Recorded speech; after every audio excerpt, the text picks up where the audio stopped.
The CBS Radio Mystery Theatre presents...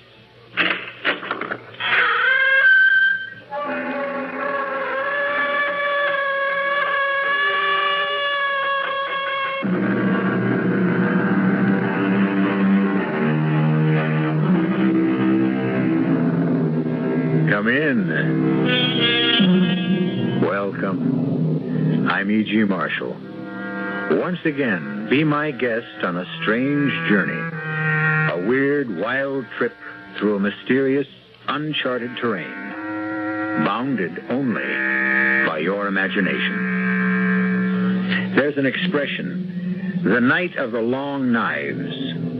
And it has come to mean an orgy of murder. And it usually follows a rebellion or a civil war. It's a time when many of those on the winning side take the opportunity to settle some personal scores. Why are you leaving, Roberto? It isn't obvious. Who can live here any longer? There is another woman. Oh, Pilar, there never was. There never will be another woman. You are going to her. There is nothing here for me any longer. That's a lie. Pilar, won't you understand? Yes, I understand one thing. You are tired of me. Pilar, one day, as soon as... If I cannot have you, no one will. But I tell you, there is no one else. Oh, Roberto, don't leave me. Goodbye, Pilar. Oh. Patriot! Patriot! After him! That man running down the street, after him! He is a traitor!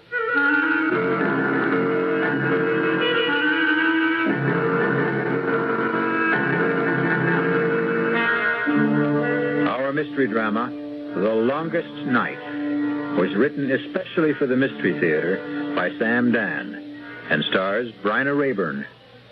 It is sponsored in part by the Kellogg Company, makers of Kellogg's Special K cereal and new sugar-free diet 7-Up. I'll be back shortly with Act One.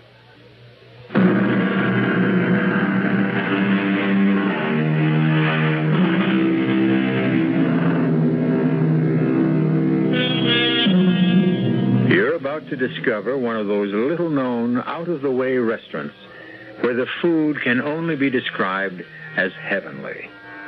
It's a safe bet you've never heard of a place called Mama Pilar's.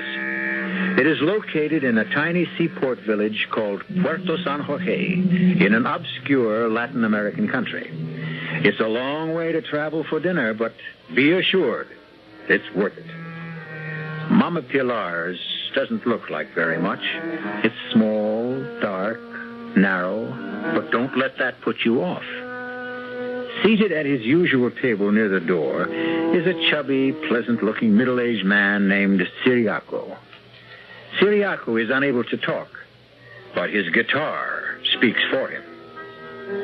Tonight, the only customers in the place are Pete and Marge Miller, and they are obviously young, North American, and newly married. This is the finest restaurant in the entire world? Darling, taste is the test. Now, come on, bear with me. Pete?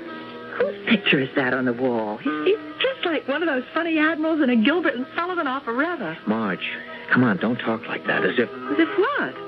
Well, as if you're back home in a free country. Well, you see that picture everywhere. Is he some local wheel? Angel, he is the wheel. No kidding. He is the generalissimo, numero uno, a maximum leader. Even so, he looks like a pig. Marge, now you can't talk like that in public. Besides, he's the client. He's the man I was sent here to sell, and you better pray for him. How can I pray for him? Instinctively, I hate him. You can see evil all over his face. Well, he's a very sick man. Oh, really? I understand he has severe ulcers, yet eats like a pig. Now you said the word. Here she comes. Who? The great lady, Mama Pilar herself. Welcome to this house. You don't remember me, Mama Pilar? Oh, of course I remember you, Senor Miller, but, well, I thought it best not to say so. Oh, why? Well, I see this charming young lady as your wife. Perhaps she is not supposed to know you were here before. Now, what would you like for your dinner? Mama Pilar, we are in your hands. Good. I hope you are hungry. He's quite a character. It's amazing. This dictator, what's his name? Oh, General Zorilla. Zorilla. He actually does look like a pig.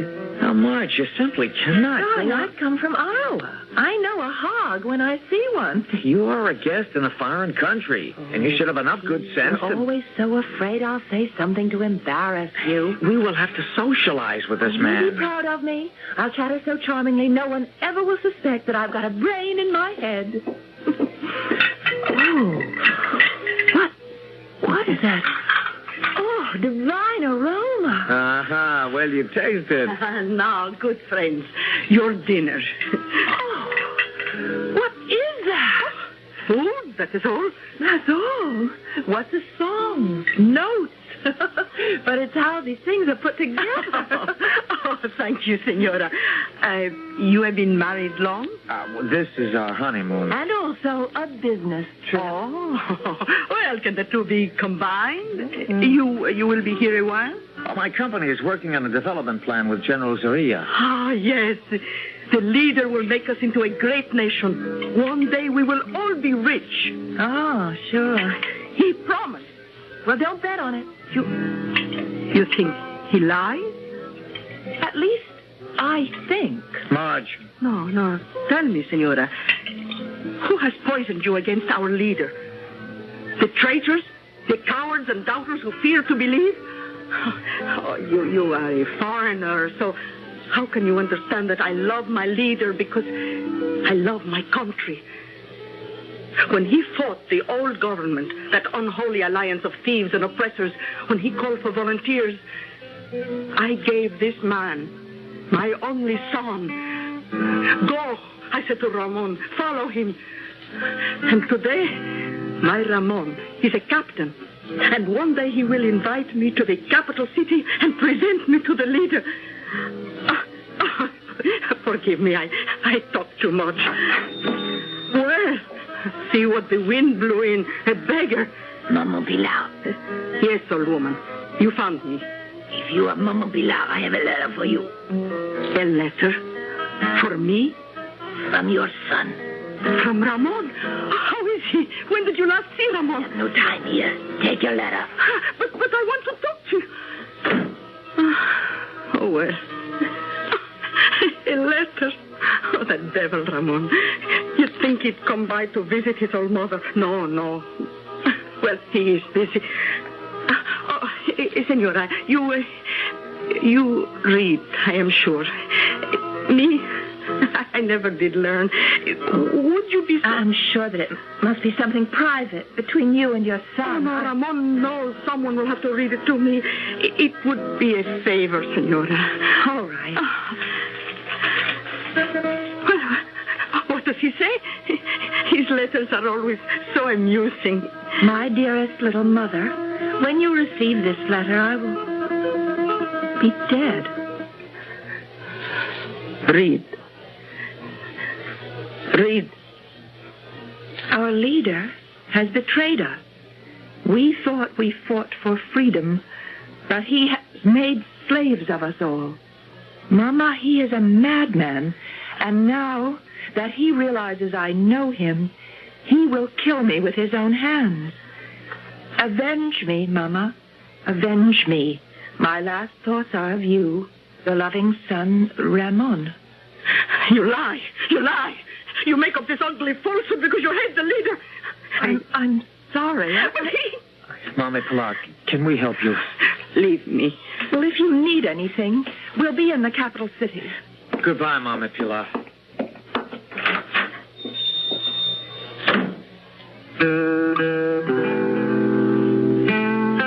Siriaco, you see that face? The face that looks down upon us from the wall? I will kill him, Siriaco. I will kill him with my own hands. And after I have killed him, I will weep for Ramon.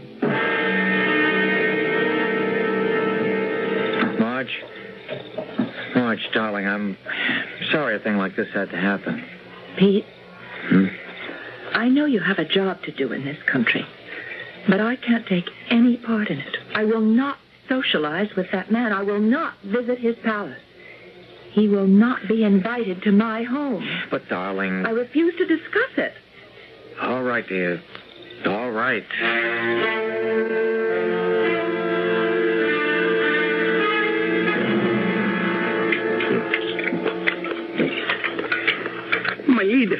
My leader, you are breaking your diet. Shut up.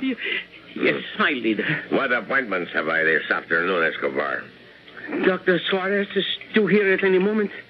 Then the young North American engineer, Senor Peter Miller. Is there more meat?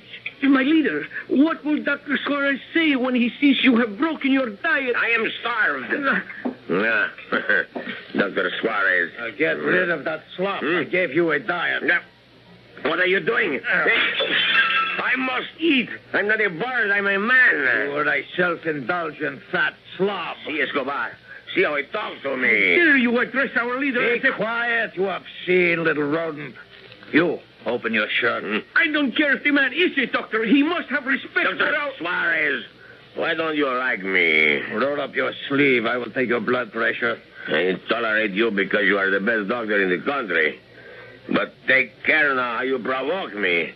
Be moderate. Exactly my prescription for you. But I cannot live without good food, wine. Then die. You're not the only doctor in the nation. Indeed not. Fetch some quack, some boot-licking flatterer. Tell him what to prescribe. I'm sure the charlatan will oblige you, and in 3 months you will be a dead man. Good day. I will be here tomorrow. He's right. The dog, moderation. I'll see the North American. Send in Senor Peter Miller. Moderation. Moderation and abstinence. That's the way to live forever. You must keep me to that diet, Escobar. Keep me to that diet, yes. Your Excellency? Yes, sir. I have here the report on all the preliminary studies. Have you, Yes, sir. An overall program to build hospitals, schools, bridges, aqueducts, drain swamps. We can transform the entire country. Can you? Yeah, now, if you'll examine these papers... Enough. Sir? Be silent. Mr. Miller, do you know what you are? You, sir, are a barbarian. You enter a man's office, and with absolutely no regard for the amenities... You start slapping your business documents all over his desk. 1,000 pardons, Your Excellency. Is it your impression that you will have me sign these documents and be on an aircraft bound for the United States within the hour? No, sir. I'm completely at your disposal, sir. I understand your lovely wife is with you. How is she? Fine. We shall hold a reception in her honor tonight at the palace. I'm afraid she's not feeling well. It's been a long trip. She's not a good traveler. Oh, I am sorry. Perhaps tomorrow. Yes, sir. Or the day after. Now, be sure to convey my warmest personal regards to your lovely bride and let us know when she will find it convenient to honor us with her presence. Yes, sir. Good day. Good day, sir. Now, what remains to be done today, Escobar? Ramon. Yes. Ramon. He waits in his cell. We shall miss Ramon. He was a fine boy. He was a traitor, a criminal. Is there a family? He never spoke of anyone. These ambitious country boys. They get big ideas. And soon they grow ashamed of the old peasant mama back on the farm. Well, whoever she is, wherever she may be, let her believe her boy died a hero. Say something nice on the radio, Escobar.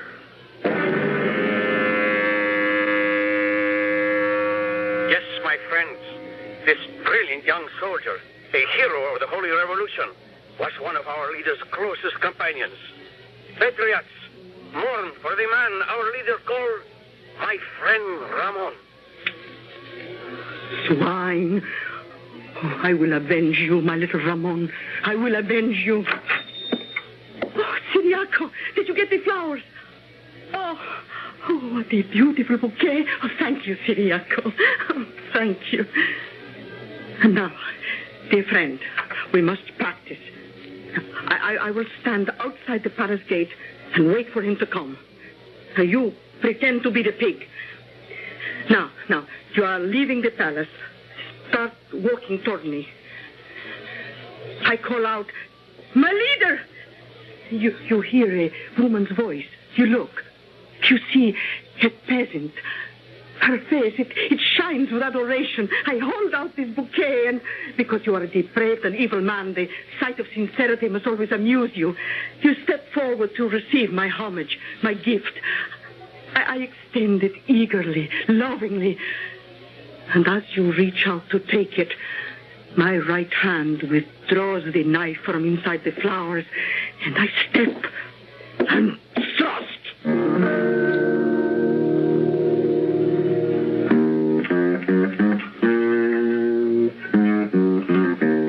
Mama Pilar has prepared many a peppery plate in her lifetime. But now she is assembling the ingredients for the most pungent dish of all, revenge. The recipe will come to a boil when I return shortly with Act 2.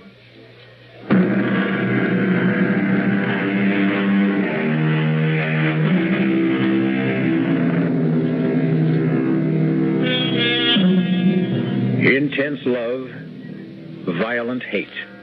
These can be two sides of the very same coin. And just as a coin can be flipped, so can the human emotions. Mama Pilar worshipped General Zorilla, the dictator of her country, until he murdered her only son. Now she regards him as a pig to be slaughtered. And with this object in mind, she approaches the presidential palace. In her hand is a beautiful bouquet of flowers. Hidden among the stems is a knife.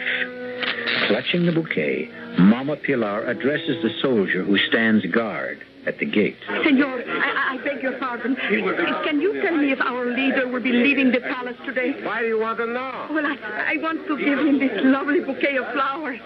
How do I know there is not a bomb hidden inside those rose buds? I know. You better beat it. But why? He's going to get very rough around here. Sweetheart, go home. Take your hands off me. You can't get near him. He's surrounded by his personal bodyguard. I want to give him Nobody ever gets within 50 yards of him. I just want to see him. Move back. Move back, sweetheart. I have a gift for my leader. I have a gift. Run, sweetheart. They love to hate.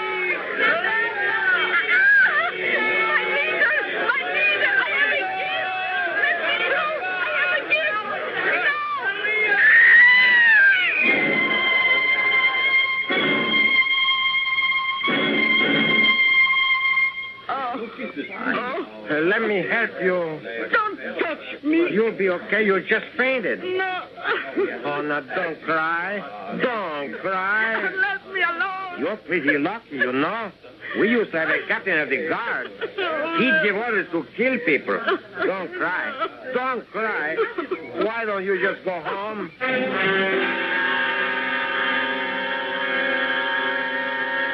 You must sign these death sentences, my leader. How much longer must I wait for food? Till 2:30. It's 3/4 of an hour. What can I have, eh? A carrot. A carrot. Don't let me cheat. I warn you. Don't let me cheat. Yes? It's Senor Peter Miller. Admit him. Let him in. Dr. Suarez, a swine. But he's right. You must not let me cheat. Your Excellency? Sit. Thank you. I have here the reports of a field. Tell me, Mr. Miller, why doesn't your wife like me? Oh, sir. Now, you may ask, why should it matter to me if the spouse of some machinery peddler, which is all you really are, dislikes me? Oh, but sir... I have feelings. I dislike being snubbed. I am entitled to courtesy. I deserve consideration. I have the right to be taken seriously as a human being. Who is your wife, anyhow? Now, sir, No, sir. Boss, sir. It won't do. For 2 weeks now, you have refused all my invitations. My wife is still somewhat indisposed. May I send her our own physician, a man of international repute? Well, I think it's just a matter of getting, used to the climate and Yeah, the of food. course. You must remember to give her my regards. Yes, sir. I have some reports here. Reports? Business? On such a glorious day? Well, Your Excellency, the time grows short. Time, my dear boy, grows neither short nor long. She maintains her own steady rhythm despite all our futile efforts to hurry or delay her. Until tomorrow. Yes, sir. And if your lovely bride is sufficiently recovered, bring her with you for cocktails. I mean tea. Good day. Good day, sir.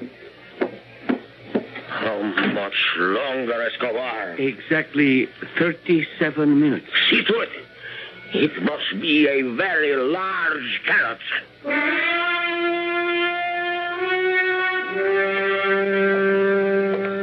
Hello, Robert. Hello, Pilar. Human beings. What an astonishing lot we are. After all that has happened, we meet by chance, and it's hello, Roberto. Hello, Pilar. We have not met by chance, Roberto. I have come here to talk to you. Oh? The last time you talked to me, you denounced me as an enemy of the revolution. It was here, right here, on this very street. Please, Roberto. Well, you did. I lost my job, my property, most of my teeth. But that's no matter. There's not much to eat nowadays, anyhow. Roberto. Are you going to denounce me again, Pilar? You have every right to make this difficult for me. Roberto, read this letter. Read it. I don't read anymore. It's from Ramon. Yes? For the love of God, Roberto, read it. Very well, Pilar. Read and realize it is Ramon who writes. Yes, I see. It is Ramon who has written. And now that I have read it...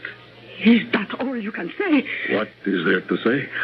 I say I am going to kill the pig. Don't let me delay you. Roberto, listen. I cannot do it alone. He's surrounded by his guards, but I don't have to do it alone. I can join the resistance. Roberto, please, let me join the resistance. What have I to do with the resistance? But you need me. The resistance needs me. I am tired. I am strong. I fear nobody. And I have grown old. And I can help the resistance. Pity me, Roberto, pity me. Fighting resistance will meet tonight. Oh, thank you, Roberto. In your cafe. In my... Why not?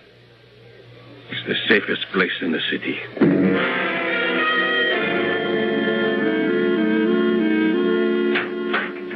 Is that you, Pete? Yeah, Marge, it's me. Oh, what about dinner? We'll have to send out. Oh, I see. I'm still being punished. Well, how can we be seen anywhere? I said you were indisposed. Well, why'd you say that? What else could I tell him? The truth.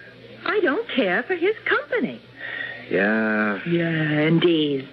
Another cozy evening at home with the Millers. Pete, Marge. Oh, you got a call from New York. Mr. Lowry. Oh, they're getting nervous. I don't have result number 1 as yet. You just won't understand why I refuse to see that man. Marge, it's okay to have principles. As long as you don't practice them. Listen, we can really help these people. We'll drain swamps, cut down disease, raise food, create industry. Give them the strength to rise up and fight him. That's how to destroy Zaria. Well, Honey, I'm right. You know I'm right. Okay. Now you're finally doing the right thing. You really do believe that my only mission is to keep you happy. I'm not a human being in my own right. Oh, for crying out loud, there you go again. What do you mean? There I go again. Marge. I have no thoughts, no feelings of my own. I'm even required to give up my own honeymoon because you don't have the backbone to stand up to a two-bit would-be Hitler who needs your machinery more than you need his business. I didn't say I would. Said enough. Where are you going? I'm indisposed.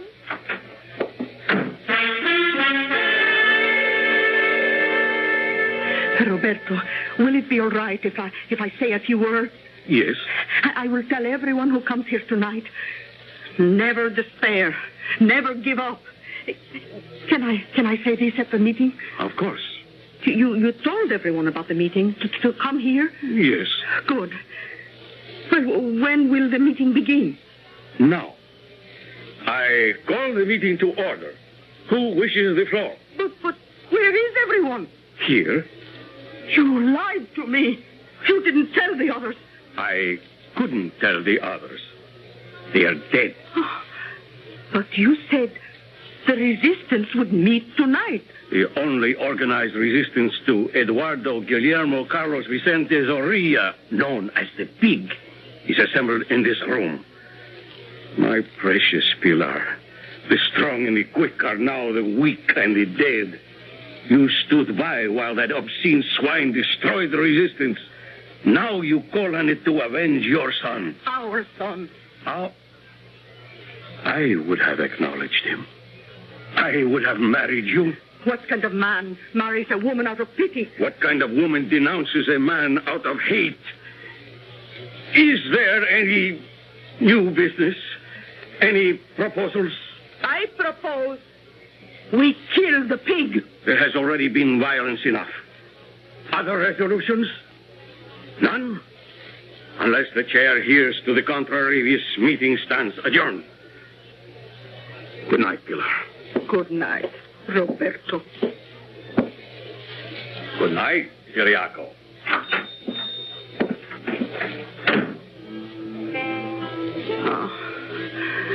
Remember, Ciriaco, the little American girl who read me the letter?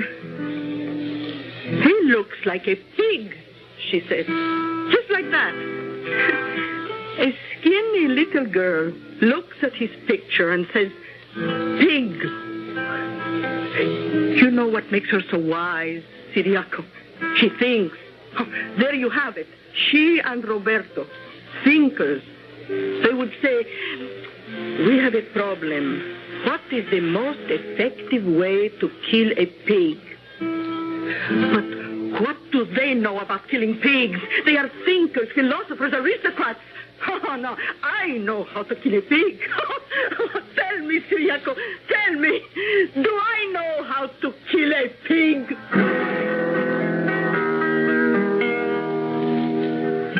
There are probably many ways to kill a pig, but all of them have one basic requirement for success. It is necessary first to have your pig firmly in hand. Till now, this has been Mama Pilar's fundamental problem. However, we can depend on her to solve it when we return shortly with Act 3. Yes, when you say Budweiser. One thing you can't fool American beer drinkers about, and that's taste. When it comes to beer, they know what they like. Yes, when you say Budweiser. And so many millions of American beer drinkers prefer and choose the Budweiser taste that it's the largest selling beer in the history of the world. And that's a fact. Pick up a six-pack of Bud and taste why. You'll see that brewing beer right does make a difference. And that when you say Budweiser, you said it all. Yes, when you say Budweiser, you said it all. Yes. Anheuser-Busch, St. Louis.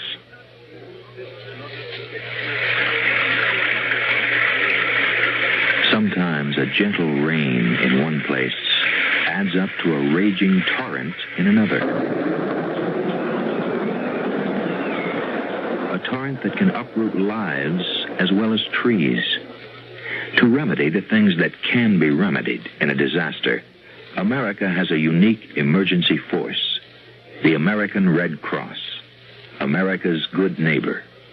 Red Cross is on call 24 hours a day, every day, to cope with emergencies, whether they're on the next block or a continent away. Most of the help that's given is from volunteers. The money's from volunteers, too.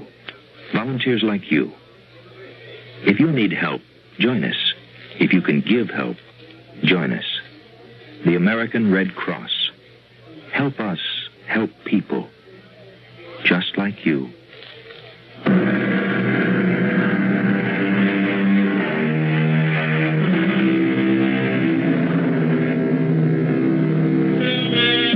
Marge Miller is a young newlywed who is having the first fight of her marriage. And permit us to say, it's a beaut. The reason may sound familiar. She refuses to socialize with her husband's client. It acquires deeper dimension when we consider that the client also happens to be the absolute dictator of a small nation. However, here comes Mama Pilar with her own score to settle. And does she bring salvation or disaster? No, I'm sorry, Pilar. It's out of the question. Why does the senora insist I wish to kill somebody? It's not just somebody. Zorilla. Me?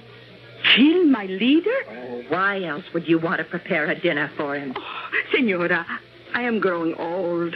Running a restaurant is too much for me. I'm looking for a job, and your husband's work, senora, requires you to entertain. You need a good cook. No, we don't entertain at all. Oh, but you should, senora, you should. That. Besides, if I let you cook a meal for old Zorilla, you'll bury a knife in him the minute he walks in. I will not. On my word of honor. Well, you spike his soup with arsenic. I will not. On my word of honor, I will do nothing to... I believe you. But Pete would never buy it. Why not? Why not? Well, let's just say he's very nervous and upset right now. Ah, then you have a problem. Such a man is no good to a woman. No. We must relax him, restore his desire for romance. Amen. Now, just suppose you said to your husband, invite the leader here for dinner. You're trying to sneak up on me. I said, just suppose. Well, what would he do? I guess he'd flip. Well, that must mean something good, eh? But, no, there is no need to tell him I will cook the dinner until everyone arrives. And then it will be too late for him to object. How simple it is. Simple and deceitful. Why do you want to prepare a meal for Zorilla? I have my reason. Sure. I want to help my husband do his job. But I can't very well have his client killed at my dining room table. Senora, this dinner will resurrect your marriage. Makes you think that my marriage needs to be... When a bride sits alone all afternoon, emptying glasses, filling ashtrays... Pilar. Oh, no, little one, don't cry. Oh, no, I promise you, this dinner will bring you both joy and happiness. It will restore your love, revive your honeymoon. But you word of honor. You won't kill him here. My word of honor. I won't kill him anywhere.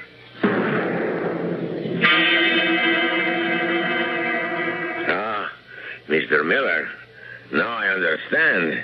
If my wife were as charming as yours, I would also keep her hidden. Oh, thank you, Your Excellency. Well, we want you to share an important event with us, Your Excellency. This is to be Marge's first home-cooked meal. Oh, no, dear, I didn't say I would cook the dinner myself. I hired some help. We even have music. Siriaco, play for us, please. Excellency, your eating schedule. Oh, yes. Yes, Escobar. Thank you. My dearest Mrs. Miller, someone to cook. Oh, certainly. Pilar! Marge, what are you doing? Relax. No matter what happens, remember, I love you. Your Excellency. Your name is Pilar? Yes, my leader. You are not from the city. I would know that hill country accent anywhere. Now, don't tell me. Puerto San Jorge. I was born there, my leader. That's the real country. Those are the real people. Now, my good Pilar, prepare for me 2 boiled eggs, 3 minutes. You tell the time? Yes, my leader. 3 minutes, no more, no less. Tea with 1 teaspoon of skim milk. Toast, 1 dry slice thin. But, Your Excellency, I am on the strictest diet, my dear. Oh, forgive me. Please, forgive me. I didn't know. Pilar, you'll serve all of us eggs, tea, and toast. I forbid it. No, you are so sweet, sympathetic, sensitive, my dear, but I must forbid it. Pilar, you will serve your master, mistress, and Captain Escobar the prepared meal. Yes, my leader. But, Your Excellency, we have no right to enjoy something I must learn to live with. It's for the best. What is food? Merely a fuel. With me, it was once a passion. Now that passion is spent, it is burned out completely. May I serve now, Senora? Well, yes, I suppose so. The true passion stuck, that one. Where on earth did you find her? Oh, sir, you must never ask a lady where she finds her help. These must remain our little secret. Oh, smell that. Oh, smell that. I have not seen beef marinated San Jorge style in years. Oh, Pilar, you are a genius. Thank you, my leader. I don't know if I'm hungry. I command you to eat. But we have no right to enjoy gourmet cooking while you My dear, this is not gourmet cooking. This is hill country cooking. Oh, I was weaned on it. That meat before you. Let me tell you how that divine fragrance and flavor is achieved. The meat is first soaked in specially spiced wine, then marinated in a special spice and garlic sauce. The exact recipe is a secret handed down from mother to daughter. But, Your Excellency, we have no right to do this to you. We should send it back to the kitchen. No, I curb my passions. And so enjoy yourselves. I command you to enjoy yourselves. My leader, your eggs, tea, and toast. Thank you, my dear Pilar. Thank you. There you are. See? You see how quickly I have fueled my engine. Half a dozen bites, a couple of swallows, and I am done. You will scarcely begun. You will fritter away your lives at the table. Whereas I shall have endless hours free for work, for study, and for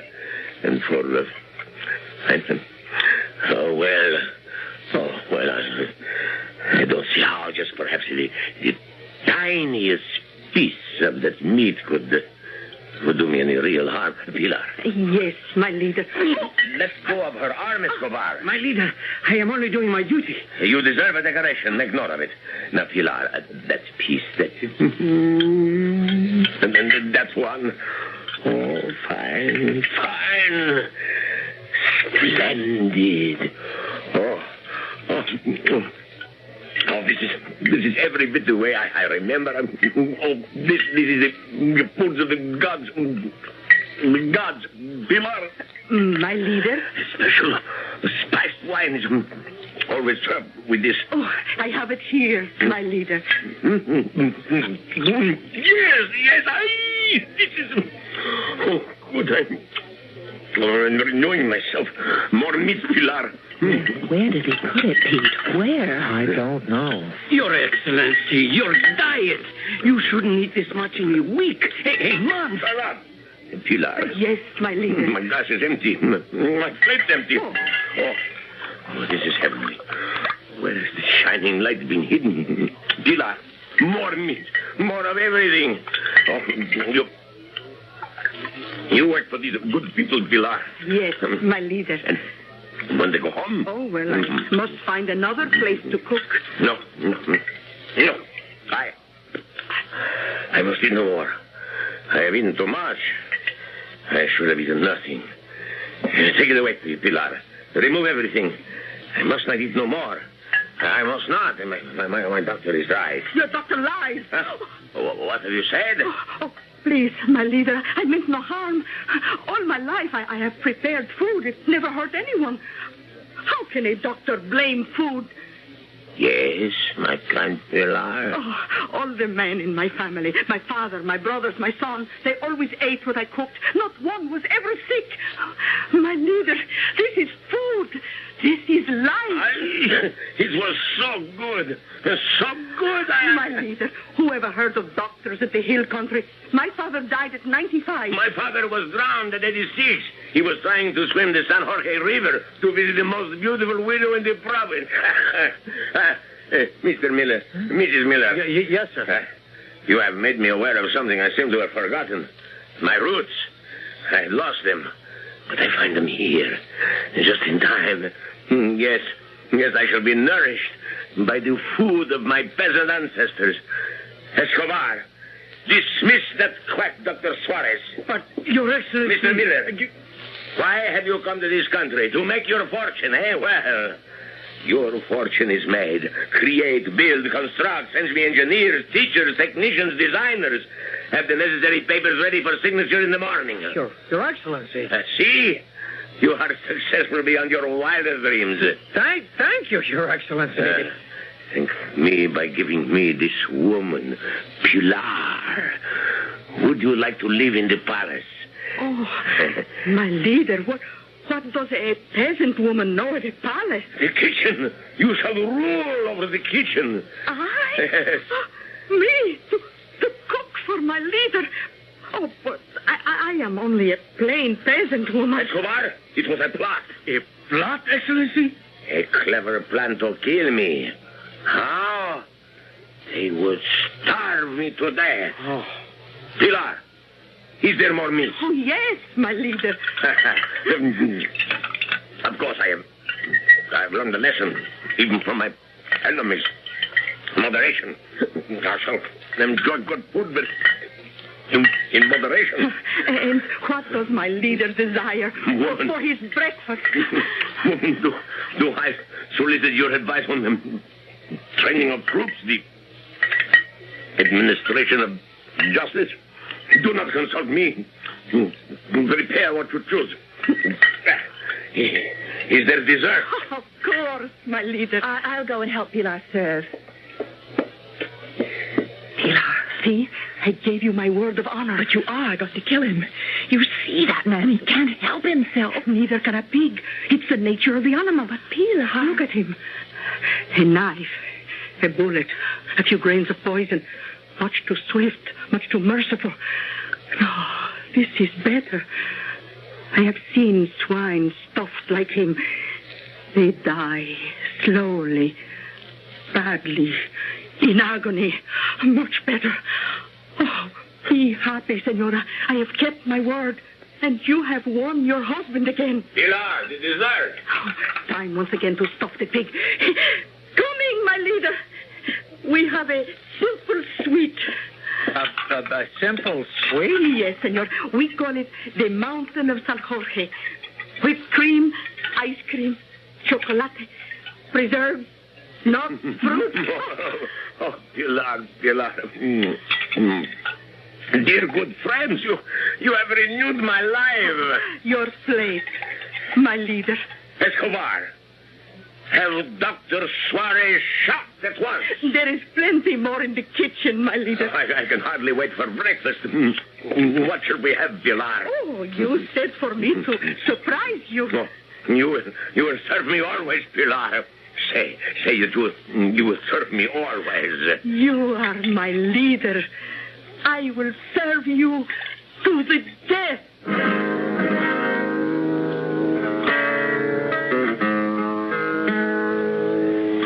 As some people might say, what a way to go. But this is something the Mama Pilars of the world understand.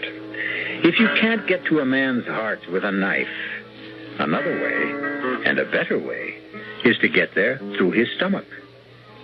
I shall return shortly.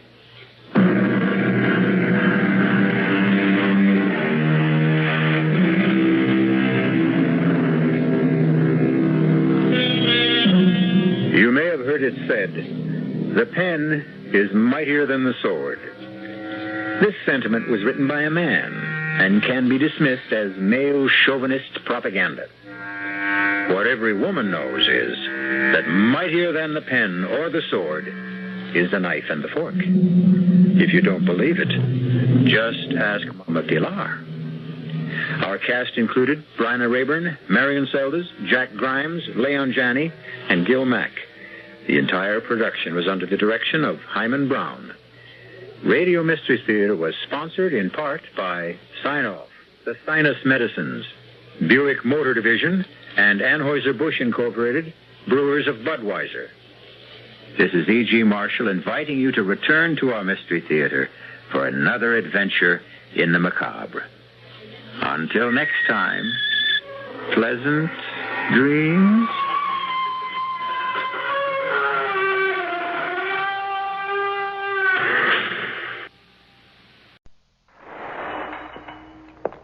Okay, I made a mistake. My first mistake.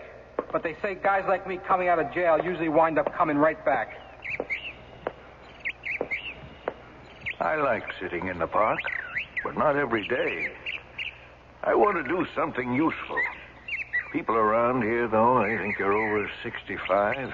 You're useless. The man crossed and shoot. Who are you kidding, girl? You're nowhere unless you can read. Tough problems call for real solutions, not just talk. If your community has a problem, you need action. Action is skilled volunteers of all ages working together to help solve tough community problems. Write Action, Department C, 212 North St. Paul Street, Dallas, Texas, 75201. Between us, there's got to be a solution. This is a public service of this station and the Advertising Council. WFAA, Dallas Fort Worth. The CBS Radio Mystery Theater presents...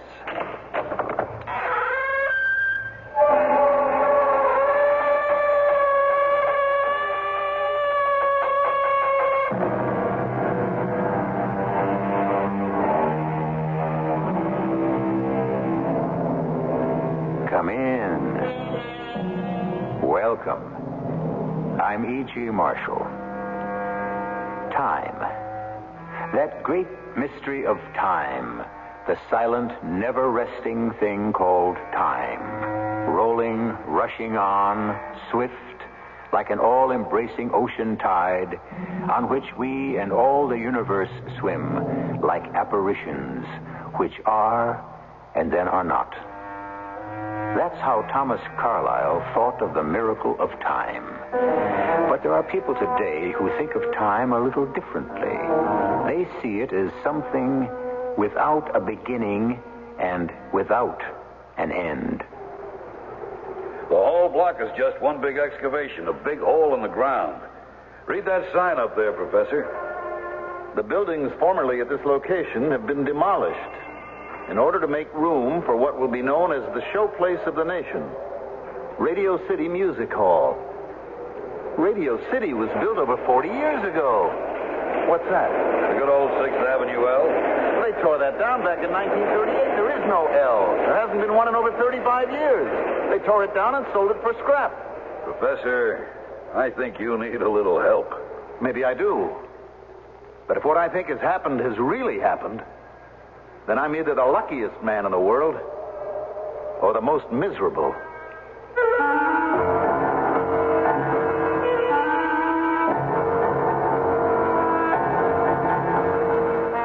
Our mystery drama, Time Killer, was especially written for the Mystery Theater by Arnold Moss and stars Mandel Kramer. It is sponsored in part by all state insurance companies and Buick Motor Division. I'll be back shortly with Act One. To the man who bought the Skyhawk, to the girl in the Century, we're glad you like your Buicks, glad you set your spirit free. And to the family from Ohio, to the folks up in St. Paul, nice to see you join us, nice to see you all. Say, that Buick Century of yours is some car. Thanks, we like it. Yeah, And that tie you have on is really nice. Oh, thank you. Yeah, I see you have the V6 engine. Look at all that room. Isn't that something? I'll tell you something else that's something. Over 250,000 people have already bought 1976 Buick. I bet they're really nice people. Do you think they'd like to come over for dinner? All 250,000 of them? Well, I suppose we'd have to borrow some folding chairs. Yeah, wait a minute. Your mother has a couple. It's nice to see you join us. We're glad it came to be. Nice to see you join us. Glad your spirit's free. Buick, dedicated to the free spirit in just about everyone.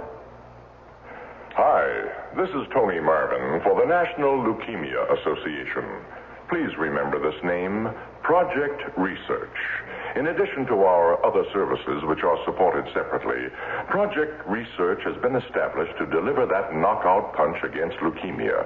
I can also tell you that every dollar donated to Project Research will help support a doctor or researcher in the leukemia field.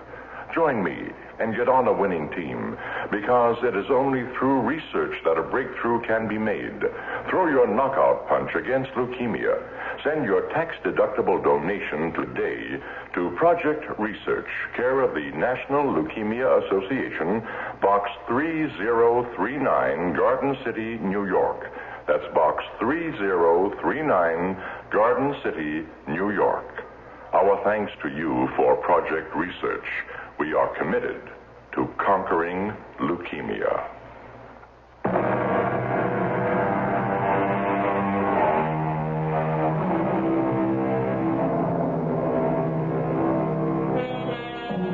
Do you recall the ancient story of King Canute, who, in order to demonstrate his absolute power, commanded the ocean tides to stop?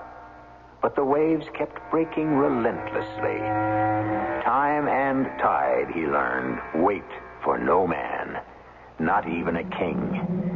But is it conceivable that man, by force of some strange inner power, may one day be able to conquer both the tides and time? It started one day last year in December, just before the Christmas holidays. Professor Edwin Quaylen was giving his end-of-the-semester lecture at the university in his course in parapsychology. The point, ladies and gentlemen, is that time can be just as elastic as space. If, for example, you were in space, hovering over the surface of the Earth in some kind of huge helicopter, and the Earth kept revolving beneath you, you could choose to land almost at random at any point on that surface. Now, in the same way, every period of time that ever was, that is, or for all we know ever will be, is out there someplace, just waiting for us to put ourselves into it. Well, how do you suppose that'll happen, Professor Quaylen? Some man or woman gifted with special, extraordinary sensibilities, might even be someone in this very room, will somehow, someday, puncture a tiny hole in the wall of what up to now has been the impenetrable barrier to our physical and psychic senses. When that happens, and the time is near, the human race as we know it will be forever released from the bondage and fog-bound limitation of its own feeble making. All right, thank you. And whether you're leaving New York City or staying right here, I want to wish all of you a very pleasant holiday and a happy New Year. Professor Quaylen, if you have a moment, I'd like to ask a question. Oh, certainly, Clovis. Miss Mason, I hope I can answer it. Well, I'm almost positive you can. I'm practically starved. How soon do we eat? As soon as the rest of the class clears out. Oh, I am really looking forward to these next few days with my favorite teacher, Professor Quaylen. No more than I with my favorite graduate student, Clovis Mason.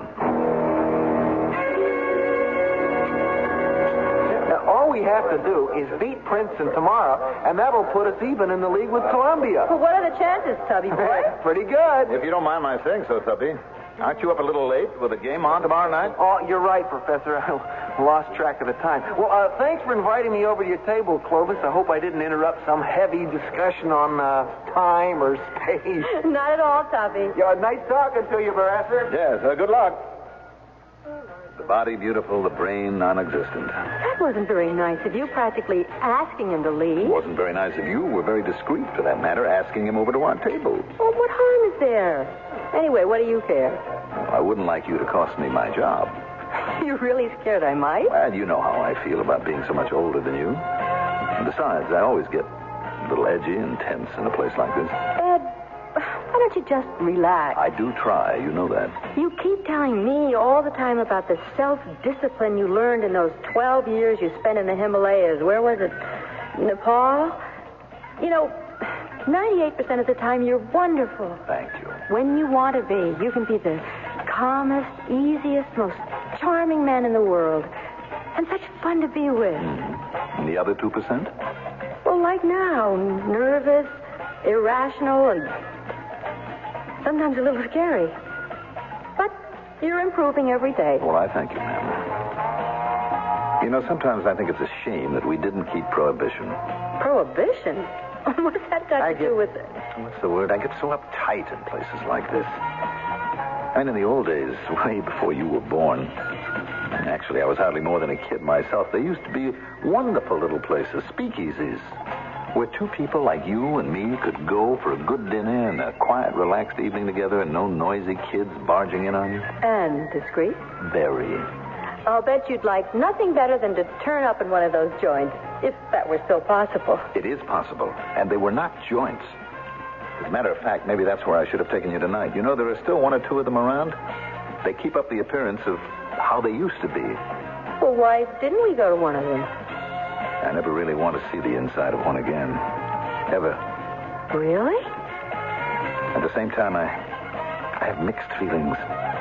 Because I'd give almost anything if in some way I could follow up what once happened in one of them. A long time ago. Follow up? I've never told you about it for a very good reason. You see, one night, I met this character and things began to happen. Before I had the chance to find out what was really going on, I ran out on the whole thing. I don't know what you're talking about. Oh, forget it. It's too long a story. But if I could ever...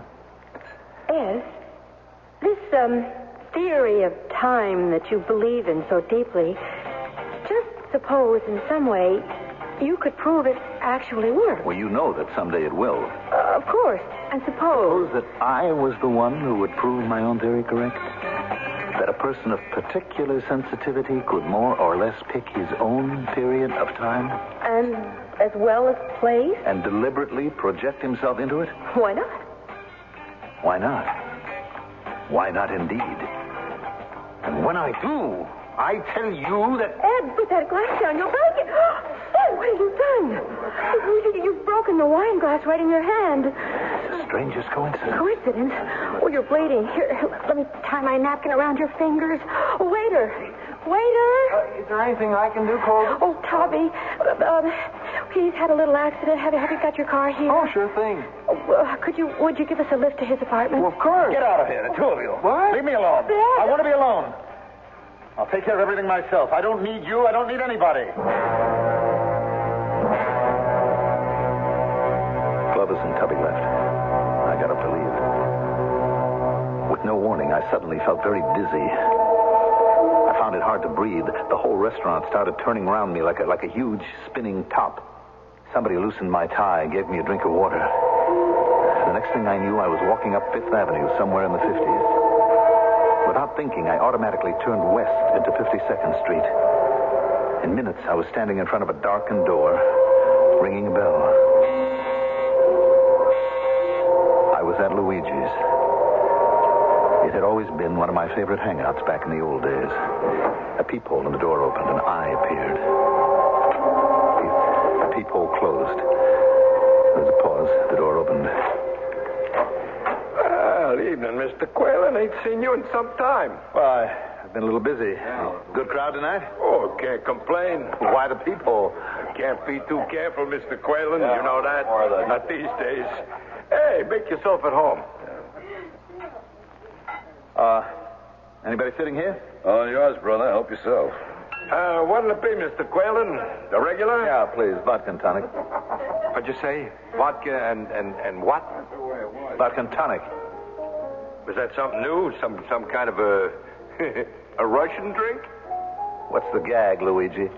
Gag? It's nothing. Only your regular is an orange blossom. Sometimes you switch to a Bronx cocktail. Orange blossom? Oh. Yes, of course. Bring me an orange blossom. Make mine another Bronx cocktail, please. Okay if this one's on me? Yes, I suppose so. Thank you. You just visiting our fair city? No, I'm a born and bred New Yorker, right here in Fun City. Fun City? Oh, that's a peach. I got to remember that. How about you? Well, I've been here 3 years in the advertising game. Name's Joe Delaney. Ed Quaylen. Glad to know you. What's your racket? Racket? I'm a college professor. Oh, come here often? Well, not as much as I used to. A lot of my drinking pals have died off. Oh, I'm sorry to hear that. I used to be able to walk in here, meet 3 or 4 buddies, have a quiet drink. No arguments about should we stay in the UN, should we leave the UN. UN? United Nations. You mean the League of Nations? No, I'm talking about the United Nations, Delaney, not the League of Nations. Hey, your drinks, gentlemen. Luigi's stuff is the best, right off the boat. Off the boat? The liquor. I think he brings it in through Canada. That's very funny, Delaney. What's that? Well, you hardly seem old enough to have been around in the old days, and yet the way you talk, the phrases you use, I don't know. I really don't know. Something funny seemed to be going on. I had the feeling of having seen all this before, even though it was all happening for the very first time. Where'd you find that? It's a real collector's item. Find what? A pack of cigarettes. I haven't seen one of those since, you remember, with the war. The war? All the green packs of that brand, like the one you have there, were almost overnight put into white packs when the war started. They were? Sure. And they'll never write tunes like those old ones. To me, most of this new stuff is just so much noise. You can't even get a seat to the show that one comes from 3 months in advance. What, you mean they've revived it? Revived it? It was such a hit, they've got the nerve to ask $4.40 for an orchestra ticket. $4.40? Really? Things are kind of dead here. What do you say we toddle over to the Casablanca? I haven't been there in ages. Where is it? You don't know the Casablanca? Was it downtown? No, right over on 6th Avenue, under the L, number 1270, one flight up. The L? Come on, Ed. I think we can both use a little air. What's the damage, Luigi? Here's the bad news, Mr. Delaney. Okay, here. Delaney, you don't mind if I call you Joe? No. I hope you won't be offended if I tell you that some of the expressions you've been using are a little puzzling to me, a little peculiar. How so? Well, things like the advertising game. I haven't heard that in years. What's the damage? Toddle over to the Casablanca. I haven't heard anyone talk like that, and I can't remember. Well, now that you mention it, there are a couple of things you've been saying I find a little odd. No offense, of course. Like that first drink you ordered. What was it? Vodka and what? Tonic. Fun City? United Nations? The war? The war has been over since 1918. Here's your change, Mr. Delaney. Oh, wait a minute. I don't believe it. Where did you get those bills, Luigi? I robbed a bank. Where do you think I got them? Where I get all of them, Mr. Quaylen, from customers like you. But the government withdrew those large-sized bills back in 1928. That's when they put out the smaller ones, like these. That's absolutely amazing. Well, what are they anyway? Counterfeits? You ever see these little bills, Mr. Delaney? Is this another gag, Ed? Like trying to make us think you couldn't remember what kind of a drink an orange blossom is? What is this, Ed? That's what I intend to find out.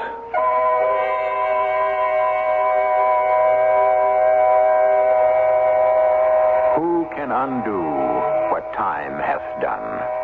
Who can win back the wind? Not an easy question to answer. Most of us acknowledge the idea that life is but a dream. We are not quite ready to accept the notion that time, too, may be nothing more than an illusion, which is what our friend Ed Quaylen, professor of parapsychology, may or may not be about to discover. I'll return in a moment with Act Two.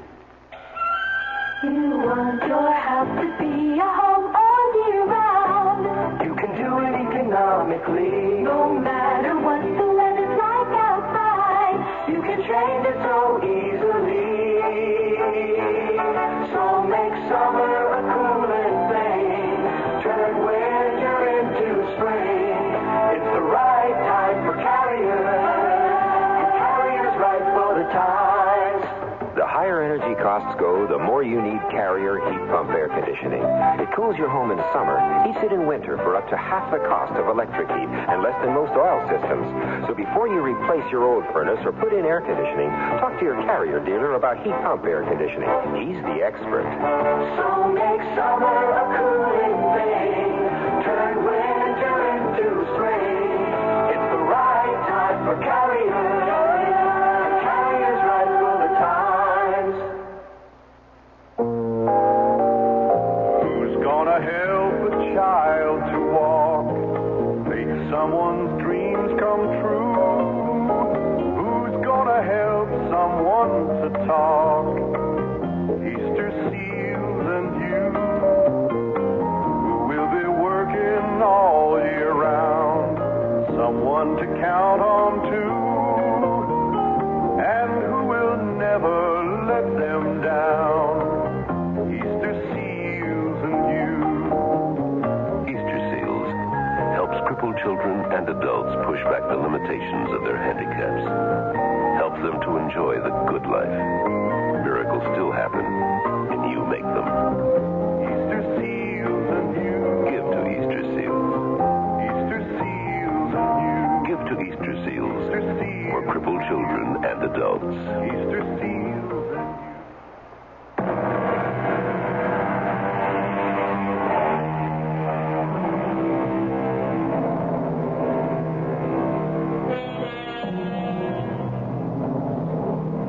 What is time? The shadow on the dial? The striking of the clock? The running of the sand? Day and night? Summer and winter? Months? Years? Centuries? These are only the outward signs, the measure of time. As for the nature of time itself, Professor Quaylen, who seems to have little more in common with Joe Delaney than his taste for good whiskey, is about to find out. The House of Representatives has just passed the measure by a vote of 211 to 105. It is expected that the new law... For one moment, please. Please stand by for a special announcement. What's that all about? Listen, it may be there's been a... I am reading from a special announcement that's just been handed to me from the newsroom. The body of Charles A. Lindbergh, Jr., infant son of the great American hero, Charles A. Lindbergh, was found dead less than an hour ago. Missing since March 1st of this year, a continued search for the child, dead or alive, had, up to this evening, revealed nothing. Turn it off, Luigi, please. In spite of the fact that $50,000 had been paid to the unknown kidnapper. What do you know? He paid the ransom and the kidnapper killed the kid anyway. Took 2 years to find the kidnapper. 2 years? How would... In 1934. 1934? Yes. Bruno Hauptmann, a carpenter. He was brought to trial the next year in Flemington, New Jersey, I think it was, and found guilty of the crime. After that, they changed the law, the Lindbergh kidnapping law. Hold your horses, Ed. How do you know all this? What are you talking about? It was all in the papers. The Lindbergh kidnapping is part of history. Sure, but you're talking about 1934. That's right, 1934. Ed, are you some kind... Luigi, you happen to have today's paper? Or which one? The Mirror, the Journal American, the Herald Trip? I got them all. Any one of them. There you are, Mr. Delaney. Thank you. Now, Ed, will you please read the date on this paper? Today's paper. May 1932. I've got a little headache. Going out for a breath of air. Let me go with you. You want to try that other place you spoke of, Joe? Casablanca. If it hasn't changed too much, I think you'll like it. Besides, the walk over there will do you good. Yes, it might. It might indeed. I should have got rid of him right then and there and gone home. But there was something fascinating about the whole idea of going along with him. Something challenging. Anyway, minutes after we left Luigi's. And no hat, Joe? No overcoat? This time of the year? What I need a coat for? End of December. I make it the middle of May, Ed. A pleasant spring night with even a touch of summer in the air. I mean, what am I doing with this heavy coat? Muffler, fur-lined gloves. Take them off. Carry your coat on your arm. I don't understand it. You'll be all right, Ed. Just what is it you said you teach? Parapsychology. What? Parapsychology. The part of psychology that examines and tries to explain phenomena like clairvoyance, telepathy, ESP. ESP? Extrasensory perception. Would that be something like mind reading? Well, not exactly. There are people who can anticipate what's going on in someone else's mind days before the thing itself happens, even though the two of them are separated by hundreds of miles. Not fakes? Oh, definitely not fakes. I'll be a monkey's uncle. In fact, one of the things I've been working on is a new theory of time that says that past, present, and future are in a sense all one and the same. That a person, without changing in any way himself, might be able to introduce himself into any period of time that he chooses. How could that happen? Because time is not real. It's nothing but an idea that man has invented. Hold everything, Ed. Take a look at that. What is it? I told you I hadn't been here in almost a year. I completely forgot. Forgot what? This is where the Casablanca used to be. Well, there's nothing here. All blocks in excavation. Just one big hole in the ground. Read that sign up there. Buildings formerly at this location have been demolished in order to make room for what will be known as Rockefeller Center. On this site will be built one of the most beautiful and modern theaters in the world, to be known as Radio City Music Hall. But Radio City was built over 40 years ago. What's that? The good old 6th Avenue L. They tore that down the end of 1938. Take it easy. There is no L. There hasn't been one in over 35 years. They tore it down and sold it for scrap. Professor, I think you need a little help. Maybe I do. If there's someone I have to tell about this, if what I think has happened has really happened, then I'm either the luckiest man in the world or the most miserable. I'm not sure which. Taxi! Taxi! I had the same dizzy feeling I'd had earlier in the evening.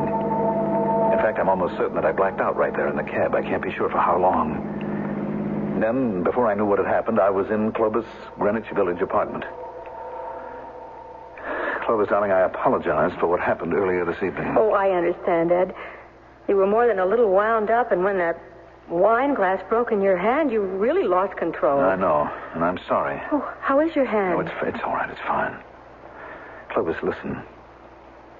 You are the only person in the world who can understand what happened. What happened? Yes.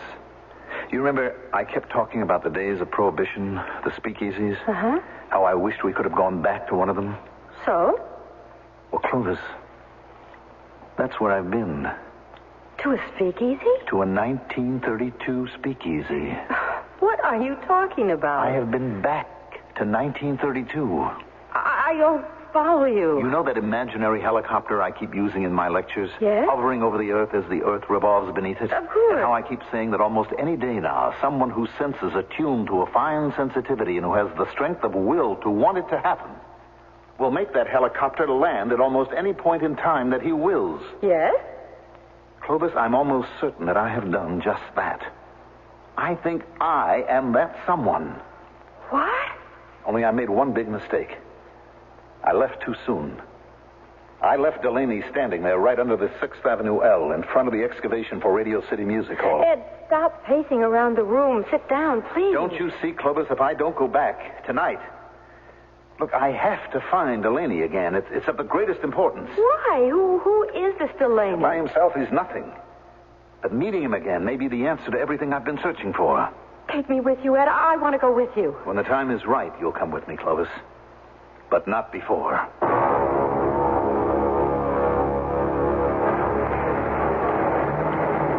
night had become quite cold. There was a feeling of snow in the air. I pulled up my overcoat collar and started walking uptown. For a second or two, I had the same whirling feeling I'd had earlier in the evening. This time I knew what it meant. I felt strangely excited, exhilarated, impatient for the thing to happen. Now, if I could only get myself to land at that exact point in time that I was looking for.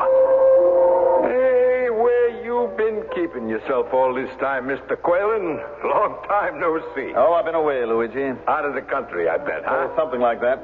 Must be a good year and a half. Long as that? Well, the night they discovered the Lindbergh baby, I remember. You were here. That was a year ago last May, wasn't it? Yes, I guess so. And here we are with another new year practically knocking at the door. 1934. 1934. Yeah, well, at least one good thing. After next week, Prohibition will be repealed and I can run an honest joint again. Luigi, you ever see that Mr. Delaney, Joe Delaney? The big advertising man? Yes. It's one of my regulars. Usually turns up around this time of the night. At that point, I realized I had missed the exact point in time I had been aiming for. I'd overshot it by almost a year and a half. Instead of getting back to May 1932, I had landed into December 1933. I don't believe my eyes. My friend the professor, right? Quigley, Quinn, something with a Q, correct? Quaylen. Ed Quaylen. Right, I'm Delaney. Yes, I remember. Joe Delaney. Advertising, account executive, right? What a memory. Where have you been keeping yourself all this time? Away. Can I buy you a drink? Why not? They didn't put you away, did they? What's that supposed to mean? Well, the last time you were here, the night we met, you were practically raving. Say some of the kookiest things. Like how they discovered the murderer of the Lindbergh baby. Well, here it is a year and a half later, and they still haven't found the guy. And then we walked over to 6th Avenue. You remember that? Very well. You kept giving out like some crazy mind reader how they were going to tear down the L, sell it for scrap. Delaney. Well, I see you got over it. Listen to me, Delaney. Listen carefully. Your drinks, gentlemen. We have begun to populate the space around the Earth with men. You are a very sick man. Am I? You don't belong here. You belong in some kind of an asylum. You don't mind, Luigi, I'm taking my drink over to one of the tables, and if I were you, Luigi, I'd call an ambulance. Now, just a minute.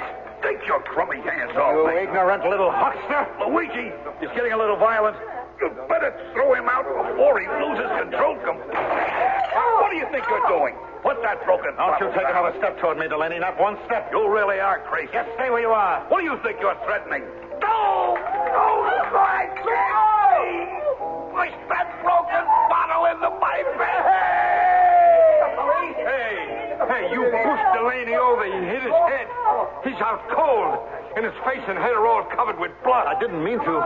Maybe you better send for a doctor. Mr. Quaylen, you can't leave now. Don't try to follow me, any of you. Where are you going? Well, none of you will ever find me. Not if you were to live forever.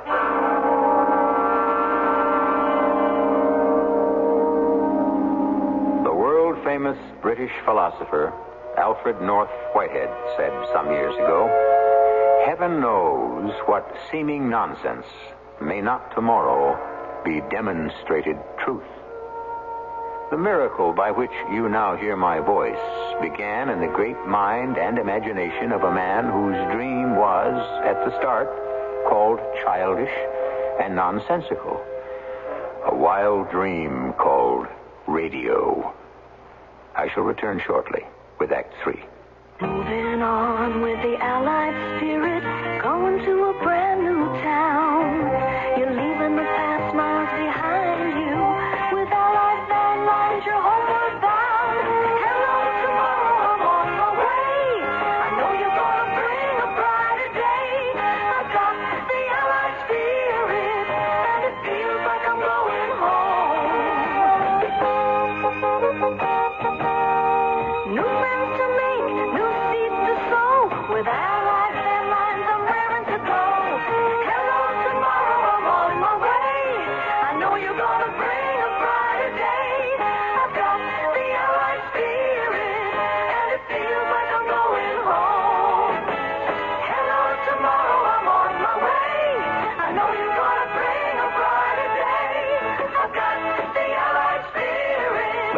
Allied spirit move you.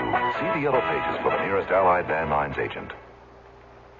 Hello, I'm Dolly Parton. Have you ever watched a weaver at his trade? Shuttles weaving faster and faster on the loom, creating a design where none has been before. And come to think of it, life's pattern is woven in just the same way. Born of many different threads, meeting, merging, spinning out the small fabric of our existence. The March of Dimes is trying to create a better fabric of life, free from the tragedy of birth defects. A life which ensures every newborn the right to the most precious heritage of all, good health at birth. Medical service programs, scientific research, public education, all are part of the March of Dimes fight against this #1 health problem for our nation's children. But a weaver, any weaver, needs help along the way, and birth defects are forever unless you help. Help weave a tomorrow full of bright promise for our next generation, a tomorrow without handicaps at birth. Please, give to the March of Dimes. Thank you.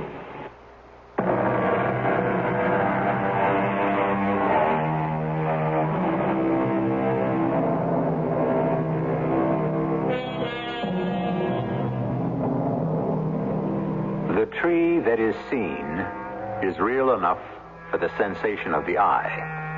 The tree that is dreamed of is equally real for the person who's dreaming of it, as long as the dream lasts. But the tree that is seen and the tree that is dreamed of can never be the tree itself, the real tree. In the same way, the experience of time can be an illusion, something that's not quite real, something that exists in the mind alone. We joined Professor Edwin Quaylen the following evening in the apartment of his young friend, Clovis Mason. Will you stop fidgeting while I change this dressing on your hand? Whew, that's quite a cut you gave yourself last night in the restaurant. Is the glass all out? I think so. Ed, after what happened that night in Luigi's place, that was when you took off for Nepal and the Himalayas? Inside of hours, I was on a freighter on my way out of the country. A couple of months later, I stumbled my way into that little village, 60 miles maybe northwest of Kathmandu. Now, hold still. This may hurt. People took me in as if I were wanted. Ow! That does hurt. I'm sorry. Anyway, in the next 12 years or so, I learned whatever I now know about myself. And when you returned to the United States? 1946. I was a much wiser man. Sensitive to the disciplines of concentration, of self-will, of the need to conquer time and space. What about Delaney? In all these years, I've never been back to Luigi's, not since that horrible night in 1934. The place is still there, of course. I know, but you're not answering my question. Delaney, I think I killed him, Clovis. That's why I ran away. I see. And the knowledge that I may be a murderer, a killer, has been haunting me all my life. And now that I have this power to will myself back into the past the way I did tonight, I'm going to find out what really happened to Delaney. I understand. But you're not quite sure, is that it? Well, I intend to find out. I've got to find out about Delaney. Anything's possible. There, that does it. Now, try to keep the dressing clean. One question? Yes? When you go back this time... I expect to prove several things. For one, here in the year 1976, I am the respected Professor Edwin Quaylen, Ph.D. On another plateau of time, it could turn out that I have killed a man. And if I have... Are you expecting someone? No. Who is it? It's me, Tuppy. I came to return that psychology paper I borrowed. I'll get rid of him real fast. Oh, boy, is it ever freezing outside. It's colder than... excuse me, Professor Quaylen. I didn't see you. Tubby. Here's the paper, Clovis. I hope it helps. It sure did. How's the team doing, Tubby? Well, so far, no complaints. Of course, a lot will depend on what happens tomorrow night. Oh, I'm sure of that. Clovis, you can have a glass of water, please. Right away. Well, what's wrong, Professor? Anything I can do? No, I'll be all right in a minute. Here's your water. Oh, thank you. What happened? I don't know. For just a second or two there, I just suddenly felt faint. I had a kind of buzzing in my head, a kind of high, whining sound. Everything about me started to vibrate. I'm all right now, though. You're sure there's nothing I can do? No, thank you. Well, then, guess I'll be going. I'm sorry about tomorrow night, Tubby. Tomorrow night? Yes, the game. What about the game? What are you sorry about? To lose such an important game by one measly little point. What? In just the last 8 seconds of play. I don't think I follow you, Professor. The game tomorrow night, 97-96, their favor. But, Ed, they won't be playing until tomorrow night, 24 hours from now. That's quite true, isn't it? Yeah, if you'll excuse me, I think I have to be going. You sure you're okay, Professor? Yes, I think so, Tubby. 97-96? That can't be. It just can't.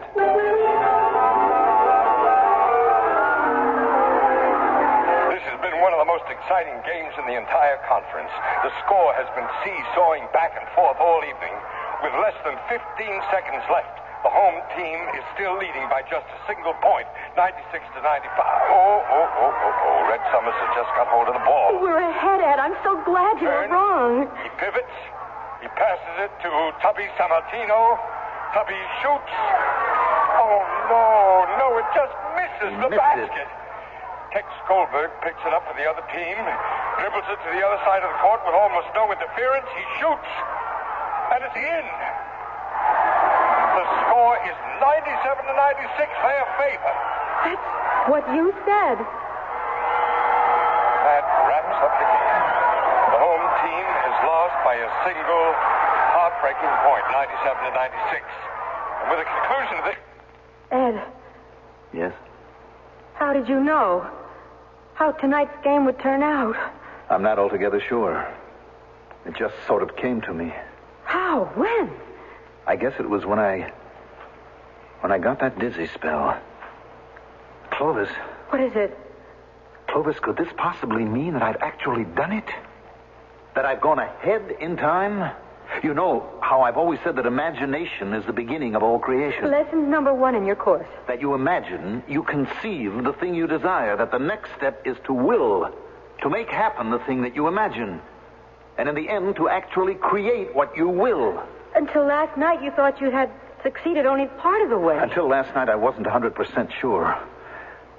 I am able to will myself into the past. But last night, I think I completed the cycle. That silly basketball game was a kind of test. Test? Yes, I was up there for the briefest moment in that imaginary plane I keep talking about. And I looked down on everything. The past, the present. And the future. Exactly. I was there, Clovis, during those last 8 seconds of the game. My body was here in this room, but I was also at that game. Tonight's game, 24 hours before they actually played it. I saw it all happen. And now what? They say a criminal always returns to the scene of his crime. Tonight, I'm going to try to go forward in time and visit the same place. Well, what are you doing with that gun? I'm taking it with me. It may be needed. Oh, please, Ed, don't do anything foolish. I won't. I give you my solemn word.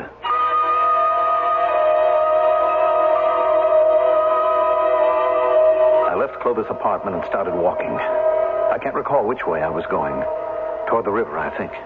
Then, just as it had happened before, I heard that weird ringing in my ears. Everything got blurred before my eyes. The next thing I knew, I was sitting on a stool at the bar in Luigi's. Here you are, sir. Your drink. Thank you. Bartender? Yes, sir? I'm curious about this place. Has it been here long? Luigi? I thought everyone knew about Luigi. He's been here since the 1920s. That's so? Well, was there ever an actual Luigi? Oh, indeed there was, sir. Luigi was sort of an institution by himself. He died only last year. That's his obituary up there over the bar. December 25, 1978. Great man. He died this past December, 1978? Christmas Day, 3-4 months ago. Sad day for all of us, for all his friends. Evening, Roger. A little windy tonight. Good evening, sir. The regular? Thank you. Mind if I sit here? No, I'm tall. Help yourself. Some wind out there tonight. You visiting our fair city? No, not really. I work here. That's all. Yes, I'm a teacher. College professor. Now, that is funny. The minute I sat down, I said to myself, I'll bet $1 that gentleman's a college professor. Does it stick out that much? Economics, I'll bet. No, not even close. Psychology. Psychology? Well, that's very interesting. You come here to Luigi's often? No, I haven't been here since... Oh, I can't remember when. Interesting history, this place. If these walls could talk. Yes? Yes, sir. This place has seen just about everyone and everything. U.S. presidents, foreign dignitaries, movie stars, murderers. Murderers? A man was killed right here at this same spot we're sitting at. Back in the 30s. A man was killed? Never found the fellow who did it. Disappeared that same night into thin air. One of the great unsolved mysteries of the police department. That's all. What did the victim, this Delaney, actually die of? Fractured skull. You see, as he fell down... Excuse me, sir. Did you just say Delaney? Yes, the name of the man who was killed. How did you know his name was Delaney? Oh, you just said so. No, I did not. I mentioned no name. Well, that's funny. I thought you had. I guess maybe I had read about it at one time, and the name just stuck in my memory. Of course. By the way, what did you say your name was, Professor? Quaylen. Edwin Quaylen. I thought so. You thought so? Why? Do you know me? You have no idea how happy I am to meet you, Professor Quaylen. Wait a minute. What do you think you're doing? Putting handcuffs on you, Professor. You're under arrest. Are you out of your mind? Not quite. I'm a detective attached to the 17th Precinct. I've been looking for you for a long time, Professor. What's this all have to do with me? This is a double pleasure, a double satisfaction. Your drink, Mr. Delaney. Thank you, Roger. Delaney? Yes, I'm Vincent Delaney. You see, Professor, the man you killed, Joe Delaney, was my father. And that's why... Well, you'll never get me. Never. Wait a minute. What's happening? Where are you? No! Roger, have I gone out of my mind? Did you see what I saw? I don't believe it. He vanished. Disintegrated right in front of our eyes. And the craziest thing, he took my handcuffs with him wherever he went. And if they think for 1 minute that I'm going to live out the next 3 years just waiting for them to catch up with me... Ed, what are you doing with that gun? Put it down. I will not spend the rest of my life in jail. Give me that gun, Ed. Go ahead. Open it, Clovis. Open it. I'm going into the bedroom. Oh, hi, Clovis. I was wondering if you and Professor Quaylen might like to be my guests. Guests? Yeah, at next Saturday night's game. I get 2 complimentary tickets to every game. No. Oh, dear Lord in heaven, no.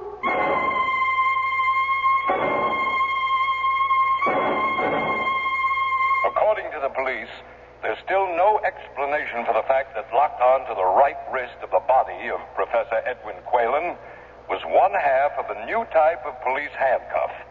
The other half was dangling free. What puzzles the police authorities even more is the serial number of the handcuffs. The number QX152964 will belong to a new model that the police are contemplating purchasing at some time in the future. They do not anticipate that this new type of handcuff will be in production much before the end of 1978.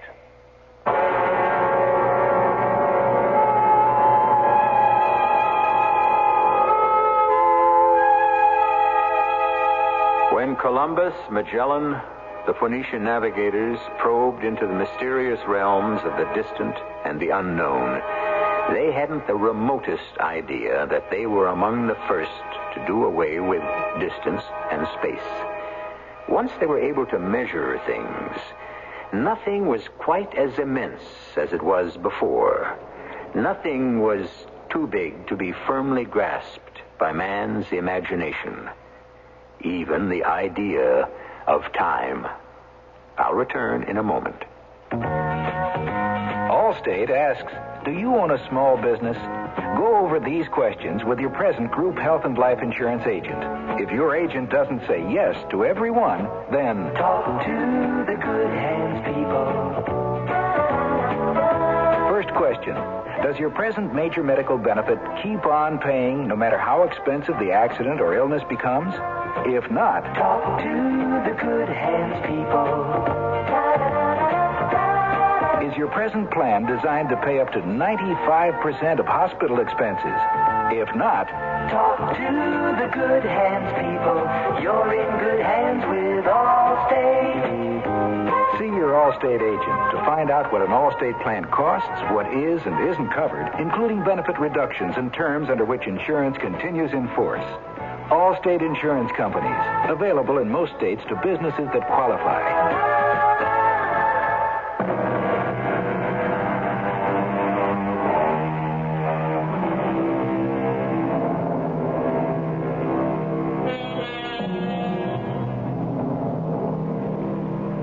Recall how Professor Quaylen in his lecture said that every period of time that ever was, is, or will be, is out there someplace waiting for us to put ourselves into it, if we wish. That some specially gifted person might one day penetrate the barrier of time and do what now seems impossible. Do you suppose that one of you, listening at this moment to my voice, might be the very one to do this? Our cast included Mandel Kramer, Rosemary Rice, Jackson Beck, Russell Horton, and Arnold Moss. The entire production was under the direction of Hyman Brown. And now, a preview of our next tale. He could be a criminal genius, but don't let his running away convince you. All children do that when they're caught in a crisis. Stuart has run away, and we have got to find him. Just to find out, is he smart? No, Miss Telford, to find his friends. He's the only lead. Surely I don't have to explain. What would the Pentagon pay for a disintegration beam? How many millions would an element transmuter be worth? If we could teleport, travel by mind alone, how powerful would we be? My goodness. Mr. Herod, this professor's almost got me convinced. How about you? Mr. Warbeck, your caper makes us look like pikers. Thanks for letting us cut in on you. We'll pay off. We'll find that kid. Radio Mystery Theater was sponsored in part by Allied Van Lines and Carrier Air Conditioning. This is E.G. Marshall inviting you to return to our Mystery Theater for another adventure in the macabre. Until next time, pleasant dreams.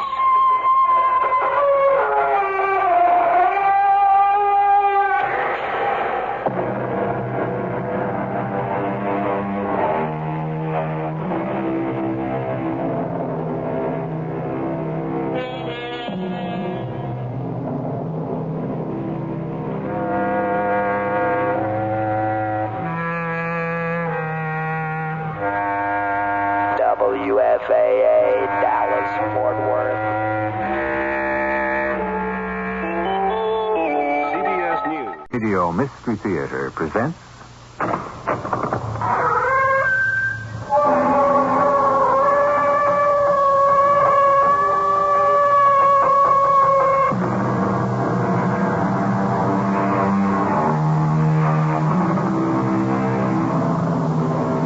Come in.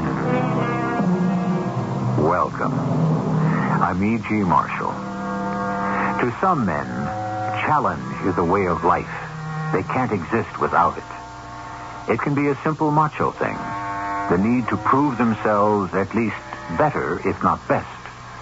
It can be a drive to smother inadequacy or to conquer fear. Or in rare instances, it can be a duel to the death. A matter of evening up the score. This is the story of such a man and his adversary, the great white shark, and of the revenge which Gunner Trent finally exacted against his enemy. He's no good sailing, boss. What, Jimmy? Woman's on ship is bad medicine. No bring luck. You might be right about this one. I have read message in sun. Then I have dreamed through the Kunabiti. I see written death. Death? For who? For one aboard this boat.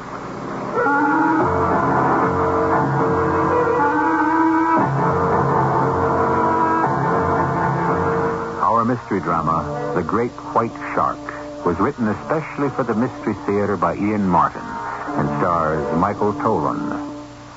It is sponsored in part by Contact, the 12-hour cold capsule, and True Value hardware stores. I'll be back shortly with Act One.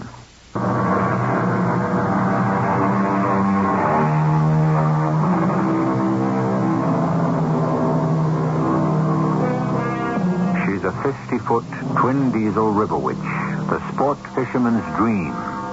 This is the boat you can't buy.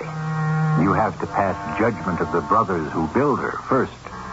This hull is called the Fair Dinkum, and she is moored in Sydney Harbor. She is owned and operated by a bloke named Gunner Trent, who is coiling a line as a huge, powerful man in his 50s hails him from the dock. Ahoy, the Fair Dinkum. You her captain? She's my boat, yes. Are you Gunner Trent? That's the label. What's yours? J.H. Burden. I'm looking for a charter. How many? Just me and the wife. What's your game? The big ones? Marlin. I don't want any sardines. I'm rated over 1,000 pounds. That takes a little finding. I got the time. And the money. $300 a day in expenses. Money's no object to J.H. Burden, but can you guarantee me my fish? Can you land it if we fetch it? You just let me hook in and I'll bring her aboard. It may take a week or so. I got the time. Within reason. We have to cruise the Great Barrier Reef. You could fly there, pick up a charter on the spot a lot earlier. Cheaper. They say you can smell the big ones with your rudder. That's Jimmy, my Aborigine bloke. He's got the 7 cents. He's my crew and helmsman. I don't know what I'd do without him. Now, look, Trent, you don't have to sell yourself short. I got your reputation. And you still want to sail with me? It's what I want. And when J.H. Burden wants something, he gets it. I'll pay you $3.50 a day over expenses, and we leave tomorrow morning on the tide. Money talks, huh? All I want is your answer. Fine with me. You want to check the accommodations? I know what they are on a boat like this. We'll figure 2 weeks. You get me my fish on a line, and everything's hunky-dory. And if I don't? You better, boy. I'm not worried. G.H. from Texas only backs winners. We'll board you by 9 a.m. The Fair Dinkum will be ship-shape and ready to pull out.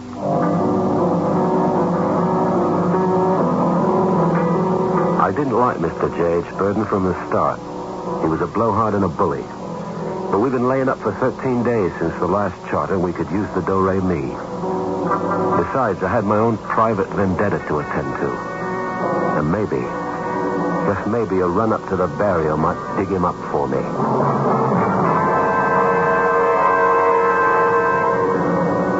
They were right on time the next morning, I have to grant that. Not that Jimmy and me weren't ready. We always are. What I wasn't ready for was Mr. J.H. Burden's lady. She was a breath taker, and less than half his age. I had a sudden feeling I never should have taken this charter. I could see a rough go ahead. Morning, Gunner. Morning, J.H. I'd like you to meet the ball and chain, Eve. This is Gunner Trent. I'm very glad, Mrs. Burden. Hi, Gunner. Can you possibly live up to all I've heard about you? Oh, I suppose that would depend on what you've heard. Your reputation. That for big game fish, nobody sniffs them out like you.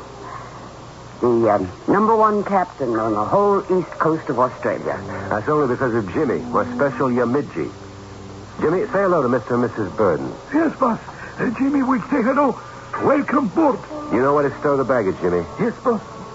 Do our new friends bring us good luck? We will have empty days, but big fish run free. By and by, we cross their path, Maruka. That's a good omen. For you see, Jimmy is a clever man. How is that? Among the Aborigines, there are men of high degree who are psychic. Jimmy is one of those. Before this voyage is over, I'm sure you'll recognize his value.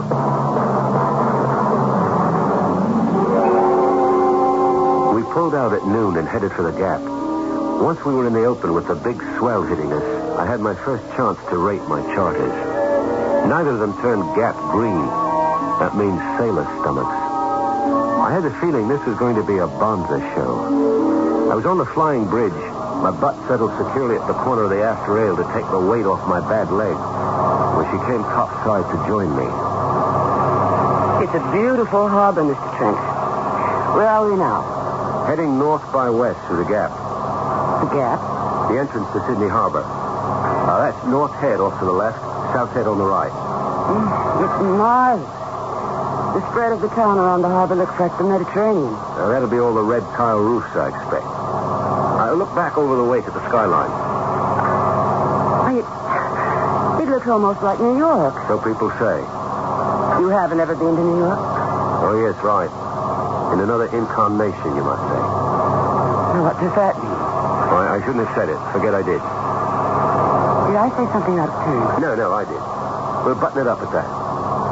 Maybe I'm intruding up here. No, it's your charter. Not mine, Jay's. Matter of fact, he sent me up to ask how soon we can break out some lines. Well, not till we're through the Gap. Then we'll ease up off DY and bait the outriggers to pick up some tuna. Well, he'll want to be in on that. Why? Anytime there's game fish. Oh, but this is not like American tuna. These are little chaps, 20, 30 pounds. We pick them up for chum is all. Chum? A bait, Mrs. Burton. I see. Look, can't we make it Eve? I mean, shipmates, after all? How would that sit with J.H.? Would you care? He pays the freight. Isn't that the truth? Well, supposing I don't care, I'd like you to call me Eve. Right. Eve it is. Oh, yes, Jimmy, what is it? Excuse me, boss. Massa asked for his visit. The master's voice. Excuse me, Gunner. I've learned when he whistles, I'd better come to heel. Thanks for the travel out. Boss, this no good sailing. What, Jimmy? Woman's on ship is bad medicine. No bring back. You might be right about this one, Jimmy. Jim read message in sand. Then he dream through the Kunapipi. And he see written death. Death for who? One aboard this boat. What kind of death? It's not written clear. But it will be from the water, boss. Maybe the one I see. The white death is of the gods, boss. Man come up wind against him. I sure put my foot in that shark's mouth the first time. But the next round's mine. I won't be a loser next time I meet up with him. Harried death, if you do. One or other of us. I own a blister I hope to repay. It is not clear who is to die. Well, that leaves it to the flip of the coin, the way it ought to be. Even odds. But right off, before personal matters, we have to service our charter. Now, break out those outrigger lines, Jimmy. We've got to start fishing. Time was I'd have set the automatic and helped gear up with Jimmy. But since the accident, I can't move that spry, except in the water. Funny how little difference it makes there, and how much it hobbles me on land. But that's beside the point. Off DY, we trolled and picked us up a few tuna, enough to fill the bait box. We headed north for the Great Barrier Reef, and trouble showed up. Well, Mr. Charter Captain, 2 days out. Where the devil are the fish? I told you if you were in a hurry to fly north and get a charter. I have the charter I want. I just want the fish. Well, I have no magic magnets. I can't draw them. We have to go where they are. Now, do you suppose there's any chance we might get there before Christmas? We'll get there. What am I supposed to do in the meantime? That's your problem. Let me tell you something, Captain Gunner Trent. We get there and you don't show me some morning. That's your problem. Jay, that's not fair. You stay out of this, Eve. Well, we can't expect Gunner to wave some sort of magic wand and deliver you fish for your hooks just because you're impatient. Forget it, Eve. Gunner? Eve? That's grown into quite a cozy little group, hasn't it? I asked Gunner to call me Eve. It's ridiculous to be any more formal. I don't much care what he calls you by name. Just so he doesn't think he can call you for anything else. Say. Oh, don't think he doesn't have eyes for you. What guy wouldn't? I just want to make sure he gets it straight. You're off limits to anyone but me. Maybe you ought to turn in, J.H. Now, what does that mean? You're pretty well shanked. Why stretch your luck? Oh, you explain, man. You got a big fat mouth. All the money in the world doesn't buy any rights to go too far. Or any further. You calling me out, boy? I'm calling your bluff. We want to ride this charter without coming to gutser. We better make some guide rules. Don't you try to dictate any terms to me. It's my money's paying for this trip. And any time I put my money down, I'm going to get value received. And don't you ever forget it. Yes, boy, what the Sam hell do you want? Excuse us. Shipshore Radio. They're looking for Massa Burton. Who is it? Jimmy, don't know. Okay, I'll get it. All right with you, Captain? It's your phone call. Help yourself. I intend to. But just remember, that don't work both ways. What's yours is mine right now since I'm paying for it. But what's mine is mine all the way down the line. Come on, boy. Show me where this phone call is. I'm sorry, Gunner. So am I. He doesn't care who he hurts or who he insults. He had no right to talk to you like that. My hide is thick enough. It's you I'm sorry about. You learn to live with it. She's had me on the ropes from the moment I met her. This wide-eyed girl with her steady gaze and the long, lovely legs. I could feel her calling me back into the real world. And I wanted, or I realized how much I wanted to go back to it. I went up from the stateroom to the wheel. J.H. was just hanging up the ship-to-shore phone. I got some business that's going to take me back down to Sydney, Gunner. You giving up the charter? Not on your life. This won't take me over 2 days. I'll fly down and back. Well, I'll put into Cairns and drop you there to pick up a flight. Way ahead of you, son. I got a helicopter coming to pick me up and a plane chartered ready to take off the moment it drops me. Well, when will we expect you and Mrs. Burton back? Mrs. Burton, all of a sudden? My formal. Well, Eve won't be back. Oh? Because she's not going. I'm going to leave her in your tender care. I hope I can trust you, Gunner. 6 years ago, with someone like Eve, you mightn't have been able to. Since then, I have other things on my mind. I know, Gunner. I know all about you. When I look up a man, I make sure there's nothing left to know. I wondered why you dropped out of the automobile business. Then you know I have no time for anything but to make a living while I continue my search. I do. That's just why I figure my wife is safe with you. Until I met Eve, he would have been right. Now I wasn't sure. I had a cold feeling between my shoulder blades, remembering Jimmy's prophecy. That old Aborigine pearl diver knew things no other man did. If he smelled death, it was coming. I could almost taste the stale odor of it in my nostrils.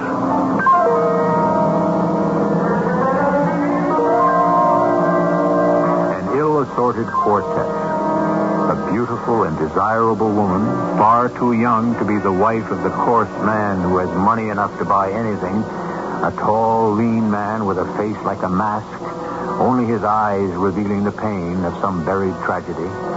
A wrinkled, dark brown Aborigine with eyes as bright as buttons, bristling with intelligence and a knowledge beyond the normal. And the uninvited guest, death. I'll continue the story of this charter when I return with Act 2.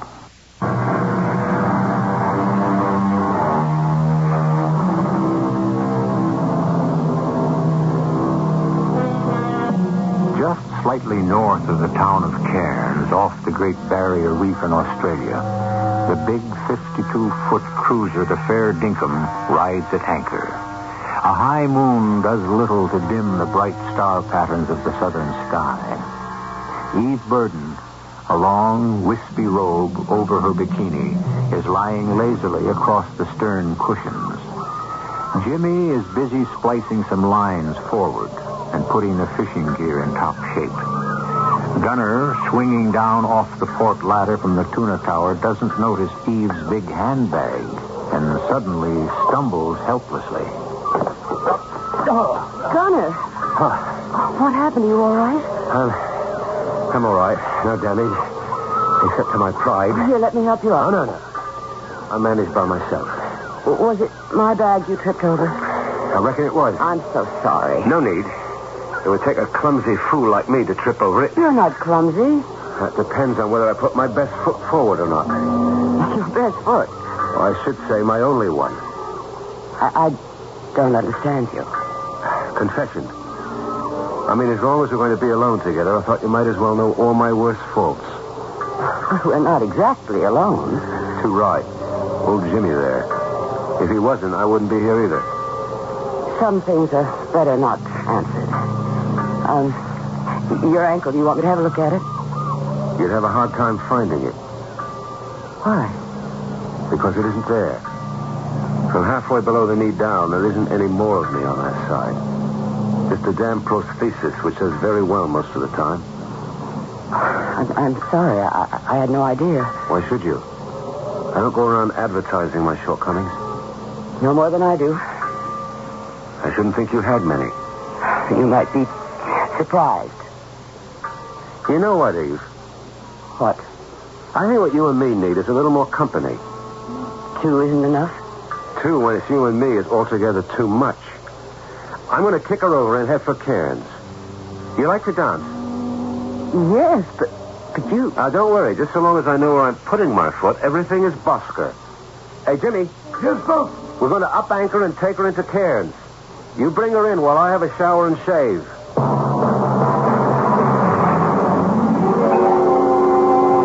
Where are we heading, Jimmy? Cairns, Missy.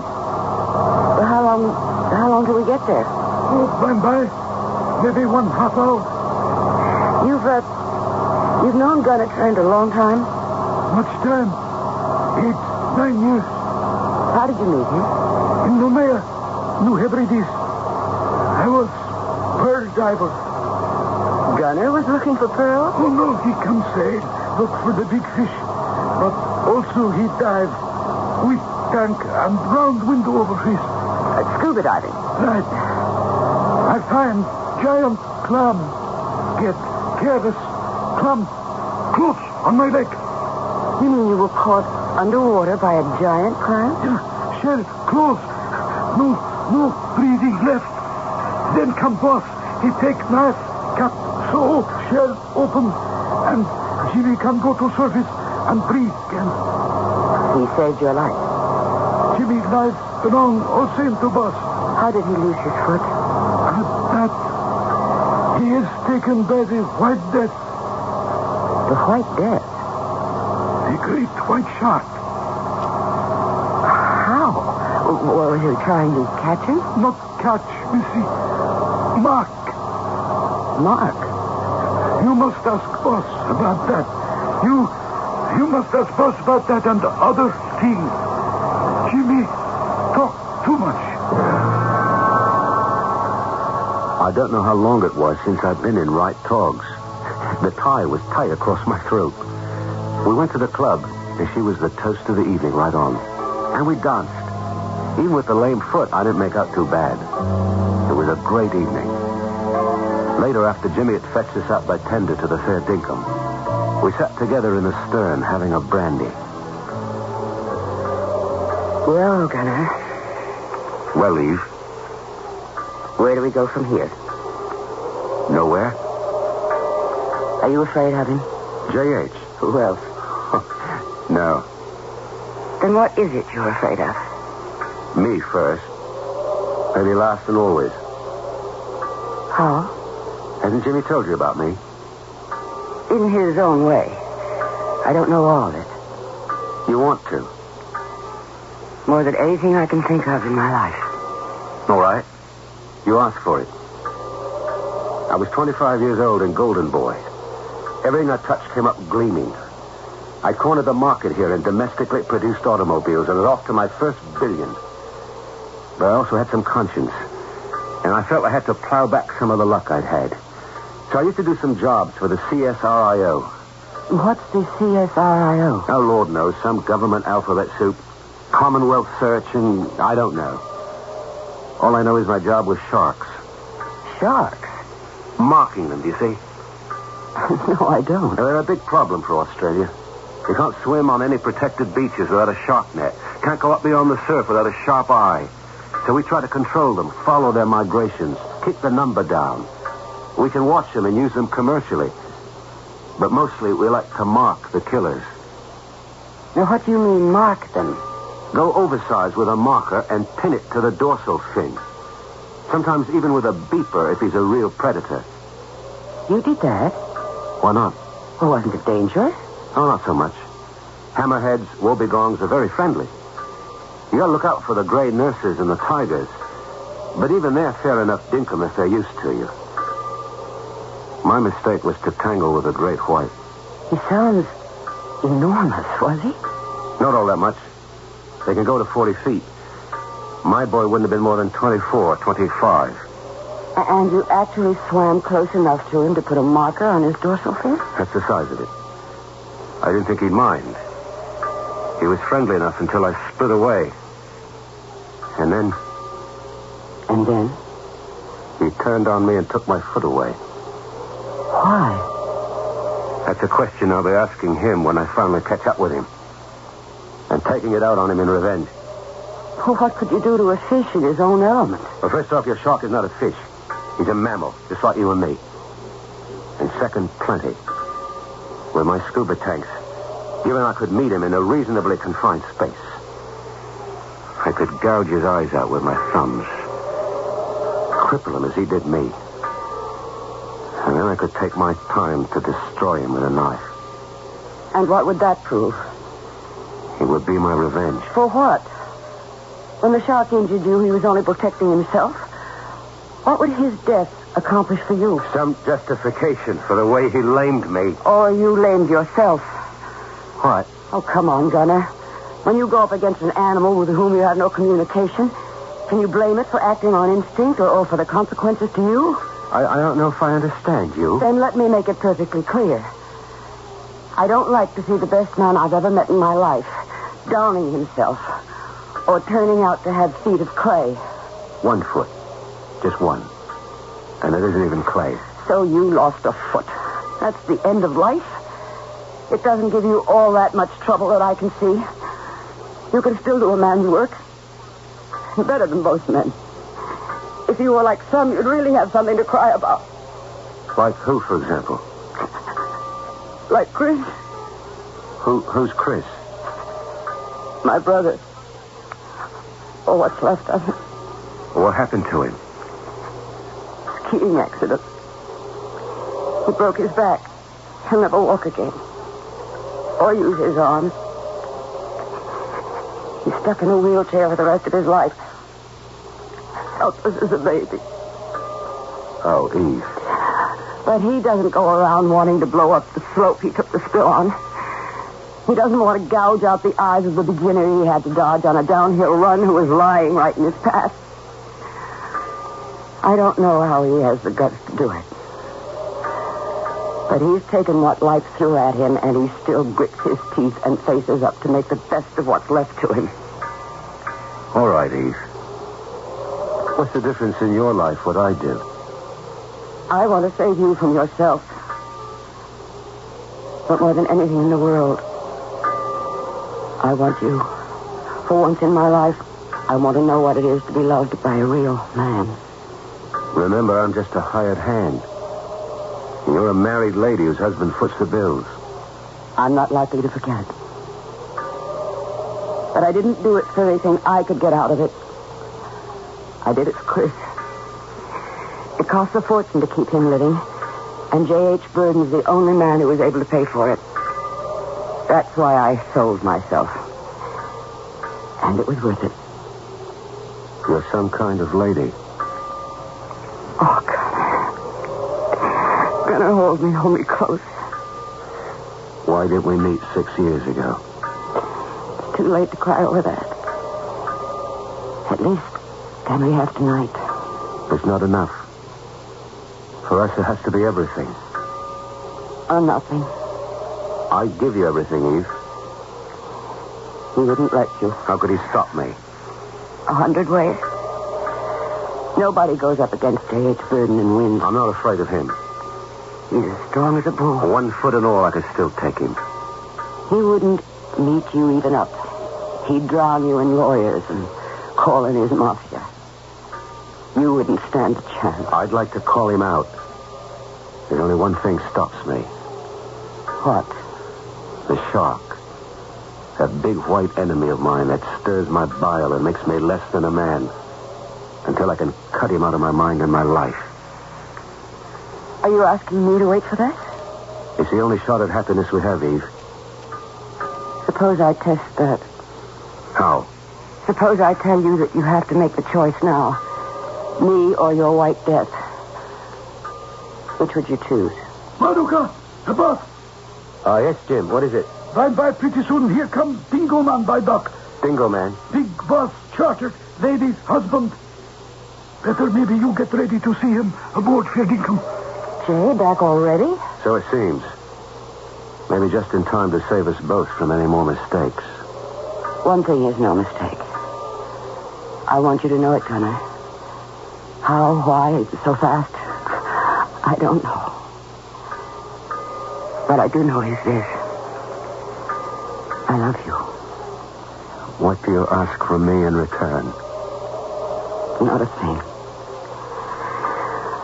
I guess it was just too late for us both before it began.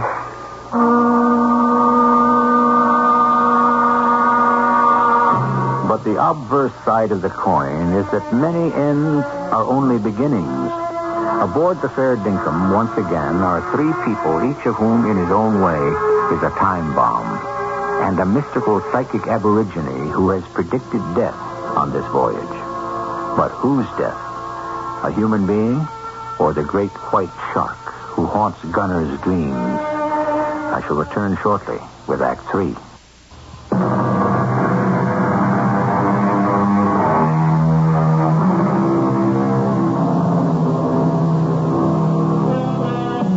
She rides in deceptive quiet at anchor, this magnificent sportsman's dream of a boat. And all is quiet aboard. The calm before the storm. Only J.H. Burden sleeps noisily but deeply, lulled by his usual quart of spirits. In her bunk beside him, Eve lies with open, dead eyes, chained to her servitude. In his bunk forward, Gunner Trent is tortured by deep feelings and emotions he thought he had long ago left behind. And cross-legged on the prow deck, Jimmy, the clever man, the psychic, rocks in a private agony as he tries to part the curtain of the future. Then at long last, the sun is risen, and they are underway toward the barrier reef. You want coffee, boss? I could use it, Chug. Thanks, mate. Anyone stirring below decks? Not yet, boss. By now we should give up charter, go back, our place, home. You still getting bad vibes? What? I mean, the spirits tell you bad things. One bad thing. What? It's not written clear. Well, tell me what you see, Jimmy. Here is stars. 5 places at point. Jimmy, boss, woman, charter man. What's the 5th point? The white dead. So, what do you read in these sands, Jimmy? One died. Only one. Which? It is not said. What happens to the others? The spirits say that depends who die. Not good omen. Better we turn back. I don't think we could, even if we wanted to. We're all charted on collision course. Everyone riding his own private route to disaster. We might as well play the game out. Man cannot fight the great spirit. He say who die. No way make change. Okay, whatever you say, Jimmy. Just the same, I still think I can take care of myself with everything. Except... White death. too right. That's between the shark and me, if I ever track him down. It was well on into the day before either of our charter friends stirred up. And then it was J.H. Burden, still drunk with a head to match, dragging himself up to the shark tower to sit by me. How's the Australian lover this morning? Didn't you hear me, Aussie? I heard you, J.H. Maybe I just didn't read you. Oh, we're going to play a little uptight, huh? I'll tell you what I'm going to do, Mr. Burden. I'm going to try to disregard you. Otherwise, I might be tempted to knock your head off. Drunk or sober, I can handle you, cripple. You got a foul mouth. I'm in a foul temper. What the Sam Hill went on between you and my wife while I was missing? Not one ruddy thing. More's the pity. You better be right about that, chum, or I'll nail your carcass to your tramp. I don't take too well to threats, J.H. If I ride you, why don't you call me? If we weren't riding some heavy sea right now, I might just do that. Then again, I might just turn around and head back into port. You will shout on me, boy, and I'll sue you for breach of contract till this boat of yours rots wide on the beach. I'll take you to get your marlin, and once you've landed him, maybe I'll take your measure for once and all. I might just look forward to that. I'm going below to fetch my own gear. When I fish, I want to be sure I can trust everything I handle. It helps sometimes to trust the crew behind you. I don't need you or your boy except the gaff and lander. I'll pull them in. Just you find them for me so I can hook them. I was mad enough to chew nails. But I didn't want to have a showdown with J.H. yet. That would wait until after the charter and he'd paid me. Besides, I did have a bit of a guilty conscience. The way I felt about Eve.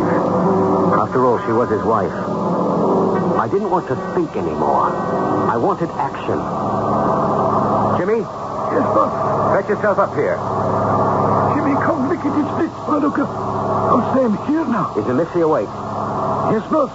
Jim sit by big fish chair. Oh, yes. Good. I want you to fix her and her man some brunch.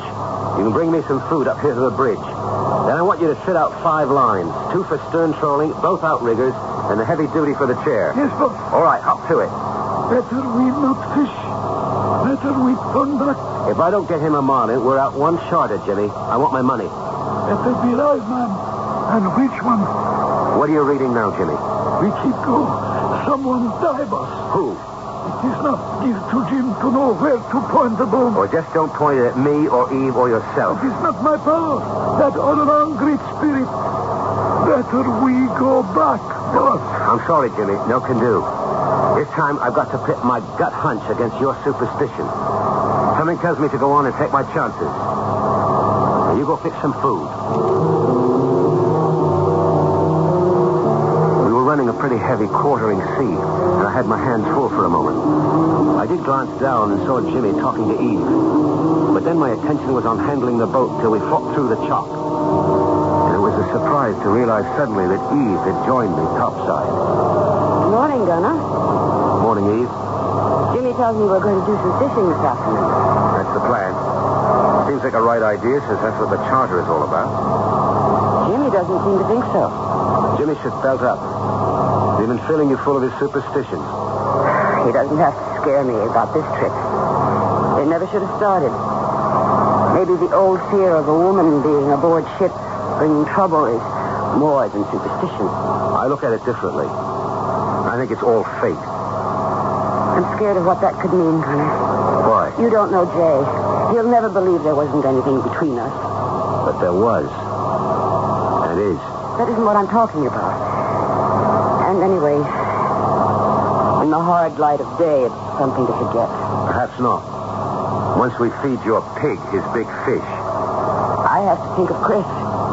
Anytime I want to go back to the market, I can make all the money that's needed for your brother.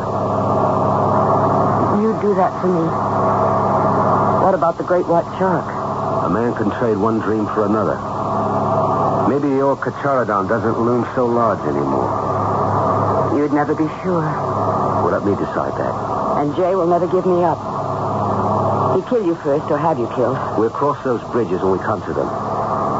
First, I'll let him find his fish. I gave my word on that.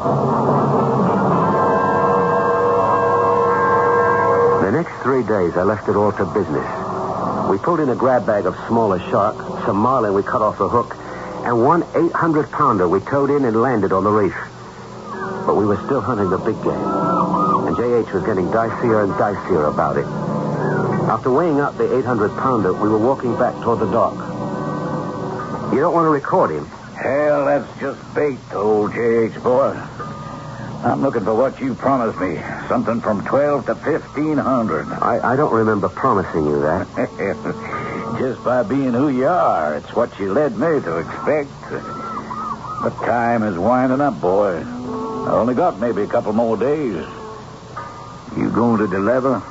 I don't know how I'd answer that, J.H., except for something Jimmy told me. Oh, what do I care what some old fool has to say? Jimmy is my friend. All right. So what did Jimmy tell you? That this last trip we will catch the big fish. How does he know? He divined it, sensed it. And you believe him? I believe it. But that's not all he divined. What else? With the fish comes death. For whom? He doesn't know. You want to risk it. Dumb superstition by an old man? You gotta be kidding. Come on, Gunner, we got lots to do. First we catch my fish. Then we settle some scores. We put out to sea again. But it looked as if we were in a run of bad luck. J.H. was drinking again and just about to throw a willy when on the second day we made the strike. It came on the main line out of the chair, and it hit like a ton of bricks bucketing off to nowhere at the speed of an express train. Man, oh man, maybe you didn't con me after all, boy. I've hit the big one. Let him run before you take the strain on that line. Don't tell me how to fish. Now, hard a port, Jimmy. Don't let him foul the stays. He's looping back. Can you handle him? Don't you worry about me. Just don't let him get under the boat and carry away my line. Watch him, Jimmy. I see Bob. Jimmy, don't let him fall. What is it, Gunner? The big marlin. It looks as if... It can't be. What?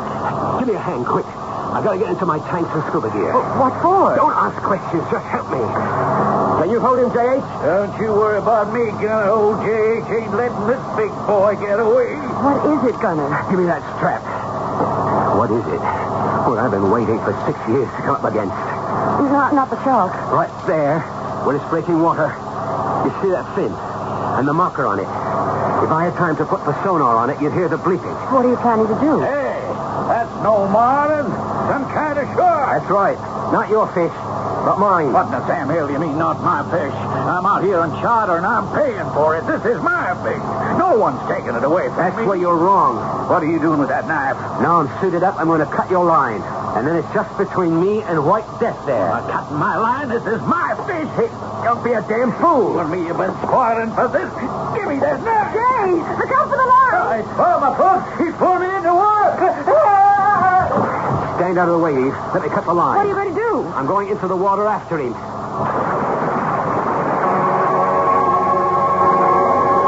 I went down into the water, the end of the cut line in my hand.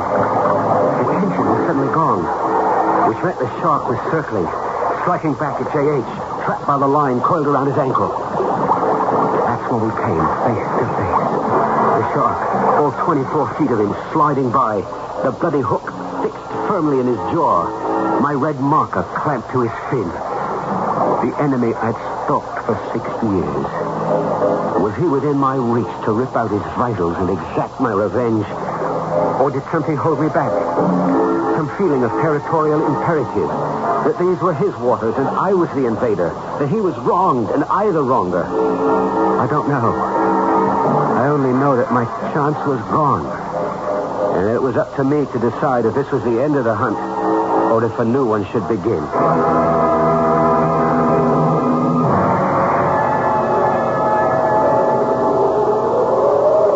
I'm sorry, Eve, but he was dead before the shark turned on him. I wish I could say I'm sorry. But it just seems like fate. Jimmy read all the signs right. What about the shark and you? We've closed our bargain. I don't want any more from him. And I hope he's had all he wants of me. I reckon I'm a free soul again. Not for a moment. You think you're ever going to get away from me? That's the advantage of being caught lame. I'd never be able to run that fast. We shrink in terror from the flashing teeth, the grinding jaws. But the shark has no animus. It doesn't hate us. If we invade his kingdom, we must realize that he doesn't bring the danger. We accept it and bring it upon ourselves. So we take all precautions, of course, and protect ourselves if need be, and hope that the nearest any of us have to get to the great white shark is not in his medium, but only through the medium of a tale such as this. I'll be back shortly.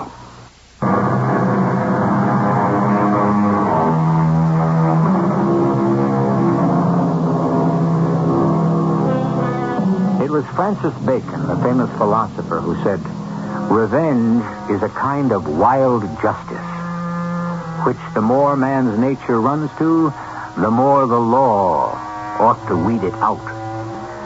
Certainly it is a bitter settlement if exacted, and twists the man who does." Gunner Trent was fortunate that instead of finding it, he found love instead. He was one of God's fools, which means he was the luckiest of men. Our cast included Michael Tolan, Ian Martin, and Joan Lovejoy.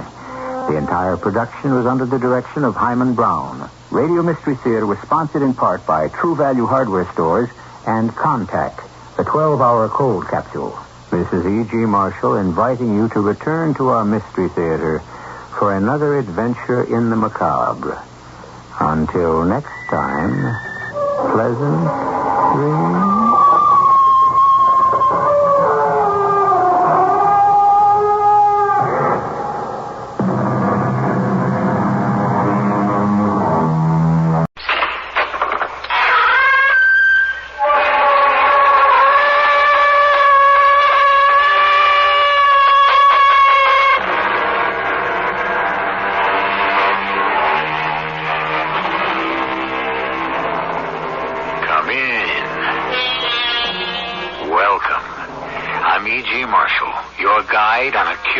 Journey through the realms of the unexplained and the unexpected.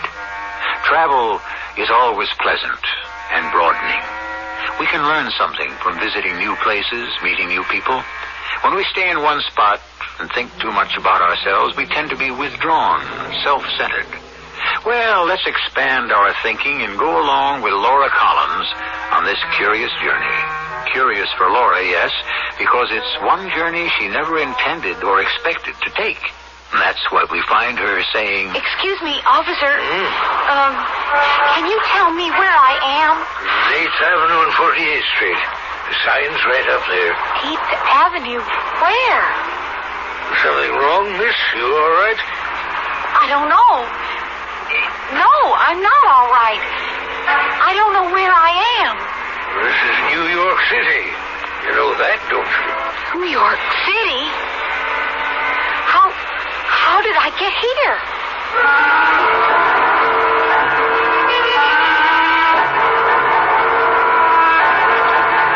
Our mystery drama, The Odyssey of Laura Collins, was written especially for the Radio Mystery Theater by Bob Juran and stars Betsy Beard. It is sponsored in part by ARM, Allergy Relief Medicine. I'll be back shortly with Act One. Picture this. At a hotel casino in today's Atlantic City, a jewel thief is about to get away with murder. Oh, please. If House Detective Arnie Sutter can catch him, he gets to keep his job and his kid Max. Don't blow it, Arnie. Don't want to go live with Mom. Can he do it? Who knows this business better than my old man? Find out Saturday night on Big Seamus, Little Seamus.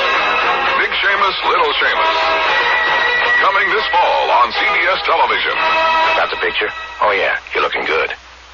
At the store, they told me there's a powerful anti-itch drug I can buy without a doctor's prescription.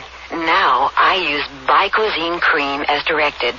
No more burning, embarrassing itching. No more scratching. Bicozine actually speeds healing. Bicozine cream. What a relief. For constipation, remember X-Lax pills, the overnight wonder. X-Lax pills, the overnight wonder.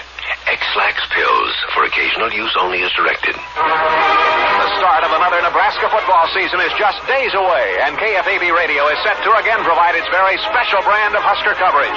Join us each football Saturday for extensive visits with Coach Tom Osborne. If they realize they've got a tough opponent, they're physically and mentally ready to play, that this thing kind of builds throughout the week. Interviews and analysis with Jack Payne. Speaking in all fairness to both teams, each did have key penalties come up when they did to hurt them at different times, but it's all a matter of how you bounce back. Color commentary with Kent Pavelka. It came at an opportune time after the gamble by Osborne to go for it on 4th and 1. OU with the great field position, but it's been turned around now. Nebraska has the great field position. And the legendary play-by-play of Mr. Football himself, Lyle Bremser. Takes it at the 2. He runs out to the 5, to the 10, to the 15, to the 20, the 30. He's the 40. He's going to go all the way. Man, woman, and child, he's gone. Nebraska football on KFAB. Catch the excitement this fall. You're listening to the Mystery Theater on KFAB in Omaha, Nebraska. In sports, NFL, the Falcons beat the Eagles 14-10. Kansas City beat Minnesota 6-5 in the American League first game. No score in the second after 2 innings.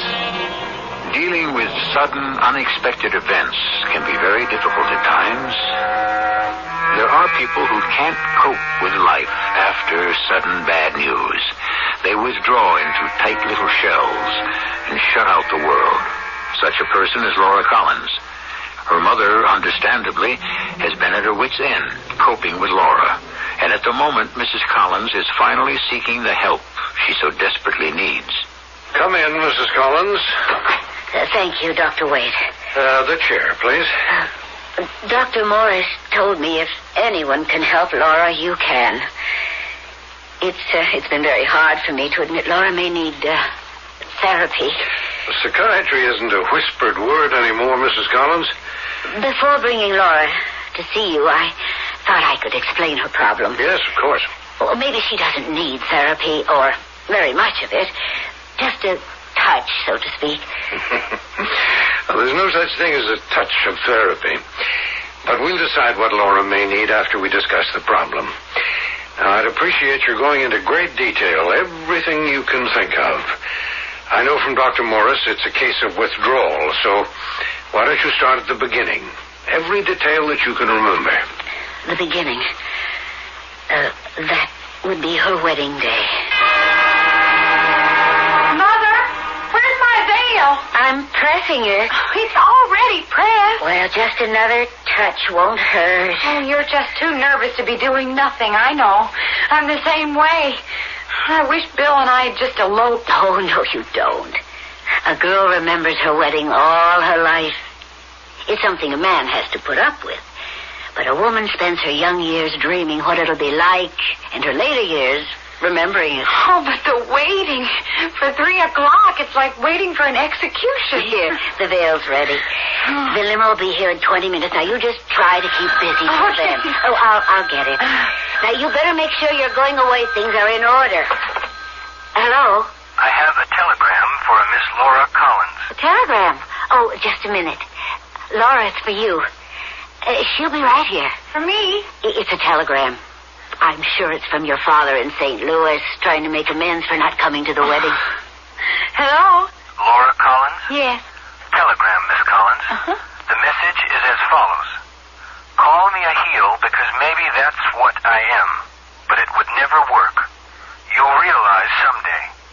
I'm taking the coward's way out. Forget me, Laura. It's best for you. Goodbye. Love, Bill. And the sender full name is Mr. William Page. Oh, Laura. Would you like the copy delivered, Miss Collins? Laura, what is it? Collins, would you like... Laura, what's the matter?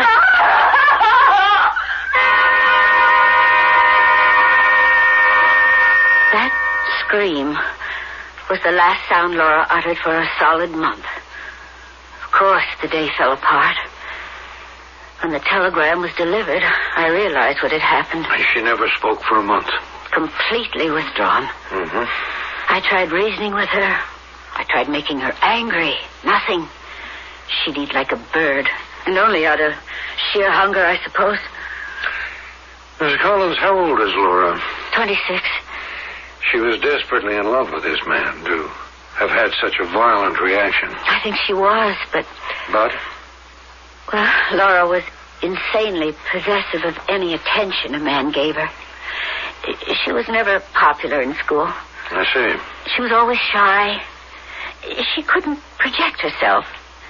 She felt everyone was better than she. Mm-hmm. That's not unusual. Better looking, more talented. Oh, I tried to bolster her ego. Frankly, Laura isn't attractive or accomplished. Oh, I love her as a daughter. But I can see the difficulties she had. You never considered therapy for her earlier? No, I felt she'd grow out of it. Then in her 20s, well, I just kept hoping. I couldn't see how therapy would find her a husband. No, therapy wouldn't, no. But her attitudes may have changed. But please, go on. When she met Bill, and they announced wedding plans, oh, I was elated. How long had they known each other? More than a year. It wasn't a flash in the pan. If it had been, I think she'd have gotten over it more easily. And now she hasn't spoken for a month, you say? Oh, that was 6 months ago. Yes, she came out of it enough to speak. I'll never forget her first words. I think I'll kill myself today. There doesn't seem to be much else to do. That broke the dam, at least. But it was only a trickle. She'd say odd things.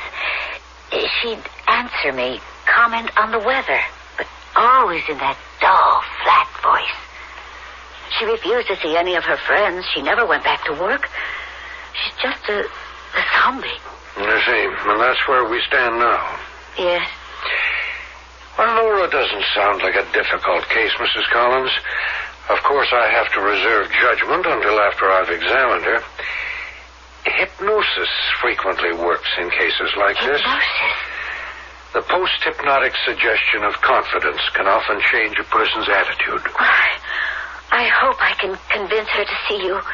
She probably won't put up any resistance. She usually doesn't anything. All right, well, let's say Tuesday at 3:30.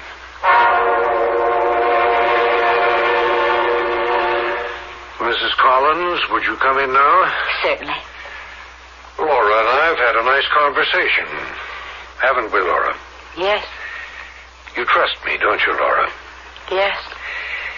Mrs. Collins, I mentioned hypnotism as a possible treatment for your daughter. I think more than ever now that it's the best route. Oh, Dr. Wade, do what you think is best. That's why we're here.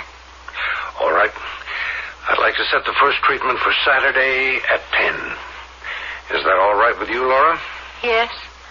You heard what I plan to do? Hypnotize me. Yes. All right. Saturday at 10, then, Mrs. Collins.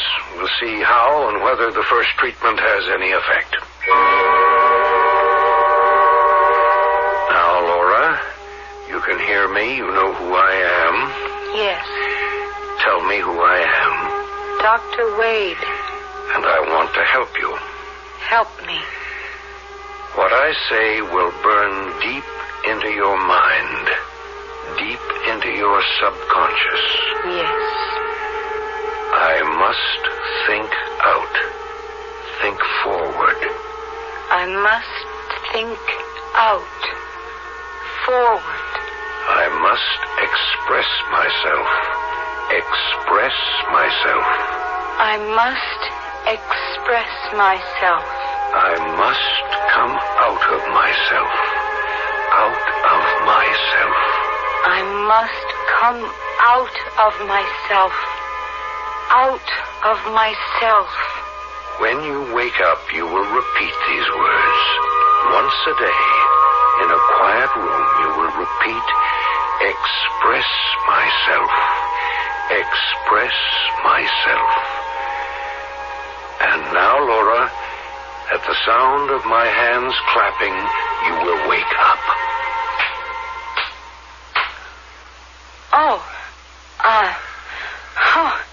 Are you going to start the hypnosis now? It's all over, Laura. We finished for today. How do you feel, Laura? All right. Is there anything I should do, Dr. Wade? Just be observant, Mrs. Collins. Let me know how Laura reacts. Come, dear. We're going home now. We'll have dinner out tonight at that favorite restaurant of ours. All right. These things take time, Mrs. Collins.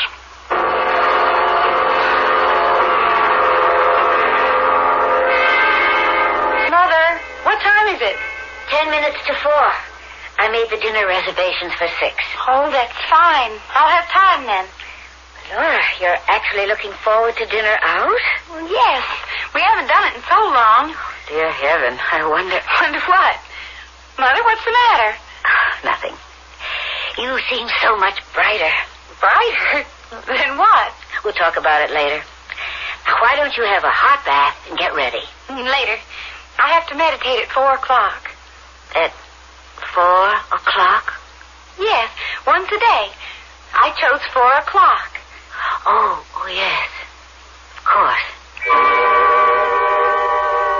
I must express myself. Express myself. Express myself. I must come out of myself. Out of myself.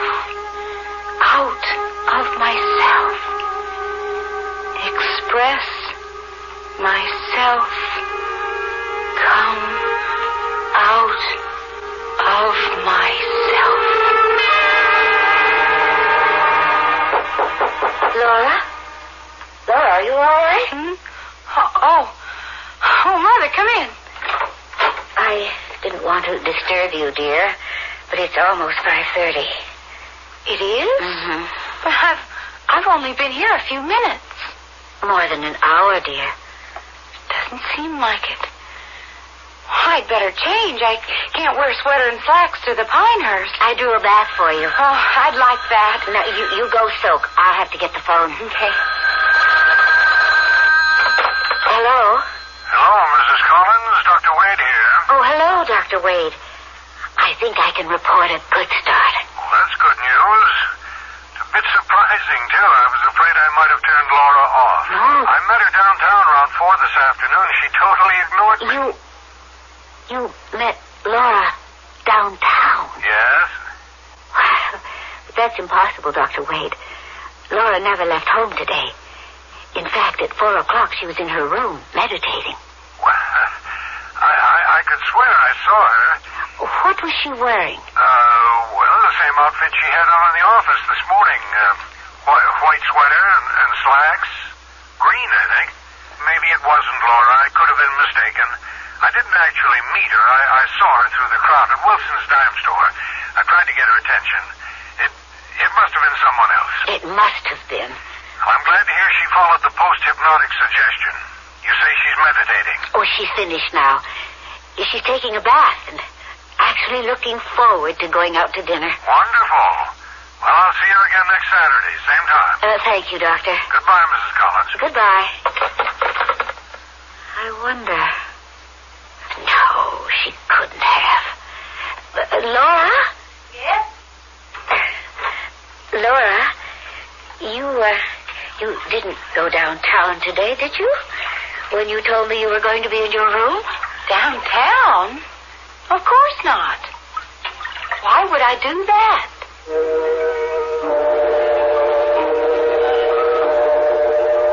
It must have been someone else. Dr. Wade only met Laura early this morning. He could easily mistake some other girl in a white sweater and green slacks for Laura across a crowded floor. When Dr. Wade thought he saw her, Laura was in her room expressing herself. After all, we can't be in 2 places at once, can we? Before we jump to conclusions, let's see what happens when I return shortly with Act 2. Maxwell House's coffee you can count on. Maxwell House, good to the last drop. Maxwell House is good morning. Maxwell House is good company. Good to the last drop. Maxwell House. Maxwell House, coffee you can count on. Always smells good. Always tastes good. Always good to the last drop. Maxwell House is good coffee. Good to the last drop. China, from that crucial day in Dallas, 1963, to Jimmy Carter's White House. One master reporter has seen it all. Now, America, the continent, the world come breathtakingly alive in Theodore H. White's nationwide blockbuster, In Search of History. 8 months on the New York Times bestseller list. Don Chancellor calls it enthralling. Eric Severide calls it vibrantly alive. In Search of History, a personal adventure by Theodore H. White, the hardcover bestseller now in paperback from Warner Books. And now, Camera Bug in the case of the missing girls. Brought to you by Dean's Camera Centers, Omaha, Midwest headquarters for camera bugs and everything photographic. Last winter in Snow Country, Lyle took some pictures and they turned out badly. What happened to the 2 girls in the other half of this picture? It's all black. Here's Camera Bug. Easily solved. Cameras left out overnight in cars or snowmobiles during freezing weather get stiff shutters. Dean's can teach you several simple ways to avoid this problem. Just remember, camera bugs depend on Dean's for all the answers and photographic supplies. Dean's Camera Centers, Omaha. 11:24. Self-expression is an important human characteristic. The human spirit needs the release self-expression provides. There's expression in writing, music, art, baking a perfect cake, or repairing an automobile. Whenever we do what we do best, we are expressing our inner selves. A sudden shock kept Laura Collins from being herself, caused her to withdraw. But hopefully with the help of Dr. Wade and a bit of hypnotism, Laura is beginning to come out of her shell. And you're meditating regularly, Laura? Yes, every day. And I have such curious dreams sometimes. Dreams? Yes. One afternoon while I was meditating, I dreamed I was in a beautiful field of flowers. I could actually smell them and touch them. And another day, I was on a boat floating down a river. I dragged my hand in the water, and you know what? When I woke up, my hand was wet.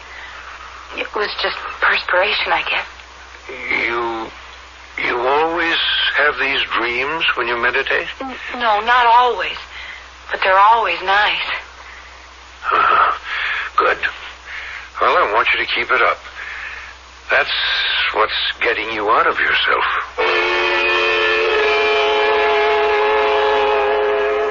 I must express myself. Express yourself. I must come out of myself. Out of yourself. Out of myself. Out of myself. Out of myself.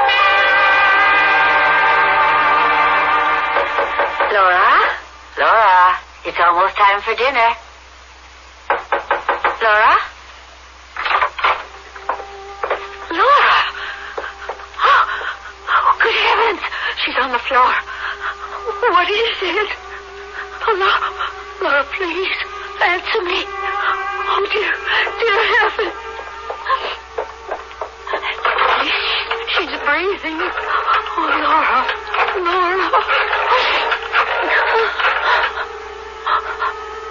Hello? Dr. Wade? Oh, thank heaven you're there. It's Mrs. Collins. Something's happened to Laura. I don't know. I went to call her for dinner, and she was on the floor, unconscious. Yes, she was. I don't know. I was too upset to look. Can you come right away? Thank you.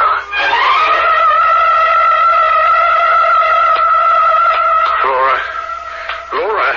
It's as if she... No, she's not. She's comatose. There's hardly a pulse. Shallow breathing. We've got to get her to a hospital immediately. Where's the phone?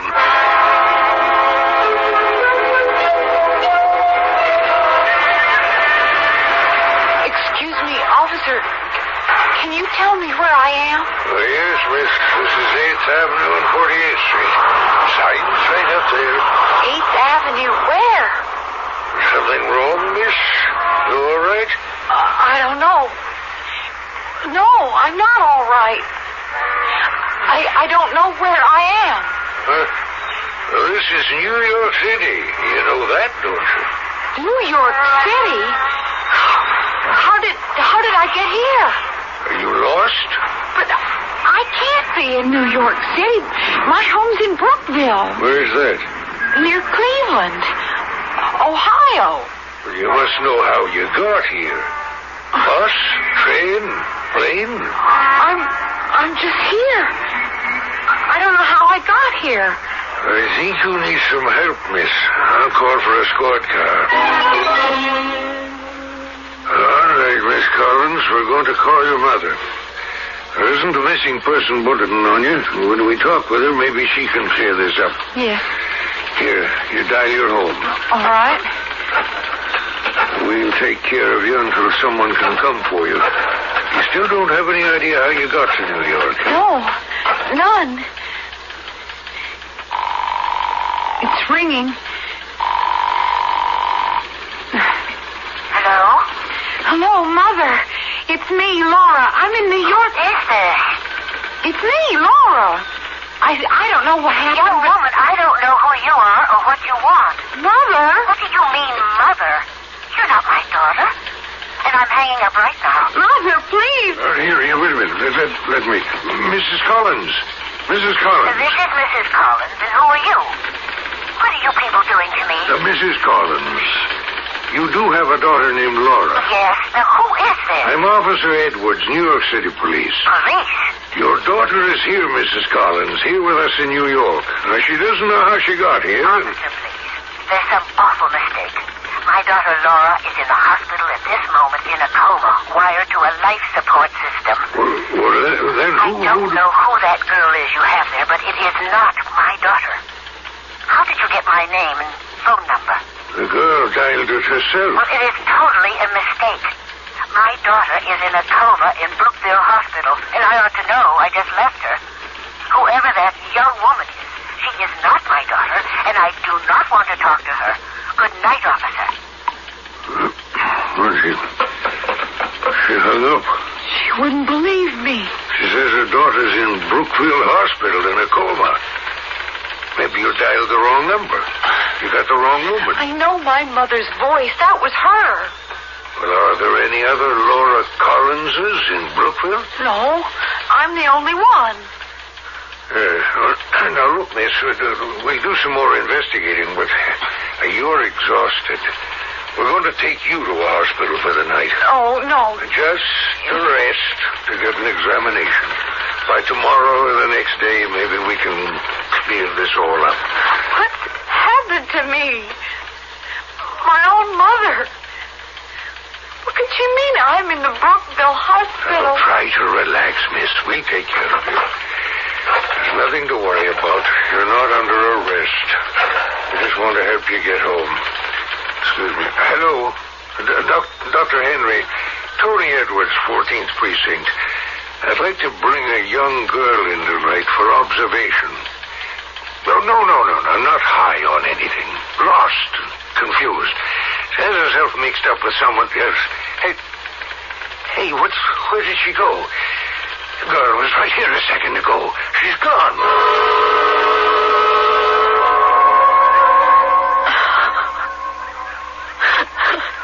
Hey, lady. Want to tell me what's wrong? Hey, don't mind if I share the bench, then? Park's kind of crowded this evening. Oh, it's too nice an evening for tears. I'm sorry. No need to apologize. I just don't know what to do. I'm so frightened. Confused. Well, aren't we all these days? I don't know how I got here. My mother says I'm in the hospital and I have no money and I've never been to New York before and the police want to put me... Hey, whoa, back. Oh, please. Maybe you can help me. Look, what's your name? Laura Collins. I'm Jerry Morphe. I know a great little cafe where they have the best cannoli on the west side. What do you say we solve your problem over some hot coffee and chilled cannoli? Okay.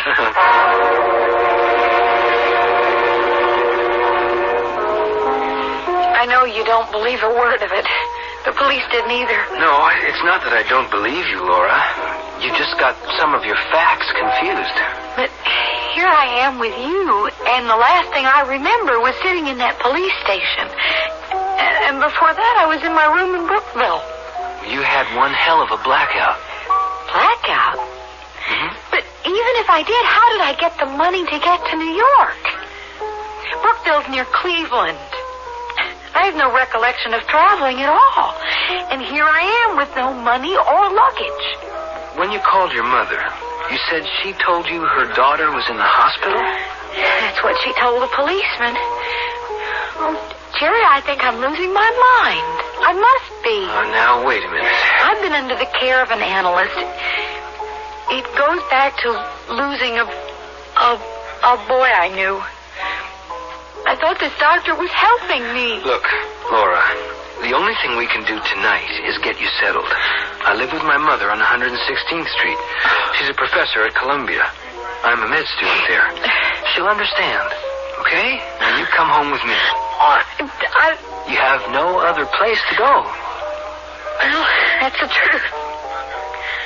Oh, Jerry, how could anyone be so kind?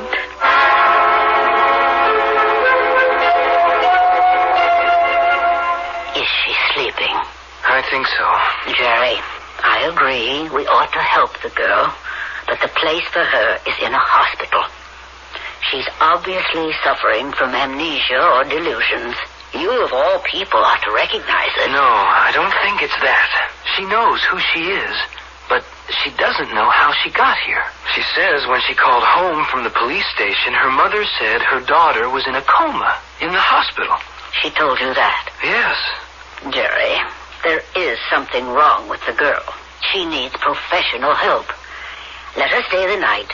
First thing in the morning, have the police try to find out who she is and locate her family. Hi. Sleep well? I didn't sleep at all. I wasn't even a bit tired. I'm sorry you gave up your bed. Oh, it's okay. Mother's gone to an 8 o'clock class. Laura, I want to call your mother this morning.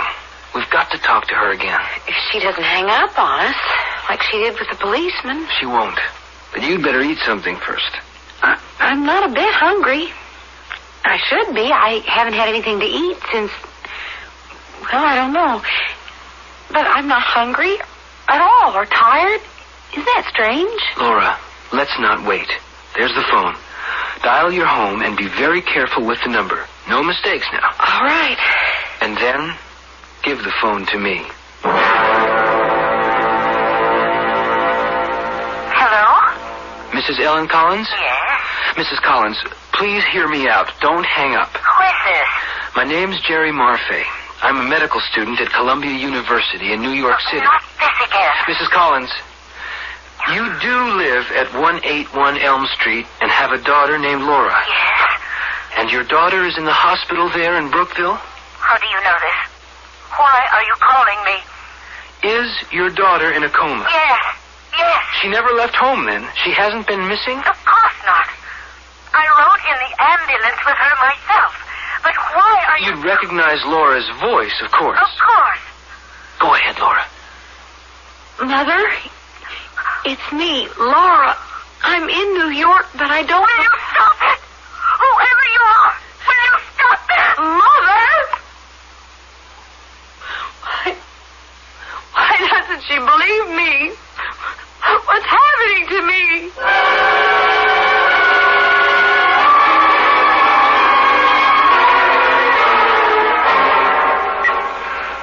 Laura.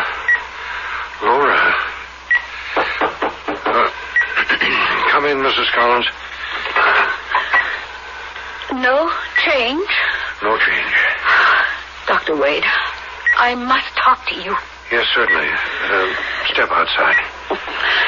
Why are you shaking? Well, I am so upset, Dr. Wade. It's the phone calls. Last night, again this morning.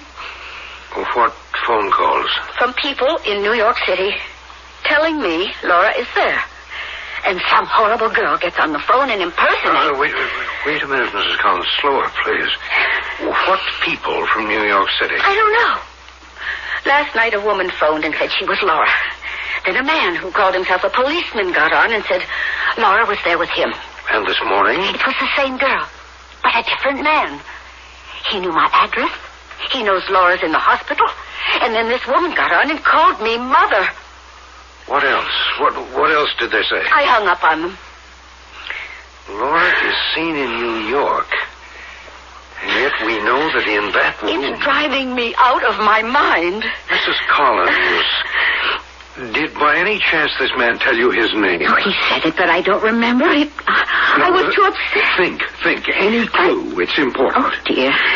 He said something like Parfait or Harvey. I'm not sure. I've got to locate him. Anything else? Well, he said he was a med student at Columbia. Yes, it's coming back now. Good.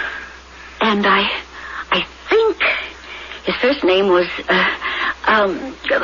Jerry. Good. It's a start. Columbia and a med student. Maybe he's guessed it. What are you talking about? Does he have a connection with Laura?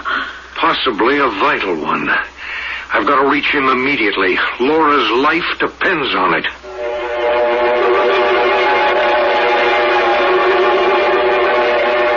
Have you guessed it? What's happened to Laura? She lies in a coma in Ohio, and yet apparently has turned up in New York City, befriended by a young med student named Jerry Marfay. We'll find out what danger Laura is in and what happens to her next when I return shortly with Act 3.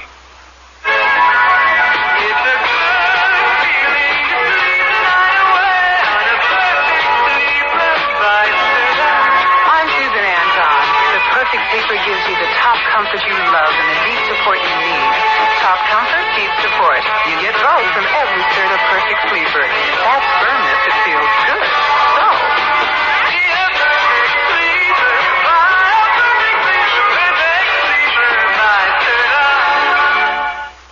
Help! Help! It's hay fever. And my pills are just antihistamine. Isn't there something better? Don't give up. Arm yourself with ARM. ARM, Allergy Relief Medicine, gives you full antihistamine relief for itching, dripping, sneezing, plus extra decongestant for freer breathing, clearer sinuses. Better relief. Better relief. Arm yourself with ARM. ARM. For occasional use only as directed. Naturally, no insurance man likes all that paperwork and figuring, but it's part of his job. Now Omaha Computer offers insurance men a specially programmed Alpha Micro, a multitasking, multi-user computer programmed for insurance men. Ask Omaha Computer to put one in your office, whether you're a one-man or large-sized agency. Alpha Micro from Omaha Computer, specially programmed for insurance men. Call or visit Omaha Computer at 84th and K. Out-of-towners call Omaha Computer. Collect. You're listening to the Odyssey of Laura Collins on the Mystery Theater from KFAB in Omaha, Nebraska. It's 18 minutes before midnight. Laura's psychiatrist, Dr. Wade, seems to have diagnosed a curious link between the people in New York who are calling Mrs. Collins, the girl who claims to be Laura, and Laura herself, who lies in a hospital bed in Brookville. Dr. Wade has taken Mrs. Collins back to his office to prepare her for something she'll find impossible to believe. Astral projection? Mind travel. I'm convinced the girl in New York may be Laura's astral self. How can... Parapsychologists have dozens of documented cases where people asleep or in shock have actually appeared hundreds, even thousands of miles away. What? Now, as far as believing, well, I'm on the fence myself. But it's worth pursuing in Laura's case. What can you do? First, pray that my secretary can locate this Parfait, or when we reach him, I've got to try to convince him of my theory. This is a nightmare. The life support system will keep Laura's body alive until, hopefully, her astral self returns. I don't want to hear any more, please. I know it seems grotesque to you, Mrs. Collins. There is a strong chance that the astral substance will return of its own accord. You really believe in this? You believe this is what's happened to Laura? Well, it explains those phone calls and Laura's condition. I was up half the night trying to figure out what happened to her. Why should she suddenly fall into a coma? There's no physical illness. I reviewed my treatment, the hypnosis, the suggestion to Laura to get out of herself, to express herself. And you're saying that this is what she has done? Literally? Yes. Oh. And if I can reach this student in New York who called you, I can verify it. But what's going to happen to Laura? Ordinarily, the astral self returns to the body in a brief span of time.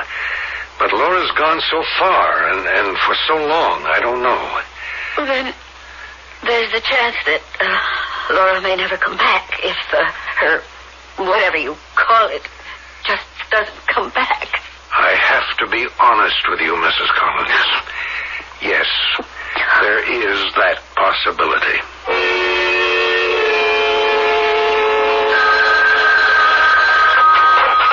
Hello? Jerry, it's Mother. What are you doing home? I thought you'd be in class. I didn't want to leave Laura. We called her mother and got the same response. Laura's pretty upset. Now listen, I don't know what this means, but the administration office was looking for you. They gave me this message. Now, what is it? They had a call from a Dr. Wade, a psychiatrist. He is desperately trying to find a medical student at Columbia named Parfait or Harvey. The name was close. There's no student named Parfait or Harvey. I don't know what he'd want with me, whoever he is. They gave me his number if you want to satisfy your curiosity and mine. He's calling from Brookville, Ohio. Hello, Dr. Wade. I'm Jerry Marfay in New York. Jerry, you're the med student who called Mrs. Collins this morning? That's right. Say, what's going on? Why did she hang up on Laura like that? Jerry, now listen carefully. Is Laura with you now? Yes, she's right here. She was so relieved when I told her you were trying to reach us. Ask him if I can talk to Mother. Tell me, what does she look like? Look like? Well, short, blonde hair, cute nose. Anything unusual about her? No, the only thing unusual is the way her mother's been acting. Doesn't she want Laura home? Let me speak to her. He wants to talk to you. Oh, hello, Dr. Wade. Laura, how do you feel? I want to come home. What's happened, Dr. Wade? How did I get here? And what's Mother talking about? Laura, I'll explain things when you get home. Now, you stay with Jerry and do just as he tells you, all right? He's going to bring you home. Now, remember, Laura, it's very important. Stay with that young man. I will. Put Jerry back on, will you? And relax, Laura. Everything's going to be all right. Okay. He wants you again. Hello? Jerry, now listen to me carefully. That most certainly is Laura Collins. Now, try to understand what I'm going to say, and whatever you do, don't tell Laura. What is all this? Jerry, you've got to be very careful with Laura. You must cooperate with me. That girl's life depends on it. Okay, but what... The girl with you is Laura Collins' astral self. Her what? I don't know how much you know about parapsychology, but please go along with me. You mustn't do anything to disturb her. That girl with you is actually a projection of Laura's mind. What's he saying? He's not making sense. Whether you believe this or not, please try to do as I say. We've got to get her back to Brookville. Well, that's what she's been wanting all along. Well, it's getting dangerous. Laura's astral self has been out of her body for more than 24 hours now, and the distance is extreme. Apparently, it can't find the way back. And the longer it stays apart from Laura's body, the less chance it has of getting there. The invisible cord that holds the astral self to the body weakens. Yeah, you say so. Well, I don't blame you for not believing me, but will you help me? Sure.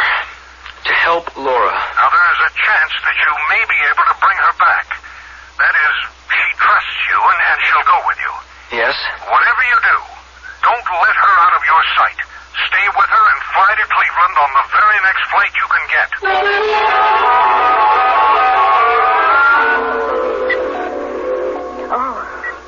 Dr. Wade? Mrs. Collins, I located that chap in New York. I talked to Laura. You talked with her? Yes. I look at her lying there, still as death, and you tell me you talked to her. She's on her way back. How soon will we be there? We ought to be landing in a few minutes. Oh, you've been so kind to me, Jerry. I could have flown back alone, but I'm glad you came with me. I couldn't let you come alone. I wonder if I'll ever find out how I got to New York. I just can't understand it. Well, don't think about that. You're almost home now. I was so lucky to meet you. I don't know what might have happened to me. A lot might have already, it seems. Jerry, I'm beginning to feel funny. What, funny? Jerry, I... What's the matter? I feel so strange all of a sudden. So peculiar. It's the plane, probably. It's been bumpy. No, I have this funny tugging feeling. Tugging? Mm-hmm. As though I were being pulled. I feel kind of faint. Try to relax. We'll be down soon. It's like I was being drawn away. Pulled away. Laura. Jerry, what's happening? What's happening to me? Laura! Good Lord! She's gone.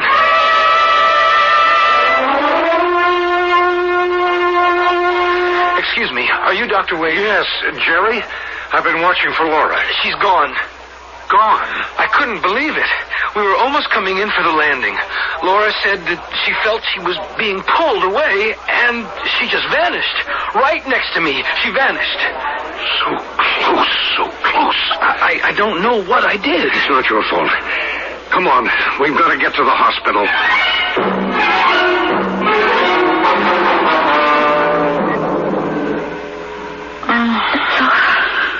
Laura, did you...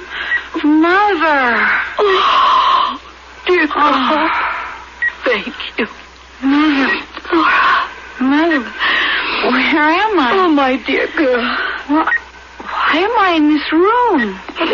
What is this room? You're in the hospital, dear. Hospital? Yes. You said on the phone I was in the hospital. I was in New York. You've been in a coma since yesterday. A coma? I'll have to call the nurse. No. Please wait. I wasn't in New York. You've been here all the time. Then I dreamed. It was a dream. New York and Jerry. Mrs. Collins. She's awake. Oh, doctor, she's back. Laura. Dr. Wade. Mother says I was in a coma. How do you feel? Tired. Isn't that funny? I'm tired after sleeping for 2 days. I had the strangest dream. It was so real. I met such a nice young man. Oh, he was so good to me. I'm sorry it was just a dream. Jerry. It's all right for me to come in? Jerry! You are Jerry! Hello, Laura. I remember now. You brought me home on the plane. But I don't understand.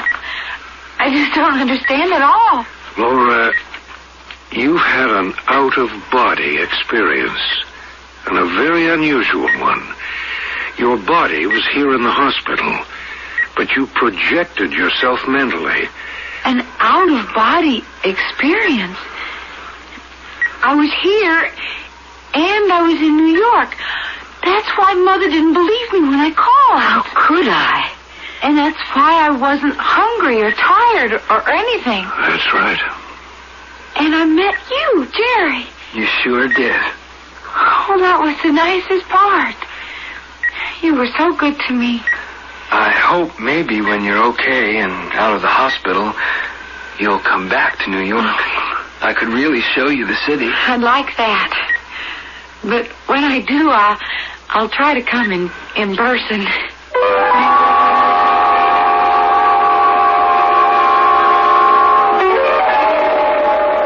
convenient way to travel, wouldn't you say? No train or plane reservations, no waiting for luggage. But of course, it's not as simple as it sounds. Very few people really have this psychic experience of mind travel or astral projection.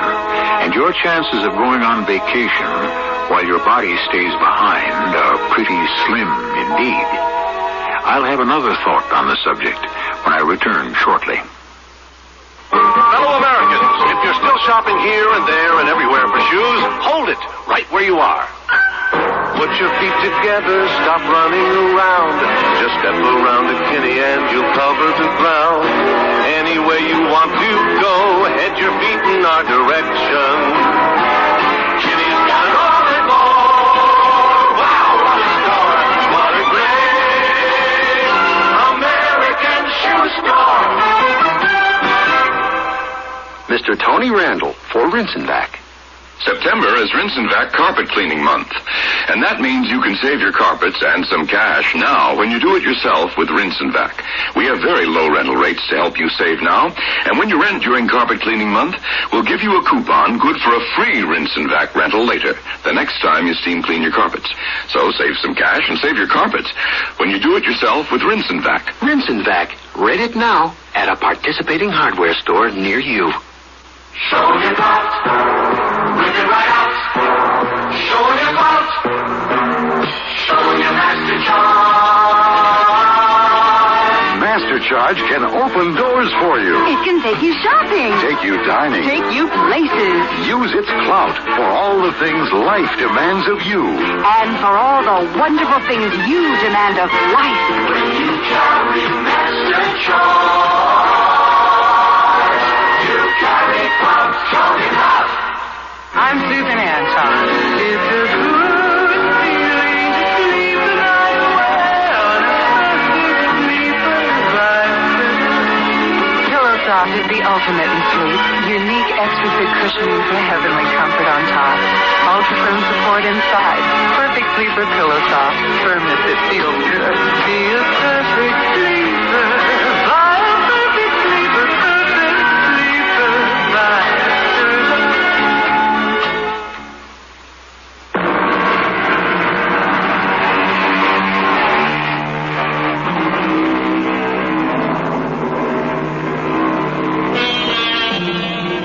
Curious what the mind can do. It can take us to unknown worlds. It can lift us up to experience the heights of excitement. With our mind's eye, we can see beyond the everyday humdrum of life and let our imaginations take us to the ends of the universe and beyond. I hope you'll have your mind's eye and your imagination ready when we meet again for another tale on Mystery Theatre. Our cast included Betsy Beard, Don Scardino, E.B. Juster, and Court Benson. The entire production was under the direction of Hyman Brown. This is E.G. Marshall inviting you to return to our Mystery Theater for another adventure in the macabre. Until next time, pleasant dreams.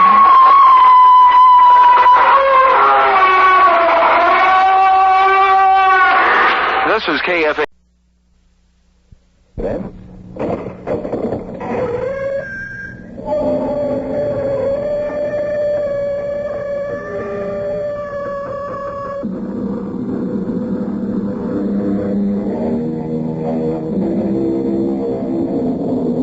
Come in.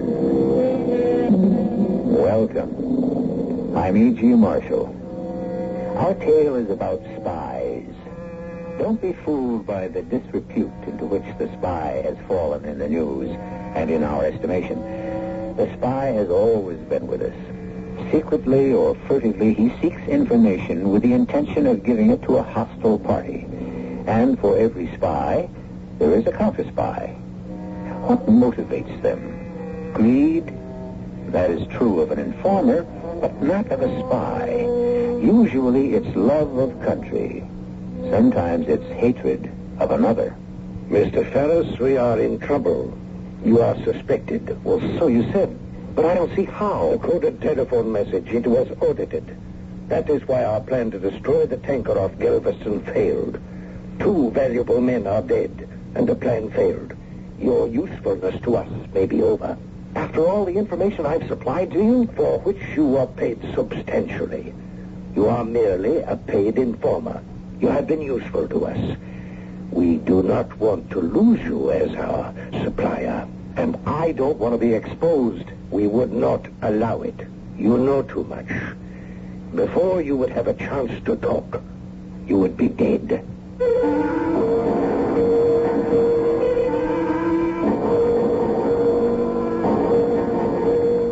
Our mystery drama, The Ferret, was written especially for the Mystery Theatre by Roy Windsor and stars Elliott Reed. It is sponsored in part by Buick Motor Division and True Value Hardware Stores. I'll be back shortly with Act One.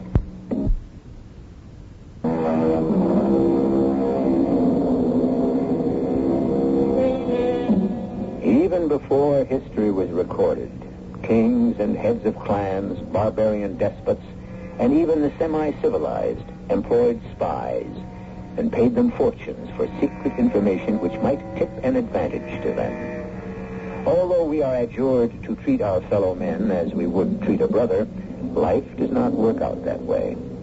We want what another has, and sometimes we achieve it by subterfuge. And the instrument of subterfuge is the spy. Cocktail, Monk? No, thanks. You go ahead, Amory. You deserve one after what happened in Galveston. Well, for once, we fixed their wagons. It is Ferris, right? No question about it. You intercepted the coded telephone call. I have no doubt that it was phoned in by Ferris. Yeah. He's the only person I know of at Energy Exploration who has contact with Warren. Well, it's hard to believe. A guy on a big security job selling out his own country. For what? Money. Oh, when do we move in on him? We don't. Not yet. But No. I've had instructions from Washington. We've got Ferris whenever we want him. But we want the big fish behind him. The men paying him for the information. Warren? And many more. Mm-hmm. Well, there are ways of making Ferris talk. No good. Warren and the others would just scatter, and before they did, Ferris could be dead. They play rough. You know that. Yeah. What's the plan? Cat's paw. Mm-hmm. Who? Me. Washington's orders? My suggestion, but they bought it. All right, fill me in. I'm about to, Monk. My life will be in your hands.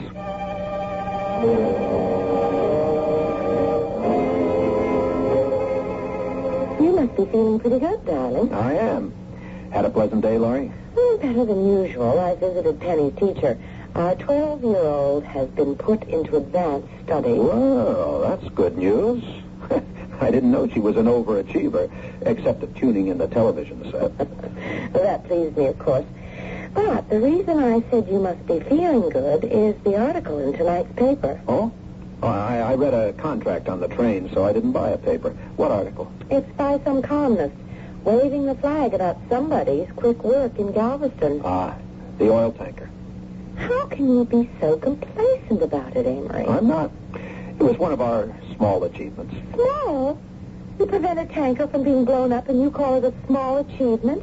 It saved our country millions of gallons of oil. 2 of the men who planned the sabotage were killed. Yes, and there are more where they came from, Loris. But we're doing something about it. For a year, all I've heard from you is that one project after another at Energy Exploration is being hindered because the information is being leaked to enemies in other countries. You've been worried about it, and so has Clem Ferris. Oh, he's been concerned, all right. Well, I should think he would be. How can it happen? Everyone at the Bureau has been carefully screened. Isn't that where the leak is? How is that possible? If we knew, darling, we'd do something about it. There must be an informer there. Could be. Security is watching every one of us very carefully. Even you? Even me. Even though I'm just the lawyer who specializes in land deeds. Oh, it's got to be some scientist. Maybe some man in geodynamics. Their knowledge of sources of raw energy would be worth a lot to anyone who wants to cripple our energy program. Maybe there's a spy. If there's an informer, Loris, you can be almost certain there's a spy. Then isn't there also a counter-spy? I really wouldn't know, darling. Sometimes you can be so unsatisfactory There you are, working at a sensitive bureau overrun with informers and spies and counter-spies. Oh, Lawrence, you read too many spy novels. You don't believe that kind of thing goes on? Oh, probably, in a very business-like way. Spying is a business, just as the law is a business. I don't want to disillusion you. But you laugh at me. Telephones are tapped. There is microfilm. And micro-recorders in tie bars and cufflinks and so on. Yes, I suppose so. But what's important are not those who play the cloak and dagger game. It's the country or the person behind them. We may have prevented one tanker from being blown up and 2 men were killed. They were only tools. It's those behind them we have to worry about. You know more about all this than you're telling me, Amory. I sense it. What is it? Who is it? I don't even dare to tell myself. What? I mean it, Loris. Speculation could be an invitation to a trip to the morgue. Good evening, Mr. Ferris. Evening. You would like something? A cocktail, perhaps? No, thanks. Let's get this over with, Warren. My nerves are a little ragged. Understandable. To some, life is precious. You do not want to lose yours. You might say that. It depends on the plan we have worked out. Perhaps it will succeed, but we are dealing with a very dangerous person, the Ferret, a counter-spy. We assume it is a man. The Ferret? Who the devil is the Ferret? We would give a great deal to know. It is a person without a shadow. You think perhaps this Ferret works for energy explorations? How else to explain the suspicions now directed at you? The intercepted coded telephone message. Yeah. Well, you said you had a plan. Does it involve me? Yes, critically.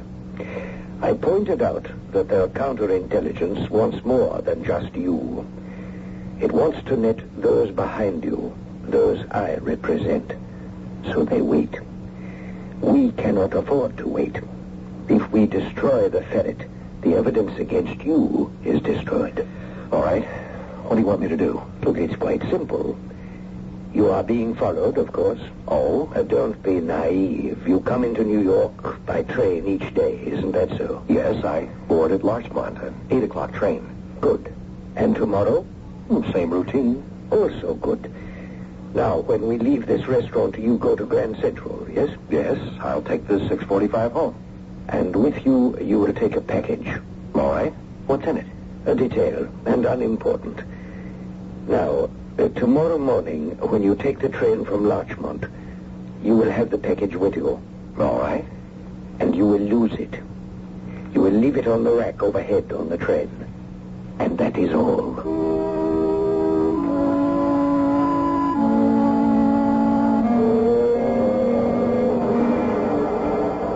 Hello there. Yeah, what can I do for you? I lost a package when I came in this morning on the 8 o'clock from Larchmont. Oh, what's it look like? Oh, it's a box about 12 by 18 and 3 inches deep. It's wrapped in brown paper. Your name on it? It might be Ferris. Clem Ferris. Okay, let's take a look. Yeah, I got it. This it? Yes, that's it. Okay, sign here. There you are. And thank you. That's okay. Goodbye. Well, it worked, Amory. How do you feel? Nervous. Did you see the kid with the camera? No. Pretty smooth. 18 or so. I talked to him. He was taking pictures, he said, for some school project. Down in Lost and Found? Oh, sure. He said he'd been all over Grand Central. He likes them light beams that filter down into the upper level. Swell. And he got a picture of me? That's right. Just when you turned away from the guy in Lost and Found. Well, you're it now, Amory. Operation Cat's Paw. Yeah. Now what? We have lunch across the street, and then I have a surprise in store for Mr. Ferris. Well, I'd like to see his face when you walk in on him. I'll be just my pleasant, simple self.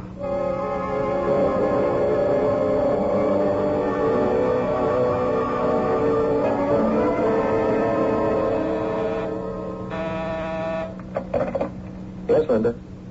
Amory Mills? Certainly. Send him in. Hi, Clem. Look what I found. My package. package? Where did you get my package? Lost and found. Grand Central. Oh, for heaven's sakes. How the devil did... Don't I deserve a thank you? Of course. I'm just mystified. How did you know I'd lost it?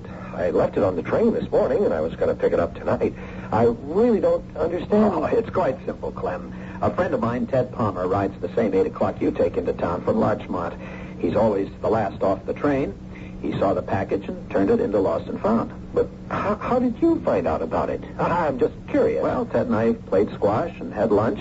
He told me about picking up a lost package. I asked him more about it, and he suddenly remembered your name and that I work here with you. So I strolled over to Lost and Found, picked it up, and saved you a trip. I see. Well, that's something. Thanks, Amory. I appreciate it. Oh, that's all right. I've done my good deed for the day. Linda, try to reach Mr. Warren at his office. Leave a message. I must see him at 5:30 at Gino's on 53rd. Tell him it's important. His face dropped a foot, Monk. What about this Ted Palmer? Don't worry about Ted. I can trust him. I gave him the story we agreed on. Well, didn't he ask any questions? Sure. I told Ted to say he'd found a package left on the train. Then we played squash, and over lunch he remembered the name Ferris. Told me, and I picked up the package to save Ferris the bother. Uh-huh. Wasn't your friend curious? Certainly. But Ted's a good guy, and he'll stick to the story. I told him he'd read all about it one of these days in the papers. Well, he's got to know you're mixed up in something funny, Amory. Like, how come you go out of your way to pick up the package at Lost and Found? Unless he's a dope, he'd have to wonder. He's no dope, and he did wonder. I told him I'd explain later. Oh, listen, stop worrying about Ted. Okay. Well, now I got something for you. Did you know that Ferris is meeting Warren at Gino's? No. Neither did I. I've carved off Ferris's tail, so who except Ferris would know he's meeting Warren? I had no idea. How'd you find out? Phone call? Man or woman? Hard to tell. I'll be darned. Wheels within wheels. It's a big operation, Amory. Do you think the Ferret could be involved in it? Maybe. This cat spa idea sounds like one of his. Or hers.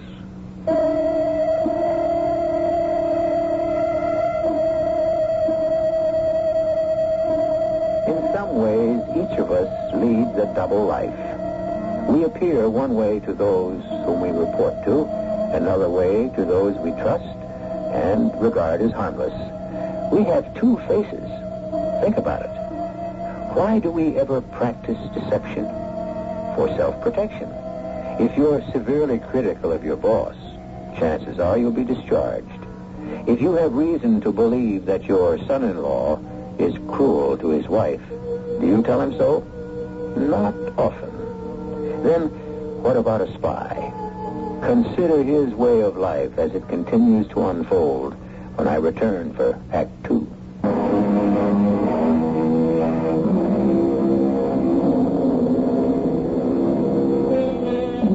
The Ferret is a spy, a counter-spy. He wears a number of faces, one for his wife, one for his employer, another for his friends, to whom he appears to be just an ordinary person, and still another as he goes about his dangerous business. And it is dangerous. His death would go unmarked. Even though we know who Amory Mills really is, we're about to discover what a counter-spy does. The stake is high. It's his life. You are impetuous, Mr. Ferris. You are suspected. We should not be seen together in a public restaurant. I had to see you. The package was picked up at Lost and Found and returned to me. Ah, the plan worked. Wait, you say it was returned to you? That I did not anticipate. We expected the package to be claimed and examined, but returned to you? That's right. It's odd. We have a picture of the man who claimed it. Here. See this. That's Amory Mills. He's a lawyer for us. What do you make of it? What did he say? A friend of his named Ted Palmer picked up the package. He turned it in. My name was on it. Palmer and Mills had lunch together. Palmer mentioned the package, and Mills picked it up to save me some trouble.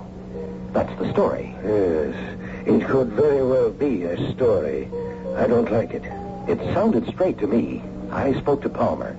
He confirms what Mills told me. Either it is true, or your Amory Mills is the counter-spy in your company, the Ferret. Mills? Nonsense. He's just a simple, competent lawyer. Works on land deeds. He's open and good-hearted. I must judge for myself. Can we arrange that? I suppose so. Tonight I will accompany you home, if it is not too much of an inconvenience for Mrs. Ferris. Now, this is what we must arrange.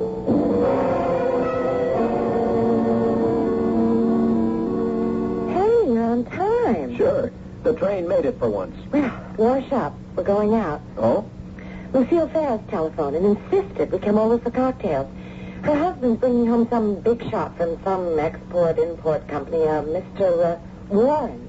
Maybe you know him. Warren? No, I don't know that name, Loris. Oh, honey, do we really have to go? I thought I'd watch television with Penny. Oh, good heavens, Amory. This is Mr. Ferris, your boss. We can't turn them down. Now go on, wash up, and change. And, darling, don't bug Ferris about your concerns. If I'm concerned, he must be a lot more concerned. Information must be leaking out of there to our enemies. Oh, enemies. Darling, the world isn't like that. The newspapers said that... Well, sure, there's spying going on, but there's counter-spying, too. I just can't believe there's a spy in every closet. Then you explain why, time after time, there's an attempt made to destroy a new offshore oil rig, or there's a mysterious explosion in a natural gas field, or a tanker sinks without explanation. Explain those, Amory. And you don't think there are enemies at work? And right in your company, which is a very sensitive one. Energy exploration is almost like a government agency.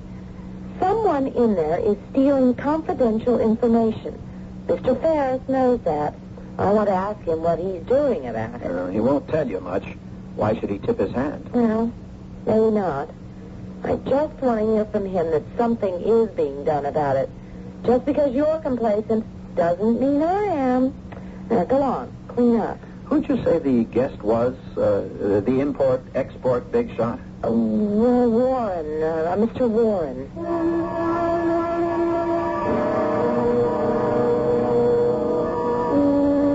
You don't mind my asking all these questions, Clem? Oh, certainly not, Loris. I'm interested that you're concerned. So is Amory, I'm sure. Oh, of course. But security isn't my line of work. You do legal work, yes, Mr. Mills? That's right. I'm one of the lawyers at the company. All those confidential documents. Oh, sure. Land condemnation proceedings. Nothing confidential about those. The suits are tried in the newspapers before we ever get to court. You proceed against the owners? We have to. It's tough on them, but if we have to have the land, the courts condemn it. Well, that is confiscation. The people are paid a fair price for their property, Mr. Warren. It's the greater good for the greater number. Oh, yes. The democratic principle. You don't believe in it, Mr. Warren? It is Warren, isn't it? English name? Yes. On my mother's side. Partly. In this country, I take her family name. Oh, I see. No, you do not see, Mrs. Mills. I am many things. My father was from the Mediterranean. My mother, English. My blood is from the desert and from France and England. It is mixed. So are my thoughts about the different forms of government. Here it is the principle of the greatest good for the greatest number. Under a demagogue, a dangerous concept. Hitler preached it. He distorted it. Now, darling, let's not get into that. Don't be a flag waver. Well, I don't know why not, Amory. Loris is a concerned American. Nothing wrong with that, is there? No, but as I was saying to Loris earlier this evening, I just can't imagine that there's a spy in every closet. But something's been going on at energy exploration.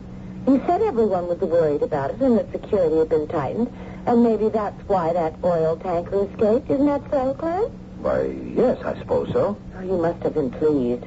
The bureau's been ripped off so many times. Ripped off? Slang for stealing, Mr. Warren. Ah. You suspect that someone has been stealing information, Mr. Mills? Well, I wouldn't really know. As I said, I'm just the lawyer in charge of land deeds, things like that. Well, it's obvious to me. Darling, you have got spies on the mind. You read too much fiction. Well, there's a lot in them, and they're not all that much fiction. Well, I'll join the ladies. And don't be too long, Amory. We have to get the babysitter home. All right, dear. Good night, Clem. Mr. Warren. Good night, Laura. Good night. Nice party, Clem. Glad you enjoyed it. I wanted you to meet Mr. Warren here. He's an old friend of mine from the time I was an embassy clerk in the Middle East. I told him about the adventures of my missing package. A delightful story. It is like fiction. No, just fact. My friend Ted Palmer found it and mentioned it to me at lunch. I walked across the street to Grand Central and lost and found and picked it up, returned it to Clem. Very considerate. Well, Clem carries important papers from time to time. We don't want them to slip into the wrong hands. Meaning? Morris does get worked up about the Bureau and the series of accidents we've had in the field, but she may have a point. It would be to the advantage of some countries to impede our plan to become energy-free. Yes, I see. It is not a nice world. By the way, Emery, I thanked your friend Ted Palmer this afternoon. Oh, that was considerate of you, Clem. It is a strange story, Mr. Mills. Not really, Mr. Warren. Just a good deed. Now, if you'll excuse me. Of course. We do have a babysitter to get home. Good night, Mr. Warren. Good night. Don't bother to see me out, Clem. I'll say good night to Lucille, and I'll see you in the office tomorrow. That is where he is wrong. What do you mean? He is the man. Amory Mills, the Ferret? Oh, he's just a simple going along. You're wrong. He is a very dangerous counter-spy. We think he is tricked into reclaiming that package. He plays into our hands, only to return the package to you with a story so preposterous you believe it. I ask you, Mr. Ferris, who would hear about a lost package and then go out of his way to pick it up and return it to its owner? I ask you also why this Ted Palmer did not telephone your secretary and say that he had the package. Why tell Amory Mills? And why wait until lunchtime? Did Palmer speak to your secretary? She didn't mention it. I'll ask her in the morning. Too late. Tomorrow we dispose of Amory Mills. Oh, come on. I don't want murder on my hands. You prefer your own death, Mr. Ferris? This is what you will do. On some pretext, you will have Mr. Mills leave New York.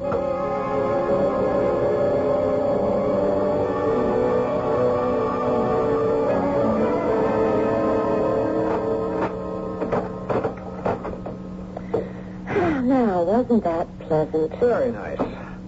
I'll keep the babysitter until we have some supper. Scrambled eggs and bacon, okay? Sure. I'm stuffed from all those hors d'oeuvres. Come on out in the kitchen and keep me company. Oh, okay. I didn't like that Mr. Warren. I wonder what his real name is. Alibaba, the rug dealer. I don't know. He's a villain. You're funny. Go ahead, laugh. I have an intuition about people. Something's wrong with him. Oh, darling. That's just as dumb as saying persons with eyes close together are criminals. Okay. Anything I can do? Stir the eggs slowly. I'm going in to check in with the babysitter. Stir slowly. Slowly, she says. Mr. Warren is a villain. Oh, what a word. If we could bottle her energy, we wouldn't have a problem. Amory? Yes? You sound upset. What is it? Pam's been here since 4. I was out shopping until you came home from work. The telephone rang, and Pam answered. It was Lucille Ferris. She invited us to cocktails, right? Yes. Go on. Well, Pam just remembered something else. Just after I left, a man came in from the telephone company. He said he was there to repair the phone. I see. There's nothing wrong with the phone, Amory. Now there is.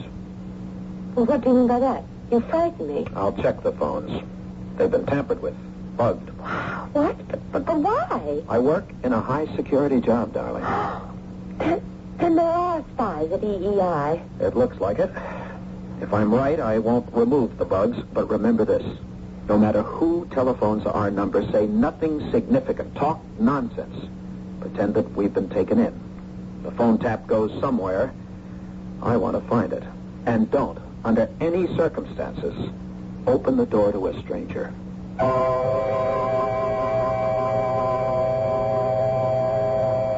The many faces of everyone, but especially the face of a spy.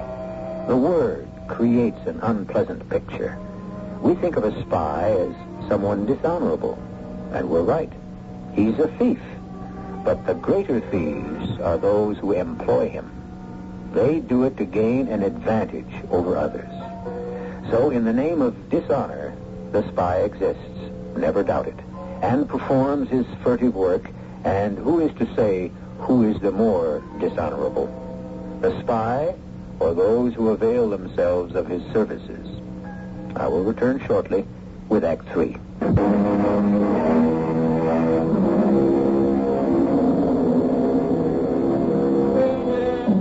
Someone once wrote that a traitor never sees his danger until his ruin is at hand.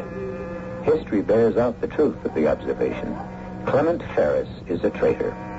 He is a powerful man in Energy Exploration Incorporated, and he has been selling information vital to our energy research to a spy named Warren. But a bland, apparently harmless young man named Amory Mills is a counter-spy, and the silent, deadly contest between the two has been joined.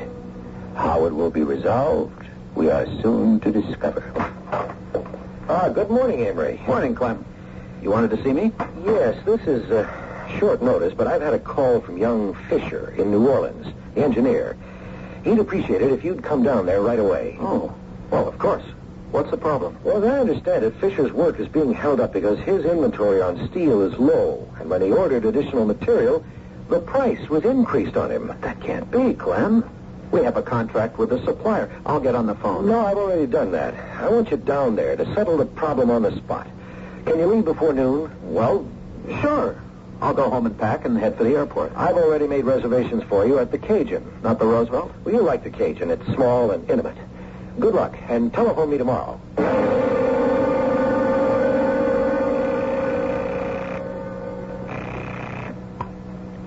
Operations lost and found? You've got the public payphone in Grand Central at the bottom of the stairs on the lower level. This is the anchorite. Good. Now listen carefully, Monk. I'm leaving at 3 for New Orleans on business, but it's not business. Ferris, or more likely his friend, a Mr. Warren, 5'6", thin, black eyes and swarthy skin, has become suspicious. I'm being sent on a one-way trip. I know what to do. Where are you staying? The Cajun. I see. Bourbon Street. All right. I'll handle it. Anything else? If I don't make it, you also know what to do. Yeah. Ferris is the guy. And Warren's the paymaster. I hope to see you, Monk. You will.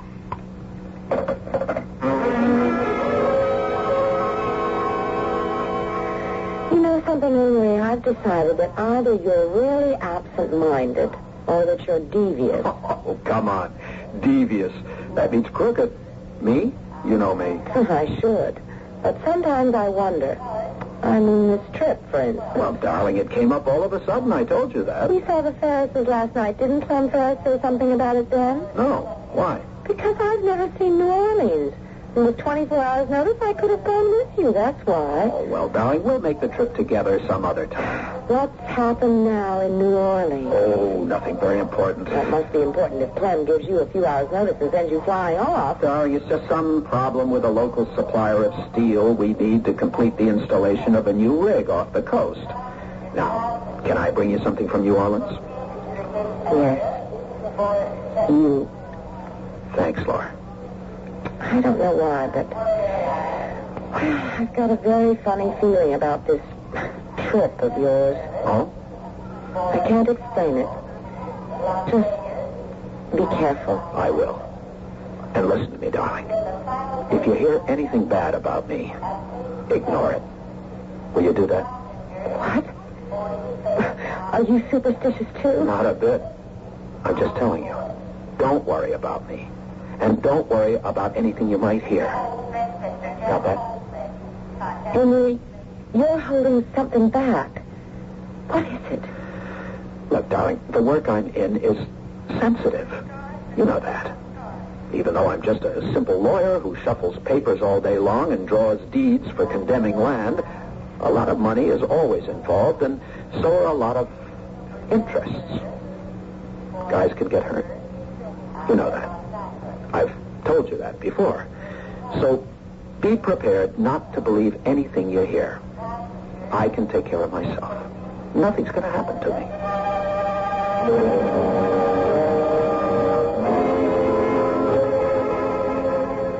Not bad. I wonder how long I'll have to wait. Who is it? Lost and found. Compliments to the Cajun, Mr. Mills. Oh, how nice. A basket of fruit. May I put it on the table? Sure. May I suggest you don't touch it? All right. Until later? Whatever you say. Management also wanted me to check the fire escape. Go right ahead. But why would I need to use a fire escape? Is there danger of fire? I never can tell, Mr. Mills. Fire escape's useful if there's a fire or just for slipping away without being seen. I'm not going to try to skip out if that's what you're afraid of. At least not willingly. That's the point. Excuse me.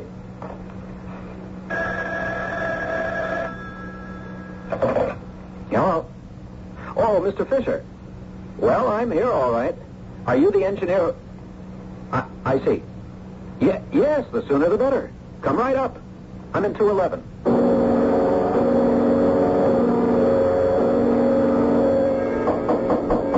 Who is it? Fisher. What?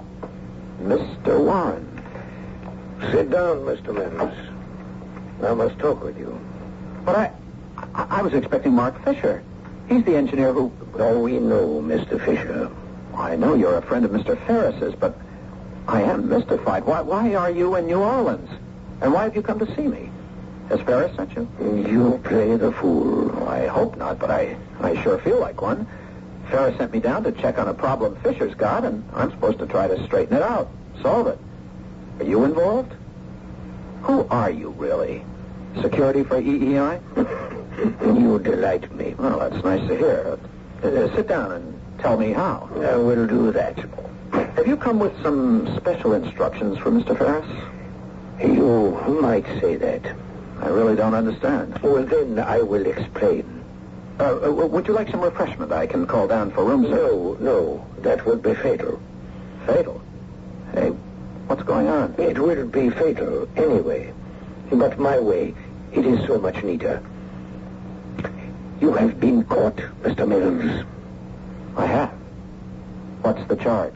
You are not Amory Mills. You are counterintelligence. Are you all right, Mr. Warren? You sound crazy. It is you who are, as you say, crazy. You know who I am, and you know who you are. Of course. You're an import-export dealer and a friend of Mr. Ferris's. I'm Amory Mills, a lawyer who specializes in land deeds. Let's take it from there. I also represent foreign interests. Oh? You play act this so well. No wonder for so long the Ferret has had this awesome reputation for counterintelligence, but no longer. You have been found out. You really are crazy. I'm going to have to ask you to leave, Mr. Warren. I don't think so. This is my security. You shoot me? Why the devil would you do that? What have I done? Oh, yes, I will not hesitate to shoot you. What you have done, Mr. Mills, is to interfere. Mr. Ferris does not like this. I do not like this. He loses money. The interests I represent lose even more. We fail to make haste in delaying your country's search for sources of energy. You pay Ferris for information and then sabotage our... Why, that's incredible. You are marvelous. The stage lost a great gift when it lost you, Mr. Mills. Come now. We will no longer talk like fools. I am a spy. Ferris is in my employ. You are a counter-spy. You work for your own country. You have been caught, Mr. Mills, and you will die. But not before you tell us everything you know. Who is us? Oh, there are several of us. You and I will leave here and go to another location. There we ask you questions. You make it sound unpleasant, Mr. Warren. It can be very unpleasant, I assure you. Our methods are very refined. You will talk, Mr. Mills. Rather than that, what if I resist? I have this gun with a silencer attachment. I shoot you. And carry me through the lobby of the hotel and out into Bourbon Street? We take you down the fire escape, Mr. Mills. The Cajun is not your modern hotel. That is why you are here. Mr. Ferris made the arrangements at my instruction. Clem Ferris. So you've been paying him off to supply you with information which you use to sabotage our energy program. It's hard for a simple guy like me to comprehend. It's like a cloak and dagger story. This is not a story, Mr. Mills. This is a real life. Now, on your feet.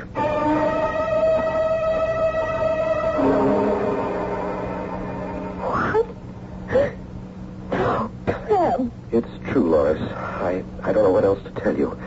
His body was found in the river. The police identified him from the papers in his wallet. Whoever waylaid him beat him until he was horribly disfigured. Oh, Amory. Amory's dead. But why? Lois, everyone in this company is a potential target for our enemies. Perhaps Amory had been snooping around. Oh, Clem, I don't know what else to say, Lois. I'll see to the arrangements. And don't worry about money.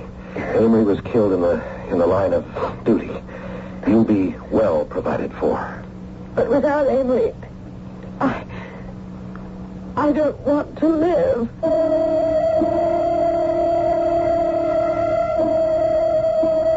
Who? Mr. Monk. Who is he, Linda? Oh, I see a friend of Amory Mills. Yes, I suppose I'll have to see him. Tell him to come in. Mr. Ferris? Yes? Who's this other man with his hat pulled down over his face? What kind of guy? Oh, Clem. Amory Mills.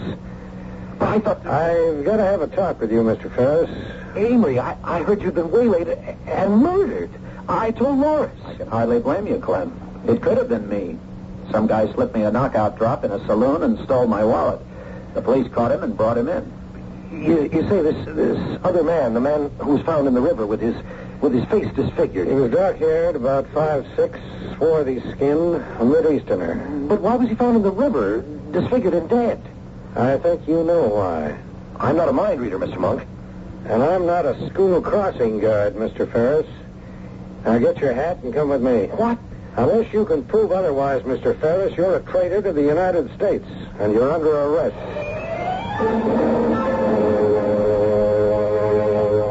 Your wife okay? Yes, thank you. And thanks for New Orleans. Good job, Amory. Also, you mean a lot to us. Well, thanks to you, we got Ferris, Warren, and a whole network of his little assassins. You saw the evening's headlines? Yes. Monk, who really was behind all this? I mean, on our side. I don't know. Some say the Ferret. Why? Well, several things.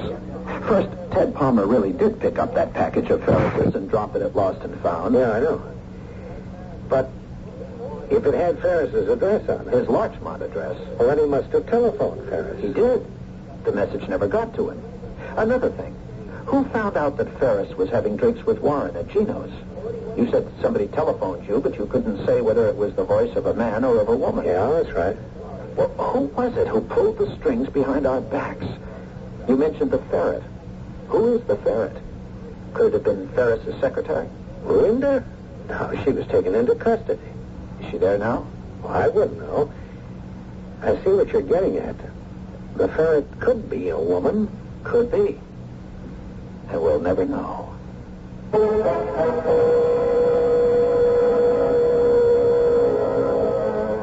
There's an old German proverb, if my aunt had wheels, she'd be an omnibus. And if each of us was honest, if each of us refused to reach for what others have and we do not, what a moral world it would be. Utopian? It is indeed.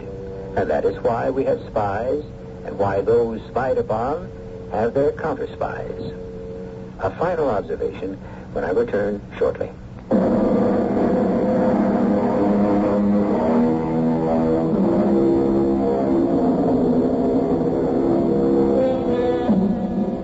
If you have any doubt about the validity of our story, I refer you to the newspapers and magazines and some of their recent reports.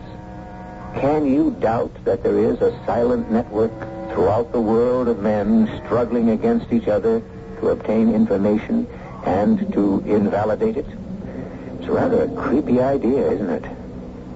Our cast included Elliot Reed, Patricia Elliott, Court Benson, and Robert Maxwell. The entire production was under the direction of Hyman Brown. Radio Mystery Theater was sponsored in part by Jovan Collections for Women and for Men. This is E.G. Marshall inviting you to return to our Mystery Theater for another adventure in the macabre. Until next time, pleasant dreams.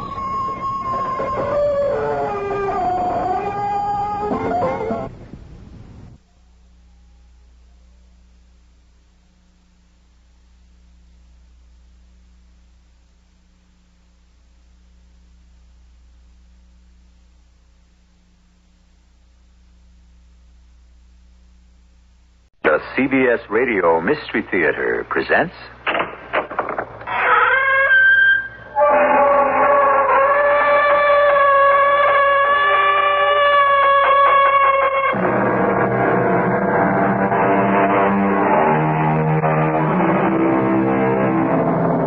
Come in. Welcome. I'm E.G. Marshall. In our lives, we all travel to many places where we will be the stranger. The unknown waits for us in other countries, other towns, even new roads, a different turn on an unfamiliar street. And are we really any different from the traveler of ancient times? Aren't we still dependent on the kindness and goodwill of others? Even the most suspicious of people must ultimately be confronted with a situation where he must trust his money, his possessions, or even his life to a stranger. You're mistaken, Orville. I can leave here any time I want to. Stop pretending, Pamela. You know you can never leave Silver Tree Island. Yes, I can. No one ever leaves Silver Tree Island. And you know why. It isn't true. It's impossible. You know why now, don't you, Pamela? Don't you?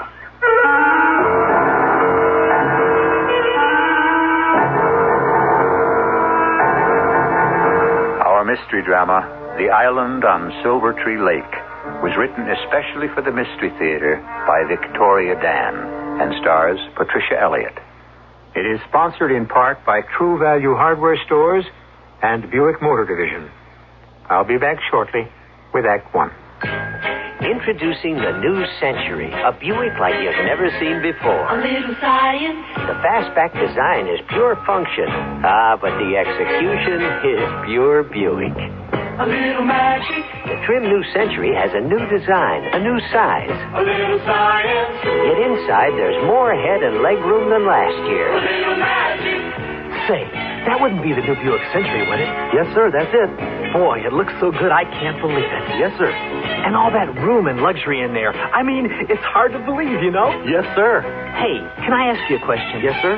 How'd you guys do it anyway? Sir, you'd never believe it. They surely will astound you. The amazing things you see. The cars they built, the wonders work.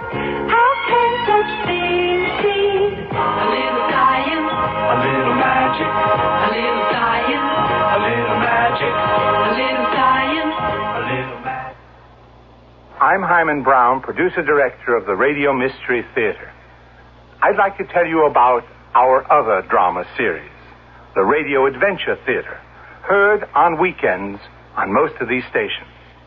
Exciting stories from the classics, like Ivanhoe, Captains Courageous, Treasure Island, and The Gold Bug. Favorite characters of childhood, like Alice in Wonderland, Robin Hood, and Cinderella. We have stories of real-life heroes, too, Lewis and Clark, Charles Lindbergh, and some fine original scripts of fantasy and science fiction. Radio Adventure Theater is heard every Saturday and Sunday. Each story is complete, fully dramatized, with talented actors. Tom Bosley is your host. I hope you'll tune in weekends for these engrossing dramas on the Radio Adventure Theater over most of these stations.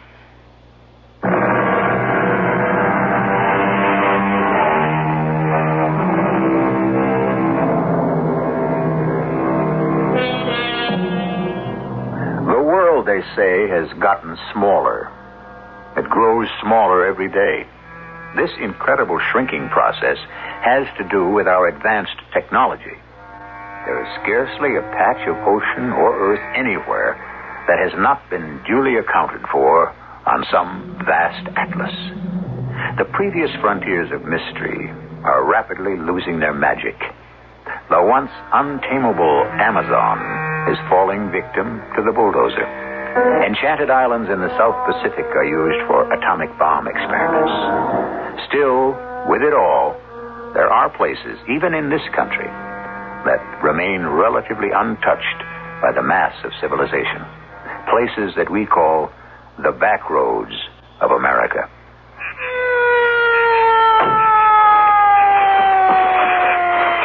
Officer, I don't understand why you pulled me over. Good evening, ma'am. My name is Trooper Leroy LaRue, Jr. Your name, ma'am? Allen, Pamela Allen. Mm-hmm. My license is in my purse. Is this your car, Miss Allen? No, I rented it at the airport in Memphis. Where are you from, Miss Allen? It is Miss, isn't it? Yes, I'm from New York. Miss Allen, are you aware there's a posted speed limit here? Officer, I wasn't speeding. The posted limit is 45. I was doing 45. You can't give me a ticket just for that. Miss Allen, now have I said one word about a ticket? Now, you obviously been seeing too many of those movies about cigar-smoking southern policemen picking on poor Yankee motorists. I only meant... Now, listen. The limit means 45 miles an hour, conditions permitting. Now, you know what that means? It's just been a rainfall. This is the lake road, and it's bad enough when it's dry. It curves and snakes, and then, if you aren't familiar with it, well, it can be pretty dangerous. I see. Oh, thank you for the warning, officer. Hey, you're going to a wedding, aren't you? How did you know? Over in Weaverville, right? Right, but... Well, that fancy package with the bows on the seat next to you. Now, what else could that be but a wedding present? And who else is getting married tomorrow except Miss Sally Lynn Wilson? You know Sally? Know her? Listen, you're talking about the love of my cousin Earl's life. Now, it broke his heart when she went up north to that college. Now, he waited and waited for her to come home after that, but, no, she said she had to find herself. Got herself a couple of interesting degrees. She's back home for good now. Finally caught up with her. Catches up with everybody sooner or later. Marriage, that is. No, I tell you, they're dropping like flies around me. Officer, well, I see I'm being a bit of an annoyance. No, it's just that the truth is, Miss Allen, you got me just a bit flustered. But you be careful now. It's nearly dark, and you have to be extra mindful of those sudden twists and turns. I appreciate your advice, Officer LaRue. I'll be as careful as I can. Oh, we have had some terrible accidents on this part of the lake road. Cars skidding right into the embankment. Well, I'll certainly try to get to Weaverville in one piece. Okay, bye now. Bye. Sally Lynn. My old college roommate. I wouldn't make this trip for anybody except you. Whew. This really is the boondocks, middle of nowhere. I'd hate to run out of gas here. Oh, that was close. Oh, this road really is dreadful. The way it twists. Oh, that curve. I'm going into a skid. I can't stop. I'm going to go right off the road.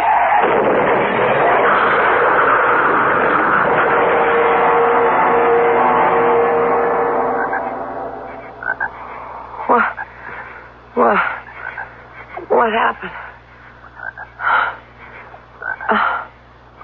I must have blacked out. Oh, no. Look at the car. The windshield. Everything. What a mess. Well, at least I seem to be in one piece.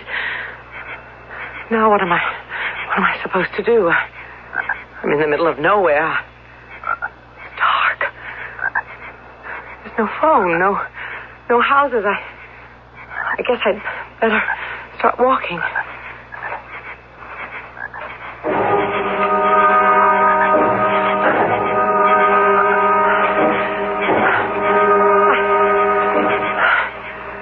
I must have walked halfway around the lake by now.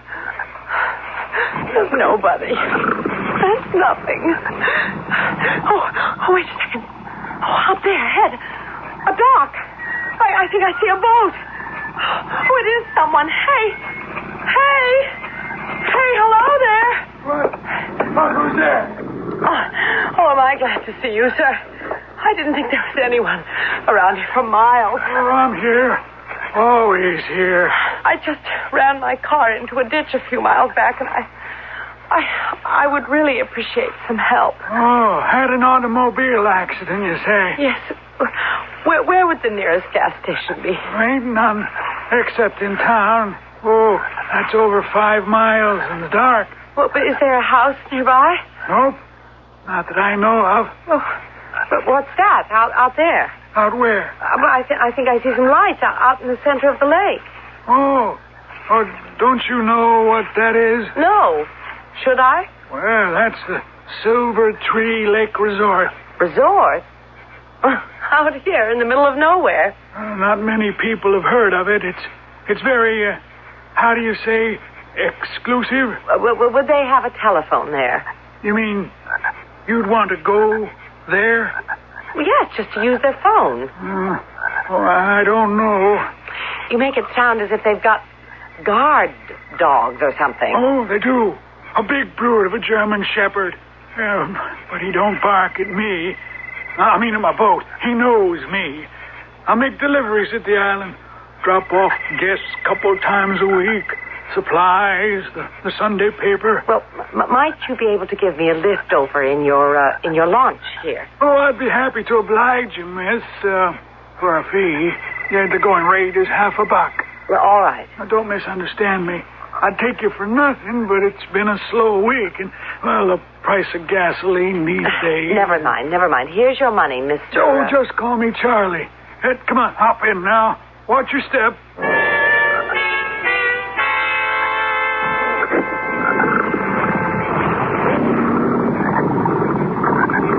Here we are.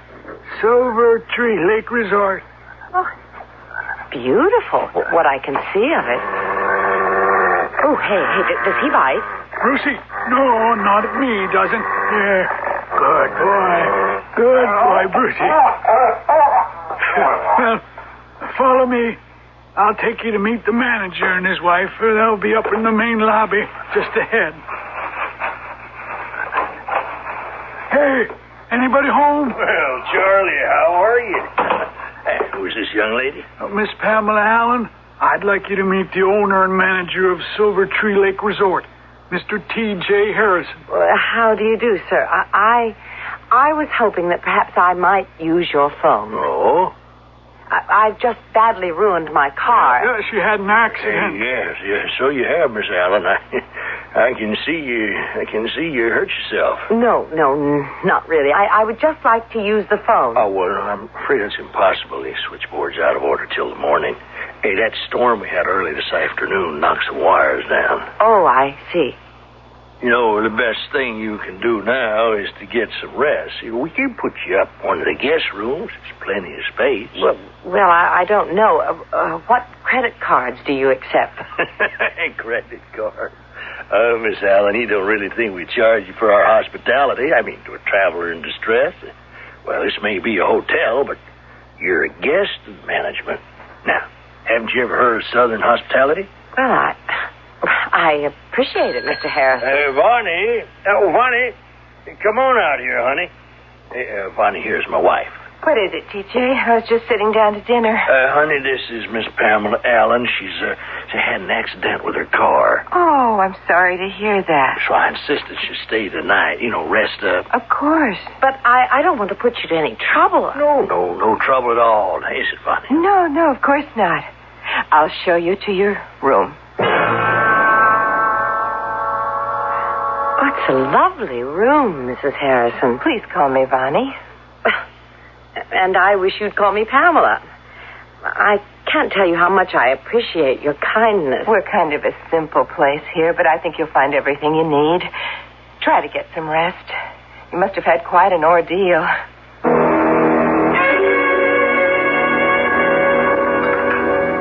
Well, good morning, Miss Allen. Did you sleep well? Yes, I did. Thank you very much. Again. I was wondering about the telephone. I understand you didn't have supper last night. Now, I insist you sit right down this instant and have a nice big country breakfast. Oh, thank you, but I never have much of an appetite in the morning. I really wanted to call the gas station about my car. Look, this buffet. Now, what would you like? Ham, sausage, hash browns, fresh fruit cup? Hey, do you like sweet rolls? Just a cup of tea. Well, now, you just sit right down at that table over there, and I'll have Orville bring you a tray. Good morning, Pamela. Did you sleep all right? Great. I want to thank you. Really. Listen, Bonnie, I don't mean to appear anxious, but are the phones still out of order? What? The telephones. Are they repaired yet? What telephones? You know, the ones that connect you to the mainland. We don't have any telephones here. What? But your husband told me last night. You must be mistaken. There have never been any telephones here at Silver Tree Island Resort.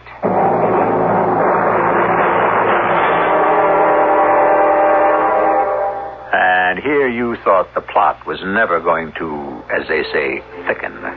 Was T.J. Harrison so embarrassed about not having telephones at his little island resort that he'd actually lie about something so petty? Or is it really so petty? What ulterior motives could anyone possibly have for something like that? He must have lied for a reason. In any event, he'll have a chance to explain himself when I come back with Act 2. Hemorrhoid sufferers, the proof is here. Proof from leading doctors and hospitals of a medication that helps shrink swelling of hemorrhoidal tissues caused by inflammation. It's doctor-tested, hospital-tested Preparation H. Hundreds of tests prove that in many cases, Preparation H gives prompt temporary relief of occasional pain and itch and helps shrink swollen, inflamed hemorrhoidal tissues. Preparation H, ointment or suppositories, use only as directed. Doctor-tested, hospital-tested Preparation H helps shrink swollen hemorrhoidal tissues. This is Helen Van Slyke. I wrote The Heart Listens and The Mixed Blessing. My newest paperback, The Best Place to Be, is the heartwarming story of Sheila Callahan. Widowed after 27 years of marriage, she suddenly faces a single life. From a tragic affair with a younger man to the ultimate understanding of herself and her children, Sheila experiences the emotions millions of women will recognize. I hope you'll like The Best Place to Be from Popular Library. Hello, this is Tony Randall. Doesn't it make you angry when something tragic occurs that might have been avoided? Well, birth defects are a tragedy that afflict over 250,000 infants every year in America, and the March of Dimes thinks it should make you angry. Angry enough to do something about it. Many of those birth defects might be prevented. How? With good prenatal care. Prenatal care is the medical attention every pregnant woman needs to help safeguard her own good health and that of her unborn baby. It simply means seeing a doctor or going to a prenatal care clinic as soon as she thinks she may be pregnant. Prenatal care is following doctor's orders to eat nutritious foods, get plenty of rest, exercise in moderation, and avoid unnecessary drugs and medications. No one can guarantee a healthy baby, but prenatal care goes a long way toward protecting the unborn and the newborn. Give your anger some action, the March of Dimes way. Fight for your baby's health by seeing a doctor early and often throughout your pregnancy.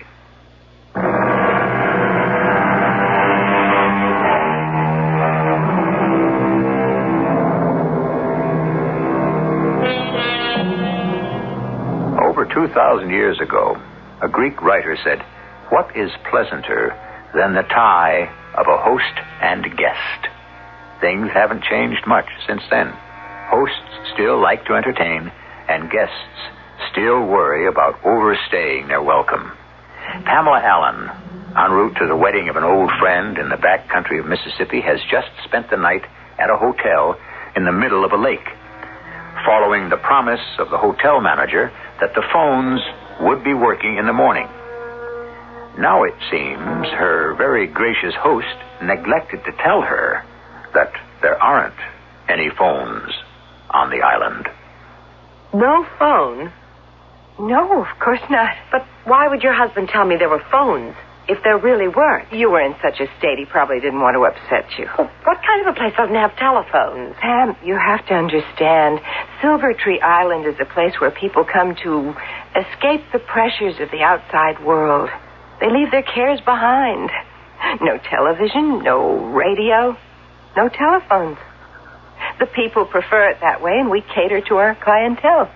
I guess that makes sense, but still Sure it makes sense. TJ is the perfect host. Oh, hey, here comes Orville with your breakfast. Thank you, but I'm really not very hungry. Nonsense. You've got to eat something. You went to sleep on an empty stomach. Orville, this here is Miss Pamela Allen. Here's your tray. Orville is the resort social director. Entertains nightly in the Starlight Lounge. How nice. But we all help out in the dining room. Gives the place a homey touch, wouldn't you say? Bonnie, I don't want to seem ungrateful. But, you see, I'm expected at a wedding this evening. I really have to get someone to tow the car. It's rented. I've got a lot to do. I was wondering if after breakfast... Hey, now, don't worry about a thing. Just be down at the dock in half an hour. Charlie comes with deliveries about then. He'll give you a ride back. Oh, that's a load off my mind. Thank you. I've already had my breakfast, but you shouldn't be eating by yourself. Say, Orville, why don't you sit here with Miss Pamela Allen? All right. Won't you excuse me? I think I see TJ. You're not eating anything? I never eat in the morning. Orville, how long have you been working here at Silver Tree Island? Work? Well, that's what you do, isn't it? You're resident social director? I don't call it work. I call it music. You'll hear me tonight after dinner. I won't be here. Sure. That's what they all say.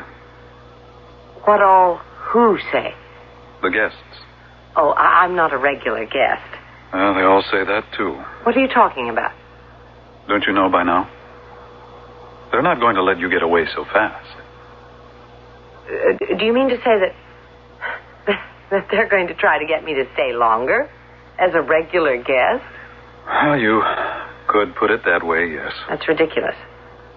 Charlie's taking me back in his boat as soon as he drops off some supplies. Mm-hmm. Why do you sound so skeptical? Skeptical? Heck, I'm not skeptical. In fact, I'll walk you down to the landing myself.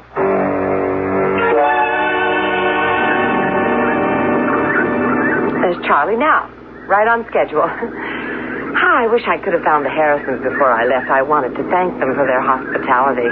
Hey, Brucey. Here, boy. Come on. He has to be the gentlest breed I've ever seen. Don't let this pussycat of a dog deceive you. He's a German Shepherd, and he can be fierce if provoked. You'd better get back off the landing. What is he growling at me for? That dock is his personal property. Get back off it. What's the matter? I told you, Brucey doesn't like people trespassing on his dock. But he didn't growl at me last night. Well, that was different. But why? Because I was with Charlie? No, because you were arriving, not leaving. Brucey doesn't like to see visitors go. Oh, that's just wonderful. Oh, here's Charlie. I'm sure he'll be happy to escort you. Hi, Charlie. What are you doing at the dock this morning? I hope you don't mind, Charlie, but I was hoping to hitch a ride back to the mainland with you. Oh, you did you? Yes. Does she really think I'm going to take her back? What do you say? Well, after what you've seen. After what I've seen? What do you mean? Well, it's out of the question. Out of the question now. Now, if you'll just excuse me. Oh, I understand now. You want me to pay you, right? Now, you are a smart young lady. Is it still 50 cents? Let me just, here. Do you have change for a $5 bill? Nope. Or could I trouble you? Sorry, I never carry money.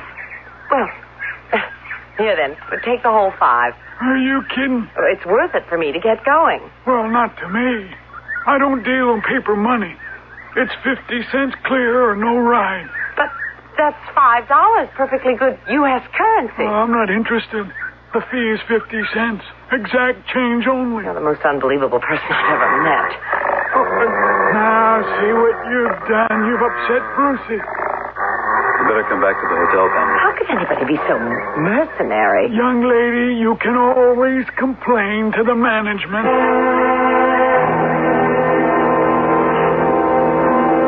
Well, I'm afraid my hands are tied, Miss Allen. Charlie is an independent operator. But surely, Mr. Harrison... Now, over the years, he's developed what might appear to outsiders as somewhat eccentric ways. And now one of them is the 50-cent charge. In fact, he charges 50 cents for just about everything.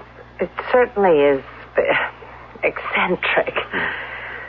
Well, Mr. Harrison, I'm sure then you won't mind if I trouble you for the change of a... Change? Why, you don't understand, Miss Allen. I thought I explained to you last night. We're a hospitality house. We never accept money. But you're a hotel, surely. No. And you have a wrong idea about us, Miss Allen. We never charge our guests anything. What? Do you think I run this place for the money? Well, why else? No. This is not the kind of business you think. Charge our guests money? No. Our people are here to get away from the world. Now, money is the root of all anxiety and all frustration. Mr. Harrison, if you don't believe in charging money, it's no affair of mine. But I've got to be in Weaverville by early this afternoon. Now, first, you told me some story about there being phones on the island, which there aren't.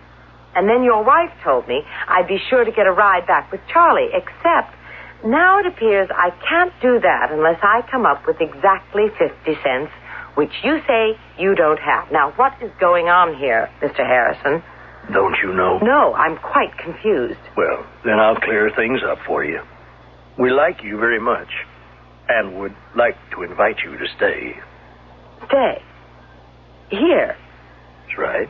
You see, well, I wouldn't normally be so pushy, but Vonnie really likes you. And Vonnie doesn't often take to people. I mean, she really seems to get along with you. I'm very glad, but still... Vonnie's been ill recently. I am sorry to hear that. And already you sort of, brung her spirit back into her face, the shine back in her eyes.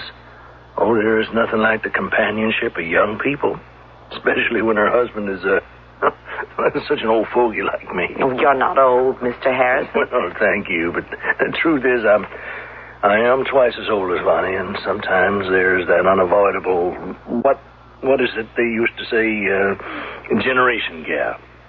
At least, couldn't you stay the weekend? I told you I have to be in Weaverville by this afternoon. Well, why don't we discuss this after lunch? After lunch? We just had breakfast. Will you excuse me, Miss Allen? I'm wanted at the desk. New guests. Mr. Harrison, After lunch, Miss Allen. Talk to me after lunch.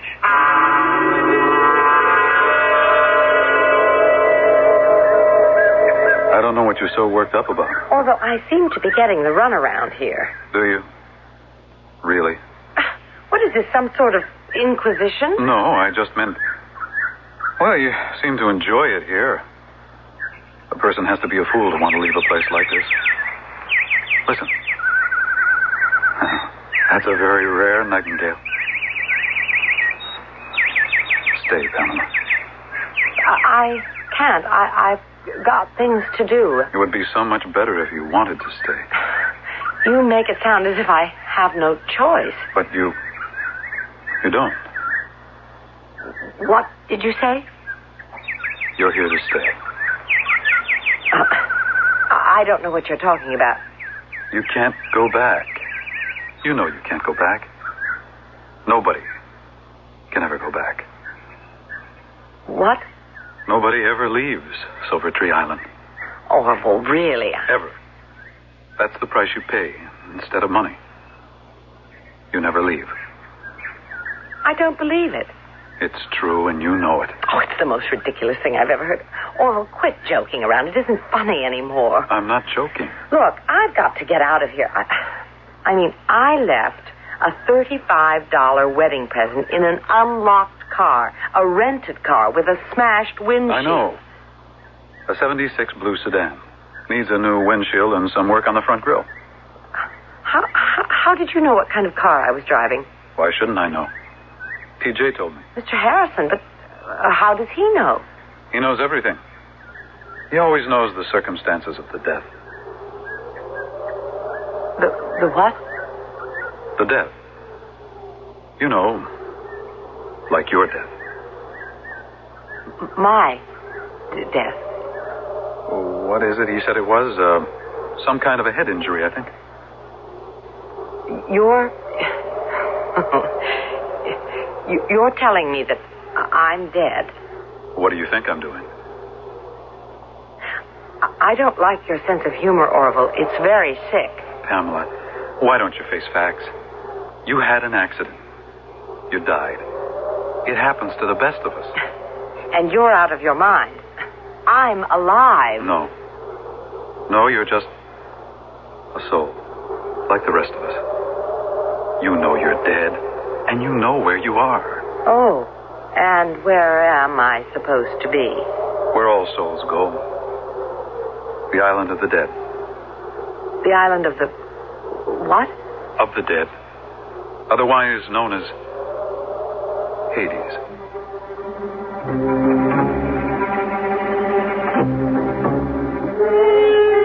Hades, the island of the dead? Is it possible that Pamela is actually dead? Is progress so universal a concept that the afterlife also changes with the times? The island of Hades becomes a homey resort surrounded by a pleasant lake? Or rather, do people see only what they want to see? We'll see what lies ahead when I return with Act 3. You may have fire insurance for your home, but True Value Hardware stores suggest you get fire insurance for your family. Hi, Pat Summerall to explain. Get a General Electric Home Sentry smoke alarm to ensure your family of an early warning from the dangers of fire. The GE smoke alarm detects dangerous combustion particles before there's smoke, flame, or high heat. Then it sounds a loud warning siren that could save your family's lives, even at night when everybody's asleep. And right now, when you buy the General Electric AC model Home Sentry smoke alarm from True Value Hardware stores, you'll get $2 back from General Electric during their GE rebate days. Insure your family from the dangers of fire 24 hours a day and get $2 back from General Electric when you buy the GE Home Sentry smoke alarm during General Electric rebate days, now through November the 12th, at participating True Value Hardware stores and home centers. True Value, more than just a name, it's their way of doing business. And tell them Pat Summerall sent you. Today, there are millions of families overseas that are homeless, malnourished, destitute. With your help, CARE can start them on the road to a better life. CARE can provide them with enough food to feed their families. They can be given the means to grow their own food. With tools and equipment, they can build modest homes. They can dig wells so they can have safer water to drink. They can build schools for their children. Across the world, many families are without the means to help themselves. Through CARE, you can start them on the road to a better life by giving them the chance to work their way out of poverty. Send your check or money order to CARE, Box 576, New York 10016, or local CARE office.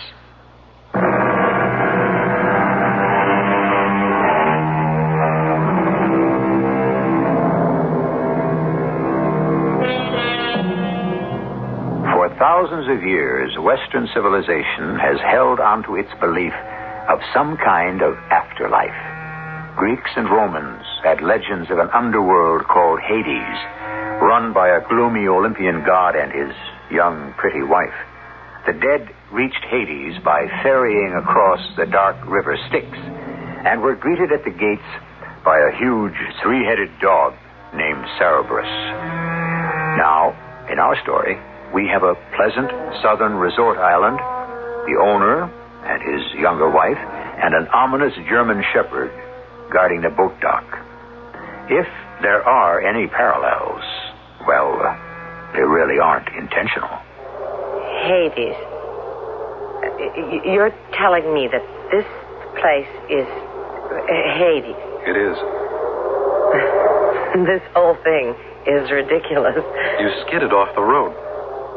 All right. You say you blacked out? Yes. But you weren't in the car when you regained consciousness?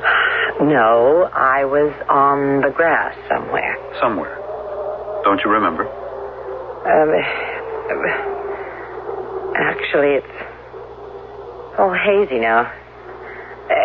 Anyway, it's not important. Oh, but it is. You regained consciousness outside your car, a distance from your car. You were thrown from your car. I don't remember. I don't know. Thrown from a car, and you don't have a scratch on you. Going over 45 miles an hour. Don't you see? You're beginning to forget already. That's part of it. What kind of car were you driving? I can't seem to recall. Mm-hmm. What color was it? I don't remember. You see? The wind of forgetfulness. Oh, you're just trying to frighten me. I'm just trying to make you see the truth. I've got to get moving or I'll be late. Late for what? Do you remember where you have to be? Of course. I've got to, I've got to, go over to the, strange. I can't seem to... Remember? I told you. Face facts. You're a resident. A permanent resident of Silver Tree Resort. No. There must be some explanation. Pamela, wait. You can't go. There's no way off the island, don't you see? Come on, Brucey. Let me go past. Come on, boy. I'm not going to steal the boat. He'll bite, you know. So if I'm dead, I won't feel it. Oh, you'll feel it, all right. I don't understand this. I don't understand any of it. Why won't anyone let me leave?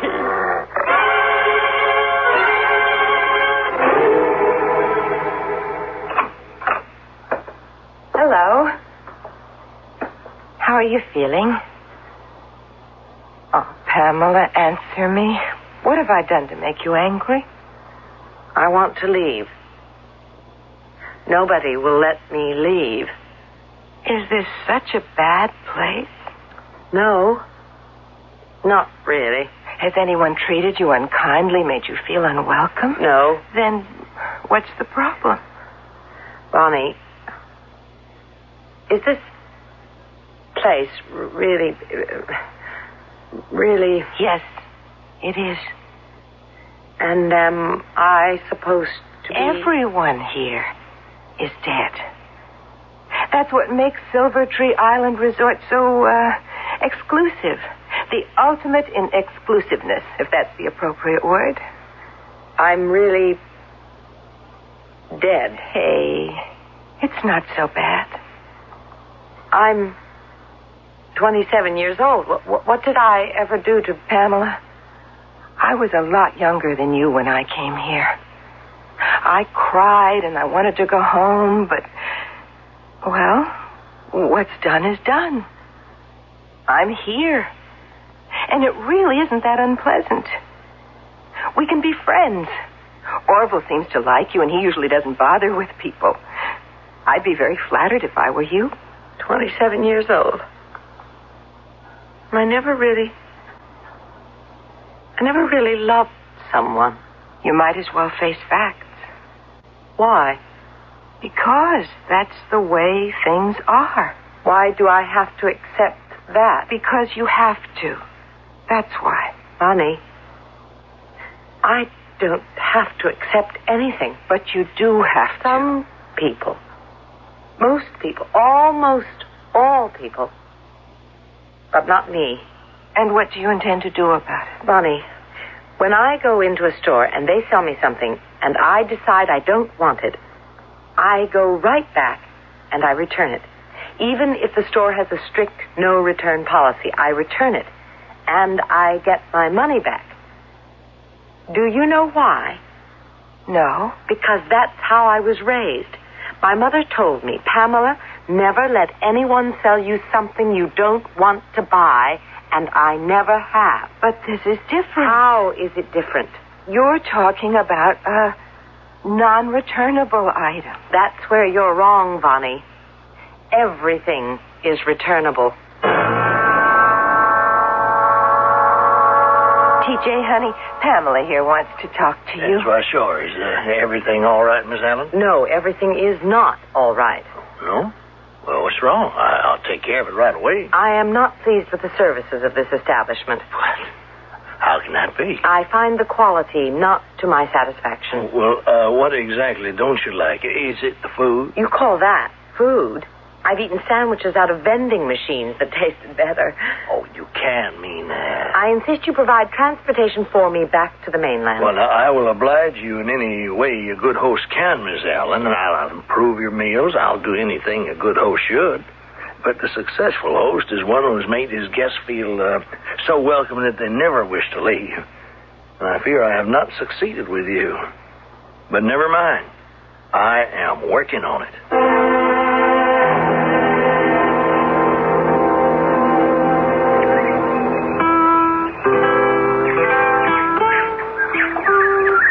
You play very beautifully, Orville. I don't understand it, Pamela. What exactly do you want to get back to? I don't know. And why are you so anxious to get back? It doesn't make much sense. All I know is I'm not ready for this yet. No one ever is. I've got to leave while I still have this resistance. It'll pass with time. How long have you been here, Orville? How long? Oh, I don't know. An eternity, maybe. No, really. How long? So long I can't remember. But I know you can't ever leave here. I know someone who tried once. Who? Oh, there was this musician. He was at some kind of a concert, and his wife was at home, alone. There was this terrible accident, and the wife was dead. The man went out of his mind. He couldn't believe what had happened. I think I know that story. Do you? Yes, it's the story of... Well, let me tell you how it ended. The man knew where she'd gone, so he came here. Charlie took him across in his rowboat. There weren't powerboats in those days. And he went before the king of the underworld to beg for the return of his wife. At first, the king refused. But then the musician started to play his lyre. He played a song so sweet and sad, about a young girl painting flowers in an open field. A girl that the king had loved at first sight and brought down to the underworld to be his queen. And the king was moved to tears, told the musician he could have his wife. He could return with her to the world of the living, if only he didn't turn around and look behind him on the journey homeward. But he did look behind, didn't he? Yes. And Eurydice, the wife, vanished into dust, didn't she? Yes. Into dust. It was your wife, wasn't it? Yes. It was my wife. Times change. Names change. You're Orpheus, aren't you? It was so long ago. Sometimes I've almost completely forgotten about it. I'm sorry. Oh, about what? Listen, I never fool myself. I'm a musician first. A performer. That's what's the most important to me. That's my first and real love. The other kinds of love, they become gentle memories that become part of my music. But it's the music. That's what's important. Music. That's it. The music. What is it? Orville, you're going to help me get out of here. No. I don't want you to go. If you called yourself my friend, you'll help me. But what can I do? I used to be quite a mythology buff, Orville. I remember some more details about the story of Orpheus and Eurydice. He was the greatest musician the world has ever known. I know that. Isn't it also legend that he played music so moving, so exquisitely touching, that he caused all who heard it to lay down and weep? How did he get past the gates of Hades, Orville? How did he get past that ferocious three-headed monster, Cerberus? I don't... You know how. He played a song so sweet and gentle. The huge animal wept. It became a lullaby. And soon Cerberus was fast asleep. Then he just walked right on past the sentinel and into Hades. And that is how I'm going to walk right out of here, or swim, if that's what it comes down to. I can't do it this time. Why not? I don't want to. I like you. I want you to stay. Didn't you tell me that you were an artist first? I am. So, let's see how much of an artist you really are. Can you create another legend now, or do you really have doubts that you've lost the old touch? Is that what it really is, No. Orville? No, I still have it. Then, show me.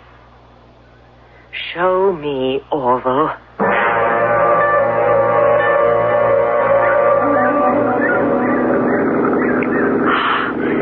Better than I thought. I won't have to swim. I can take Charlie's launch.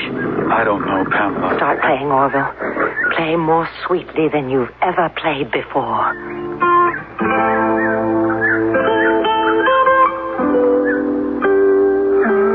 Beautiful.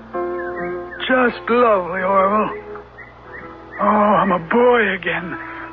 I'm on the high seas, cresting those waves, those oars. My muscles are rippling. I'm cutting those oars through the waves like a knife through butter. Oh,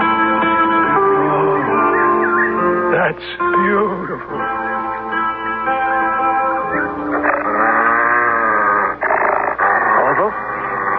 Something about him.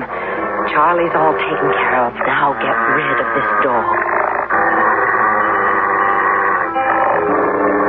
Here, Brucey. Here, boy. There.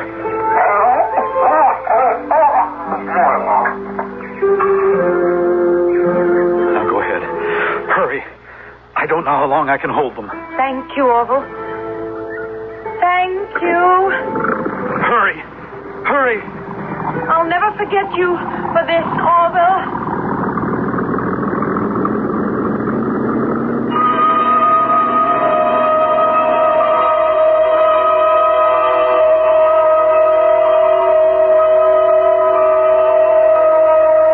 I'll never forget. Never forget. Hey! Never forget. Miss Allen, are you all right? Officer. Yeah, Leroy LaRue Jr., you remember me, don't you? It's still nighttime. How can it still be nighttime? Oh, boy, you gone into one heck of a skid, miss. Oh, look at this car. For a minute, I thought you were dead. You really look dead. I'm all right. Huh? I feel fine now. I don't understand it. I could have sworn you were dead. But the dead don't come back to life, do they? No. No. They don't, Officer LaRue. Of course. They don't.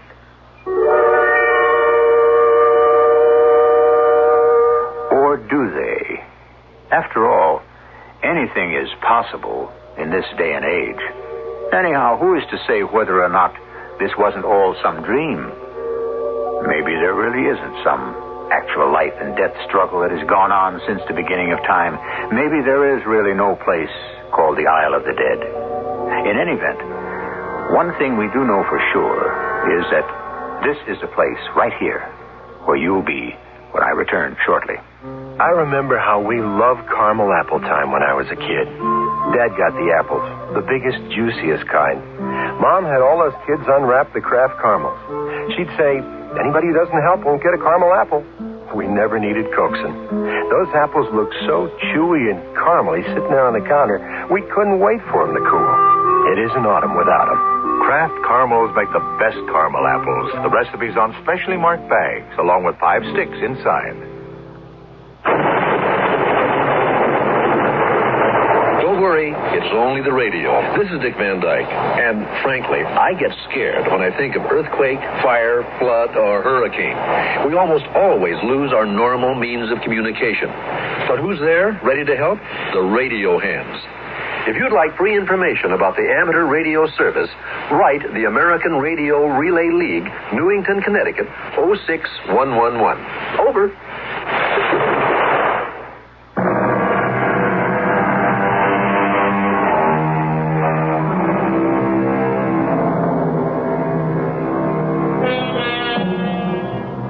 Today's lesson.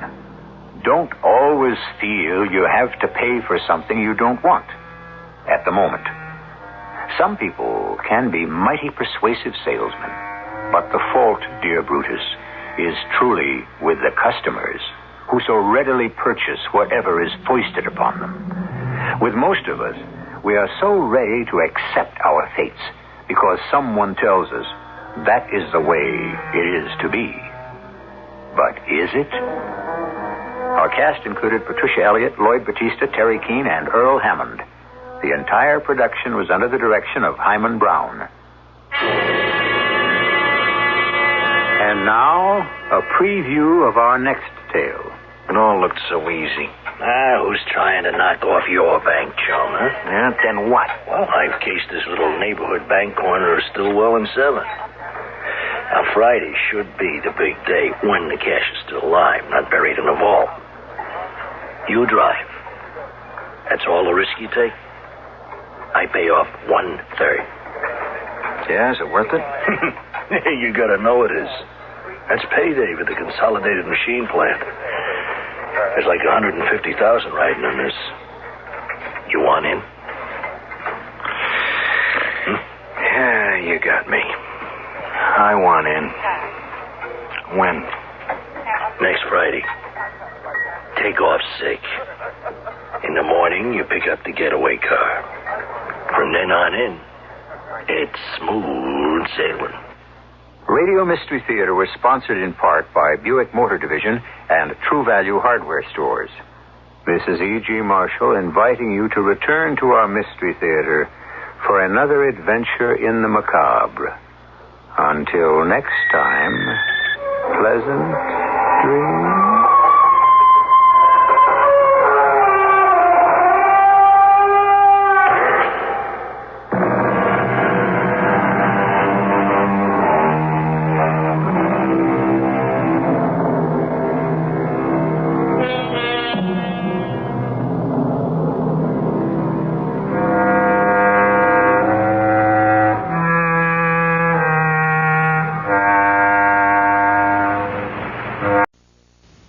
CBS Radio Mystery Theater presents...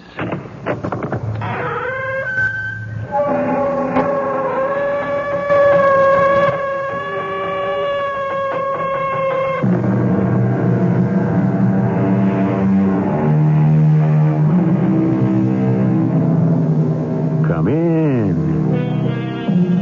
Welcome. I'm E.G. Marshall. What is that passage from one of the best-written novels of our time? Then wear the gold hat, if that will move her, till she cries, lover, gold-hatted lover, I must have you. Yes, the gold hat, the golden lover, the man of gold. Gold, gold, purest gold.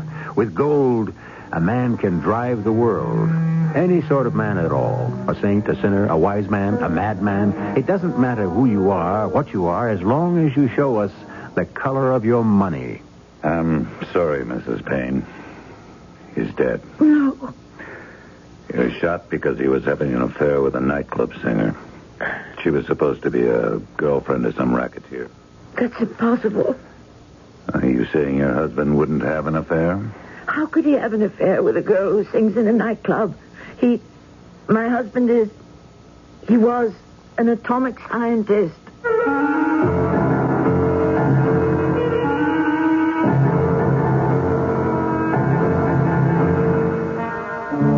mystery drama, The Bright Golden Murders, was written especially for the Mystery Theatre by Sam Dan and stars Tammy Grimes.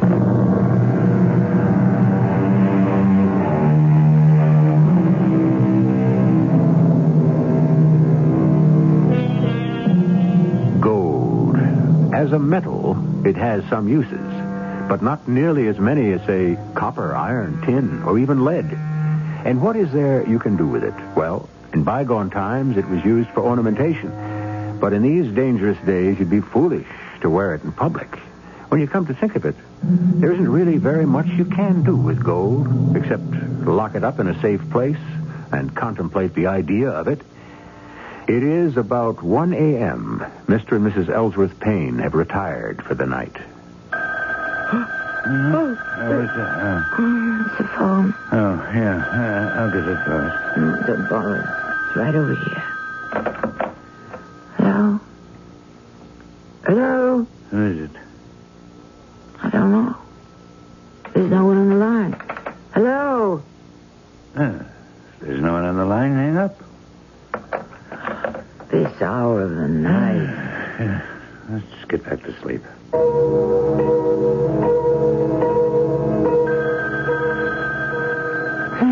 Now what? All right. Let me answer it. Just hand over the phone, huh? Hello? Yes? Who? Oh. Now? Where? Okay. Who is that? Brand new client. What's his name? Oh, it's very hush-hush at this point. Even for me? Where are you going? I have to get dressed. Why? He wants to see me. Does he know what time it is? Sure. I have a right to know. Well, I'll tell you as soon as I'm able. You can't talk like that to me, Ellsworth. Doris, I have a secret here.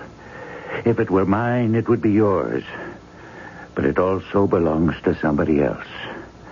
And just this minute, he hasn't given me the liberty to divulge it to anyone. Why didn't you admit you got a girlfriend? Oh, come now, Doris. She phones, and if I answer, she hangs up. She calls again, you answer. She says, darling, I must see you at once. So you feed me this line about a client. You don't believe that now, do you? Where else can you be going after midnight? Unless it's to see some woman. I hardly have time to see you. What with the new acquisition and the refinancing of the company, when do I have a minute with you? Maybe that's why you have to have somebody new and exciting. Have a little faith in me, hmm?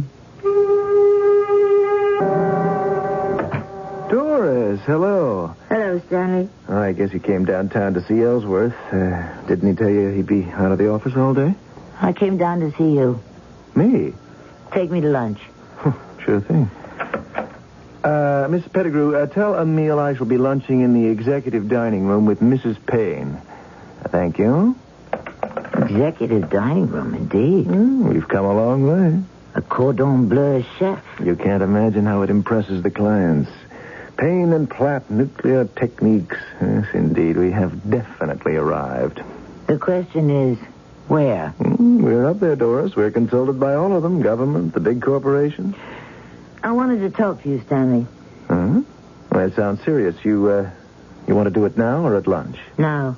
Why risk ruining a gourmet meal? It's going to be that kind of talk. Does this new client also call you at home after midnight, Stanley? Which new client? I guess I got my answer. Let's go to lunch. But you started this thing. Ellsworth's been getting late-at-night phone calls. From whom? Summoning him to late-at-night meetings. Where? I thought you might be able to tell me. I'm afraid not. So there's nothing mysterious or hush-hush going on around here, is there? You want to know the truth? We make a federal case for security and all that nonsense, but the stuff we deal in, well, I don't think there are 150 people in the whole world who could understand it. And the Russians and everybody else, they all know the theories. But who would be calling Ellsworth late at night? Oh, I'm sorry. I can't help you out too much. I I hope it's not another woman. Maybe he needs someone he can talk to. Well, he can talk to you. About his work? I told you there aren't 150 people he can discuss things with in the whole world. I doubt if more than a handful of them would be women, and they'd be the atomic physicist types. And I don't know. Where does he go so late at night? Even back in college, Ellsworth had certain individualistic ideas of his own. Yes. I suppose he still does. I'm sure there's a very simple explanation.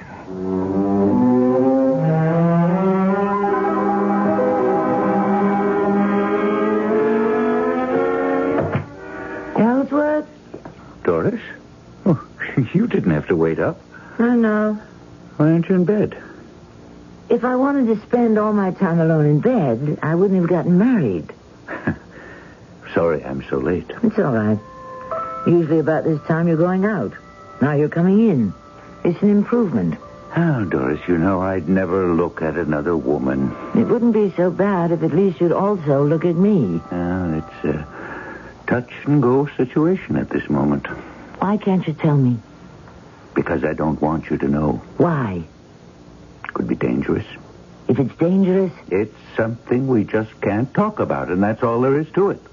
Remarkable. How quickly I've become a second-class citizen around here.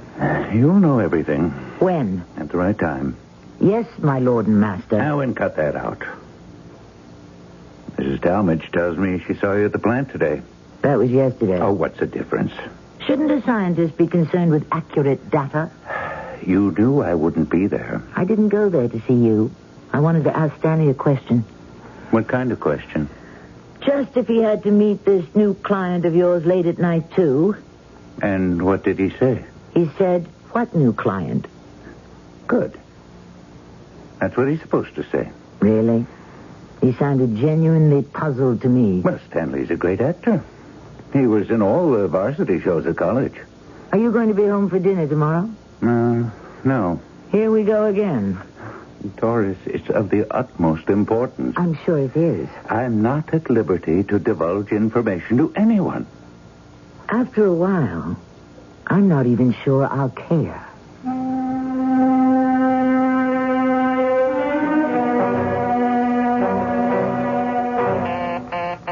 Huh? Oh, all right. I'm coming. Stanley. Hello, Doris. Come in. Yes, thank you. Stanley, something's wrong. Doris. It's Ellsworth. Yes, there's been an accident. Is he alive? He's in the hospital. Where? Come on, I'll take you there. Come on. No, wait, get your coat. What happened? I don't know. I just got a call from the police. An automobile accident? I would imagine. I can't think of any other kind. Is he all right? I would suppose he's all right. What did they tell you? They didn't tell me anything. If he were dead, they'd say so, wouldn't they? I guess they would. Or is this how they do it? Break it to you gradually? I don't know. Are you telling me the truth? Let's go if you're ready. How could I ever be ready for a thing like this?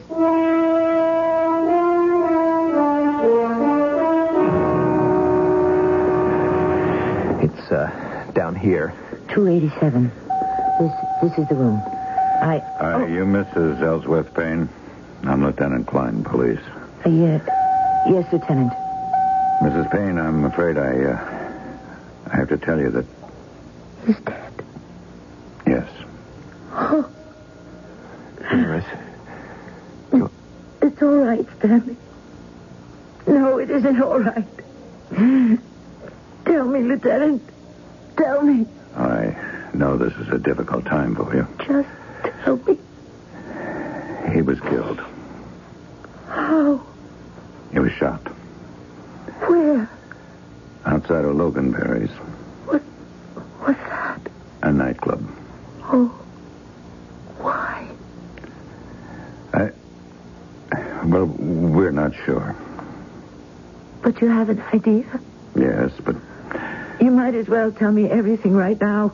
Mrs. Payne... I have a right to know. This girl... Which girl? She was a singer. Yes? He'd been going with her. And? She's supposed to, well, they say she had a boyfriend who was a racket guy. Please continue, Lieutenant. Well, we understand he didn't like the idea, and so he took out a contract on your husband. You're talking to me, aren't you? Mrs. Ellsworth? You're saying these things, and I'm not dreaming. No, ma'am. I'm sorry. Racket guys. Contracts. I'm not watching some late-night movie, am I? No, ma'am. Tell me the rest, Lieutenant. Be very quick, because I know I'll have to faint very soon. Well, that's all we know. May I see him? Sure.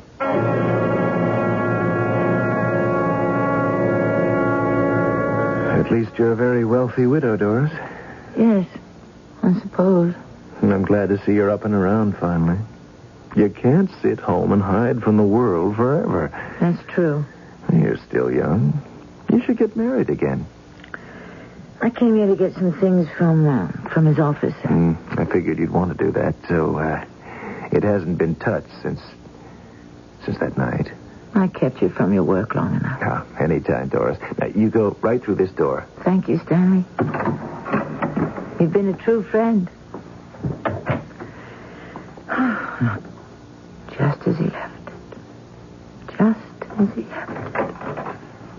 Mrs. Payne. Oh, I'm sorry I startled you. How are you, Mrs. Talmadge? All right for an old lady. You're not so old. Time I retired. What with Mr. Payne gone, I don't want to break in a new boss. Yes. Mrs. Payne, I have to talk to you. What is it? He was a wonderful man, your husband. Yes. But he shouldn't go to his grave with a lie told about him. A lie? And you shouldn't bear the hurt and agony of it either. That was a terrible thing in the media about him and that nightclub singer with the jealous racketeer boyfriend. Not a word of it was true. That is not why he was killed. He wasn't involved with... No.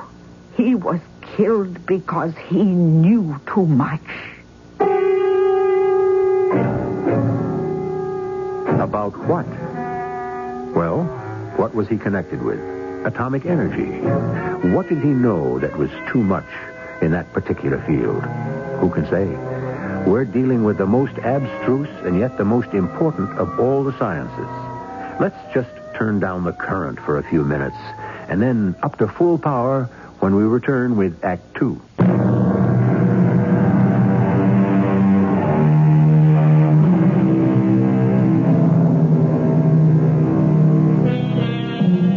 Drama will pop up in the most unexpected places. Your husband is a new... so highly technical that less than 150 people in the whole world can understand them. Suddenly, it is revealed that he has a whole other life. He was the lover of a nightclub singer and is assassinated by her jealous gangster boyfriend. Then you're told that the story is just a blind. The real story is something else entirely. About what did he know too much, Mrs. Talmadge? He was about to step on some powerful toes. Whose? I don't know. Then what are you trying to tell me? Oh, just believe me. I was aware of things going on. I knew that he had done something so revolutionary. I mean, well, it was incredible. But what was it? You're not going to believe it, but it's true. I was able to piece it together from random bits of conversation that he'd be having with various mysterious people on the telephone. He received mysterious telephone calls? Oh, yes, all the time, just before he died. It had to do with what he was working on. He had found a way to turn base metals into gold. What did you say? Yes. He could turn lead into gold, iron into gold, any cheap, plentiful metal into gold. Oh, no. No. Oh, you think I'm crazy? That's the old fable about the alchemists. My dear Mrs. Payne, scientifically they were right. They didn't have the technology to do it. But now you can transmute one metal into another. What do you think happens when you have an atomic explosion? But how did... Theoretically, no one denies it's impossible anymore. Just fabulously expensive. He was perfecting a way to do it cheaply. That's why he was killed. By whom? By powerful interests. He would destroy the value of gold. Yes. Well, it's been good talking to you, Mrs. Talmadge. Please, don't dismiss me as a senile old crank. I know what I'm talking about. I loved your husband. He was such a wonderful man. I don't want him to be remembered as someone who was murdered because of a tawdry affair. Believe me, he was working on this. He was practically there. They had to kill him. They? There's a they, a mysterious they, and they run the world. Believe me, they killed him.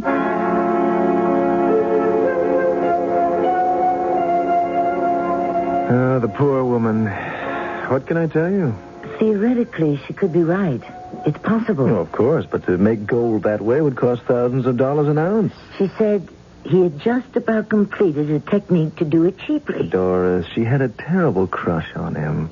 She'd be happier if he died in some great scientific cause. That thing she's talking about is absolutely impossible. Mrs. Payne, I know nothing at all about physics and such. But she seems so sincere, Lieutenant. And she insists that the gangster jealousy thing is just a cover-up. If she's right, it would be a police matter.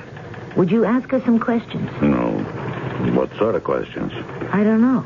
That's why I need your help. You have experience in asking the right ones. Apartment 5L. Well, here's H and I. J and K. There's L. Hey, wait. What's that smell? Gas. Gas. Run downstairs, find a phone. Call an ambulance. I'll get the door open.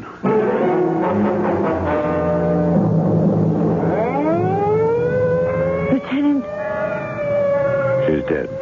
Oh. There's nothing I could do. She died before we got here. Oh. It happens with old people. You put a pot of water up to boil, fall asleep, boils over, drowns out the flame, and the gas just keeps coming. That's funny. Now that she's dead, I believe her. Yeah. But if there's anything to her story, it all dies with her. Maybe not. Perhaps I can tackle this from another angle, Lieutenant.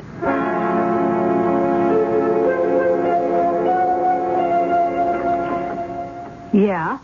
My name is Doris Payne. Is it? You're Cleo Fuller. I was Ellsworth Payne's wife. May I come in? Sure. Why not? Will you answer a question for me? Depends on the question. Were you having an affair with my husband? I was. I don't believe it. So? Don't believe it. It can't be true. You mean you don't want it to be true?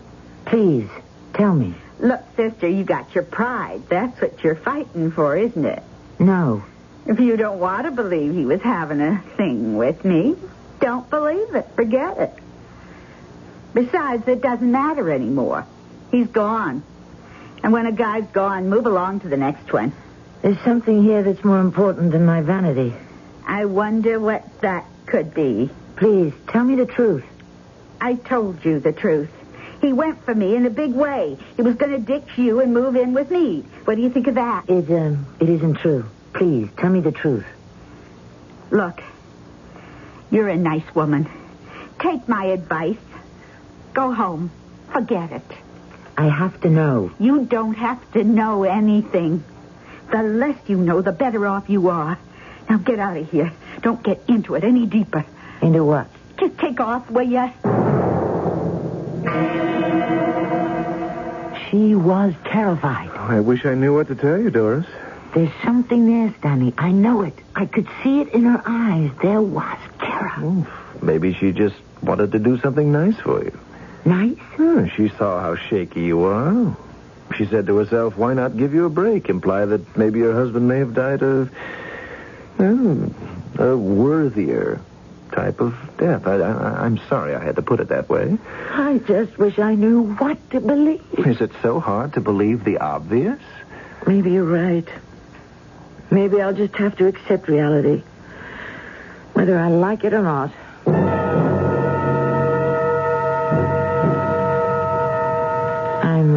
I'm sorry to keep bothering you like this all the time, Lieutenant. Oh, no bother, Mrs. Payne. Besides, it's a slow day. I went to see Miss Cleo Fuller, and she's hiding something. How do you know? I don't know. I just get that impression. Or maybe it's because you want to get that impression. I'm allowing for that. But you're a cop. You can tell when you're being lied to. Not all the time. If she was nervous with me, she'd even be more nervous with you. Well, I might have a little chat with her at that. She lives at the Charway Arms. It's an apartment hotel. No sooner said than... look up the Charway Arms and get Miss Cleo Fuller. Find out if she's going to be home. And we'll see what she has to say for herself. I know I'm right. I know Ellsworth was killed for a reason that had nothing to do with women. All I need is just one little piece of evidence. You say Miss Fuller was scared. Oh, yes, she was terrified. Excuse me. Klein. Yeah? What do you mean they don't know? Okay. Check out that nightclub, Loganberry's, where she worked. What is it? Miss Cleo Fuller left the hotel. She moved. Where? They don't know. She left no forwarding address. It's impossible. That's the story. Klein. Yeah? Okay. We just called Loganberry's. Guess what? She quit. Called them on the phone this morning and said she was leaving. For where? She didn't tell anybody. But she must have told somebody. No? I can't believe it's all coincidence. Mrs. Talmadge dies accidentally when a pot boils over on a gas stove. Those things happen. And now Cleo Fuller just vanishes? Those things also happen. Lieutenant, they say my husband was killed by a jealous lover of Cleo Fuller's. But Mrs. Talmadge, who tells me there's a far more insidious motive for his death, suddenly dies. Cleo Fuller, the only one we know of who could really tell us if Ellsworth was having an affair with her, simply disappears. Can you accept this as a natural course of events? Look, even if I didn't, what could I do about it? I have absolutely no leads. I don't know what to ask. I don't know who to ask. Let me ask. My husband is shot to death one night. The next morning, the papers, the media says that he was the lover of Cleo Fuller.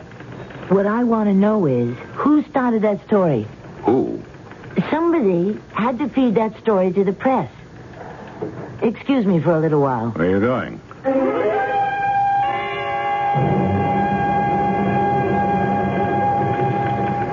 I'm back, Lieutenant. What do you got there? I went to the library. I had copies made of the news stories that appeared the morning after Ellsworth was killed. They all say the same thing. Well, that's probably because it's the same story for all of them. Here it is. Scientist slain. Ellsworth Payne, noted physicist and partner in the important nuclear research firm of Payne and Platt, was shot to death early this morning in front of Loganberry's, an East Side nightclub. According to witnesses, Mr. Payne was waiting for a taxi when a car passed by and the occupants fired a fusillade of revolver shots at him. Mr. Payne fell to the sidewalk dead. It is believed that Mr. Payne was murdered because he was having an affair with nightclub singer Cleo Fuller. Miss Fuller is reputed to be the girlfriend of a notorious gangland leader. Well? What kind of story is this? It is believed that Mr. Payne. Miss Fuller is reputed. Where are the facts? The hard facts. How do they know? Oh, Mrs. Payne, these things are easy enough for reporters to run down. But when do they have time? These papers were on the streets just a few hours after Ellsworth was killed. Mrs. Payne, just because you didn't know... Well, you know, the wife usually is the last to find out. What I'm trying to say is that the affair between Cleo Fuller and your husband could have been common knowledge. Then why wasn't it in any of the gossip columns? I can assure you, Lieutenant, that if this thing has been, as you say, common knowledge, I have some very good friends who would have felt it their duty to let me know. And that's just the whole problem here. We're dealing with hunches and theories. We don't have anything to go on. Why are we up against a stone wall everywhere we turn? Why are we constantly being checkmated? You are implying that somebody's deliberately plotting against you, Mrs. Payne. Don't put it that way. That's how you talk to people who are not in their right minds. Is that how you classify me, Lieutenant?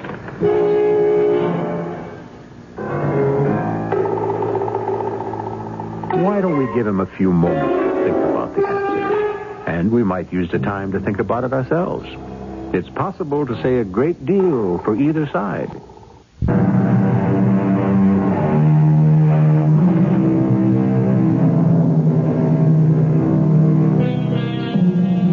If life is a journey, as the philosophers say it is, then we're always moving forward or backward, depending on your point of view. In any event, our movement is constant, and the place we have just left behind is always the past. And since we are bewildered by the present and have no guarantee of the future, the past is all we own. Little wonder, then, that so many of us try to shape it according to our own very private needs. Just exactly what are the police doing now, Lieutenant? We are trying to run down various leads. Such as? These things are very complicated. Why? The story is, my husband was shot because he had made some gangster jealous. Which gangster? We don't know. Why don't we know? Because it's all rumor. You mean the media went ahead and printed and broadcast rumor? Unsupported rumor? Mrs. Payne, sometimes you just can't... You just can't what? Win.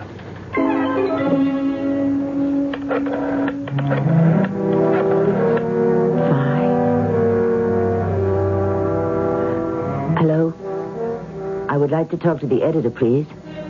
My name is Doris Payne, the wife of the late Ellsworth Payne. Yes. He's in a meeting? Please have him call me. My number is 555-2908.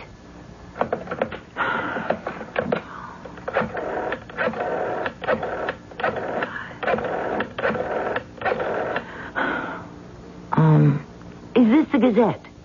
The editor, please. In reference to those stories you printed about a man who was murdered, Ellsworth Payne. I want to talk to him about... I'm Mrs. Ellsworth Payne. Well, when will he be in? I see. Thank you.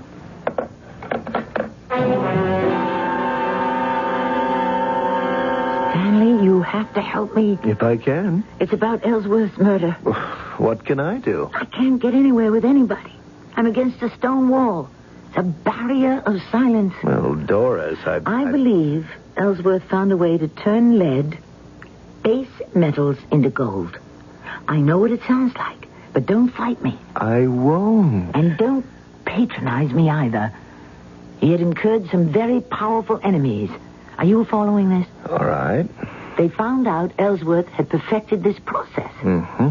How was he able to... The facilities are in this plant. The know-how was in his brain.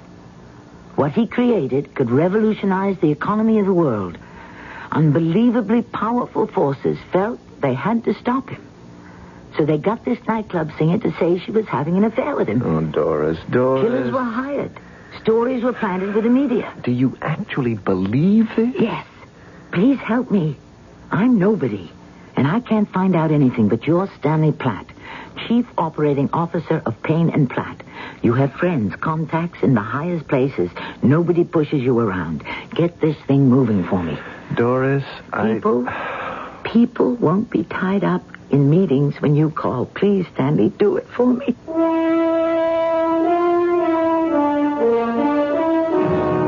Even if he is in a meeting, Miss Powers, just tell him it's Doris Payne.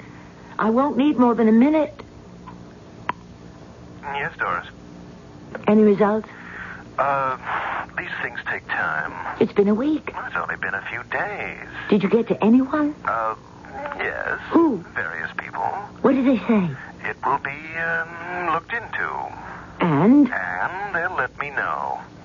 You'll call me as soon as something develops? Absolutely, Doris.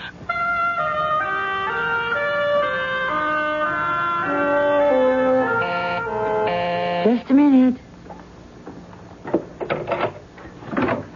Hello, Mrs. Payne.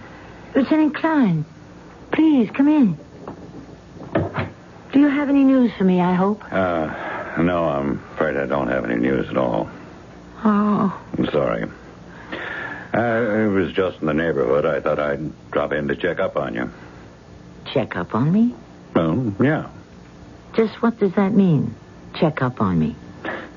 You know, see how you're getting along. Then why didn't you say that? Why did you say check up? Well, check up on what? Well, I only said that. What am I supposed to be doing that you're to check up on me? Mrs. Payne. Who told you to check up on me? Are you part of it, too? Part of what? Whatever it is. It's big enough. It can take in everybody. Even the police. Hey, Mrs. Payne, look. Why didn't I see it before? The first time I met you was at the hospital. You were the officer who told me Ellsworth was dead. You didn't know him. Isn't that right? Yes. Had you ever heard of him? No. He'd only been killed an hour before. Yet you knew he was supposed to be going with Cleo Fuller and a jealous boyfriend. Whoever he is was the one who shot him. How did you know all this? Well, I heard it on the radio in the car, coming down. I don't believe you. And now you want to check up on me? I don't care if you are a police officer. Get out. Get out of my house.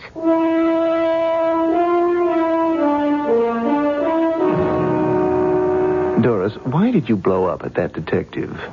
How do you know about it? He told me. Oh, he told you? Well, he knows I'm a friend of yours. Are you a friend of mine, Stanley? Oh, please, Doris. I think you're in on it, too. In on what? It. The thing. You have to be. I tell you about Mrs. Talmadge's suspicions. The very next day, Mrs. Talmadge dies. Suddenly. Doris, you cannot take a coincidence. I tell you, I saw Cleo Fuller, and how frightened she seemed. The next day she disappears. How do you account for it? I'm not supposed to account for it. Was she killed or just hidden away? You're part of them, Stanley. Who? They. That small group known as they. They own everything. They control everything. Doris, you don't know what you're saying. You and Ellsworth were in it together.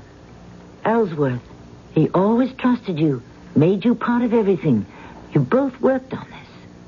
At night, you took turns.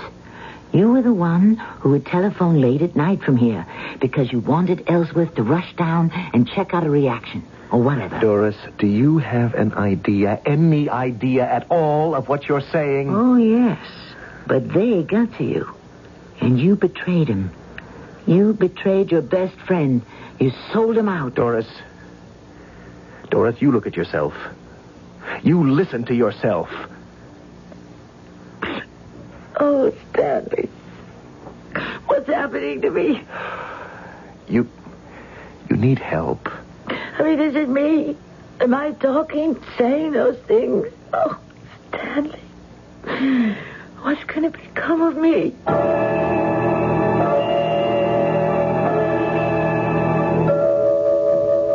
Dr. Cole, I don't know what to think anymore. Mrs. Payne, obviously, a battle is taking place inside you. Now, what are the stakes? Is it possible that I refuse to accept the idea that Ellsworth was unfaithful to me? Does my pride revolt against it? Does it? Have I constructed this elaborate fiction to save my self-esteem? Well, have you? I'm trying to think. She started it, Mrs. Talmadge, but she worshipped him. She was senile. But that's just a nice way of saying she was crazy. She was, you know. But he wouldn't let them fire her. Yes? She could have let the pot boil over. It happens every day, doesn't it? It could happen. And a nightclub singer disappears? Why is it a cause for intrigue? Perhaps her boyfriend was unwilling to forgive her. Perhaps. And a nightclub singer would be just the person to call him late at night. It would be the only time they could meet. During the day, he was working. And in the evening, she'd be working. So if she wanted him, she'd call him after midnight, when her act would be over. It sounds logical. Mrs. Payne, had he ever been unfaithful to you before? Yes. But it didn't mean anything. Besides, why am I making this kind of tempest? Now that I must face myself, clinically, I'm not sure I was even that much in love with him anymore. Now then, this mysterious cabal, this secret omnipotent group that can buy out the whole world and everyone in it, do you believe it still exists? It may exist for all I know, or even care. As far as I'm concerned, it's irrelevant. It had nothing to do with my husband's death. He was killed because he took liberties with the wrong man's woman. Now, I feel so much better.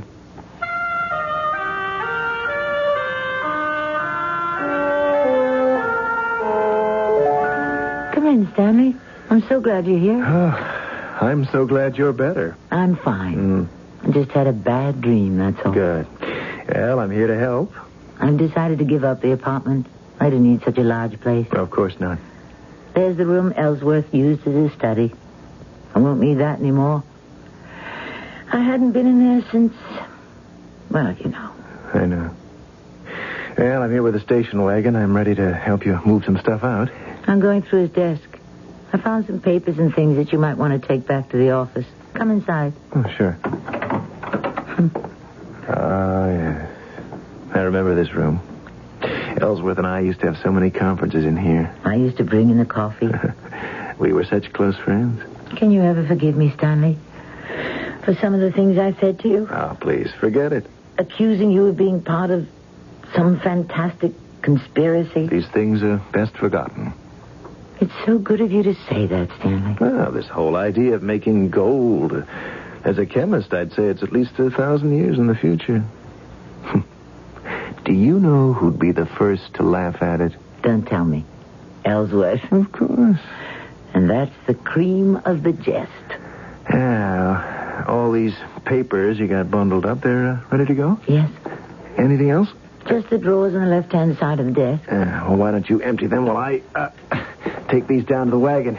Go ahead. Okay, I'll be right back.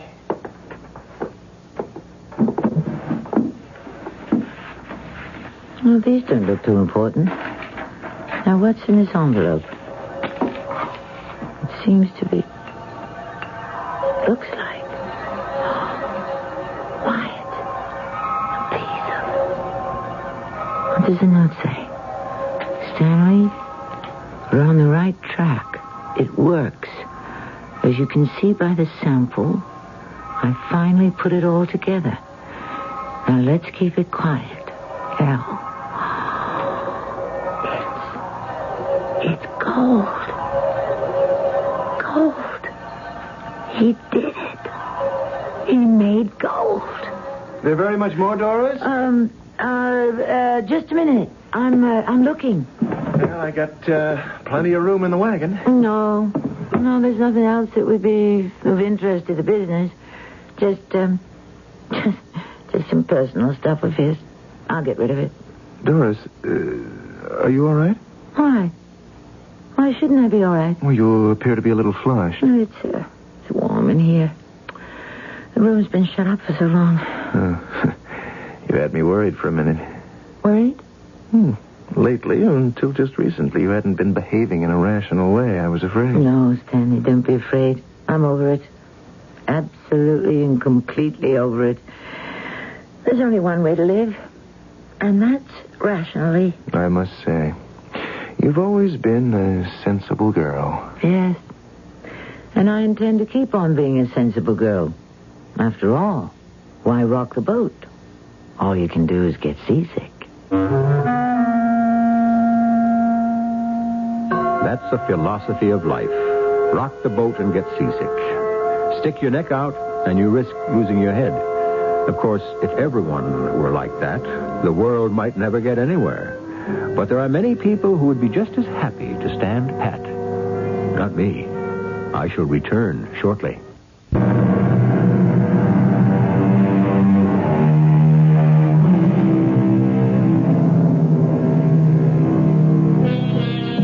It is rumored that the world is controlled by powerful forces, nameless theys, who make all the crucial decisions. Whether we know it or not, like it or not, they call all the tunes. Is it true? If it is, it's not a new theory. After all, our ancestors believed in a pantheon of jealous gods who arbitrarily decided everyone's fate. Today, those gods have become unknown theys. But instead of being immortal, they're human beings like ourselves. Does this make them better than the ancient gods? Worse? About the same? Our cast included Tammy Grimes, Russell Horton, Martha Greenhouse, and Ray Owens. The entire production was under the direction of Hyman Brown. This is E.G. Marshall inviting you to return to our Mystery Theater for another adventure in the macabre. Until next time, pleasant dreams.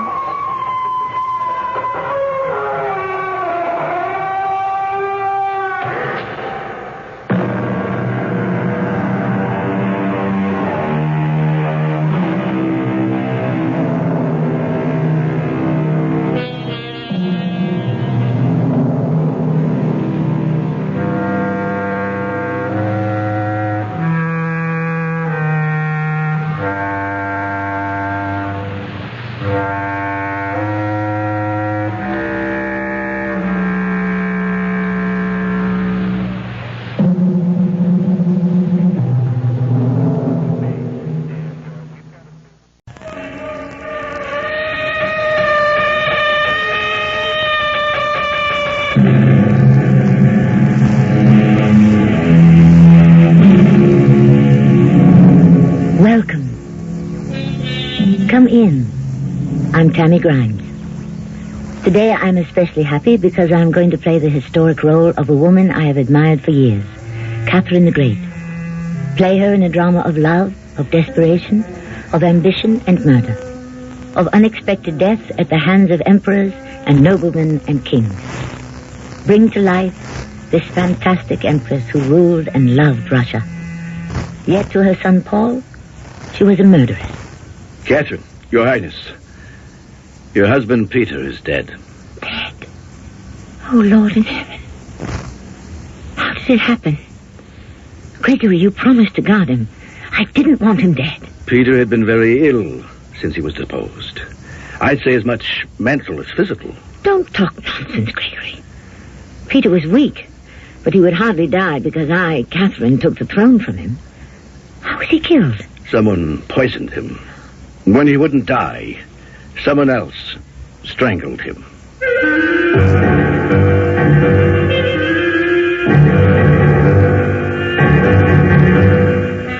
Our mystery drama, The Great Catherine, was written especially for the Mystery Theatre by G. Frederick Lewis. I shall return shortly with Act One.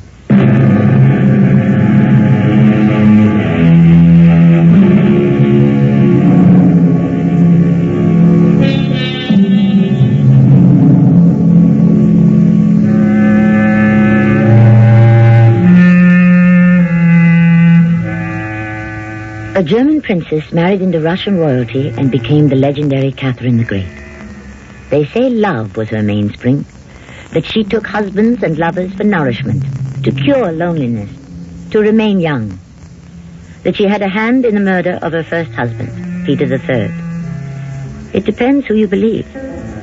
Our belief is none of the above. Ours is that Catherine enjoyed only one honeymoon all her life, and that was her honeymoon with power. To unburden his heart and recount the tragedy as he saw it, we hear now from the only rightful heir to the Russian throne, Catherine's son, Paul. I was 7 years old. It was a Sunday morning.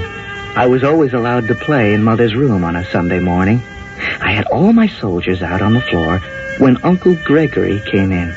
Uncle Gregory comes and goes as he likes in the palace.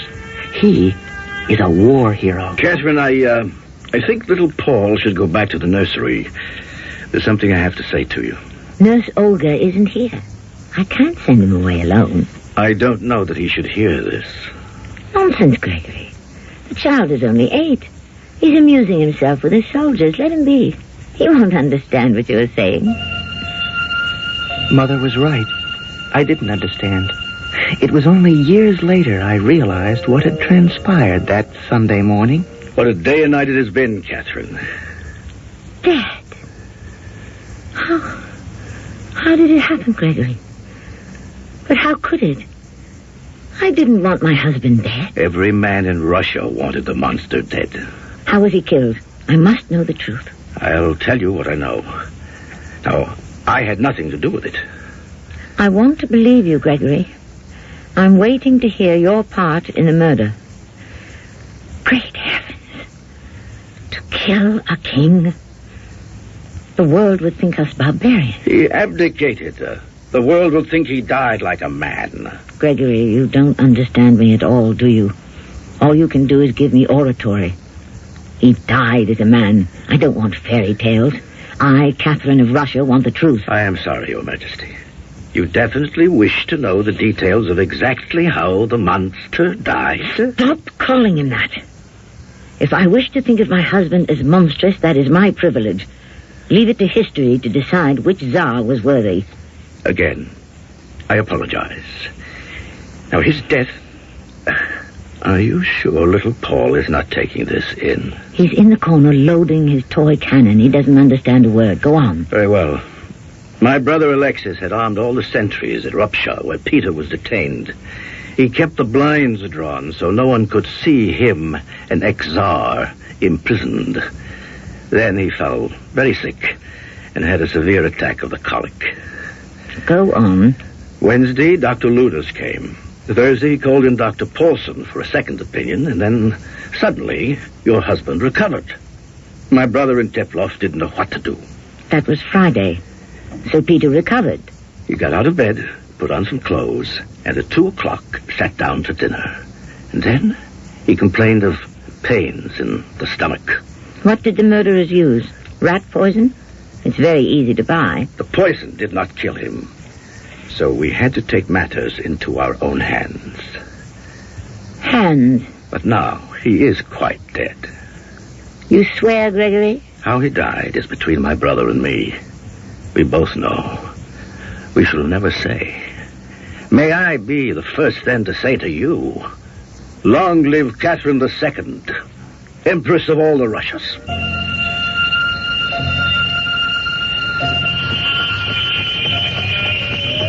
Your Majesty, do you think it wise to travel way out to the small villages by yourself in a sleigh? Well, I'm not by myself, Gregory. I am with you. Yes, but you refuse to take along your guards. In the 3 villages we visited this morning, did you see any danger? Don't you understand? One must go alone, quite plainly, unassumingly, so I can see for myself exactly how my people live. If I give them advance notice of my arrival, they will dress up in their very best and throw flowers at my carriage. That way I can learn absolutely nothing to help reform their miserable lives. Is a Russian so unhappy his life should be made better? Gregory, as a soldier you have traveled the country.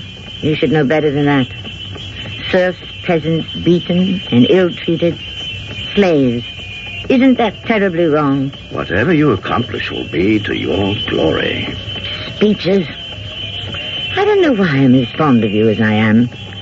As the Lord is my witness, I have no wish for glory. If Russia becomes glorious, then so do I.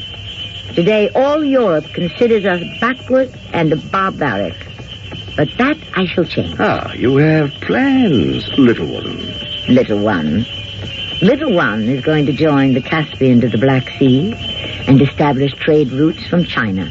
That's just the beginning. If that were to happen, Russia would be more powerful than all the empires of Asia and Europe. Ah, you're becoming as wise as you are handsome.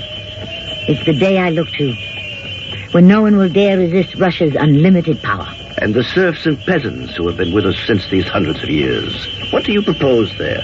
Even you, Gregory, must believe it's against justice to make men born free into slaves. Liberty is the soul of everything. Who is making the speeches now? Your Highness, we are here. This is the village of Costino. Drive to the town hall. The mayor is waiting for the Tsarina.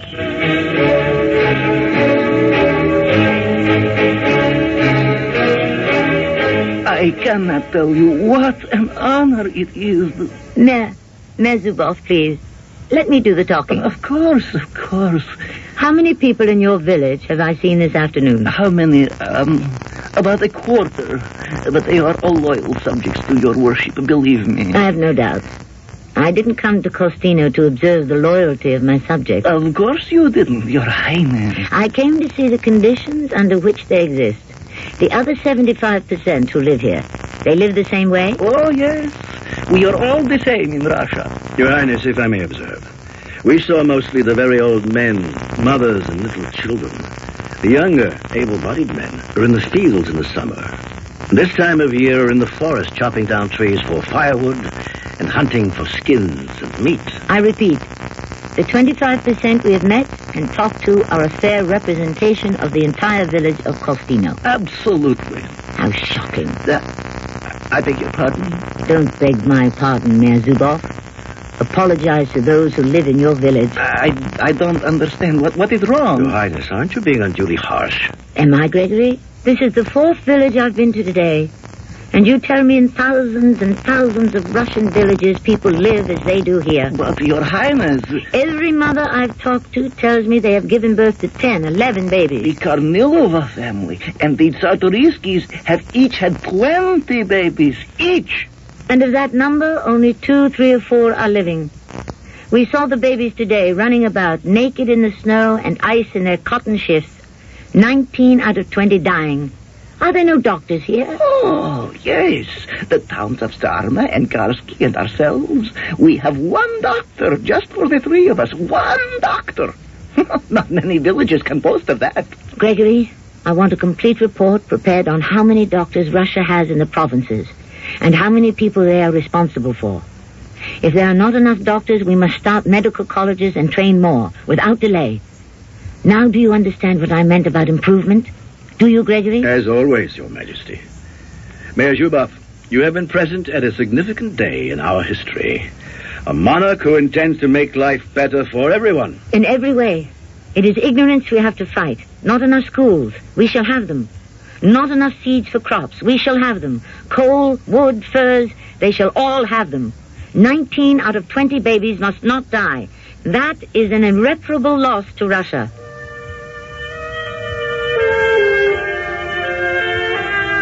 Mother was enthroned as empress 2 days after my 8th birthday. I was never in the best of health, but suddenly I became very ill. As I try to piece together those early days of my life, I wonder now, was it me she was afraid of losing, or the crown? Gregory, where have you been? I've made a dozen trips to the head of the stairs waiting for My you. dear Catherine, I came as quickly as I could. How is the boy? The doctors have no idea what it is. I've had both Luders and the staff surgeon here for hours. They don't know what to make of it. Dr. Luthers is with Paul now. I wish you didn't have to use those 2 doctors. What are you talking about? Why? Didn't you know? They were in attendance in those last hours of Peter's life. What has that to do with them? They're the best doctors in Russia. Why, Luders assisted when Paul was born. This palace is a breeding ground for rumors. And already the word is on every Moscow street. What word? Gregory, why are you so cryptic? My dear one, I'm only trying to save your feelings. Your Highness, the doctor asks, will you come quickly? Never mind. I shall go to the Empress. What is it, Doctor? Your Majesty, I'm afraid the boy may have smallpox. My poor little boy. Why do you think it's smallpox? High temperature, chills, aches. When could you know definitely? In 1 or 2 weeks. Then the blisters will manifest themselves. We cannot wait. This awful pox is with us again. Catherine, there's always been smallpox in Russia. Always does not mean forever. Doctor, who knows more about the disease than any other doctor? In Russia, nobody. Russia isn't the world. England, France, Germany, America, where? Well, there is a Scotch doctor called Dimsdale. He has a method of preventing smallpox. He calls it inoculation. Have him here. Get him here at once. Whether my baby has the pox or not, if there's a way to stop an outbreak, I want to find it and use it. You mean treat every person in Russia? If need be, yes. Certainly every child. Dr. Luders, you may leave us, and please let me know the moment the Scotch doctor arrives in Moscow. Your Highness's wishes will be obeyed. My darling, you have no idea of what you are attempting to do. Treat every Russian child against smallpox. They may die of the inoculations. They will die anyway. If we don't avail ourselves of the latest medical science can offer, ours might be the last generation of Russians on Earth.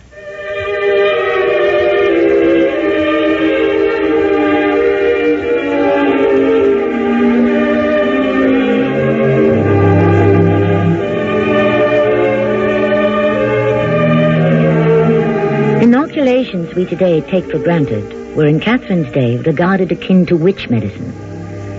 It wasn't until Catherine had herself inoculated, followed by Orloff himself, that St. Petersburg and Moscow followed suit and set the example. Inoculation hospitals went up everywhere, and the epidemic was brought under control. But what of Paul, Catherine's son? His story is yet to unfold. I shall return shortly with Act 2. Hello, this is John Amos. You know, Jack Spratt had the right idea cutting down on saturated fat. Ask your doctor about the relation between diet and heart disease. It's easy, and it's vitally important. For information, write your American Heart Association. We're fighting for your life.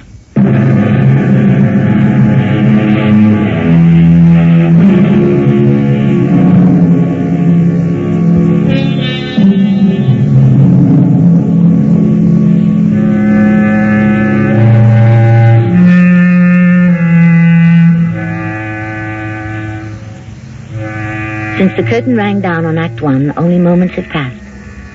Catherine has set into motion plans to immunize the country against smallpox.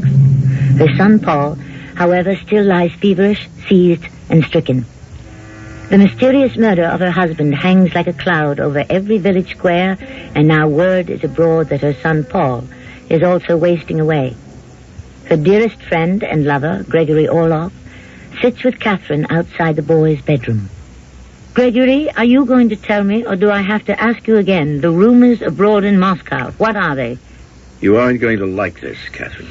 I shall like it a lot less if you don't stop beating about the bush. Paul's illness is no state secret. There is talk. There is talk. Certainly there is talk. He is the only heir apparent. If something should happen to him, who would inherit my throne? But the talk is not friendly. They say that having done away with your husband, you're trying to do the same to your son. Death by slow poison. No. How horrible. Who believes such lies? People who spread such lies. Are they deserving? It proves what I have said all along. Those who speak with the tongues of ignorance must be taught. I hope Dr. Luders understood I wanted heaven and earth moved. And Scotland. To get that doctor here. Until my son is well again, I shall not leave his side. I understand. Gregory, you might also make the rest of the world understand. Give out the news that Catherine II, Empress of all the Russias, is maintaining a day and night vigil at the bedside of her ailing son. Do you have that? Every word. That ought to stop those rumors. It shall be done, my queen. I was very ill, it's true.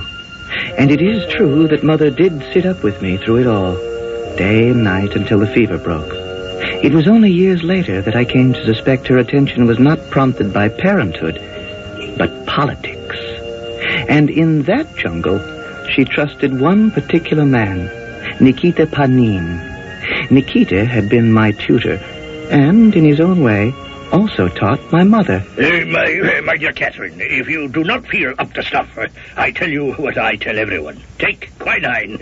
Any physical ailment it can cure. Nikita, I think mine are more mental. But I shouldn't complain now that my Paul has regained his health. That's a very bright boy you have given birth to, my dear Catherine. I don't think it's too soon to inoculate him with more than the anti-smallpox vaccine. Nikita, will you stop talking in riddles? It's my fault, really. I instilled in Paul a love of Shakespeare, and he knows all of them in English, so he has a feeling for the other man. Take him with you, Catherine, to council meetings, to discussions with the ministers. You can always explain the fine points to the boy afterwards, especially now that you have begun the rule of Catherine II. I've had it in mind, Nikita, but I don't make a very good showing at the meetings. My plans are not what you might call enthusiastically received. I want hospitals, scientific academies, colleges, homes for the poor. Look at this. I'm up at 5 in the morning and a pile of miettes are on my work table. Look at these. Reasons by the score from every government branch saying why this cannot be done. Where do we find the money for that? Defense action. Nothing risked, nothing lost. Catherine, you set some time limits, you see, and some jail sentences. Oh, you'll be amazed how quickly ways and means will be found for all of your plans. I trusted my old teacher, Nikita Panin, and so did Mother. She had one other friend, her best and most personal, Uncle Gregory. Prince Gregory Orloff, one of the great war heroes. But he'd had something to do with the death of my father, so I instinctively disliked him. Had I known then what I know now, had I been able to see myself as Hamlet saying to his mother, "Mother, for the love of grace, confess yourself to heaven. Repent what's past. Avoid what is to come." Gregory, now that Paul is recovered, I want a hospital built in Moscow in his name. Is that all, Your Majesty? I don't care for that tone of voice, Gregory. No, that is not all. There is money in the land, and I have sent experts out to propose what crops we should grow. I've sent landowners to England to learn how they rotate crops, clover and rye, with turnips and so forth. Why can't we do that? My dear little farmerette. There's no need for our treasury to be empty. We are going to import silkworms. We'll do away with the old methods of sheep and cattle breeding. May I say something? No. We need an exchange of information where all landowners can contribute to a pool of knowledge. I have such plans. That is fine for Russia. But what about me? What a question. You are part of Russia, my love. Do you take any pride to know the rest of Europe thinks we're an ignorant, disorganized, superstitious, backward civilization? Catherine, that is not true. Don't you contradict me. It is true. Why do we quarrel when I love you so much? You're a dreadful man. I am serious about my adopted country, and you talk of love. To pay me off like an old pensioner. A reward? Reward? What are you talking about? You don't know. You have no idea. A man who has done battle at Zorndorf, who has remained alive while 20,000 of his comrades died on the field, knows what it is to dare. A man who has been wounded 3 times, but remains fighting with his platoon. Gregory. You admired me once for that. You called me your war hero. Gregory, my darling, what has come over you? The truth has come over me. The truth that Catherine the Great would still be married to Peter the Monster if I had not taken a hand. No, my dear. Money, land, titles, and decorations do not satisfy me. What do you want? I want you, my darling. Not as an occasional lover, but as your husband. You want that? Now you are a widow you can marry. Do you think my comings and goings here are court secrets? Perhaps we could be married secretly. I want an end to secrets. Now let me ask you plainly. Is there love between us, or isn't there? Yes, my dearest Gregory. There is. Then make up your mind. And let me know your decision soon.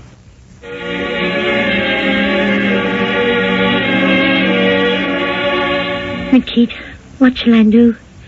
Gregory Orloff wants to marry me. Shall I marry him? Don't. Nikita, can you spare more than one word in an answer? Don't. And if that isn't a long enough answer, I add 4 more don'ts. I'm a widow. I could marry him. If you were 4 widows, you should not. You have no idea how much I love him. That is true. I have no idea. But, Catherine, freedom of choice is not yours. A Tsarina does not marry for love. She marries in order to forward Russia's foreign policy. Always? Always. No, Nikita Panin. My mother-in-law, while she was the Empress Elizabeth, married for love. She married Alexis Razumovsky, didn't she? So it is said, but I have never seen the marriage certificate. He was the son of a Ukrainian farmer, wasn't he? My mother-in-law was mad about it. Yes, so I've heard tell. He was a beautiful man, like my Gregory, so I cannot blame her. And when she became Empress, she married him in secret. Do you see what that does for me, Nikita? Yes, I see. You're hoping for a precedent. But as I say, there was never any tangible evidence that a Russian empress married a farmer's son. I shall find that evidence. I'm going to see Razumovsky myself. What a delight to see you again, little Catherine. Come. Sit here by the fire. Now that I am over 60... I feel the cold more than I did at 30. I'll be glad to join you. Alexis Razumovsky, you don't look any different. Nor do you, Catherine. Catherine, why are you here? My dear Alexis Razumovsky, I want to marry a man who has no family title, does not represent a country we wish to be allied with. In short, of no royal blood. But he is a superb soldier, decorated half a dozen times. A brave man. You know who I mean? The handsomest of the Orloff brothers, Gregory. How did you know? I may have retired from the life of the court, but I have not retired from the human race. However, my dear, you are an empress, and marrying a commoner is not so easy. I am sure Nikita Panin has warned you. But, Alexis, I wouldn't be the first, would I? So, that is why you came to see me. Alexis, you must have a marriage certificate to the Empress Elizabeth. If it could be shown that my mother-in-law married, beneath her station. If it could be proved she married for love, it would be an acceptable precedent. And at the right moment, it would help me marry Gregory Orloff. A marriage certificate. You are a charming girl, and it is not easy to deceive or refuse you. Let me see what documents I have in this ebony box. I keep the little key around my neck.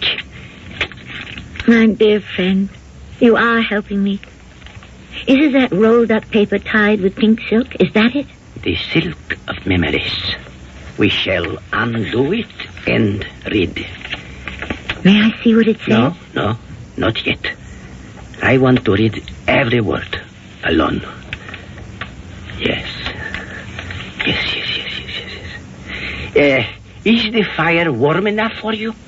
Whatever happened to Nikolai, who was going to bring in some more wood?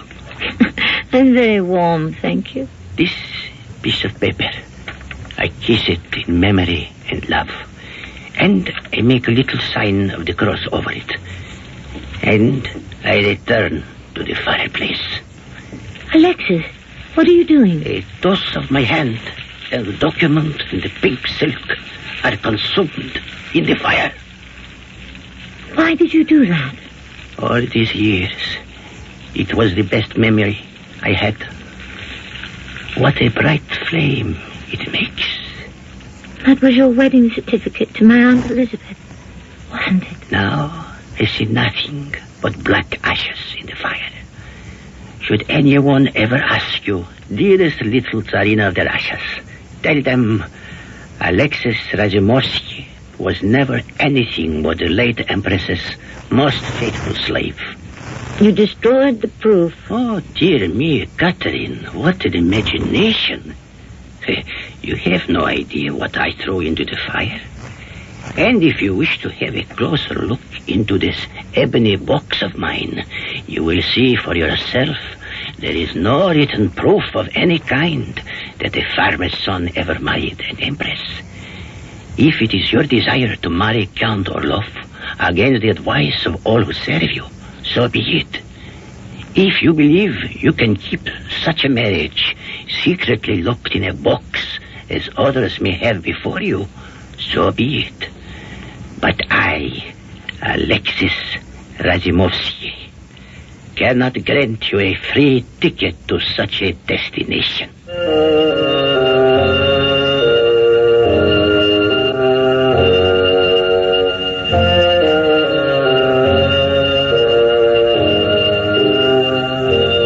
Paul grew up. His mother, Catherine, ruled alone, the Russians never quite accepting her, since she had been born in Germany. But Gregory Orlov did not disappear from court. There were those who plotted against his life. But the greatest struggle of the age was between mother and son, and that will come to a head when I return shortly with Act 3.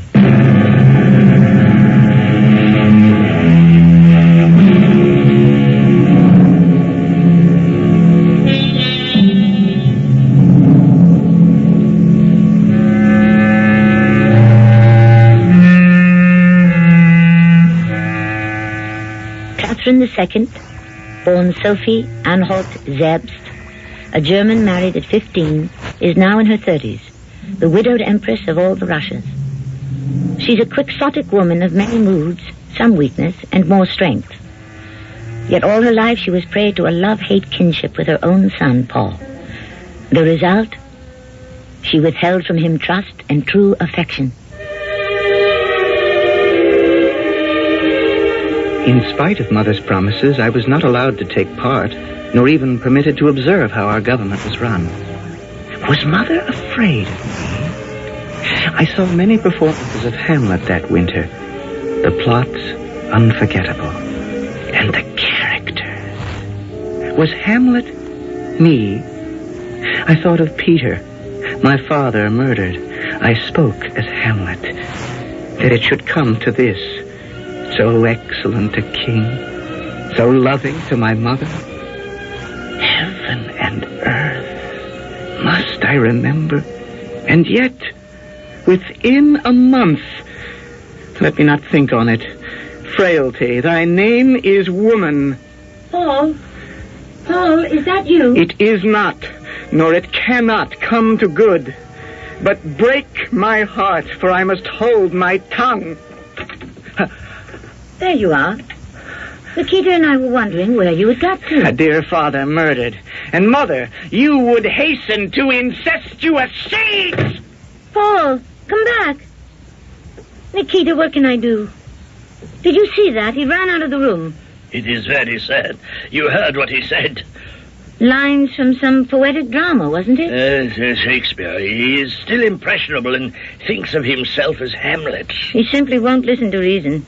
The words are Shakespeare's, but he confuses himself with the prince, not of Russia, but of Denmark. And to him, you, Catherine, his mother, are Gertrude, the queen. So the old accusation still rankles. I killed his father. Yes, and Gregory Orlov, whom you wish to marry, is the king's brother who married Gertrude. What can I do to make Paul understand that Gregory is my dearest and best friend? That I love him still? Perhaps if we could marry... Oh, no, that would only tear you further apart from your son. Peter was weak. He was evil, uncontrollable. What would they have done if I had not been strong enough and able to assume the crown? They will accept alone. Forget the idea of marriage to Gregory Orlov. Put it out of your mind forever. The world knows his brother Alexis was one of those whose hands throttled the Tsar Peter. You cannot associate yourself with that murder. Now I understand the meaning of fate. Paul, is that you? please come here. I shall go. Now is the time to tell him everything. Paul. Cat and mouse. Listening at doors, yet unable to face the truth and enter. Well, he must have loved his father very much. Nikita, he doesn't know his father. He thinks that Peter's blood runs in his veins. That was the true tragedy of our marriage. I don't know how I can face telling my son who his real father is. You may ask why I did not discover the truth until I was a young man. I think because, as a child, you close your eyes and accept. Mine were opened wide one day as I stood in the palace hall, looking into a mirror. Reflected from the wall behind me was the painting of a man who I'd been told was a great friend of the family's, Serge Saltykov. We both had the same mouth and the flat nose. Why didn't I have the sharp features of the man I thought was my father? Paul, what are you doing staring into the mirror? Mother, that painting behind us, who is it? You know who it is. Serge Saltykov. I know who, but why? It's a strange question. Every day I've been coming to this place in the hall to look at myself and then at him. Mother, I think I see myself for the first time. What do you see, son? It isn't true. It's a trick of the mirror, isn't it? Mother, isn't it? Oh, my darling boy. Was Serge Saltykov my real father? Paul, sit here with me on this bench, will you please? I can see you are no longer a child, so I must talk to you as an adult, and pray you will understand. I'll try, Mother. My late husband, Tsar Peter, was not a man who could love a woman. In the eyes of the church, our marriage was never consummated. Who am I? Wait. Russia had to have an heir. It was my duty to bear one. And so a young man of one of Russia's most ancient and noble families, allied to the Romanovs, was ordered to become my lover and your natural father. Just like that? No, Paul. Not just like that. We were brought together, found we had many mutual interests, got to like one another a great deal, and then fell in love. It was inevitable. Your natural father was not a nobody, Paul. He was a brilliant, engaging, and lovable young man who adored me. Had my marriage to Peter of Russia not been arranged by my parents, Serge would have been exactly the kind of man I could have devoted my life to. Was it only because your husband didn't want children? Was that all that came between you? It was the kind of man he grew up to be, Paul. I beg you, don't make me tell you. Mother, you have got to tell me. It's a sin to speak ill of the dead. Of the murdered also? Oh, Paul, you're breaking my heart. Why do you keep accusing me? I had no hand in it. I never wanted him dead. No. Perhaps not. I don't know what comes over me and makes me say these ugly things. Paul, when you grow older, I hope you will never be denied the joy of someone close to you, with whom you wish to share the days of your life. Loneliness, especially the loneliness of those on a throne, can be hell on earth. I wish it to no one. Your real father was a wonderful man. Paul, I don't regret it. I wish I could have known him.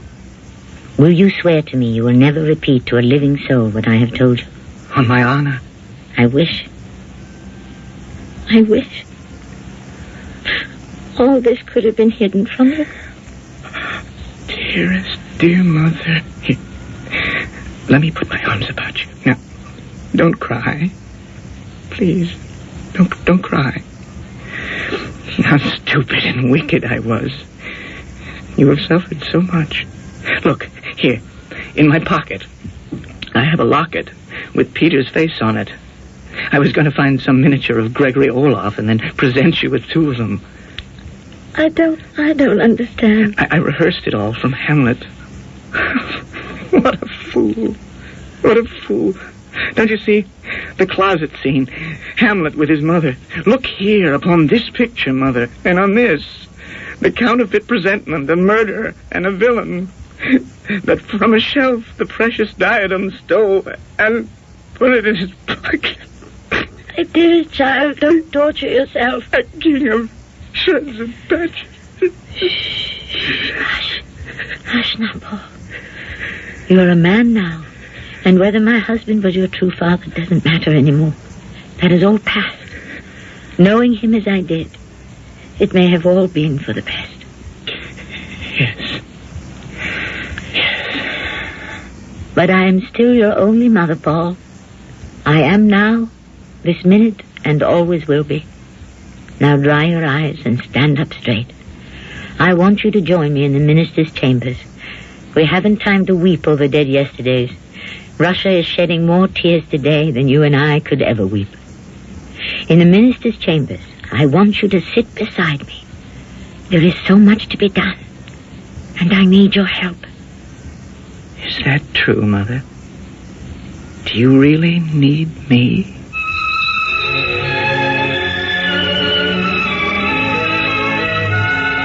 My mother, may her name be forever blessed in Russian history, did more to start to free the serfs, more to protect the health and education of the living than any ruler before her. There's a saying in Russia, those who would rule reap the same joys and suffer the same pains. When Peter III ruled, he was strangled to death. When I, Paul I, became Tsar, I died the same way.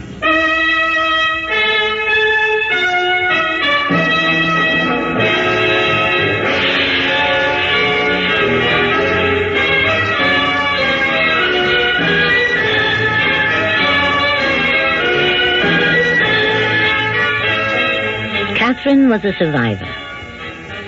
This inexperienced German-born woman held onto a throne in a land where Germans were hated. This princess turned Tsarina, outlived rebellions, plots, and counterplots, and left a legacy of more beauty and new lines of thought than anyone before her. I shall return shortly.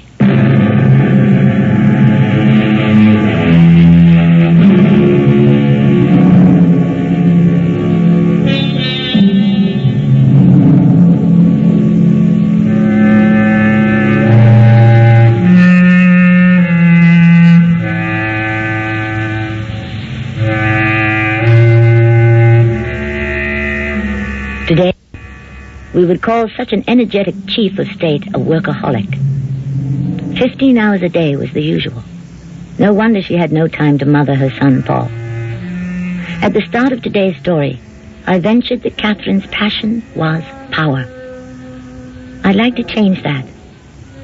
It was patriotism. And that left personal happiness to be grabbed like a carousel's brass ring. Sometimes Catherine caught it. Most of the time she missed. But Russia was always the better for her stewardship. An extraordinary woman who ruled over 3 decades and died in her own bed. In the cast with me were Russell Horton, Bernard Grant, and Earl Hammond. The entire production was under the direction of Hyman Brown.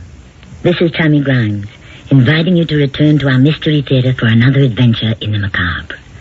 Until next time, pleasant dreams.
E.G. Marshall.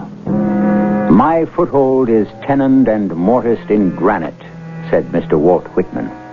I laugh at what you call dissolution, and I know the amplitudes of time. The amplitudes of time. Yes, indeed. There is so much time. So much has gone by. So much is yet to come. Was there ever a beginning? Will there ever be an end? Or does it stretch from the indefinite past to the infinite future? When is Flight 703 leaving? 703? Oh, it's been canceled. When was it canceled? Just now. Why? A severe snowstorm has just hit Boston. They can't take any more traffic. Snow? That's impossible. Why? Snow today? The 15th of June? It's never happened before. Well, there's a first time for everything, isn't there? Isn't there?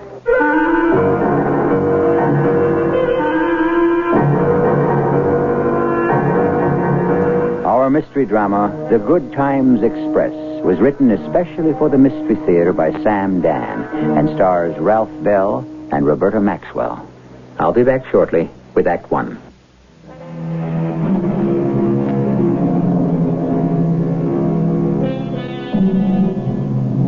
Tempus omnia revelat, said the Roman philosopher, and it means time tells all. Well, not quite. There are some secrets that have been kept for so long that perhaps they have been forgotten and disappeared into the vast maw of eternity, never to see the light of day. A pity. Some of them may have been extremely interesting. The airport is quiet. A man is standing in a phone booth. We're about 300 miles away, Fred. The plane had to come down here for some reason. You can never make out what these pilots say over the PA system. Well, he said it wasn't serious. We could expect to be in the air again, about 20 minutes or a half hour. Oh, now, don't worry, Fred. I'll be there in plenty of time. I know how important it is. You just wait for me at the airport in Boston. All right, goodbye. Oh, I better be there. Oh, miss. Yes, sir. What's the latest word on the Boston flight? The Boston flight? 703. Oh, it's been canceled. Canceled? Yes, sir. Well, the pilot said they were just landing here for a few minutes. Is that what he said? Well, it can't be canceled. I have the notification right here. Oh, no, it's a mistake. Would you look again? Check it. All right, sir. No problem. Oh, boy, it's impossible. This is Polly. Latest on 703. I can't cancel it. They just did. What? Ask them why. Is there a reason, Jill? I see. Thanks. It seems the whole East Coast has been snowed in. What? Boston can't handle any more traffic tonight. Did you say snowed in? From Maine to Maryland. Well, that's impossible. Why? Well, how can there be snow? It's the middle of June. So? Well, what do you mean, so? It can't snow in June. Why not? Well, it never did. There's a first time for everything, isn't there? I have simply got to get to Boston. What can I tell you? What's your name? Parrot. Miss Ferret. But everyone calls me Polly. I simply have to be in Boston before morning. What's your first name? Calvin. Calvin. Do you know what Calvin means in Latin? No. It means bald. Miss Parrot, there must be some way for me. I demand to see your supervisor. What for? He's not going to put you on a plane to Boston. There are no planes to Boston. Would you just do as I say? The snowstorm that just hit the East Coast. Is my supervisor going to stop it? About this snowstorm, Miss Parrot. Yeah? I was listening to the radio, about a half an hour ago. Yeah? There was no talk of a snowstorm. No? The weather forecast for New England was sunny and mild, seasonable temperatures. The thing must have happened all of a sudden. Miss Parrot, I do not believe one word you're saying. Wait, listen. To what? The ticker. It's the weather advisory. Yes? Yeah, here's what it says. Storm increasing in intensity. Snow heavier. No end in sight. All East Coast airports shut down till further notice. That's it. Oh, no, I can't believe it. Let's settle this thing. What thing? This alleged snowstorm. As far as I'm concerned, it's settled now. I'll call my friend in Boston. You're entitled to make a phone call. Be my guest. I'll ask him if it's snowing. You do that. He'll think I'm crazy. I'll say, Fred, is it snowing there in Boston? Can you imagine asking a question like that on the 15th of June? I am sorry. All lines to the northeast are shut down due to the snowstorm. What do you mean all lines are down? What do you mean? This is a recording. If you require assistance... Now, what am I going to do? Wait, I guess. Just like everyone else. Will Mr. Calvin Smith please report to the International Airlines ticket counter? Mr. Calvin Smith. You, wanted me? Yes. Is there any news? No. No? Then why did you call me? I've been watching you. What do you mean? You know what you look like? Just like a bear. A bear? Did you ever see a bear in the zoo? Miss Ferret. Oh, you must have seen a bear in the zoo. Very well, I saw a bear in the zoo. Picture a bear. And that's just what you look like.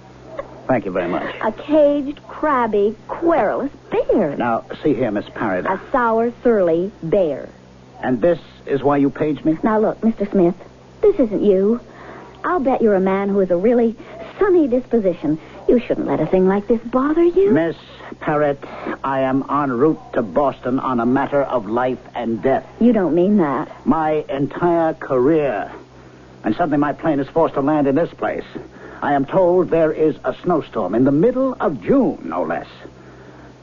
I think I'm losing my mind. Mr. Smith, International Airlines likes to make things as easy as possible for its customers. All I'm asking for is a plane. It's going to be a long night here at the airport. I don't recommend the restaurant. It's a greasy joint. I'm not hungry. You will be. Who can think of food at a time like this? Take a cab into town.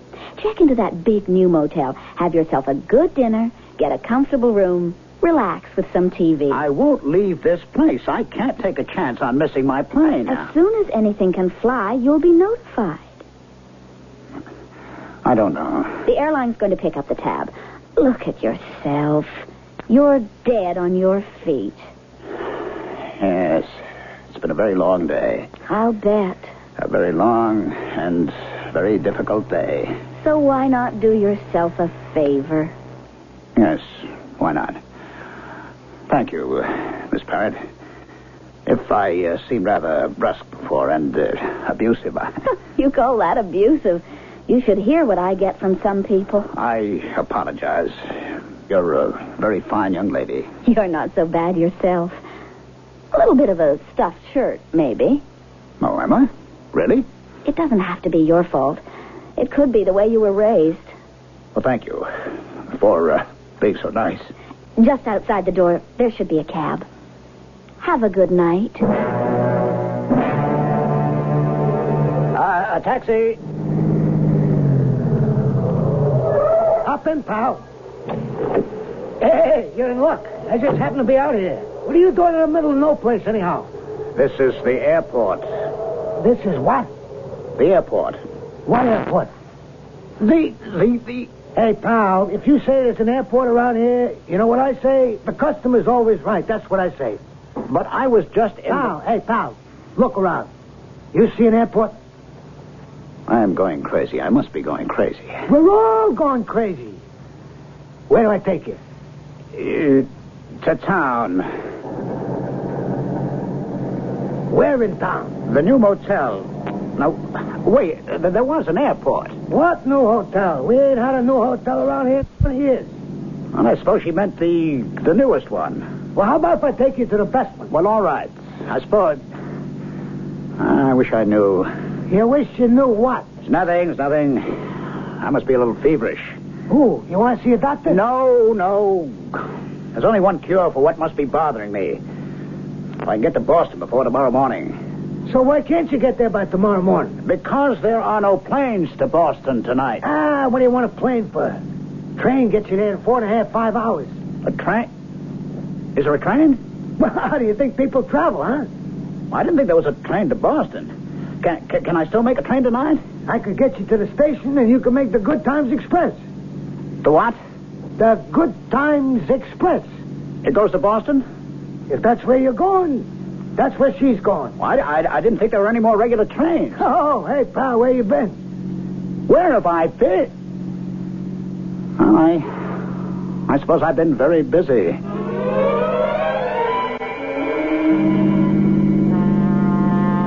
Did we miss it? Has it gone? Nah. We're going to beat her into the station.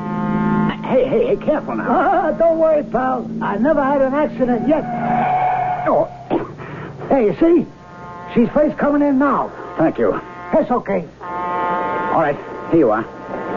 Well, thank you, pal. You know, I can't get over it. Get over what? How busy, how crowded. Well, sure. This is the way it used to be. The way what used to be? The way travel used to be. The way trains and railroad stations used to be. The Good Times Express, all aboard for the Good Times Express. Ta-da, bomb, pal. Yes. Aboard. Hey, pal. Have a good trip.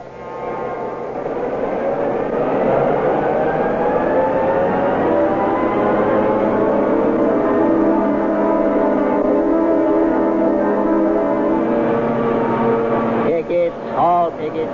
Your ticket, sir? Conductor, I didn't have a chance to buy one. What's your destination? Boston. That'll be $7.20. For a ticket to Boston? That's very cheap. Is that a fact? Of course. Would cost more than 3 times that much to fly. Oh, you see? You're in luck. I wonder how much you would charge to go to Los Angeles. $7.20. What? All tickets on the Good Times Express are $7.20. Well, how can you make a profit if you take people to Los Angeles for $7.20? We don't go there. But you just said a ticket to Los Angeles. Just because we sell you a ticket doesn't mean we'll take you there. I don't understand. Mr. Smith. Wait. How did you know my name? As I was saying, Mr. Smith, we just sold you a ticket to Boston, didn't we? Yes. That doesn't mean we're going to Boston either. You mean you're not going to Boston? No, I don't think so. Stop the train. Stop the Good Times Express? I'm afraid that can't be done. Oh, where are we going? I have a right to know. I can't tell you. Why?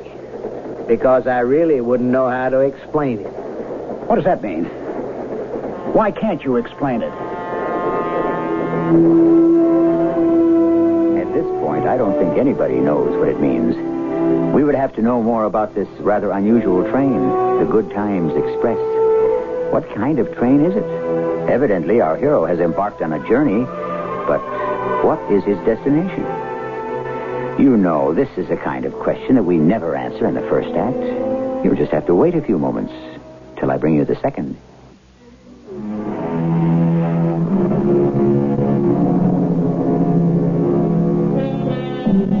As a rule, there seems to be a logic to life. Events appear to follow a predictable pattern. We know who we are, we know where we are, and we know what time it is. We are bound to routine and custom by what we assume to be unbreakable, indissoluble bonds. But sometimes, some of us suddenly discover how fragile, how tenuous those ties really are. You're the conductor of this train? Yes, sir. And you don't know where it's going? Oh, I know where it's going. Then why don't you tell me? Because you wouldn't understand. Sir, I am a physicist. I'm aware of that. How would you be aware of it? Were you about to make a point, Mr. Smith? I am a physicist. I have the ability to comprehend all sorts of complicated concepts. I'm sure you have that ability. Then there is no reason not to tell me. Enlightenment comes in one of 2 ways. First, there is that which we are told. Second, there is that which we discover. Sir, all I want to know is... The second is the deeper, more lasting. I am asking a simple question. As a scientist, you should know there's no such thing as a simple answer. I demand to be let off this train at once. I'm sorry. The train cannot make any unscheduled stops. When is the next scheduled stop? I don't think you'd want to get off there. Why not? You look very tired. Maybe if you had something to eat and a nice hot cup of coffee. I must be losing my mind. I must be trapped in a nightmare. Now, come on. Let's step into the next car. It's the diner. Have a drink, a delicious meal. You'll see, you'll feel so much better. Here now, let me give you a hand.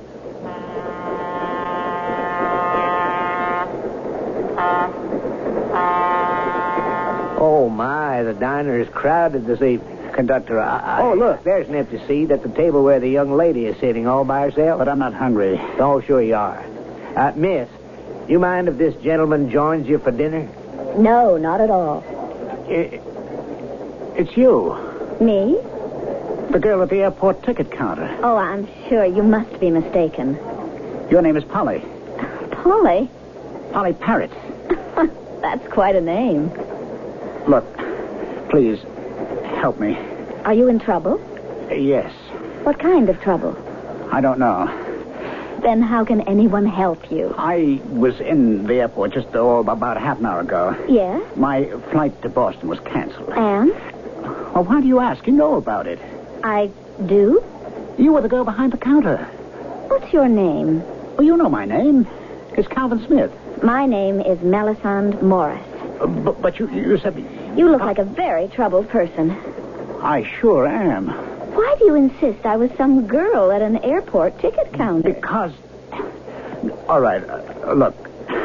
Let me tell you the whole story without any interruption, all right? All right. No matter how crazy it sounds, just let me finish, will you? You promise? I promise.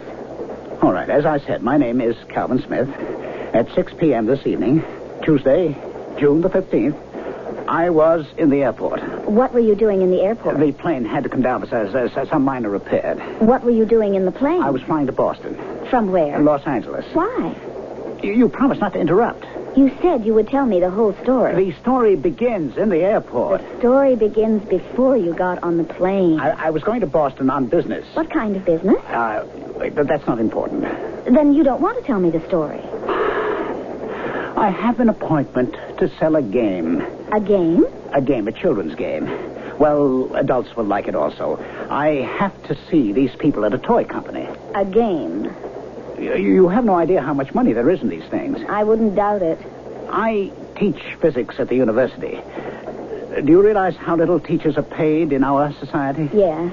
It's this whole distorted sense of values, you see. That's the way it's always been. This game is called Bomb-O. It's called what? Bomb-O. You know what a bomb is? I think so. All right. Well, each player picks a country, and I have a specially designed computer that can enable the player who takes the basic logical steps to annihilate the rest of the world. Annihilate? That's a figure of speech. I would hope so. This especially designed ray, you see, zaps around the board and electronically knocks over all the enemy cities. It's quite realistic. Really? Oh, I know what you're thinking. Do you? That I have no business creating this kind of... That's for you to decide. I'm tired of being poor and a nobody. And this is how you employ your splendid knowledge. Huh. Splendid knowledge, eh? What's splendid about knowledge? What has our awesome scientific knowledge done for the world? It would be better if we never had any. New York. We're coming into New York. New York, the next stop. All passengers for New York. New York? I want to go to Boston. Do you really want to go to Boston? What have I been telling you? We're coming into Grand Central Terminal. This is where I get off. You're leaving? It's been nice talking to you, Mr. Smith. I'm getting off, too. Why? I can go right to Kennedy Airport. There is no Kennedy Airport. My dear miss, what did you say your name was? Morris. Melisande Morris. Kennedy Airport is on the eastern border of New York City, formerly called Idlewild. It was renamed... But right now it doesn't exist. Not yet. What do you mean, not yet? Because this is 1937. 1937? This stop is 1937. What are you talking about? Come on, let's get off the train. How can it be 1937? Listen. Listen. Oh, come on. But you... Oh, everybody's here on the platform.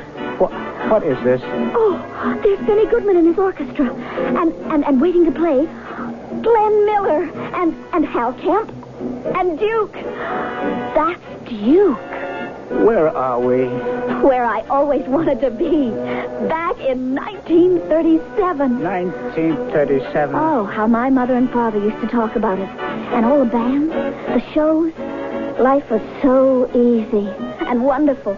Listen to the band. 1937. Hey, they're all here. Everybody's here. Look, there's Joe DiMaggio. He's going to get a hit in 56 straight games this year.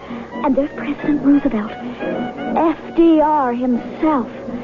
And Charlie Chaplin. And George Gershwin. And Joe Louis. I can't believe it. Believe it. Enjoy it. Stay here. Here? Here, in 1937. But I want to go to Boston. Stay here with me. But this isn't my time. It wasn't mine either, but it can be. 1937, it won't stay here forever. How do you know? Well, it didn't last time, did it? It doesn't matter. 1937 will become 1938 and 39 and 40 and the war. What war? Well, you know what war. You and I, we weren't born, but we read about it in the history books. World War II. No, I don't remember. Polly. Why do you call me Polly? The terrible things that happened. Hitler and the atom bomb.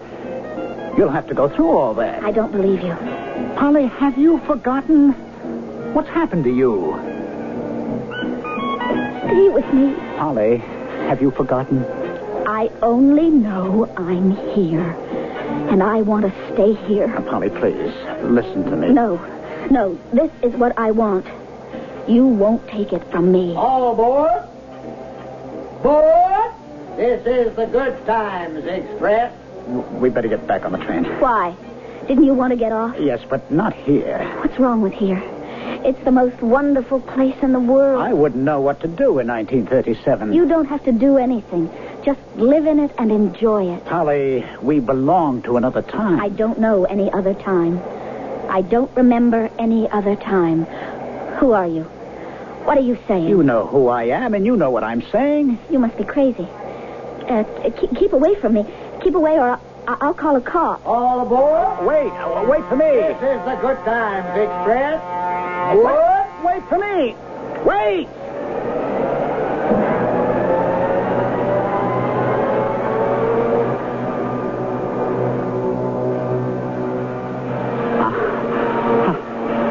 I just made it. You did. I never ran so fast. Why? I thought you couldn't wait to get off the train. Well, I wasn't going to get off there.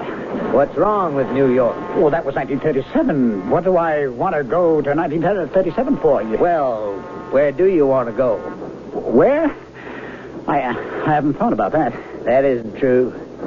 For the last year, maybe more. That's all you have been thinking about.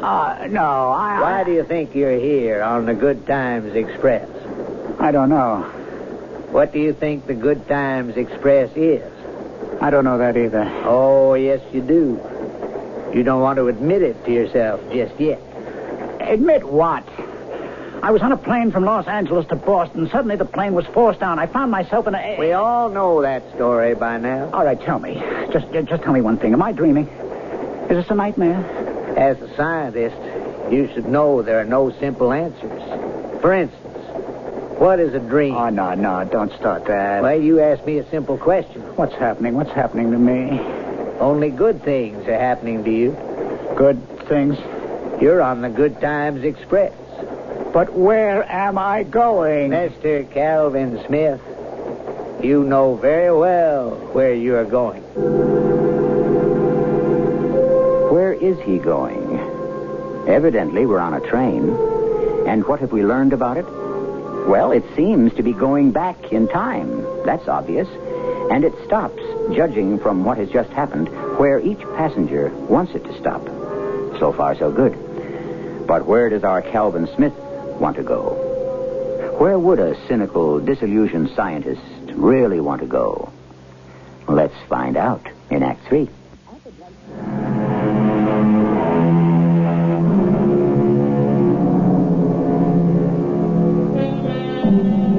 A fine wind is blowing the new direction of time, sang the poet. Well, we can't vouch for the wind, but something seems to have set time in a different direction as far as our story is concerned. One day, our hero Calvin Smith was living his life, as usual, in the here and now. Suddenly, he is on an express to, well, where? You keep telling me that I know where I'm going. That's right. Why do you insist on it? Why do you deny it?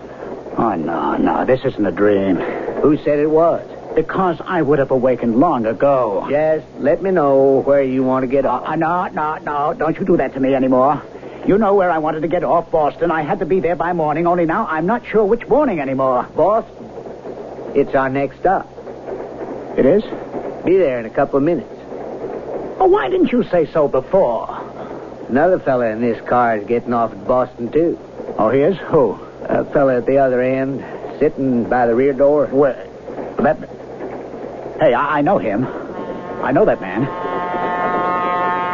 Sir, you... What are you doing here? What am I doing here? Well, I know you. Don't you recognize me? No. No, I'm afraid I don't. You're the cab driver. Cab driver? You picked me up at the airport. Not me. You brought me to the railroad station? No, you must be mistaken. Well, how else would I get here? I'm sure I don't know. Don't you remember? No, you must have me confused. No, I don't. In the first place, I'm not a cab driver. Now, listen, I never forget a face. I'm a history teacher. Now, please, would you listen to me? I need help. What kind of help? I don't even know.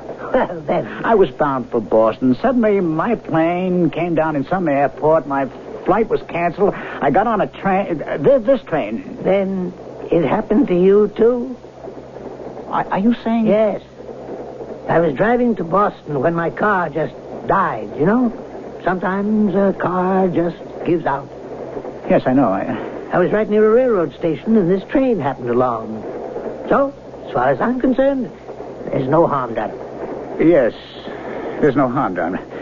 We can get off together. Maybe we can share a cab, eh? I don't think so. Why? Because I'm not sure we're going to the same Boston. What do you mean? There's only one Boston? No. There are a great many. I'm sure there are a great many small towns and perhaps little cities scattered around throughout the country named Boston, but there's only one Boston, Massachusetts. There are a great many Boston, Massachusetts. Oh, please. No, I'm hanging on by my fingernails, as it is. Hanging on to what? My sanity. But it makes sense. I'd better not talk about it. Would you say that the Boston of 1975 is the same as the Boston of 1875? Probably not. Agreed. And how about the Boston of 1775? Isn't it a completely different? Yes, all right. That's where we're stopping. At the Boston of 1775. You can't be serious. Why not? Why should we be going to Boston of 1775? Because that's where I want to get off. Why? I think it's been downhill ever since. What's been downhill? Everything. I teach history. And never was there such glory as in the year 1775. Now, wait a minute. The Battle of Bunker Hill. Yes, that's right. Actually, it was Breed's Hill. This was the greatest moment in American history. Indeed, in the history of freedom itself. There, the decision was made by men, ordinary men like ourselves. Farmers, lawyers, shopkeepers, mechanics, school teachers. Hey, you come with me. Go with you where? To Breed's Hill, overlooking Boston. Do you know what day this is? 15th of June. General Gage is trying to stop us, but we're fortifying the heights. Now, the day after tomorrow, on the 17th, General Gage is going to send General Howe up Breed's Hill in a frontal attack. Yes, I know. I read about it. You know. But do you understand? 3,000 of the best regular troops in the world are going to march up the hill. Do you know why? Not really, I suppose. Because they have contempt for us. Because they think the shine of the sun on their bayonets will scatter us like rabbits. These arrogant British. Have they ever a lesson to learn? Look, come with me. We'll help teach them. I don't think I can. I read about it so many times, and now I'm going to see it. Now I'll be part of it. Howe himself. Oh, he has courage. He leads the march up the hill. All Boston is watching. The redcoats advance. 200 yards from the trenches. 100 yards. Silence.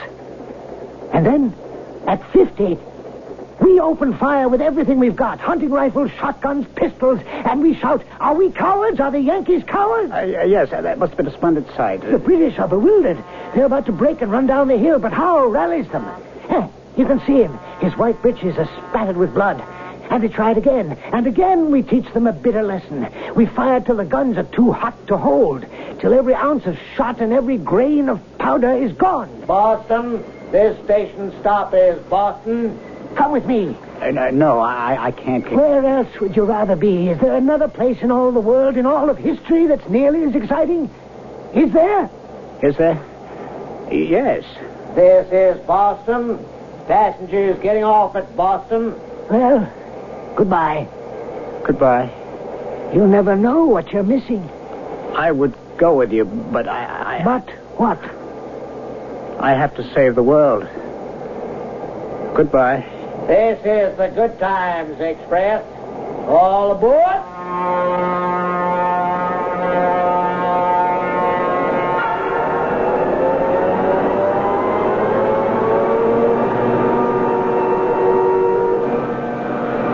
I see you didn't get off at Boston after all. It was the wrong Boston. Not for everybody. Well, what's the next stop for the Good Times Express? You're asking me? It could be your stop. My stop? You know what it is now, don't you? Yes. And you also know why you're on the train, don't you? Yes. You said enlightenment comes in two ways. That which we are told, and that which we discover.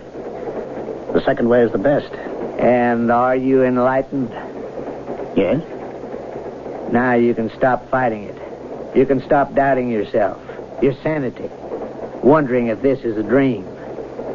You know now you're fully awake. Yes.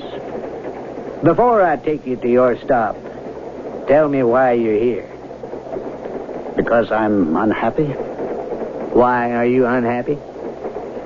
I feel that science has... Say it. I feel that science has betrayed the world. That's a terrible indictment of science. It's not the fault of science. And the scientists. No. Scientists are only human. They will make mistakes. The true blame belongs to knowledge. Knowledge? Knowledge, yes, you see. Human beings cannot live with knowledge. That's a terrible indictment of human beings. It's not the fault of human beings. It's the way they're made. And knowledge is to put the uses that human beings cannot control. Then you want to destroy knowledge? Oh, no. No, it cannot be done. Then what do you want? I want human beings to live as if there had never been any such thing as knowledge. But how is that possible? Let the human race live in harmony with the world, with nature. Let humanity enjoy the earth and all its fruits without the corruption, the corrosion, the deadly infection of knowledge. Knowledge which breeds envy and avarice and murder.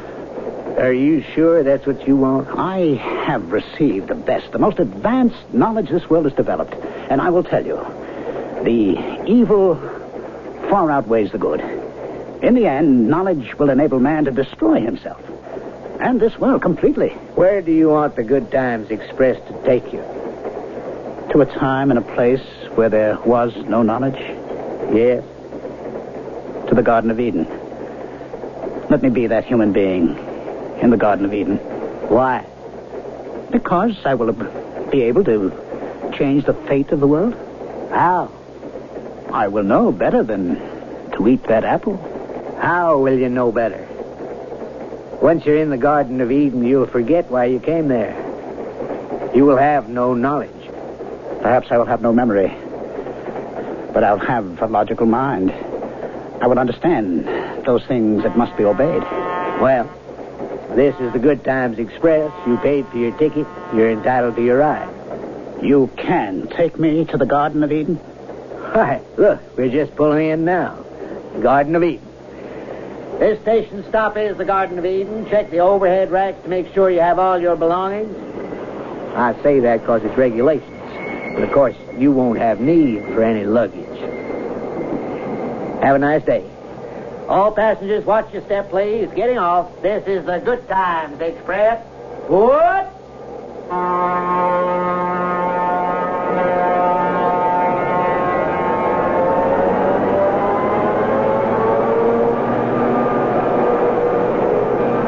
Adam!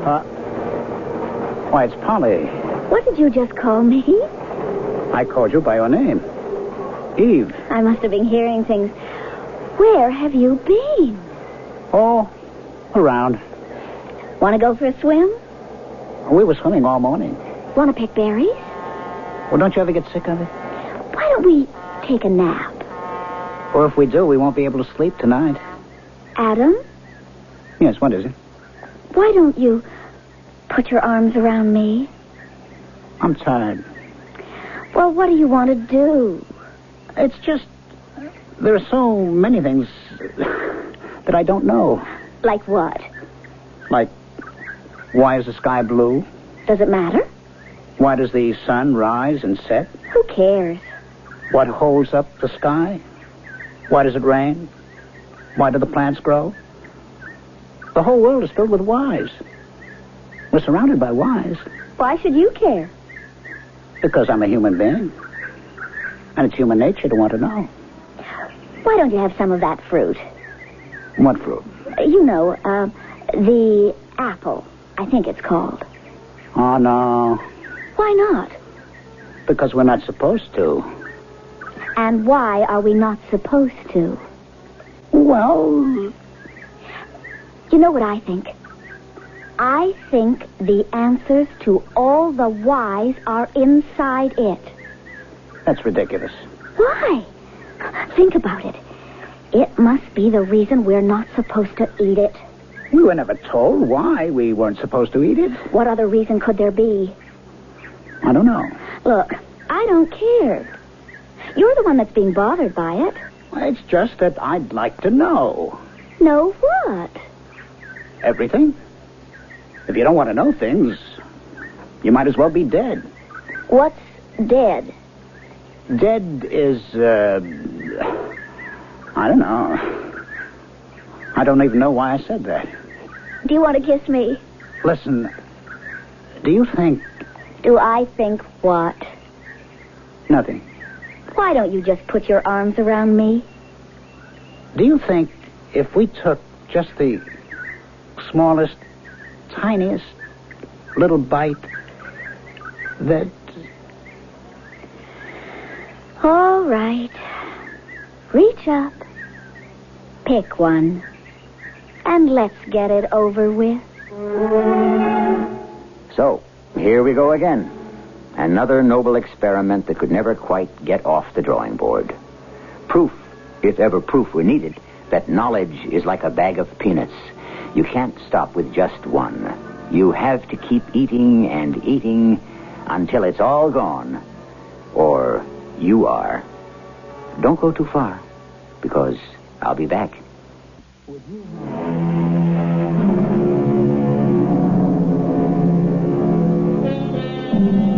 We have knowledge, and we have wisdom. And as the poet says, knowledge comes, but wisdom lingers, which is why a little knowledge is a dangerous thing. But a little wisdom can save the world. Knowledge that can be heard here 7 times each week can be a source not only of wisdom, but of extreme pleasure. Our cast included Ralph Bell, Roberta Maxwell, and Robert Dryden. The entire production was under the direction of Hyman Brown. This is E.G. Marshall inviting you to return to our Mystery Theater for another adventure in the macabre. Until next time, pleasant dreams.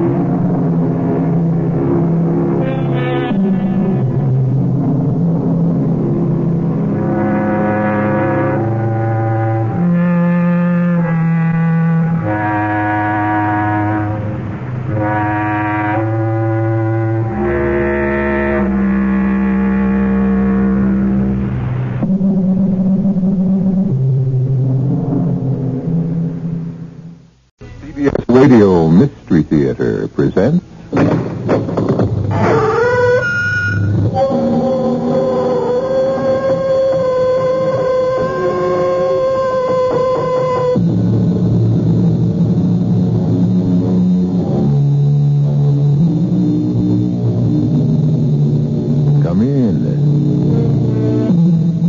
Welcome. I'm E.G. Marshall. If your game is suspense, mystery, we play it here. Join us. There are those who hold that marriages are made in heaven. There are also those who insist that marriages are consummated in hell. People marry for love, for convenience, for money, and now and then they may even marry for murder. Alaric, come in. Thank you. Well, good friend, what brings you here? I owe you an explanation. Well, why do you look so troubled? I've been lying awake nights, wondering how to say it. Well, why don't we have some wine? That'll loosen your tongue. Oh, thank you, Carol, but I've come to a conclusion that there is no way to say it. There are no words to express it. Well, then how... It's something that has to be done, and then it speaks for itself. And so, I've come here to do it. Alaric, have you gone mad? This explains everything.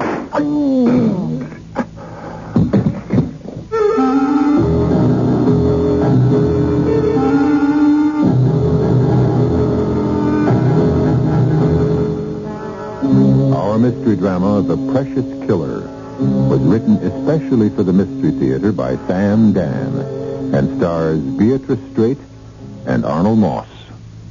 It is sponsored in part by Buick Motor Division and Sign-Off, the sinus medicines. I'll be back shortly with Act One.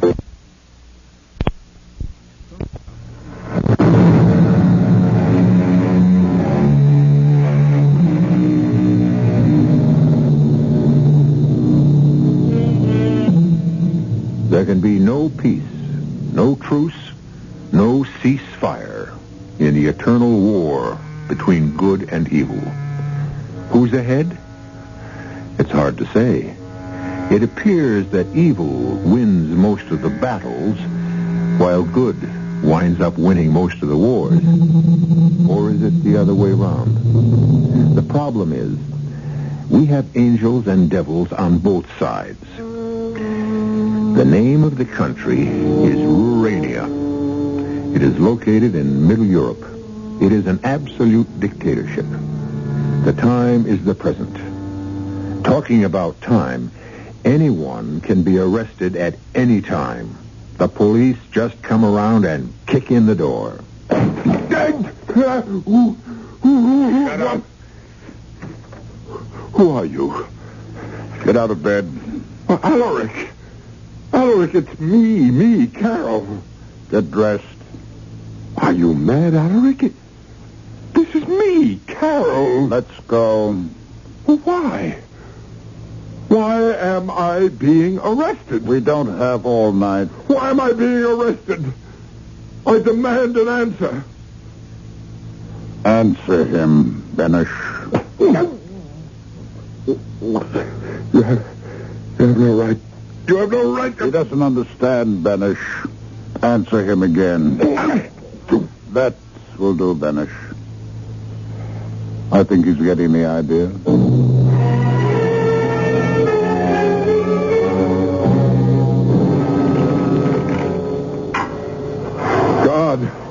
God! I'm coming. Now, what's all this noise, Your Honor? Do you know who I am? I believe I do. There's been a mistake. Why have I been arrested? Because you committed a crime against the Republic. No. I did no such thing. Oh, but you did. Otherwise, you wouldn't be here. But I am innocent. What crime did I commit? I'm sure you know. But I don't. You know who I am. Oh, yes.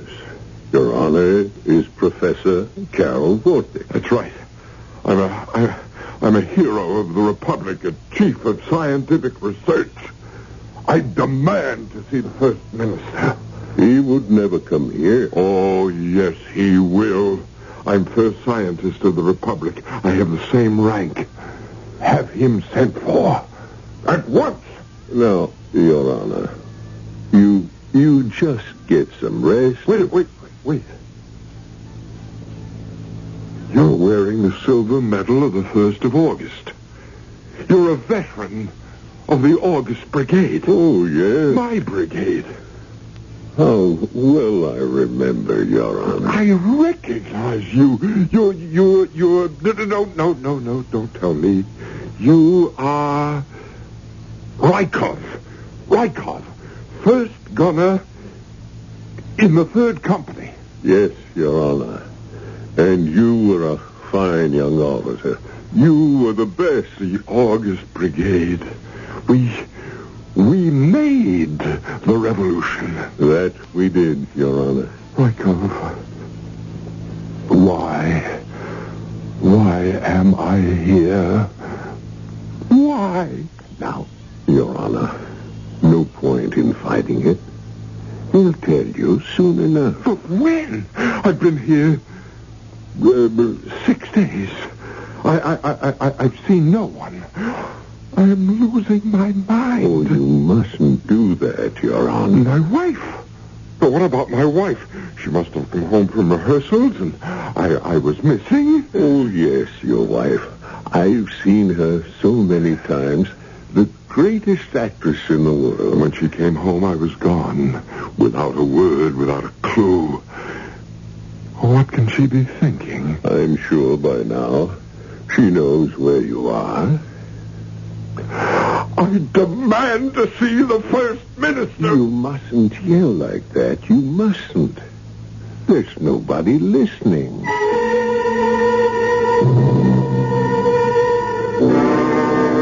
Where did you hide it, Carol? Hide what? I don't know what you're talking about. What am I supposed to have done? Where did you hide the platinum? The platinum? You supervise all the precious metals used for experiments. Where did you hide the platinum? Well, it's in the laboratory, in a safe. Where it belongs. It's gone. No. Only you knew the combination. But I didn't. I wouldn't. Well, what would I do with all that platinum? You planned to leave the country. Oh, no, that's a lie. Is it? Were you not going to attend the International Metallurgical Convention in London? Yes, but that's not leaving the country. I had permission to go. Everybody knew. Well, you knew. We talked about it. And once in London, you would ask the British for asylum? Oh, no, never. This is my country. And with platinum worth almost $1 million, you could start a brand new life for yourself. Never. Where did you hide the platinum? I swear How did you propose to smuggle it out of the country? Alaric, you're talking to me, to Carol. I am your best friend. Where did you hide the platinum? Will you get it through your head that I never had any... Finish. And now we shall begin all over again. Where is the platinum?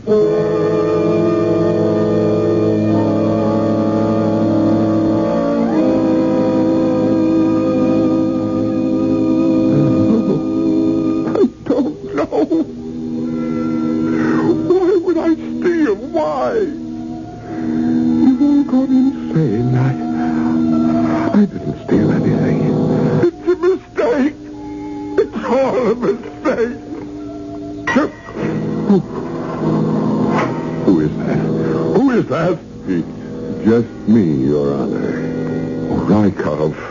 Oh, Rykov. Machine Gunner Rykov. 3rd Company, August Brigade, huh?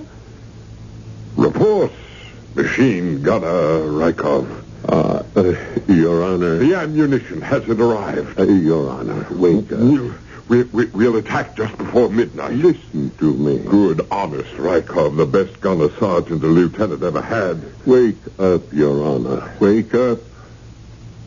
They can't tear a man loose from his home, his wife, his work, without warning, for no reason. They want to see you. They can't destroy... They want what? They want to see you. Who wants to see me? The High Commissioner. Why? I don't know why.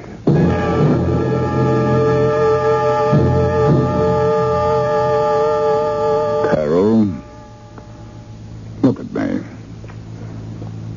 You know who I am? Yes. Can you think clearly? Here, drink this. No. I don't want anything from you, Hal. Oh, now relax. It's all over. What's over? This ghastly mistake. Mistake? Yes, mistake. That's all it was. And what now? Do we just shake hands, you and I, and that's to be the end of it? Yes, Carol. That must be the end of it. Oh, no. Oh, no, not for me. Well, what is your complaint? What is my complaint? What law was violated? Well? What law? The law of the overwhelming right of the people. Alec, I don't want to argue. I only say there was no need to treat me like... The law states the people must be protected from the insidious henchmen of imperialism and treason. The people must always use overwhelming force. The people must strike first and fast to obtain the confession from the guilty. I don't care about First, last, and always, the law must protect the people, not the person. You wrote that sentence, Carol. Please. I'm tired. I can't think. Don't do that, Carol. Don't play the martyr with me. I suffered as much as you did. I could have sloughed off my responsibility. I could have given a subordinate the job. Instead, I did it myself. May I ask why I was arrested and what was the mistake? We received a tip that the platinum was missing. We had to suspect you, naturally. And then about an hour ago, your assistant, Trestov, was picked up about 300 miles from here, at the border. Trestov? Oh, that's impossible. He was driving a van. No, not Trestov. The platinum was in it. So you see... Oh, yes. Yes, I do see. Well, and now... Trestov has been shot. Justice was done. And now, you're free. Free? Free to go back to your wife, your work, your home. As if nothing had happened. Of course, my friend. It was all for the good of the people. Now we must shake hands and redouble our efforts to preserve our glorious revolution. Shall we? Yes, Alaric. Certainly. Now, I am even more determined than ever to preserve our glorious revolution.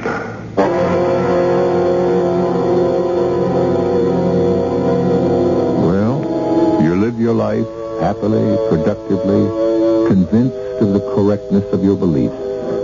Suddenly, the firm ground beneath your feet turns to quicksand, and you are sucked into a horrible pit which shows you your world from the underside. Can you believe again? Can you behave as if nothing happened? I'll return shortly with Act 2.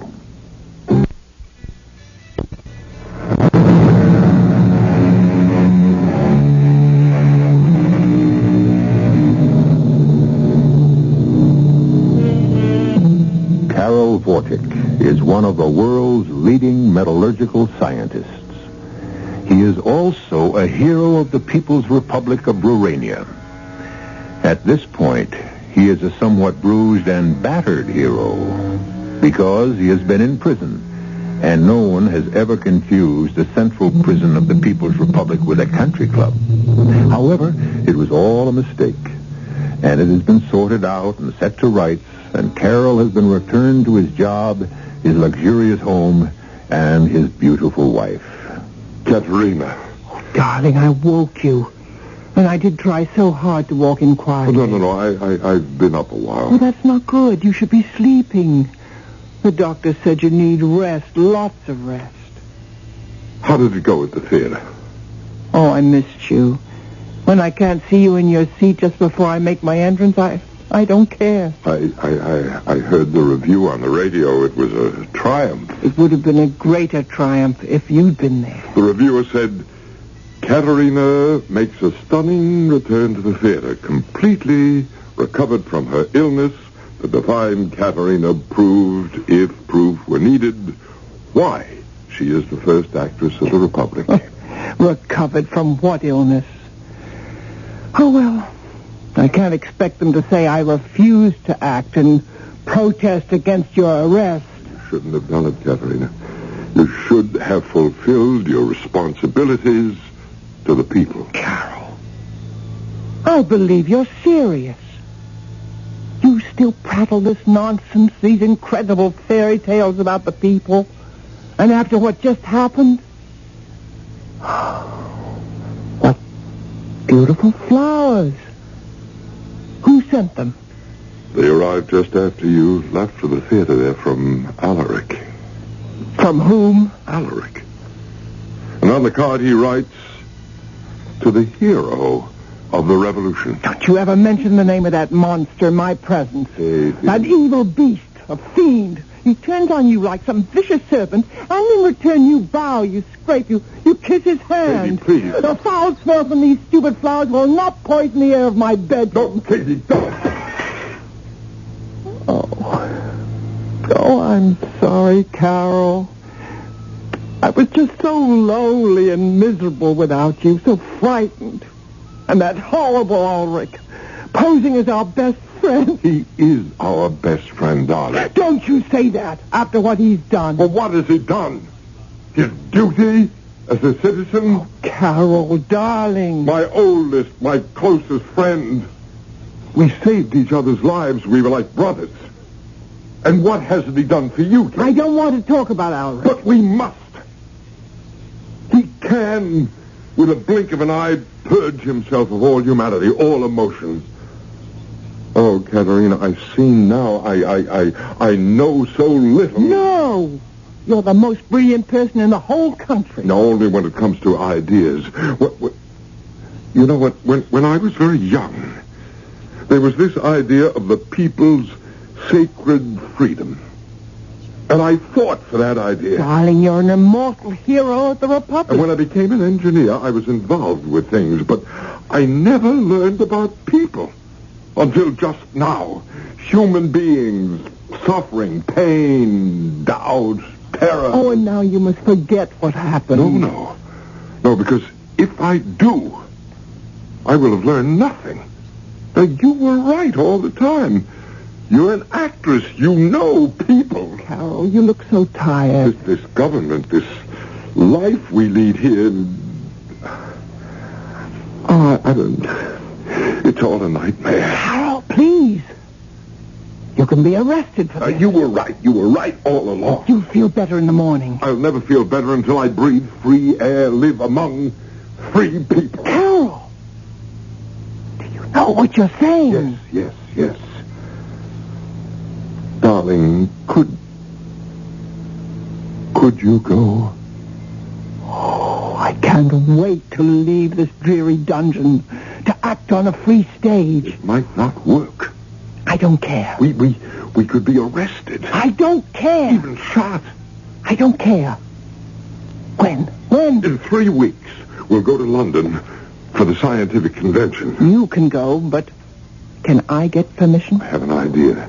You You can arrange a tour. Take all your wardrobe, your costumes. Will they let me? We need hard currency. People all over the world will pay to see you. You're one of Urania's greatest natural resources. Yes, but I've never been permitted to make a tour before. There shouldn't be any problem. You know who can fix everything. Oh, don't tell me. Of course. Oh, that's the cream of the jest. Ulrich. Oh, that will be sweet, sweet revenge.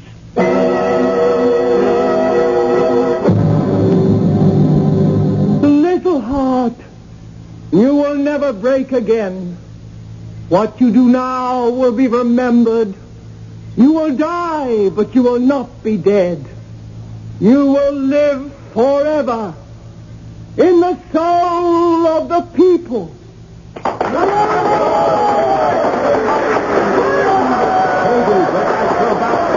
No, I'm not up to it. I want to go to my dressing room. Thank you. Excuse me, please. Excuse me. Hello, darling. Ulrich. You love me. Do you have to ask? Well, how did your husband, the first scientist of the Republic, respond? It worked. You were right. You were so right. Poor Carol, he's really too much.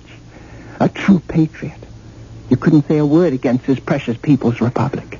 Well, some acquire wisdom through the brain. Some must learn through the body. And you really worked him over. Oh, no, not really. Well, he's ready to defect. That is only the first half, my dearest. After all, we will need the money to live comfortably in England. Yes, but that's going to be a problem. He is very, very ethical, as you well know. My darling, I'm not going to starve in the West because Carol is ethical. Won't they like you in the West? You chose freedom, didn't you? Somebody will give you a good job. Oh, they're bored with people like me. Besides, Urania is too small a country. Half the world never even heard of us. The money will be difficult. Darling, the plan calls for him to become angry enough to defect, and then to steal the platinum in order to take it with him. And finally, for us... Don't say kill him. Render him inoperative. I like that better. Can you convince him to steal the platinum? Listen, I can convince him to steal anything.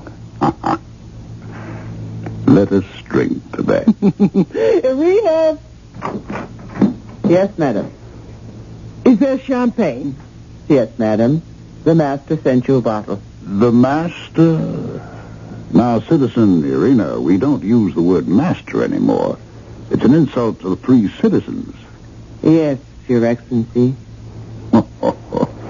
I give up. Please serve the champagne. Yes, madam. Irina, you will have all my costumes neatly hung away in the portable wardrobe chest. I'm going to London. Yes, madam. That will be all. It seems to me we may have been a little bit too demonstrative in front of her. Oh, she's a stupid woman. She doesn't think about anything except finding a boyfriend. Oh, really? I would think she's too old for that. A woman is never too old. The problem is, I wish we could tell him somehow that all he has to do is put the damn platinum in the van and drive across the border. I would see to it that no guard stops him. No. There's no way we can tell him that without making him suspect. Very well, let him have fun, conjuring up some brilliant plan in that scientific brain of his. Yes, but how? How do we plan to get rid of him? Oh, quickly, painlessly. After all, we're very old friends.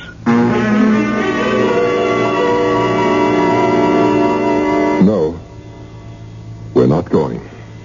What? I changed my mind. Why? But because it's the cowardly thing to do. I don't understand. This government is a crime against the human race, and I am part of that crime. I fought to create it, to support it. I am responsible. You say you're responsible? Now, what does that mean? What will you do here now? Refuse to work? Well, you'll be thrown in jail. I'm not afraid. But what good will that do? Oh, I don't know. I wish I could fight them. Well, you can. No, Katie. They have the army, the police. I've been talking like a fool. But that's because I've been a fool all my life. But you can fight, darling. You can fight them from London or New York or Paris or from anywhere in the free world. Who would listen to me? Everyone. You could publish a newspaper. And that takes money. But you have money. I do. Well, you could have money. The platinum. In your lab. The platinum? The platinum belongs to the people. Carol, you must not react without thinking. The platinum belongs to the oppressors of the people. Oh, wait. Oh, this is irony. I'd been accused falsely of stealing the platinum, and now... Of course. We must get it out of the country. How? Well, how? Sometimes the simplest plan is the best. We could just try to drive it past the border in a car. Well, hide it in the sleeping bags and the camping gear, as if we were going on a trip. No. That would never work. You can't get anything past our border guards. Yes, it was just an idea. Besides, we have to fly out of here. I'm going to a convention, and you're going on a tour. Now, let me apply some scientific thinking to this. How can I get that platinum out? Oh, no. No, I don't believe it. You don't believe what? What just flashed in my brain. It's so simple, so ridiculously easy. And it's absolutely foolproof. What is? This plan, this idea. Tell me. No, darling. You're too important. Well, if I'm so important, shouldn't I know? No. Because if you knew, you might unconsciously give it away. Its success depends on your not knowing until exactly the right moment.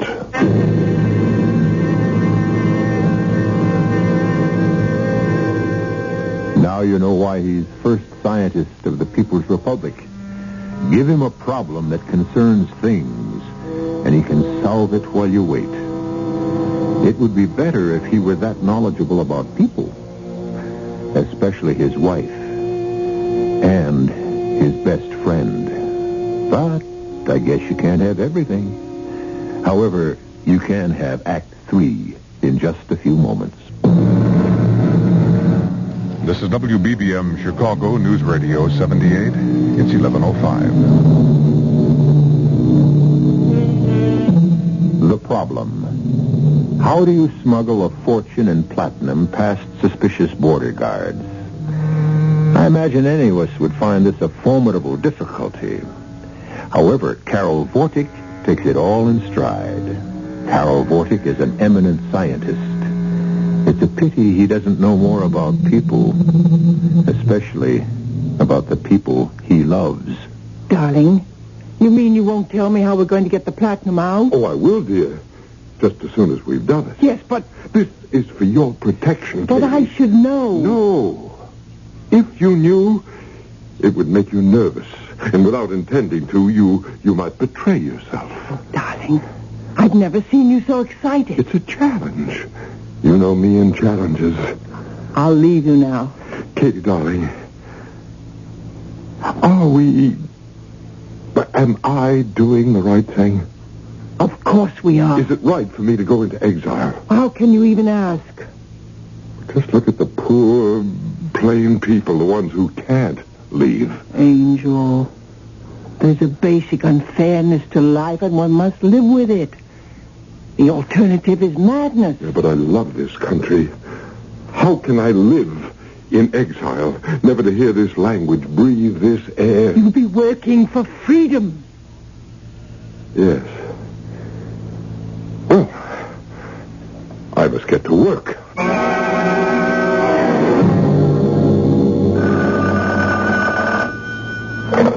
Hello? Darling, Yes, Katie. I told you I could do anything with him. He's agreed. I don't believe we need to be specific on the telephone. The answer, I assume, is positive? Yes. As the Americans would say, we are go. Your tour is also go. Oh, marvelous. How soon can you be ready to leave? I only have to pack my clothes and my wardrobe, and you? I'll have to burn a few bridges behind me before we meet again. And, Carol, he happens to be one of the bridges. Oh. I love you, Katie.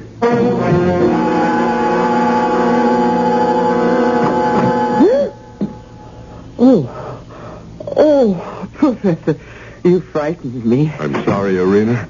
What are you doing here, sir? What am I doing here? Oh, I'm sorry. I have no right to ask. After all, Madam is your wife, and I guess you have every right to be in her dressing room. But it does seem odd to you that I'm here long after the theater has closed. Oh, well, it is not my place to ask. Well, I came here just to get some of Madame's things. Oh, sir, you do not have to explain. You probably wonder why I'm here at this hour. No, as a matter of fact, it didn't occur to me. I sleep here, in the dressing room. Apartments are scarce and so expensive. I don't know what I'll do when Madame leaves. I won't have a job. Oh, I'm sure she'll give you a handsome gift. But she hasn't said anything about that. Perhaps it just slipped her mind. Here, let me. Oh, no, sir. I couldn't. It's not really very much money. Oh, it is, sir. For someone like me, it's a fortune. Take it. Oh, God bless you. Oh, I shouldn't have said that. I'm sorry. Don't be angry. I'm not angry. Oh, sir, you're a saint. Huh? Oh, I shouldn't have said that either. Good night, Irina.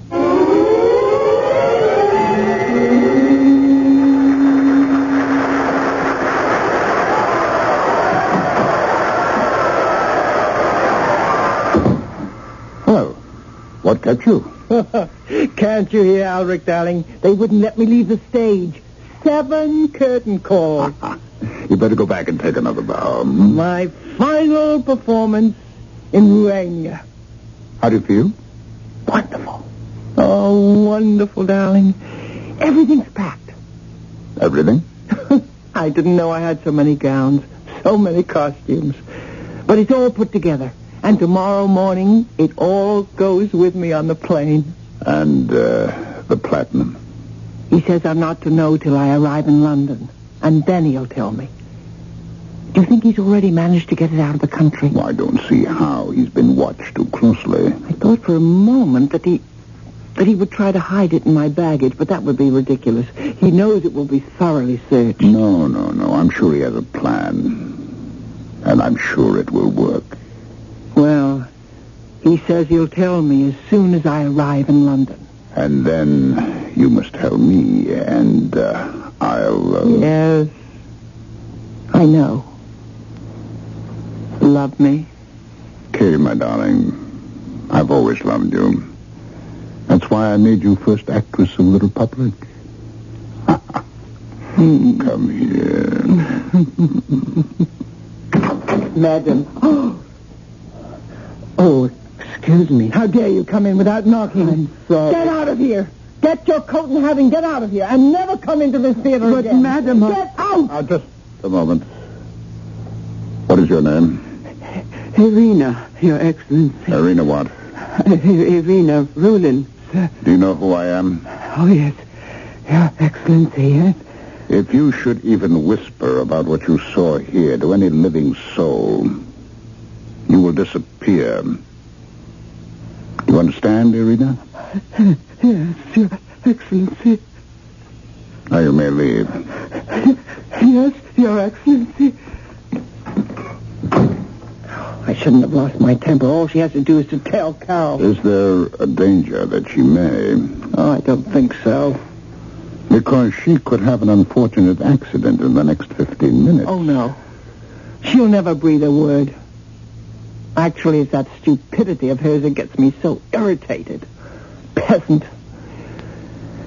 But why do we have to talk about her? Indeed. Come here. I won't see you for a few weeks. What am I going to do without you?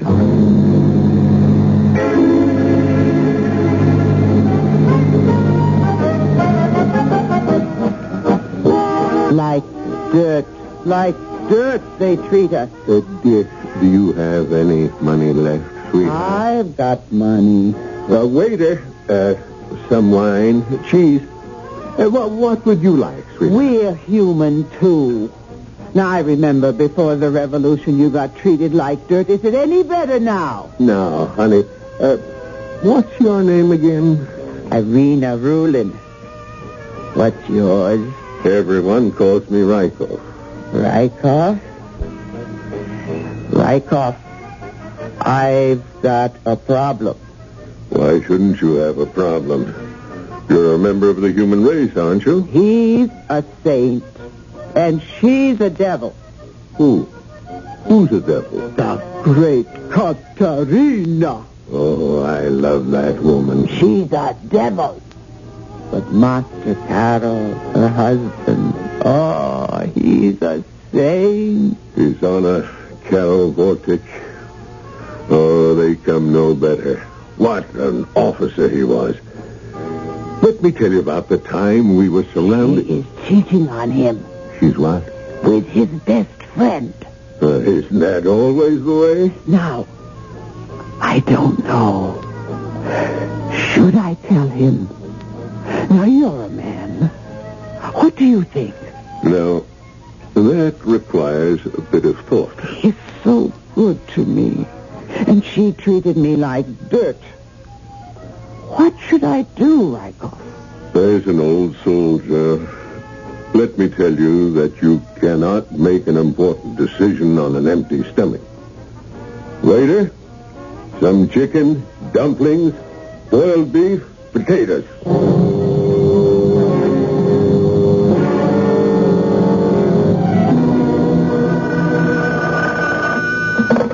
Hello? Darling? Katie, darling. You arrived safely. Yes, dearest. I'm in London. I'm breathing the free air of London. Oh, how wonderful. It's a bit smoggy, but it's free. Now, darling, can you talk to me? About what? You know about what? Certainly, sure. Where is it? In London. Oh, marvelous. Oh, darling, you did it. No, darling. You did it. Me? I don't understand. Precious, it's so simple. Tell me. See if you can figure it out. Angel, I don't like riddles. I'm taking a plane to London tomorrow. See if you can guess it by then. Give me a hint. Well, it arrived in London when you did. And that's all. Now see if you can have the answer for me when I get there tomorrow. Darling, I have some loose ends to tie together. I love you. Goodbye. Carol.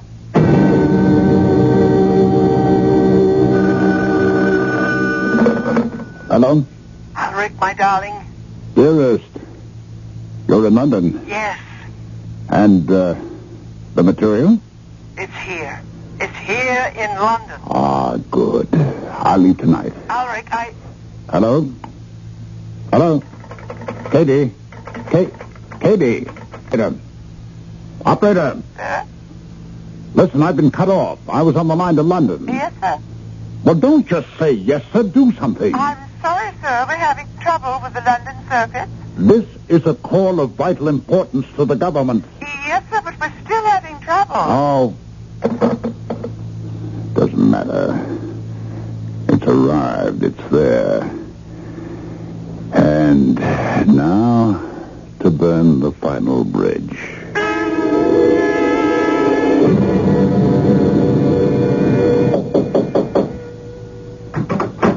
Alaric. May I come in? Why? I have something to say to you. We'll never see each other again. What makes you say that? You're going away. You won't return. Are you sure? I've come here to make sure. What are you saying, Alaric? I wondered... I stayed awake nights wondering how to say it. And the truth is, there's nothing to be said. No point to any conversation. You simply do what must be done. Alaric! This is what must be done. Quickly, efficiently, and finally. Alaric, don't...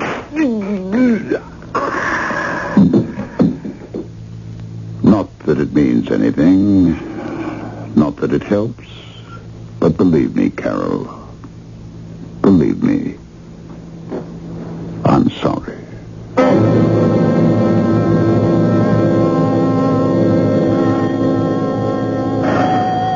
Are we doing the right thing, Mykoff? Are you sure it's the right thing? He should be told. Well, maybe he doesn't want to know. Did you ever think of that? See? He isn't home. There's no one here. Let's go. Wait. The door's open, you see? Well, we can't just walk into... I smell something. What? I'm an old soldier. I know that smell. What is it? Death. Death? Saints preserve us. Are you a conjurer? How can you smell death? You fool, I smell powder, gunpowder.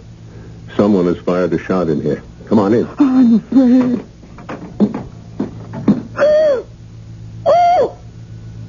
Look! On the floor. Your Honor. Your Honor. Irina, call a doctor. No. Is that you, Rykov? The machine gunner Rykov reporting for duty, sir. I'm dying, Rykov. Oh, no, sir, not you. Listen to me.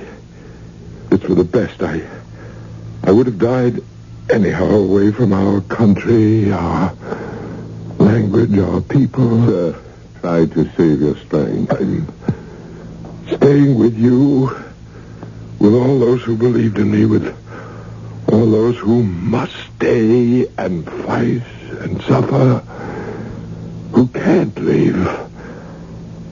I'm staying, Rykov. I'm staying. Yes, sir. Rykov. The good Lord must have sent you. Please get a message to my wife in London. Tell her that the coat hangers, the clothes hangers, the wire clothes hangers, that's how... Well, they're made of... I made them out of... Well, that's how she carried it. That's...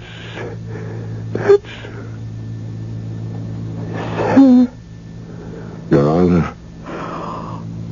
Poor man. Delirious, crazy. What was he saying about coat hangers? Well, what's the difference? He was raving. He wanted us to tell his wife something. What? I don't know. He said, get a message to my wife, and then he started raving about wire coat hangers. Well, I'm sure that's not what he wanted us to tell her. I guess not. She'd think we're crazy. Well, I wouldn't tell that evil woman anything anyhow. He was a good man. Let's pray for his soul. I don't know. Katie, think. Oh, maybe he was playing a joke. What did he say exactly? He said the platinum is here. And? He said you should be able to figure it out. Well? Don't you dare, you vicious animal. Think. Where is it? I don't know. I don't care. I wish I were dead. We'll both be dead soon enough. We'll die of hunger. Oh, why did I ever leave home? I can't get a job in this terrible country. I audition, they laugh at me. Why don't you work? At what? Washing dishes? What else are you good for? Why don't you sell your costumes, your wardrobe? Oh, they laugh at that, too. Well, take them to a second-hand store, to the flea market. Anywhere. Maybe we can raise enough to buy dinner. Oh, why did we ever leave Urania? Because... Oh, what's the use? Get those clothes out of the wardrobe chest. No. Leave them hanging the way they are. Maybe we can get a few extra pennies for the wire hangers, too.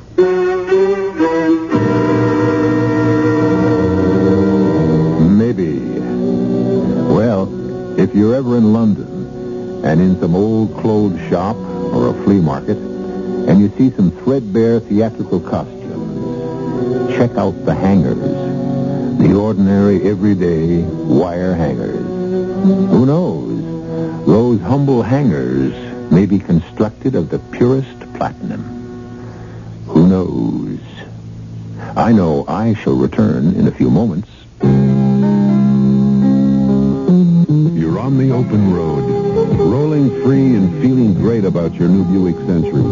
Because in published EPA mileage test results, a V6 Buick Century got the best highway mileage of any U.S. midsize car. 24 miles per gallon and 16 in the city. This Century's comfortable, it's nimble, it's economical, and above all, it's a Buick. Living free. The blue whale is the biggest animal that ever lived. Bigger than 2 dinosaurs, heavier than 25 elephants. Today it's nearly extinct after years of relentless commercial hunting. Now other whales are in danger. For what? Some rare vitamin? Some precious serum? No. For margarine, pet food, shoe polish. What a way to go. Help save the whales we have left. Write National Audubon Society, 953rd Avenue, New York, New York.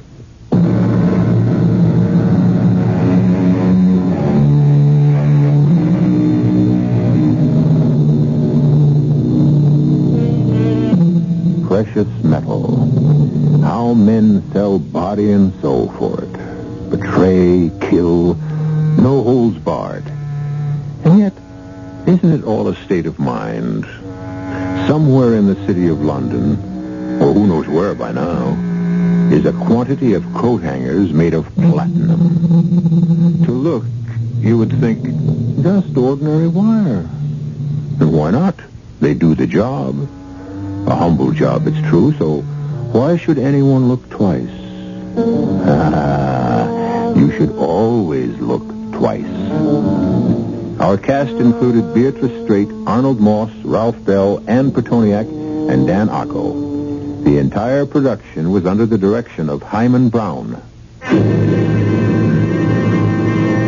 And now, a preview of our next tale. These documents show that Rasputin has sold millions of rubles worth of medical supplies to Germany, a country which is waging war against us. As payment, Rasputin has been given shares in the Süddeutsche Munitions factory, as well as shares in Taunus Manufacturing and Copernicus Industries in Bavaria. Your Highness perhaps knows of these companies? Little Father, tell Colonel Amdor what you have told the Tsar and me. Madame, it will make no difference to him. Tell him. It is a prophecy, Colonel, and it is this. If I die at the hands of the nobility or members of the court, the Tsar and the Tsarina will lose their crown and their son within 6 months of my death. Radio Mystery Theater was sponsored in part by imported Vigna Rosé wine. This is E.G. Marshall inviting you to return to our Mystery Theater for another adventure in the macabre. Until next time, pleasant dreams.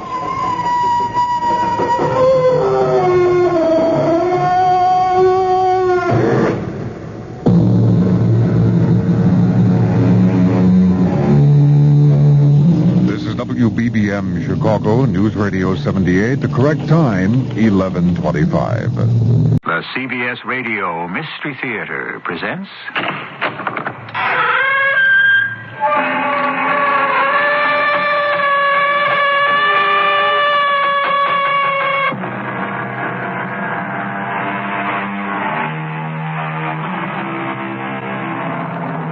Come in. Welcome. I'm E.G. Marshall.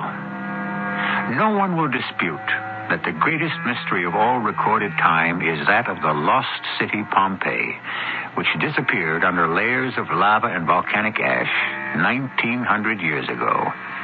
The stories of those who lived through the horrors of an erupting, life-destroying volcano have, until this dramatization, not been told. One great book by Edward Bulwer Lytton has been written of this city of the dead, to which we have added Sound and Fury and Facts Unknown to Sir Edward, in a series of 5 mini-dramas of the people of Pompeii, their lives, hopes, dreams, and attempts to survive during those last days. Where am I? What am I doing in the Temple of Isis? You used to come here quite often, Oriana. I know. But tonight I feel I'm only half awake. Why can't I remember? Remember the past, Oriana. Did I come here for one of our talks and fall asleep? And this bitter taste in my mouth. It is strange.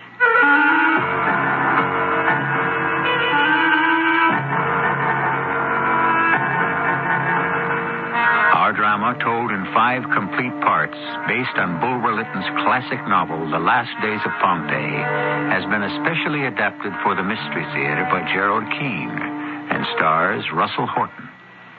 I'll be back shortly with Act 1.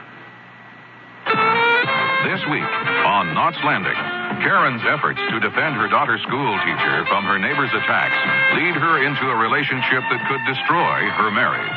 Starting this afternoon, I'm going to do whatever I can to help beat you. I wonder if you'd say that if you didn't have those curly blue eyes. Michelle Lee stars on Knots Landing, Thursday night at 10, 9 Central, on CBS Television. Suppose I asked you to lunch tomorrow. Ask. I'm Susan Anton. It's a good feeling to sleep the night away on a perfect sleeper's bicycle. PillowSoft is the ultimate in sleep. Unique extra thick cushioning for heavenly comfort on top. Ultra firm support inside.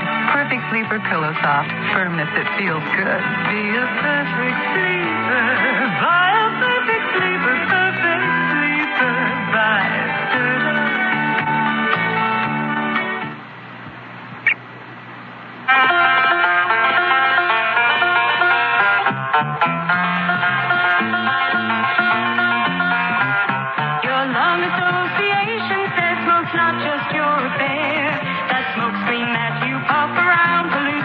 Smokers air. It's bad for kids and older folks with lungs not up to par. It's damaging for you, of course, but your smoke travels far. Your lung association says please keep this thought in mind. It's double damage all around and doubly unkind. So try to kick the habit and give everyone a break. Please do it for your life and breath and everybody's sake. Lung Association and you know that cigarettes are a breathing hazard. Smokers, please don't add that extra offense. Give us a break for life and breath.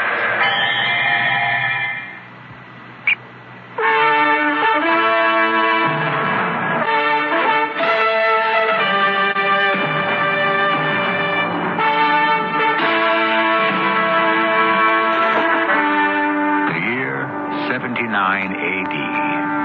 Jesus Christ has been dead 40 years, put to death as a revolutionary by the very Romans who believed their rules superseded any golden rule.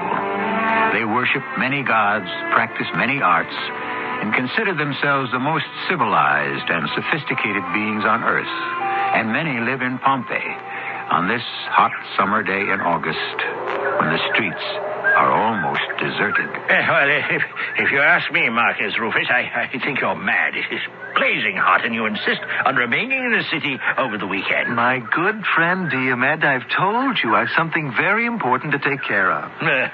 We could be sitting on my boat in the bay, enjoying whatever is left of a cool breeze this very moment. Any weekend but this. Well, why didn't you set sail this morning yourself, alone? Because I thought at the last minute I might convince you not to waste your weekend on a fool's errand. I suppose I am foolish. But I cannot get that woman out of my mind. Marcus, I'll tell you right now. That woman you say haunts you, she is not for you. The kind of people who go to the temple of Isis, who take seriously what that so-called priest tells them, calls himself an Egyptian holy man. Diomed, that chariot is out of control. Well, we'd better move into this doorway. Oh, great Jove, there's a girl crossing the avenue. Doesn't she see it? You! Look out! Get out of the way, girl! The chariot! Marcus, what are you doing? Hold on to me, girl. Hold fast. We're going to jump.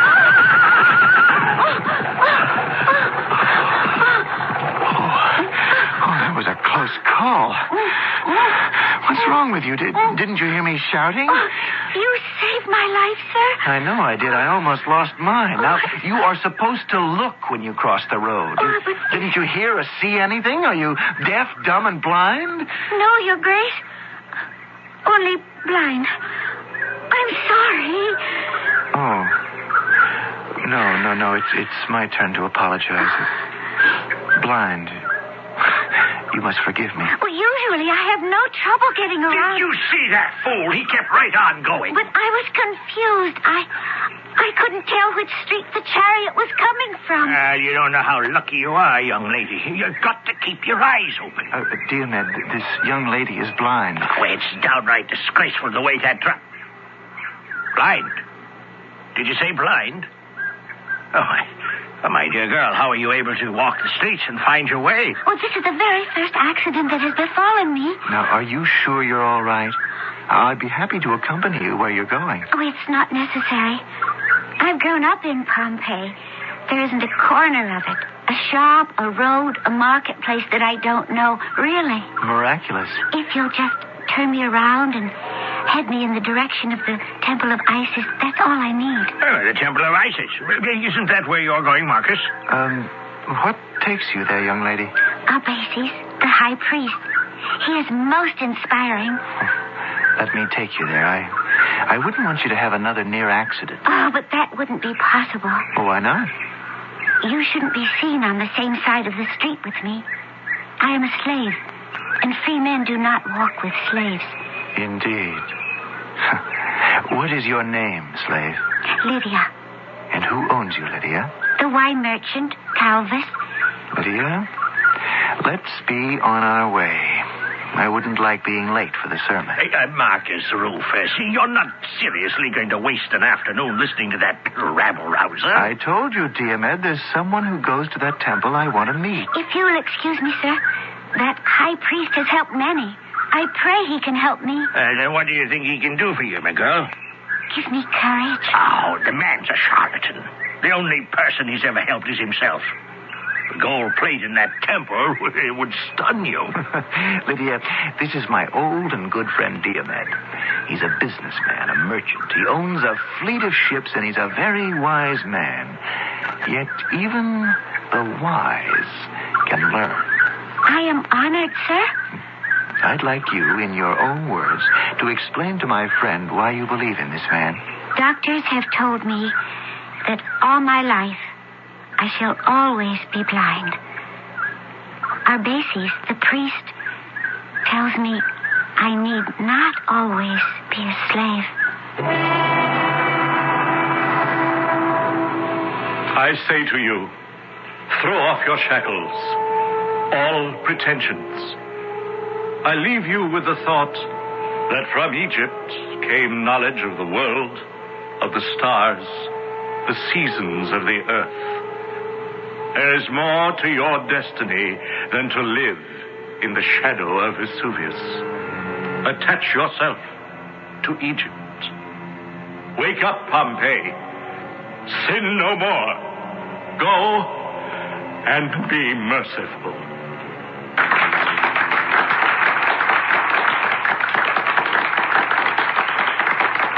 Well, that didn't go down too badly. Did it, Epicides? They liked it. Oh, Master, you're wringing wet. You give so much of yourself. Well, there is no other way. It was one of the finest speeches you ever made. That is where you're wrong. That was no speech.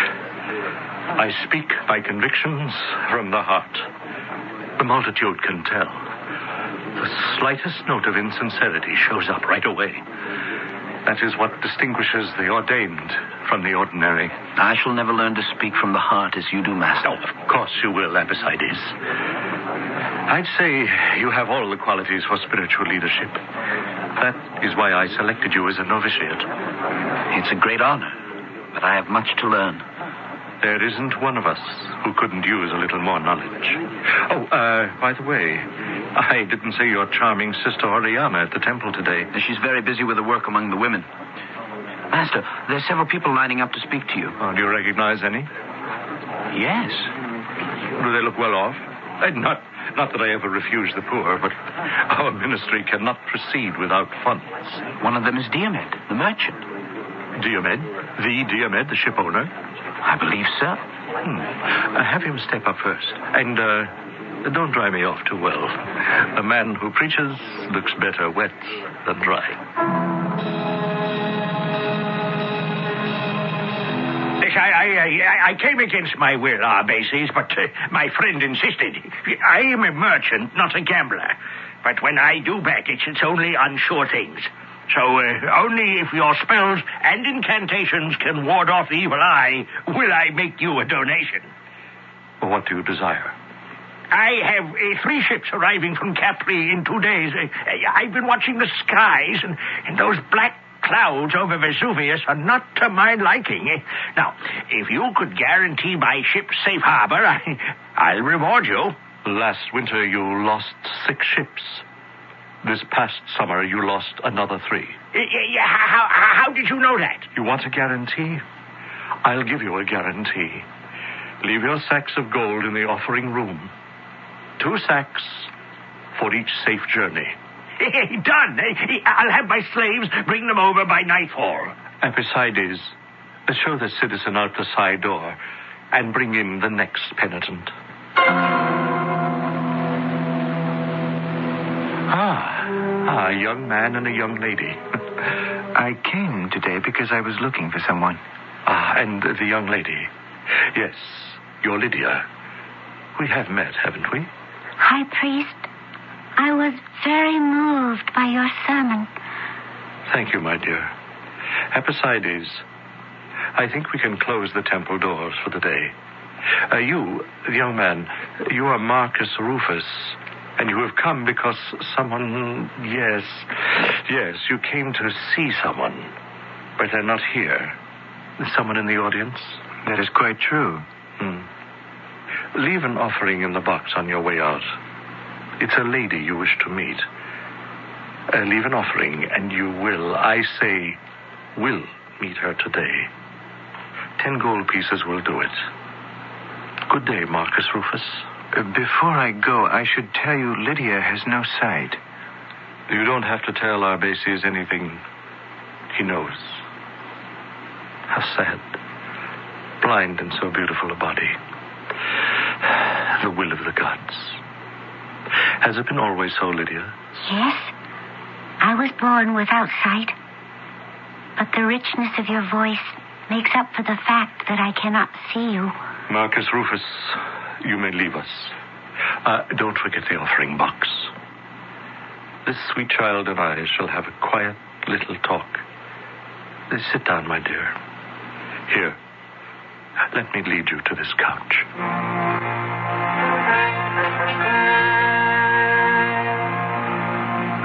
That was my introduction to Arbaces, that very strange Egyptian high priest, the most popular of the many cults and beliefs in Pompeii. I had to smile at Diomed, who, although he protested Arbaces was a fake, just the same, just in case, would send along a couple of bags of gold.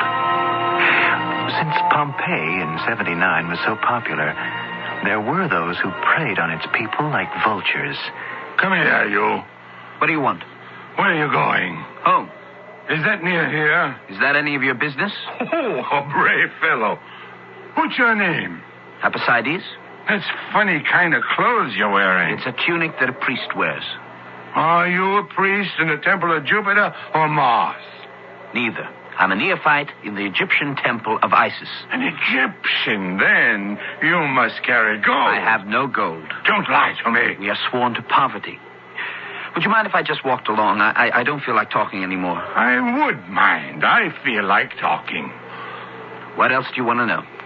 Do you think foreigners ought to be allowed in Pompeii? Take you. Jupiter isn't good enough for you. I never said that. Jupiter is not so much against sin, but he is supposed to make you rich. That's the difference between you and me. You don't care, but I do. I want to be rich. I'm looking for riches every night.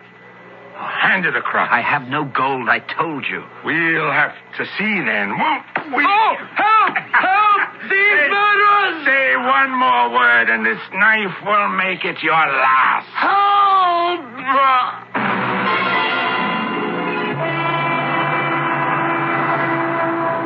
Nothing has changed much in 1900 years, has it? Cutthroats and muggers are still with us.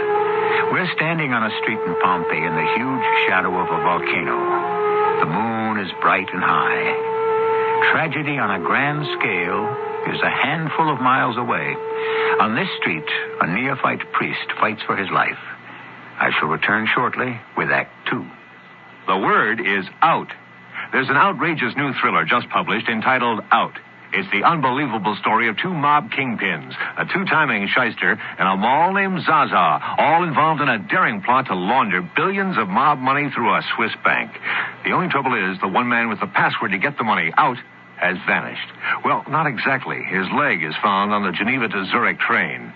For out-and-out entertainment, read Out by Pierre Ray, a Bantam book where paperbacks are sold. This week on Knots Landing, Karen's efforts to defend her daughter's school teacher from her neighbor's attacks lead her into a relationship that could destroy her marriage. Starting this afternoon, I'm going to do whatever I can to help beat you. I wonder if you'd say that if you didn't have those curly blue eyes. Michelle Lee stars on Knots Landing, Thursday night at 10, 9 Central on CBS Television. Suppose I asked you to lunch tomorrow. Ask. When was the last time you made a bologna sandwich for your child's lunch? Did you know that tested against 3 other sandwich foods, bologna is the highest in cost per ounce of protein, highest in fats and calories, contains potentially harmful sodium nitrate, and is 4 times as expensive as the cheapest sandwich, peanut butter, which is more nutritious. That's what you could have learned from Consumer Reports, published by America's leading non-profit product testing consumer organization. Completely independent, Consumer Reports stands guard over your family and your dollars, the food you eat, the cars you drive, the appliances you use, and the services you depend on. 1,000. Subscribe now to Consumer Reports for this money-saving offer. 11 monthly issues of our magazine, Consumer Reports, plus the invaluable 1980 buying guide issue, plus our 383-page guide to drugs and health, plus the 1981 buying guide issue when published, 331-1000. A total value of $25.75, all for just $12. To take advantage of this offer, dial this toll-free number, 800-331-1000. Consumer Reports, 800-331-1000.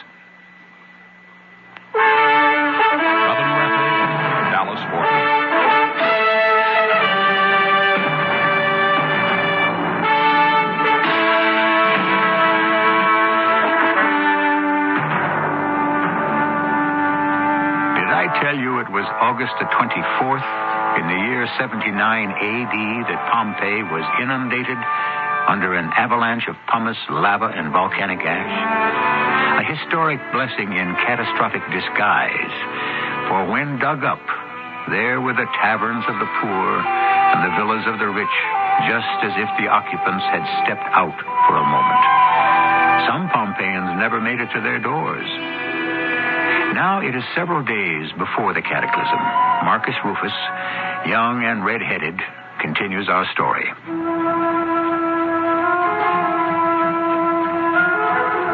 I had left the Temple of Isis It was dark, and then a cry in the night. I ran to the sound. In a moment, I'd overpowered the ruffian attacking the young priest. I gave the cutthroat over to the magistrates. The young man was bleeding. I thought I recognized him from the Temple of Isis. He lived nearby, he said. So I led him to his house. Oriana, it's I, Apisides. Oh, Apisides, I've been so worried about you. Great Zeus, what happened? Brother, you're covered in blood. This is Marcus Rufus, a citizen. I was attacked in the street, and Marcus saved me. Oh, Marcus, I can't thank you enough. This is your sister, Oriana? Yes. Oh, my dear friend. You may be the one struck down in the street tonight, but I am the one struck dumb.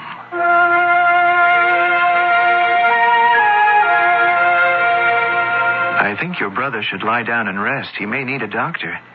I don't think so. I have dressed his wounds, and he is resting. You take charge right away, don't you? Are you surprised? My brother needs no doctor. Really? When I first saw you, it was outside the temple 3 days ago, and you were talking to a group of women as if they were men. Better than men. I talk to those women as if they were human beings. I must go now. I was happy to have helped your brother. What a reward. What are you talking about? 2 hours ago, I placed 10 gold pieces in the offering box at the Temple of Isis. And in exchange, the high priest told me I'd get my wish. And did you? Someday I'll tell you. Well, good night. Marcus? Yes? For helping my brother tonight, I thank you. What did you think of that high priest? Arbaces? You know him? My question first. An extraordinary man. Well, I'm glad you feel that way.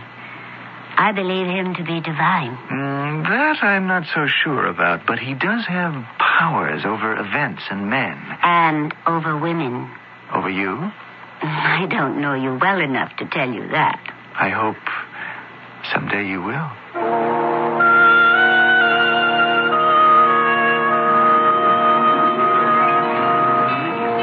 Marcus Rufus. Over here. I've been looking for you, Diomed. May I join you? Yeah, sit. Calvers, a beaker of wine here. So you've been looking for me, have you? Not very hard. I come to this tavern every day, always have. I mean today in particular I was looking for you. Isn't it today you have 3 ships due in from Capri? There's a storm coming up, very black clouds over Vesuvius. Yes, I know what the weather is. Where have you been keeping yourself? Don't bother to make up a story. I know. A gentleman cannot visit a lady in Pompeii without rumors. Is it true that she stands on street corners and tries to organize the women of Pompeii? Well, I've heard, but I don't... Tells them they ought to be running things? Seems to me women run everything without being told. Oh! Very black clouds, did you say? Thick like smoke as far as the eye can see. I pray my captains can make harbor before the storm hits the bay. Your ships will be protected. That's what gods are for. Yes, I know that. Put your faith in that Egyptian high priest. His magic worked for me. It'll work for you. Oh, that sanctimonious joker has no magic. Oh, no. He tells me in a few hours I shall meet the woman whose face has been haunting me, and it happens. It's coincidence. That priest has the power to make events happen. What do you take me for, a fool? How could he know that some ruffian would attack a young man who turns out to be the woman's brother, That's coincidence. I'm not so sure. Where is that bald-headed Calvus? Oh, you're right. I simply can't sit here. That storm is making me very, very nervous. I'm going out to the landing. Out there in all this rain? What good will it do you? I thought you gave bags of gold to Arbaces that day we went to the temple with the blind girl. Well, I said I sent him gold, but of course I didn't. What am I, a fool? I had one of my slaves bring a half dozen bags of impure bronze. It shines like gold, but it's much cheaper. So, you don't believe in Arbaces' powers? No, not for 1 minute. That priest is a swindler. He preys on the fear of superstitious people. No. I put my faith in Mercury, the god of commerce. He's the one I rely on. Diomed, 9 ships lost in 2 seasons. Well, 29 came in safely. I'm going. You're coming with me, aren't you? It is a long walk, Marcus Rufus, so we'd better start. There'll be time for wine later.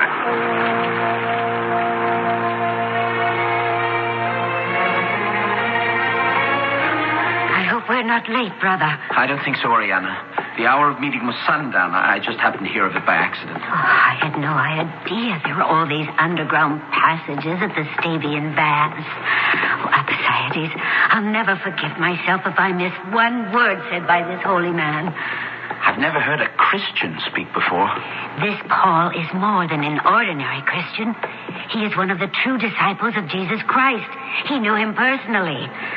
Oh, this is like those Roman catacombs where the Christians gather to pray. A woman was telling me... Shh. Do you hear something? It's an underground world. I go from town to town. Yeah, I can hear some talking. To bring his teachings and salvation. That's the way. I'll hold the candle up so we can find our way. Look how many people are here. I can count 50 candles. More. Oh, you should have told me sooner, Apicides. 3 people. All only arrived from Jerusalem today, and we had to keep this meeting secret. You must keep the faith between God and you. We shall all have to stand before God for judgment. Who among you citizens of Pompeii can tell me what the Lord Jesus Christ said about judgment? Raise your candles high in the air so I may see you. Apicides, let me have your candle. Do I see a candle raised? Yes. I would like to answer. Are you a Christian? No, I am not a Christian. But I have an open mind. And you know the words of the Lord Jesus Christ? I have not read the scriptures, but a Roman woman who knew Mary Magdalene has told me. And they are? As surely as I live, every knee will bend before me, and every tongue will make its confession to God. Judgment Day. I will come forward to you, young woman. Why are you here today? To learn, Your Holiness. I have worshipped at many altars. Jupiter, Mars, Greek gods. Even now I seek the truth in the Egyptian temple of Isis, here in Pompeii. And this young man here beside you? He is my brother, Apicides. He is studying the priestcraft of Isis. It matters not to God. Today I visit this city to teach that Christ died for all men, of all faiths. May I ask you, am I doing wrong to join an Egyptian faith? It is for the conscience of each of us to determine how we would worship. Obey the commandments. You must not commit adultery. You must not murder. You must not steal. You must not covet. Summed up, you must love your neighbor as you do yourself.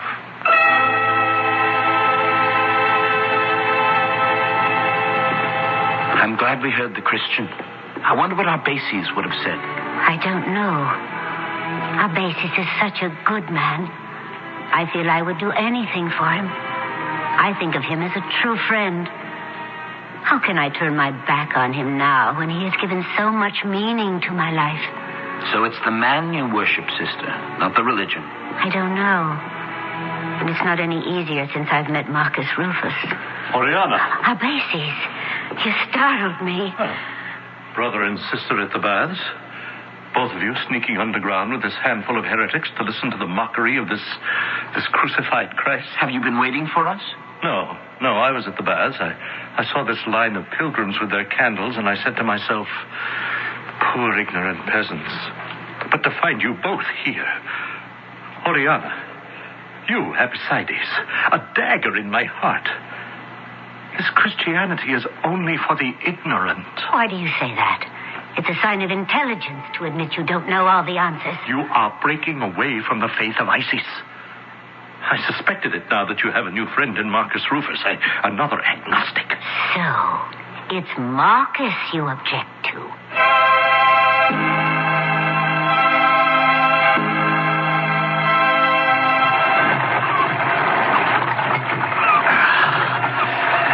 Anyone would have told me I'd be up all night and the next morning rowing my head off in a full gale, I would have laughed at him. The joke's on me, too. I'm a ship owner. I haven't rowed since I was a boy. This is hard work. How long do you think it'll take us to get to the reefs? Your guess is better than mine. Standing with you last night on that wharf, watching two of your ships going down within sight of land. How calmly you took it. Well, what else could I do? Life is chances. Yeah, I relied on good weather and my old amulets. There's one chance you took, my friend, which didn't help. Only one? Well, when you made an offering of bags of impure bronze instead of gold. Who knows? The real thing might have brought you good weather and ships in safe harbor. Mr. Reef, jump, man! Our boat is shipping water. Sinking fast. Jump and swim for it.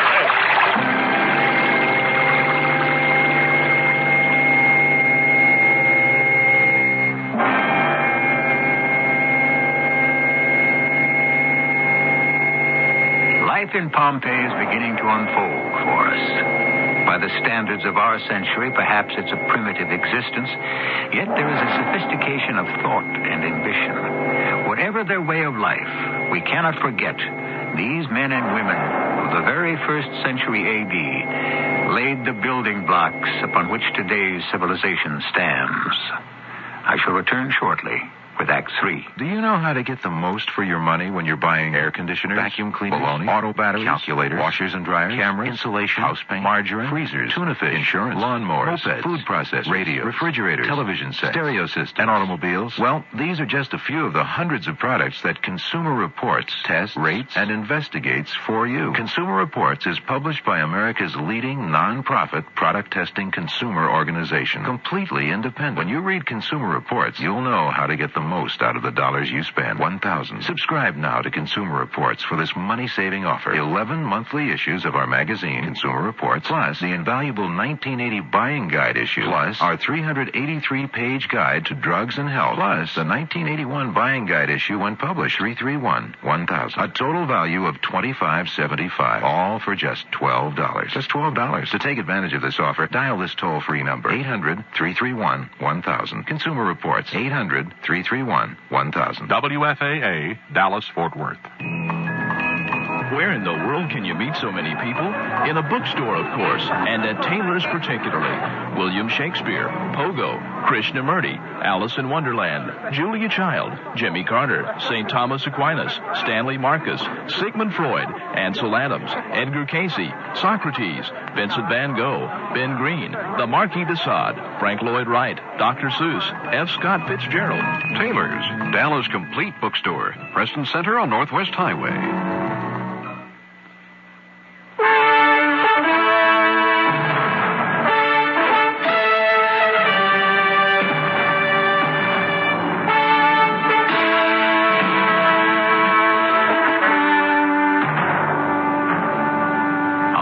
August 24th, 79 A.D., the long-sleeping volcano Mount Vesuvius exploded. And by evening of that day, Pompeii, a cosmos of civilization, itself was dead, buried under layers of volcanic ash and pumice and mud, which became its tomb for centuries. In our story, that Holocaust hasn't happened yet. Men and women are meeting the needs of daily life just as you or I would today. Nothing can make you feel so much like a fool than to be helping someone and have it turn out badly. We hit the reef and sank.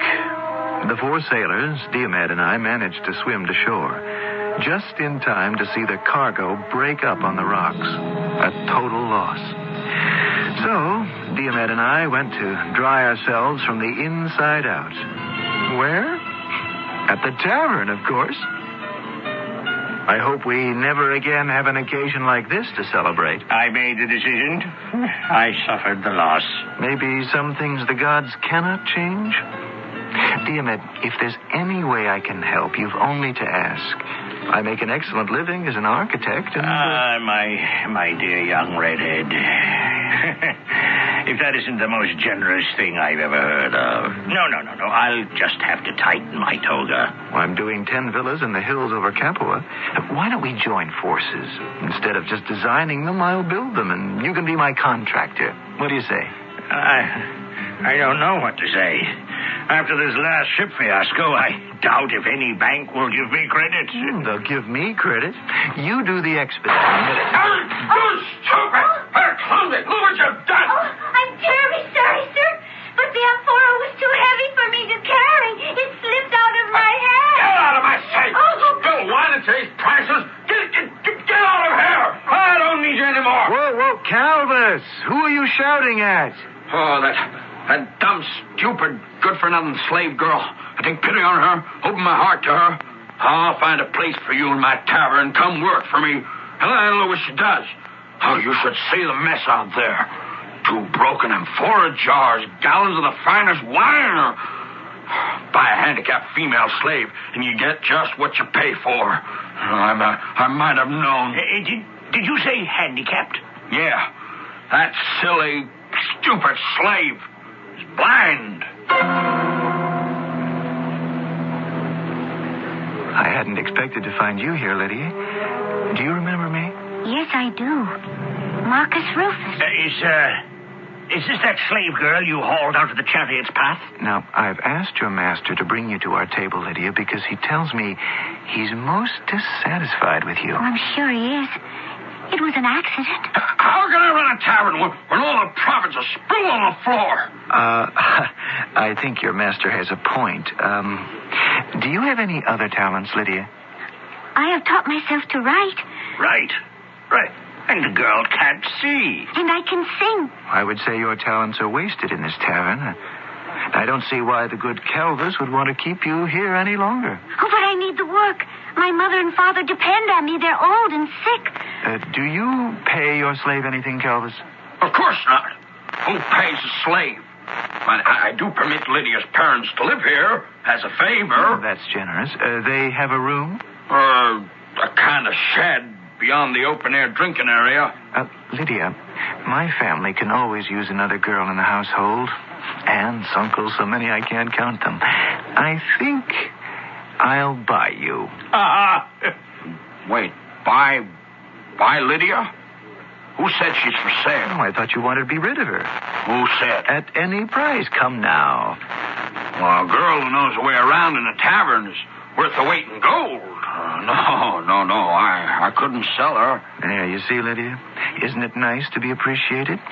All right. Name your price. I paid 6 sesterces for her. She's worth 12 now. Shall we say an even 20? 20? Oh, the girl can sing. Calvus, come with me to the magistrate to draw up the legal forms and then to my house for your money.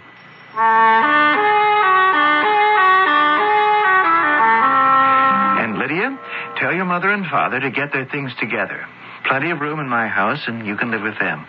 Oh, by the way, I do remember correctly, don't I? You know Pompeii like the back of your hand? Master, with 2 eyes, I couldn't find my way about better. Do you know the Via dell'Abbondanza? Oh, yes. Now, at the very end is the Villa of the Marble Faun. I want you to take a message to a lady who lives there. To a lady? A young and beautiful and very stubborn lady.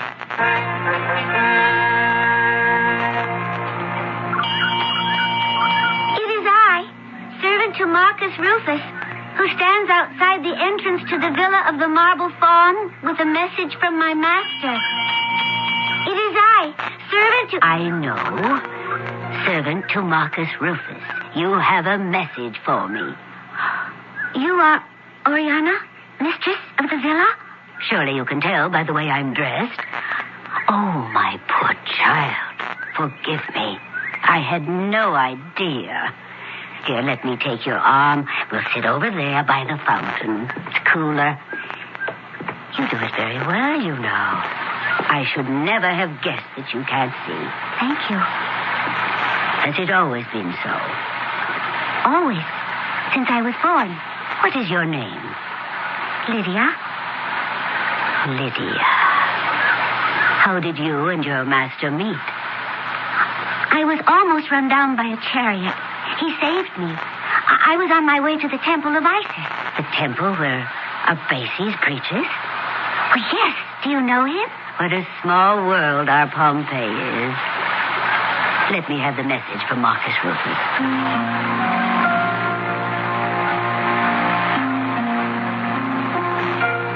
The answer is yes. Marcus Rufus may come and see me, and I shall expect him tonight. Before I go, could you... what does it look like? This fountain, the marble fawn. It sounds so beautiful. If I can just touch its face and little body, then I will know exactly how it is formed. Oh, yes. How lovely. Lydia, I would like you and I to be friends. A free woman can be friends with a slave. And if I had a little sister like you, I would tell her what I know. Show her the beauties of the mind, which very few people know how to see. I shall ask Marcus Rufus that you attend me once a week. We shall study languages, art, history. What could I give in exchange? Can you cook? Oh, yes. My mother taught me. Well, I'd like to learn. That is an art. Is that a fair trade, Lydia? I've never been able to boil an egg. I have never eaten a boiled egg. You will. In my house.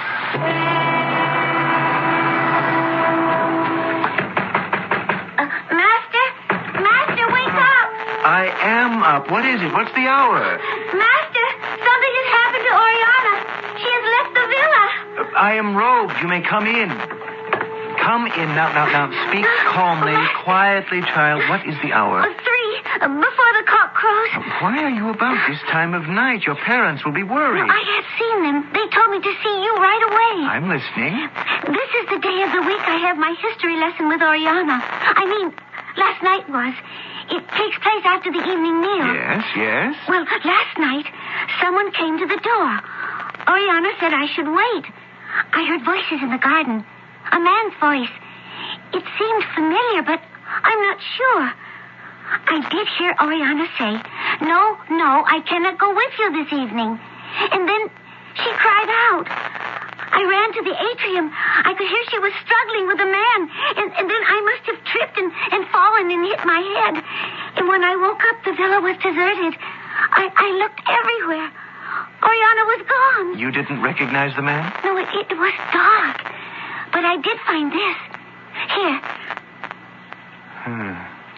An ivory comb. It's not a woman's comb. It is marked with the seal of the Egyptian god Isis.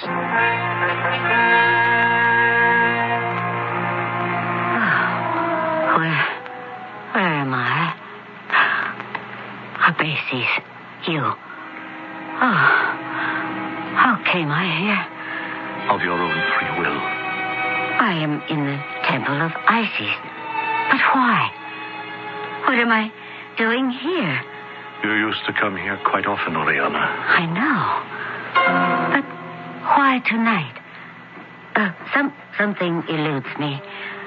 I feel as if I'm half awake. As if there is something missing. I'm not quite all me. I have felt that way for quite some time, Oriana. Why can't I remember? Did I come here for one of our talks and fall asleep?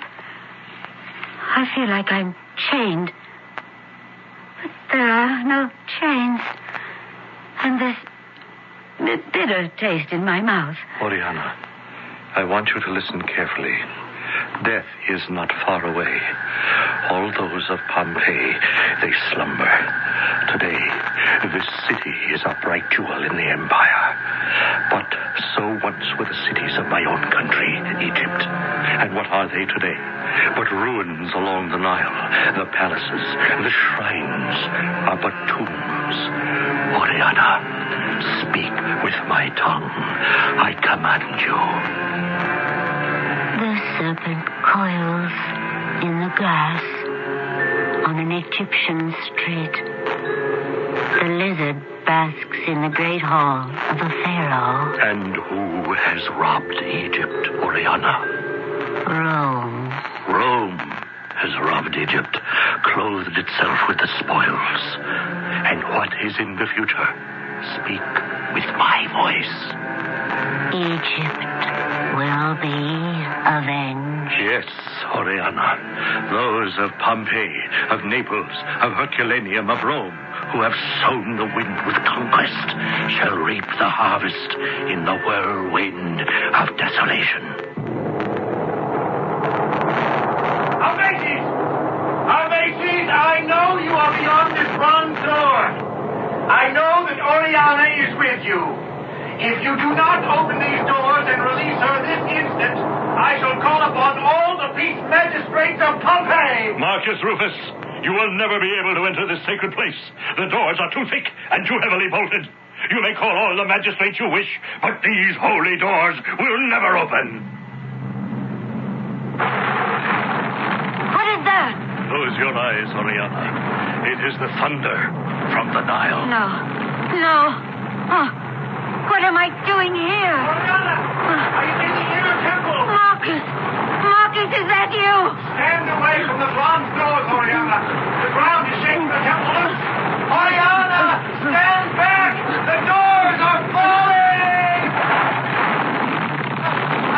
Oriana, hold on to my hand. Marcus! So much dust and sand. We must find a way out. What is happening? It's an earthquake. We've got to run for it. Escape somehow!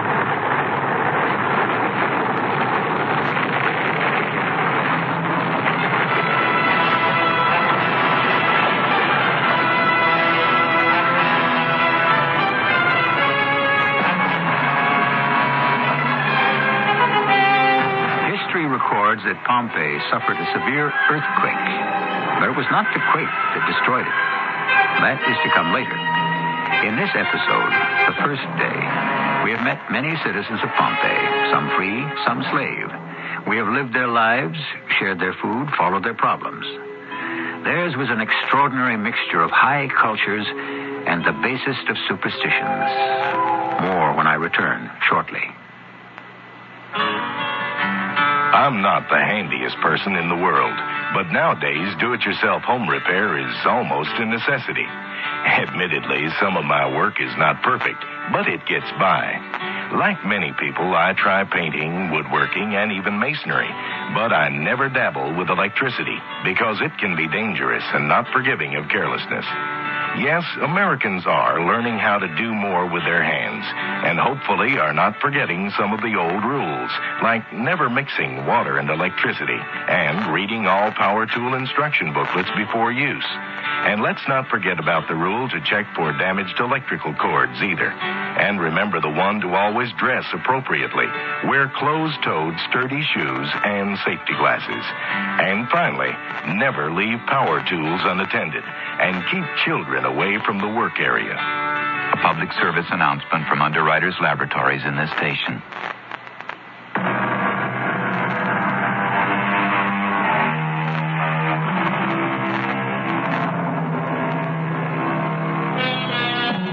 What intrigues and fascinates me, aside from the pure accident of time, that it should be 1900 years ago on August 24th at 10 a.m. on a Roman hourglass, aside from that, how like our own friends and neighbors are these Pompeians, whether it be bartender or shipowner, the woman who accepts or the woman who rebels. Join us again when we continue this saga where we left it, the second day of those very last days of Pompeii. Our cast included Russell Horton, Evie Juster, Christopher Tabori, and Earl Hammond. The entire production was under the direction of Hyman Brown. And now a preview of the second day in our special series, The Last Days of Pompeii. Thrown to the lions. May everyone in this atrium, at this table, raise their cups to their lips. To love and success. And may Apollo watch over us. Lovely speech. Very nice. Houses to build houses. Marcus, what is it? What are you saying? It's too warm for me here. I must go. Marcus, why are you getting up? He looks very pale. Perhaps I should go with him. There is fire in my veins. Stay away from me! Don't try to stop me, anyone. I have my dagger. Stay away! It's tearing at my brain. So many colors, blinding colors! Alcibiades, come with me. Something has affected his mind. I fear for his life. Will you excuse us? I must go help the poor man. He has suddenly gone mad. This is E.G. Marshall inviting you to return to our Mystery Theater for another adventure in the macabre. Until next time, pleasant dreams.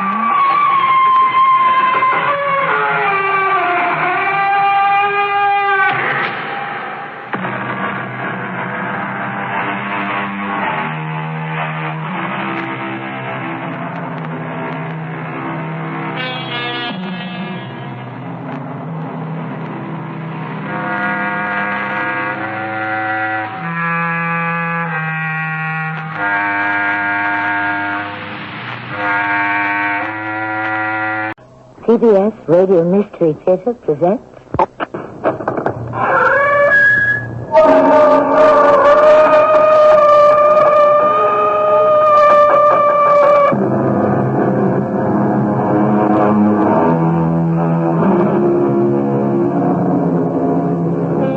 Come in.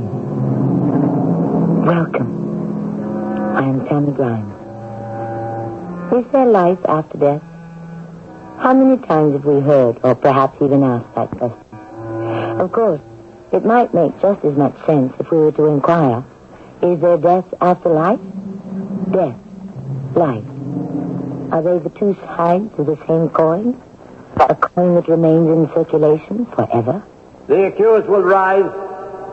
Moll Ticehurst Tapley, widow of the late common criminal Will Tapley. He was no criminal. He was a poor man who was forced to steal to feed his family. The testimony of the witnesses contradicts. Liars! Perjurers! Moll Tapley, you are found guilty of witchcraft. No! The accused shall be taken to the place of execution, where all designs and residue of the devil shall be burned away from her soul, which shall then be made pure and fit to meet its maker.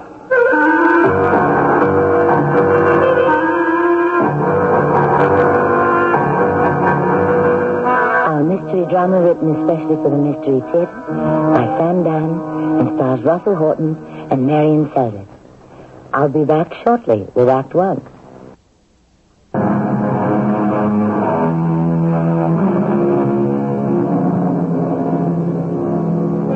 It isn't fair the way the world is set up. Some are born rich, others poor. Some, it seems, are foreordained to fail, and others to succeed.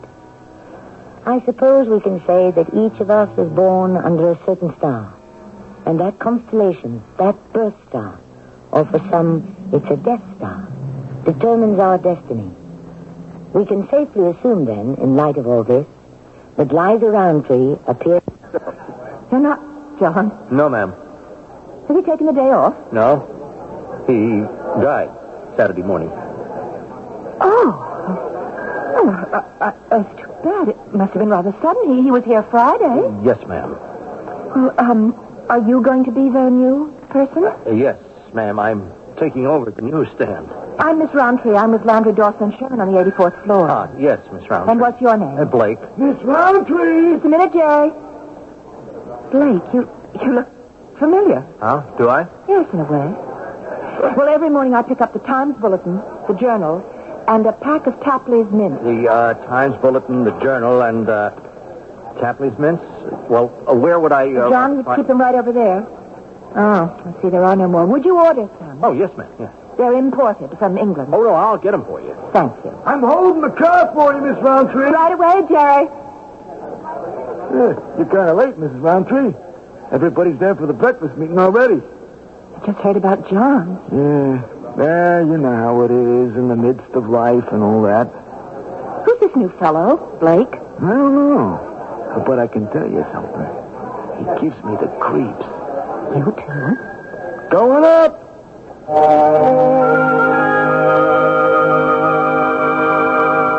Oh, Liza. You sound as if I've just been resurrected. Do you realize it's exactly 8:58? Well, I'm not scheduled to speak until 9. Well, you must admit you did cut it rather fine. Well, it's your fault. Why do you serve such fantastic spreads in the morning? If you invite people in for a breakfast meeting, I say give them a good, hearty country breakfast. Well, country breakfasts are not for city girls. You know, that nothing but coffee and donut is going to catch up with you one day. What sort of house do we have out there, Jim? You always attract the cream of the crop. There's Bolton of the Times Bulletin, Conan of the Journal, Faraday of Business Review. Practically all the top financial guys in the country. All right, let's go, Jim. It's 9 o'clock exactly. Okay. Ready for your introduction? What's that aroma? Well, which particular one? We've got fresh ham, bacon, sausage. No, it's not that. It's, venison? Venison for breakfast? You know how it is. I spoil these folks. Every year they expect me to come up with something different. So this time it's a special venison pie. Yes. And it's called poacher's pie. Mm-hmm. I ran across the recipe in an old book I bought when I was in London last year. It goes back to the 17th century in Yorkshire, where you could still be hanged for stealing deer. Now, you cut your venison into strips. You give it body with potatoes. Uh-huh. And any other vegetables that come to hand. Wheat flour for a crust. Now, you need fennel. Rosemary and sage. Uh-huh. And then you... Hey, how do you know? How do I... No? Well, I mean, this is an obscure 350-year-old English backcountry folk recipe, for crying out loud. How would you know about it? What does it have to do with finance or economics? Well, Oh, Jim, now it's after 9. Ooh, so it is. Now we better get you out there before the natives get restless. I was asked to speak on the subject, Whither the Economy. A more appropriate title, perhaps, might be Whither the Inflation. How can we tame this rampaging beast? More to the point, is it possible to this rampaging beast, the beast that resides in each one of us. And I stood there. Liza, what is it? I remember. I stood there in the dark, and I said... Liza, what's the matter? I said, "Oh, Lord, what will become of me? I stand condemned, you all now see. To deepest hell my soul must fly, all in a moment, when I die. Liza! Great Lord, how shall I be forgiven? Not fit for earth, not fit for heaven." Liza, ladies and gentlemen, I'm afraid Miss Roundtree's been taken ill. The meeting will continue with our next speaker, the head of our research department, Dr. Richard Broad. Dick?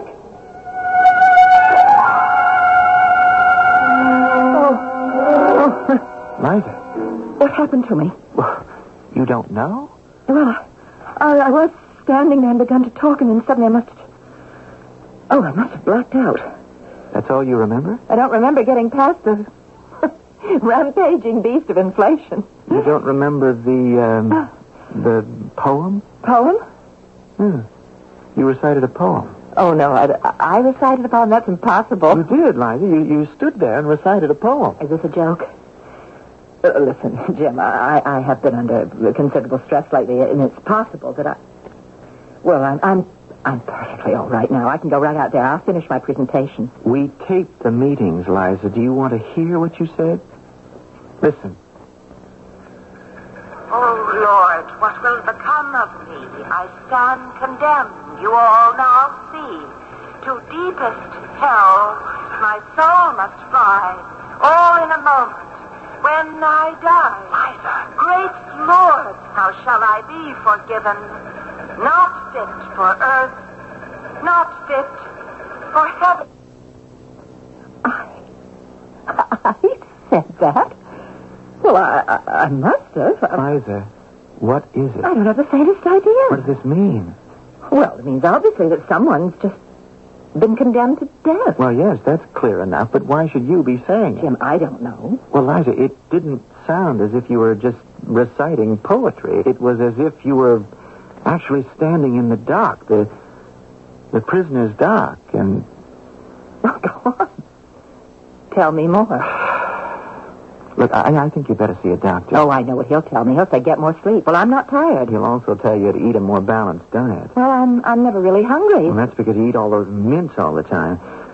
Anyhow, I didn't have that kind of doctor in mind. I was thinking you might... No, Jim, no, I don't think so. Liza, evidently there's something... Askew in my mind. Well, how do you account for that little episode just before? Look, we could solve everything so neatly. All you'd have to do is just marry me and lead a sensible life. I'm tired, Jim. I'd better take the rest of the day off.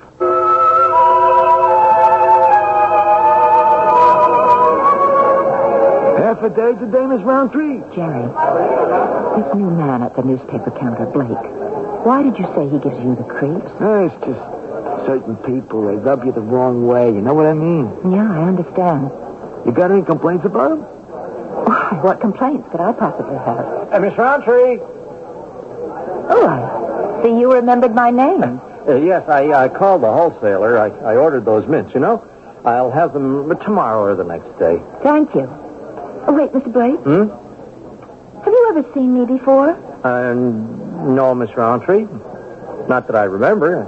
Well, I'm sure I'd remember. It's just that you look familiar to me. Well, it could be. I'm a kind of ordinary-looking person, so you can run into fellows who resemble me just about every day. Whereas you... Yes? Well, you're a very unusual-looking person in a very attractive way. I'm not trying to get fresh or anything like that, but you ask. Therefore, I'd remember if I'd seen you before, but I don't. So I guess I did. Where are you from, Mr. Blake? Nebraska. I used to drive a truck, but I got arthritis, so I came east looking for something to do. See, I had a little money saved, and this concession opportunity came by. Have you ever been in Nebraska? No. Well, you know, this is the first time I've ever been away from there. I see. Well, it must have been my imagination.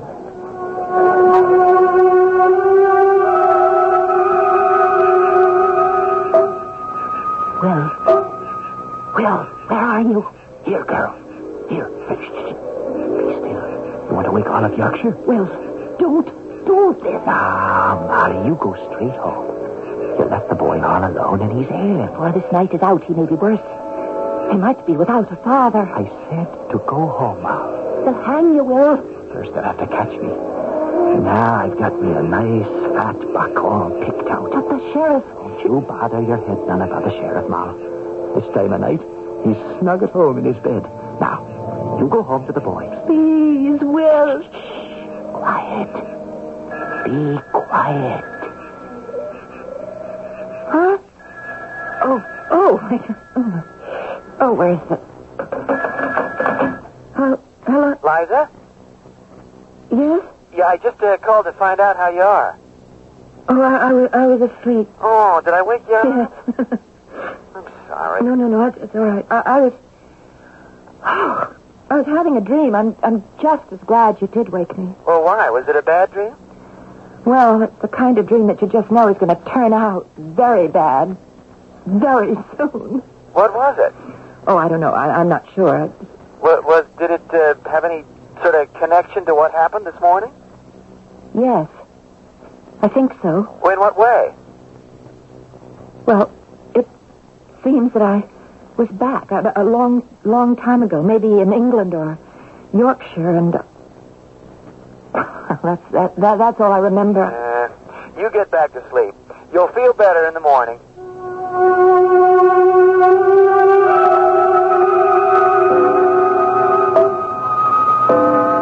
Well, good day to you, Mistress Tapley. Good day to you, Squire Leroy. Enjoying the fair? Yes? Well, perhaps we might enjoy it together. No, I must be off. Why? Oh, my William must have his dinner. Oh, I rode past your house not an hour gone by, and I could smell the dinner simmering on the hearth. Poacher's pie. I doubt it not. Poacher's pie? Oh, no, sir. Where would we ever get the venison? Where? Well, one fine moonlit night we shall catch your will in the act. And it's the hanging tree for certain. No. Now, don't take on so pretty, Moll Tapley. Your will doesn't have to dance on the air when it has a wife as pretty as you. Why are you so cruel, Susan? Why?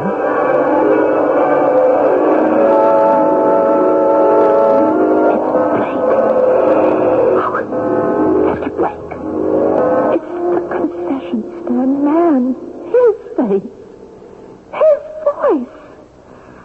Why am I dreaming about Mr. Blake?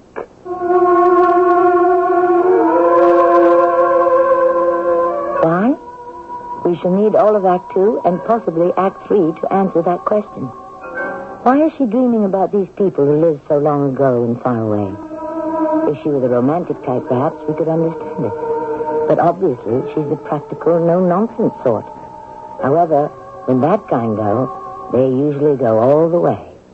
As we shall see shortly.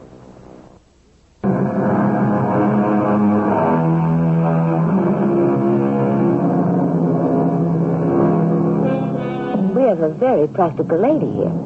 A securities analyst for a top Wall Street brokerage house. The word analyst fits her like a well-made glove. Her entire existence is based on facts and figures. She has all of her life refused to indulge in any flights of fancy whatsoever. But right now, for reasons she cannot fathom, she is saying and doing things that are utterly incomprehensible. Oh, good morning, Miss Roundtree. Oh, here's your papers. And the guy, just this minute, he delivered them in. Oh, how's that for service, huh? Fine, thank you. Thank you very much, Mr. Leroy. Huh? Mr. who? Mr. Blake. Hey, good morning there, Miss Roundtree. Good morning, Jerry. Ooh, you were kind of beat this morning. Well, I didn't get much sleep. Well, at least I hope you were having fun. This car up! Busy, Liza? I have a report to look over. Liza, I made an appointment for you, with a Dr. Gordon. Well, cancel it, Jim, will you, please? Liza, you are in some sort of trouble. Yesterday, you became somebody else for a brief few moments, a condemned prisoner in a dock. Now, why? I don't know. You recited a poem that has an oddly archaic flavor to it. It could have been several hundred years old. I told you, Jim, I don't know. I never cared anything about poetry. Now, it's English, in spirit. When might you have been exposed to it? I don't know. When I spoke to you last night, you said you had a bad dream. You were in Yorkshire many years ago. 200 or 300 years ago, maybe more. Well, have you ever been to Yorkshire? I've never been to England. Liza, you should see a psychiatrist. Is he going to know? Look, I've got a great deal to do. I want to write up this report, and I'm just going to throw you out of here. As I said, you really don't need a shrink. You need me to bring some romance into your life. Not today, Jim. Okay, if you change your mind, I'll take you to lunch. Consider a gross national product in the trillions. Consider a runaway inflationary spiral. Consider his lifeless hands fall gently down. His chattering tongue soon lost its sound. To see his soul and body part, it strikes with terror to my heart. What am I writing? What am I writing? Oh, Jesse! Are you home, Mo? Is that you, Ben Tyser? Oh, open the door! Wait. Ma, Will. Poor Will has been taken. What are you saying? The sheriff got him with a deer. No! The squire will hang him for certain. Oh, let's go to him. It may be too late. The child is sick, please. Please take him to his grandmom. Squire Leroy? Oh, It's pretty Maltefli. Squire, my husband... Ah, yes, your husband. Please don't hang him. But it's the law. The law? Oh, Squire, the law is so hard and cruel on poor folk. The law's the law for rich and poor alike. If a rich man poaches deer, he swings just as merrily as a poor one. But the rich man does not. I mean, he doesn't starve. Squire, a rich man does not have to steal. Oh, sir, is there no room in the law for mercy? Must a magistrate forbear to be tender-hearted? We should all be tender-hearted. Especially the young and the fair. Please, Squire. Oh, my pretty Maltefli, you ask me for kindness, do you not? Yes. Well, I ask you for kindness. Oh. One good deed deserves another. Please, Squire. Come, dear little Maltefli, let us be kind to each other.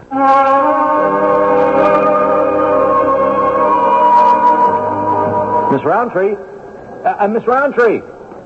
You forgot to stop for your papers in the mint. Oh, yes, of course. Thank you. Oh. Are you feeling okay, Miss Roundtree? Yes, fine, thank you. Hey, good morning, Miss Roundtree. Morning, Jerry. Hey, what happened to the roses in them cheeks, Miss Roundtree? Going up. I've been thinking about the problem, Liza. Problem? Mm-hmm. I went back to your original application for employment here. What for? Now, just listen. You were graduated from Rudiger Prep, a school for unusually bright girls. You were a class valedictorian. Yes. Now, from there, you went to Yale. You were graduated, as usual, first in your class, summa cum laude. You had asked one of your professors, a Dr. Ullman, to write a recommendation. Oh, Dr. Ullman. I haven't thought about him in years. Now, he wrote something quite perceptive.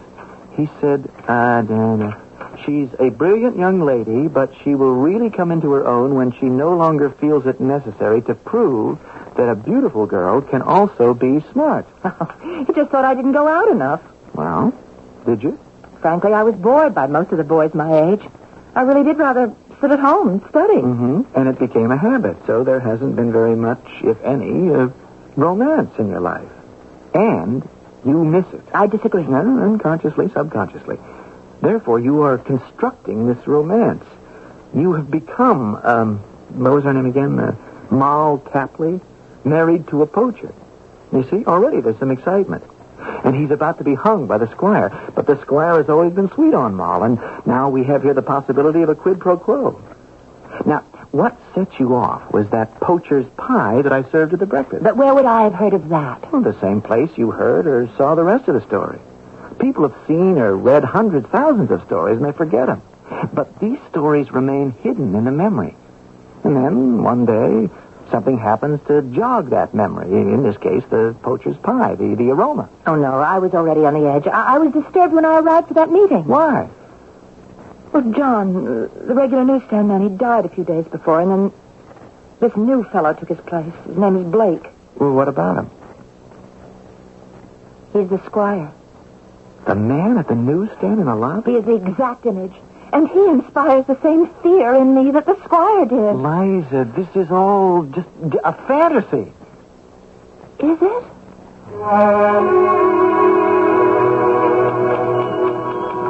Although the present rate of exchange may favor the hard currencies,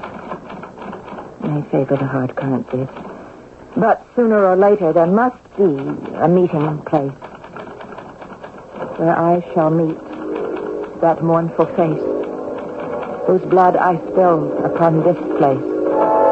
With flaming eyes to me he'll say, why did you take my life away? Will he be free? Free? Oh, my poor Molly. I'm to hang. And never to see you and the boy again? No, you won't hang. Why not?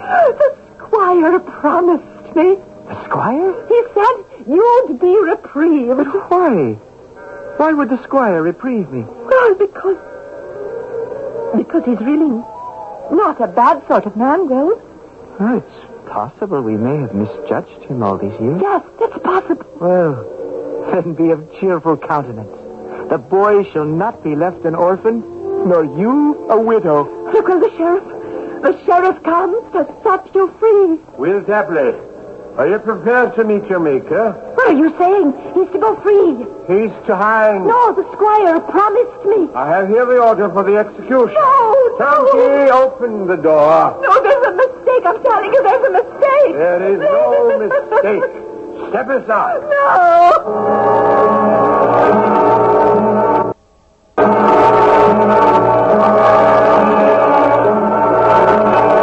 You promised me, Squire. Now, pretty You much. said that you'd reprieve him. I said no such thing. I only said I would be kind to him, and I have been kind. You've just had him. You betrayed me. Poor little Moll. I meant to let him go. No, that's a lie. No, by my soul, it's true. Then why didn't you? Because everyone in the country would have known why. I'd let him go because he had a pretty young wife. Now, isn't that true? What if it is? You promised. But how could I keep that promise? My wife would never let me know a day's peace for the rest of my life. The vicar would expel me from the church. The king might even remove me from my office. These things will all happen to you. Now. I'll shout this betrayal to the skies. I'll proclaim it in the streets, and everyone will know. I'll deny it.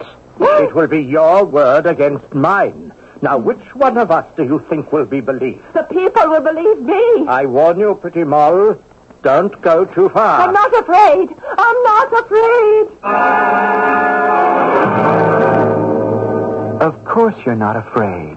Oh, I must have been dreaming. Well, just tell me what it is you're not afraid of. I'm not afraid of it. I'm not sure.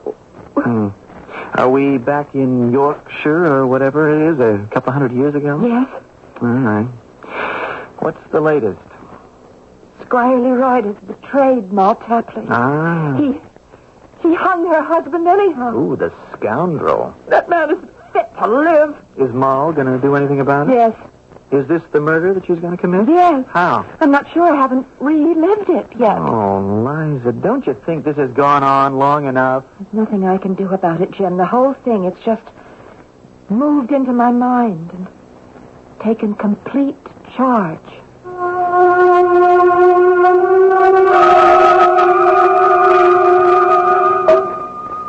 If our physical existence is drab and constricted, do we invent violent adventures for the mind? When you consider that some of the world's greatest love stories were written by maiden ladies, the thing takes on a certain amount of credibility. But how did she know about the ingredients in the poacher's pie?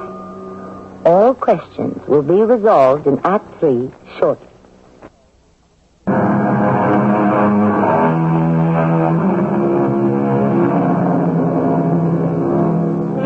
It's all in the mind, they say.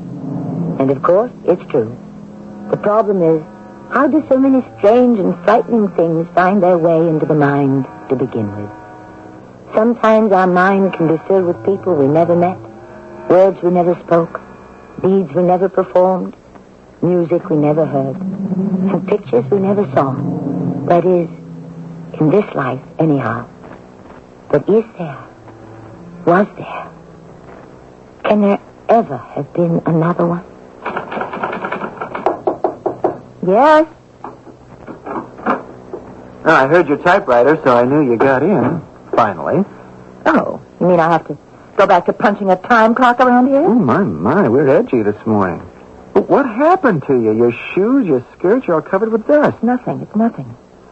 Liza. I came upstairs this morning on the freight elevator. You went all the way around? Yes. All right, you asked me, and I've told you. Well, why? I didn't want to go through the lobby. Why didn't you want to go through the lobby? I didn't want to walk past the newsstand. It's that Blake. He sets me off. I look at him, and I see Squire Leroy. Oh, now, Liza. Liza. What are you going to say to me? Don't be foolish. This thing came to me out of nowhere without warning, and I'm just going to hope that it will go away by itself. Okay. If you need a hand... I know, Jim. Just remember, marry me. I know. I'll have real romance, and I won't have to create fantasies. That's the right idea. Now, will you get out of here so I can finish this report, which is 3 days late?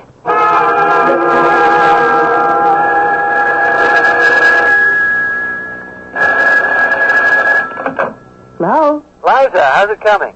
I just finished. How's it look? Good. How do you feel? Well, I feel good, too. Hey, you sound good. Have there been any, episodes? No, now that you mention it. See? Well, maybe you were right. Maybe the thing can just go away. Oh, I hope so. Say, why don't we celebrate? How about dinner? Oh, Jim, I've got a million things to catch up with at home. Well, can't they wait? Another time. I'll see you in the morning.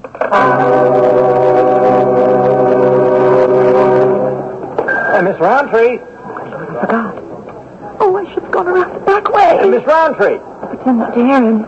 Oh, hey, wait up, Miss Roundtree. I guess you didn't hear me. You must have forgot to stop by this morning, so here's your Times Gazette and the Journal. Oh, and the pack of mints. How thoughtful. It's nothing. You have to do things like this when you're in business. Yes, thank you, Mr. Blake. You're welcome, Miss Roundtree. Note to Jim Landry. At this point, we should advise our clients to take defensive positions in the market and what? What do I want to say? This dreadful, dark, and dismal day has swept my glories all away. My sun goes down, my days are past, and I must leave this world at last. I'm not going back there. I'm not. I won't go back there.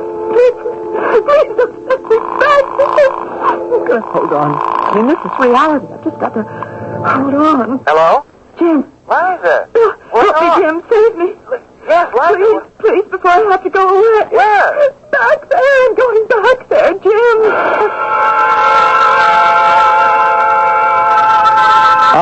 Moll.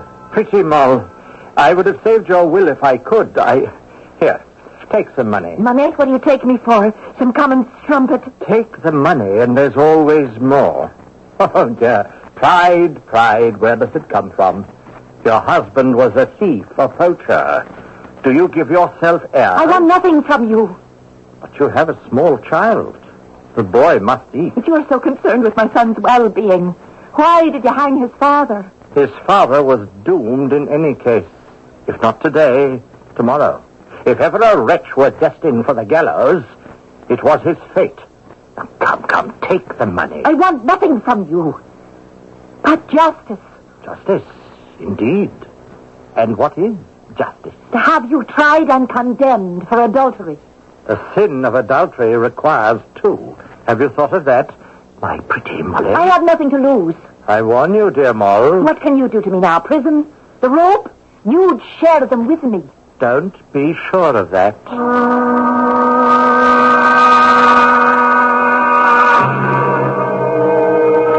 Good people, you see here a woman betrayed, a woman seduced. Listen to me. Listen to how I was used and abused by a man who is supposed to be the model of virtue, a man who is regarded as a pillar of justice. Listen.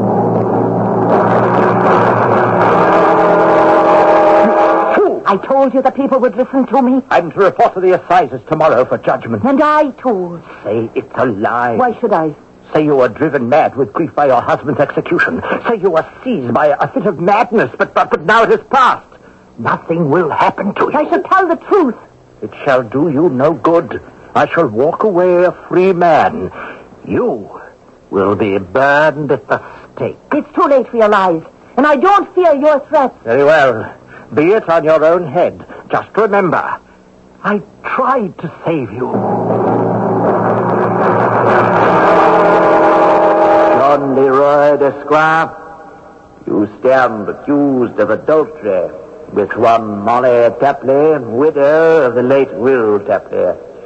How plead you? Guilty? My lords and gentlemen of the jury, listen. Yes, I have had carnal knowledge of the woman.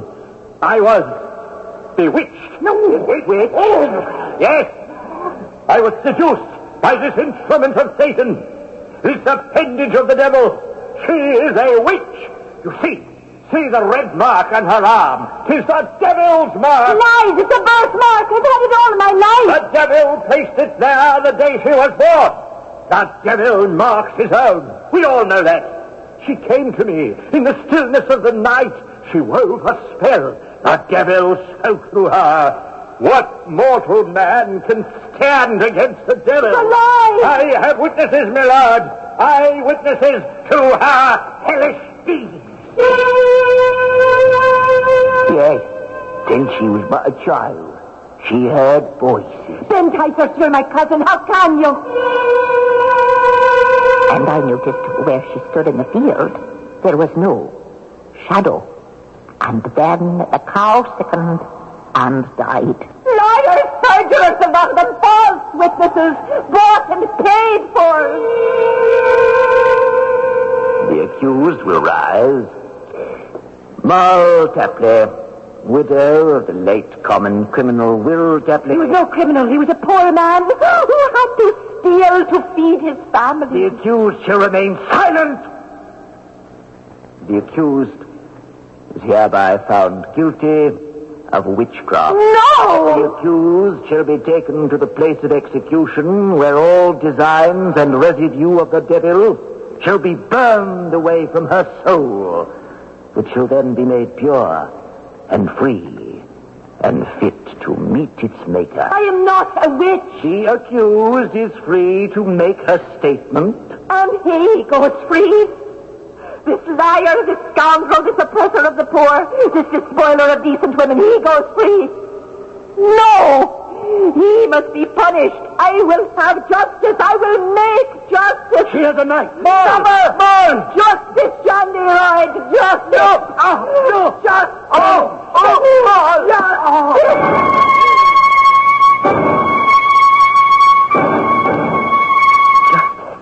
Justice.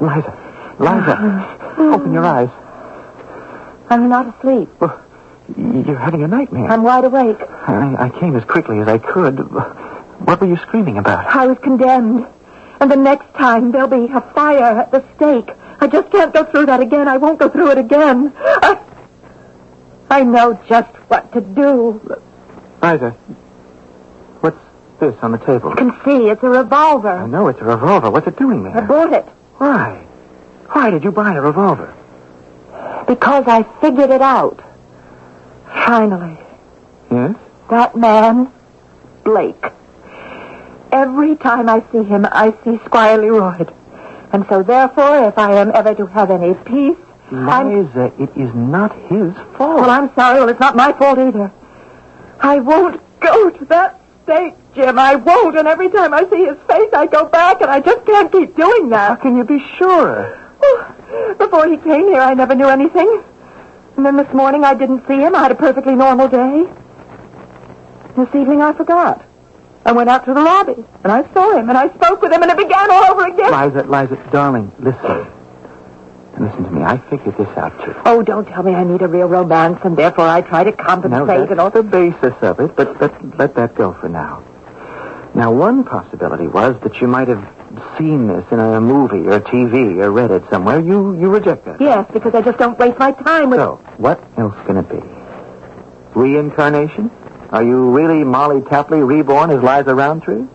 Perhaps. Roundtree's a very common name in Yorkshire. Well, then how do you account for Blake, this rather nondescript ordinary man? What residue does he contain of the full-blooded Squire Leroy? Well, none. So, I asked myself, Moll Tapley. Why Tapley? Why, Liza?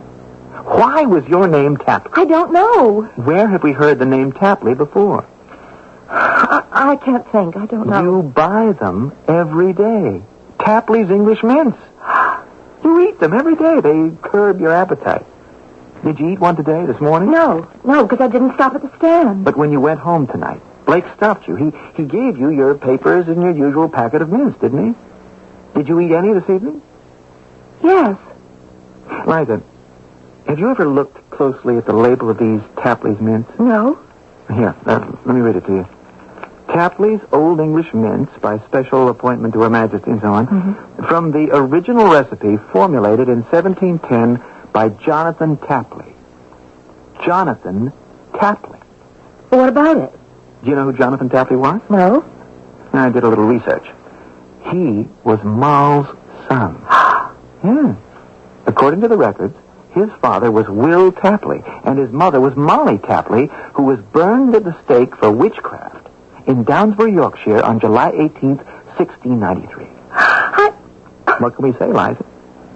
Is there some essence in these mints that affects you and you alone? What are you saying, Jim? I don't know what I'm saying. I'm groping for an answer.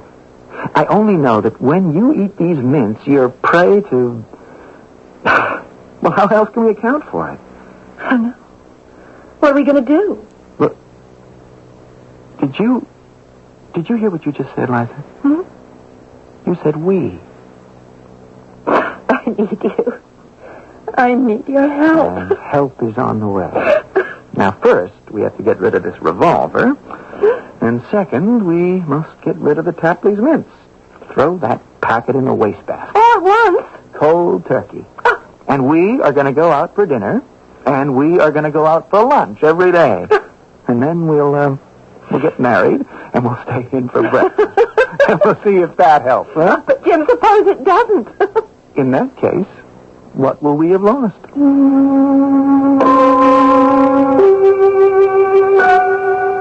Every now and then, we like to have you write your own ending. Why not? Audience participation is the name of the game today. There's a list of possibilities. A, she really did read it or see it somewhere. B, it's reincarnation. C, as Jim says, there may be a certain unique essence in those mints which can affect certain susceptible people. You can have your choice. I shall return shortly with more choices.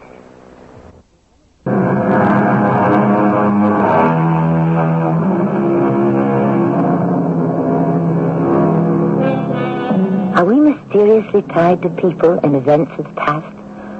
Can we ever hope to find a satisfactory answer to such a question? What does it take to set our minds racing in some frightening direction? A taste, a touch, a brief glimpse, a distant sound? Do we come back over and over again to play different parts? As the bard said, all the world's the stage. Does that mean that all of us who live in it are members of one vast repertory company? If that's true, and you don't like the part you're playing now, take hope.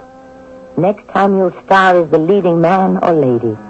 Our cast included Russell Houghton, Marion Seldes, and Earl Hammond. The entire production was under the direction of Hyman Brown. Radio Mystery Theater was sponsored in part by Raven House Paperback Mysteries. This is Tammy Grimes, inviting you to return to our Mystery Theater for another adventure in the macabre. Until next time, pleasant dreams.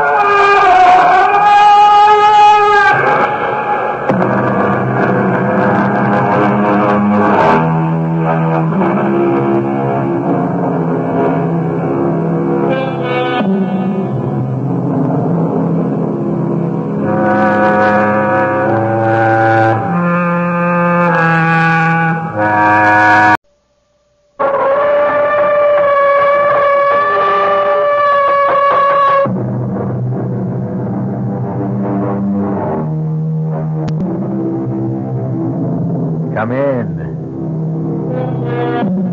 Welcome. I'm E.G. Marshall. Welcome to the terrifying world of your imagination. I have an unusual story for you about a crack in a cellar wall that resists all efforts to repair it. Despite all the learning through the ages, despite the world's great progress in physics, chemistry, biology, there are certain matters which cannot be explained by our computers or our wise men. Matters which may never have a logical explanation.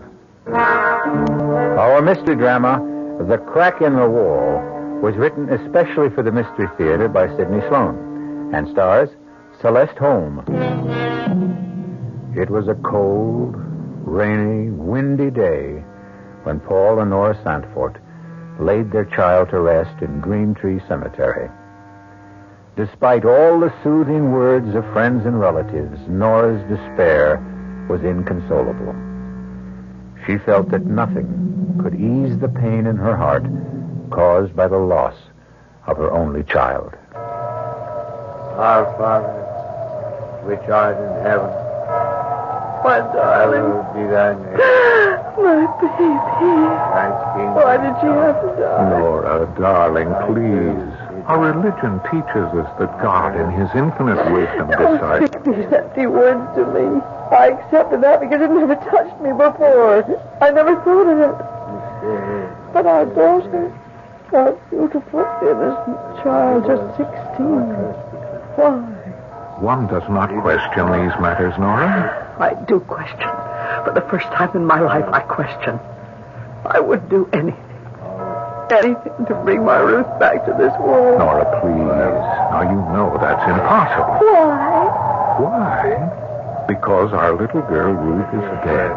Burnt to death. Nothing you can do or say or hope can change that.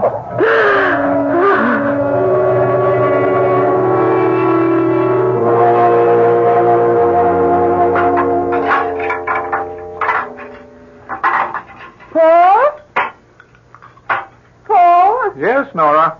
Are you busy with something? No. I'm just reading the newspaper. First chance I've had to take a look at it today. The minister was here today, Dr. Fowler. Oh? Said he wanted to see our new house. New? This house is over 100 years old. Well, new for us, he meant. It was just an excuse to come here, actually. He wanted to know why I hadn't been to church in the last several months. What did you tell him? Oh, I don't know. It was awkward. I said I'd be back next Sunday. Made some excuse about not having felt well lately. Well, I'm glad. About my going back to church? Yes. But more important than that, it means that you're getting over this depression, getting out into the world again, beginning to forget. No. No, you're wrong, Paul. I'll never get over wanting my little girl back with me. I'll never forget. Please believe me, Nora. I loved Ruth, too. But I accept the fact that she's gone from us forever. I'll never accept that. Oh, by the way, now I remember what I wanted to remind you about.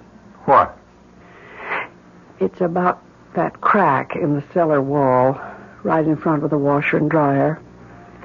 There's a terrible draft that comes from it. Well, there's no crack there, Nora.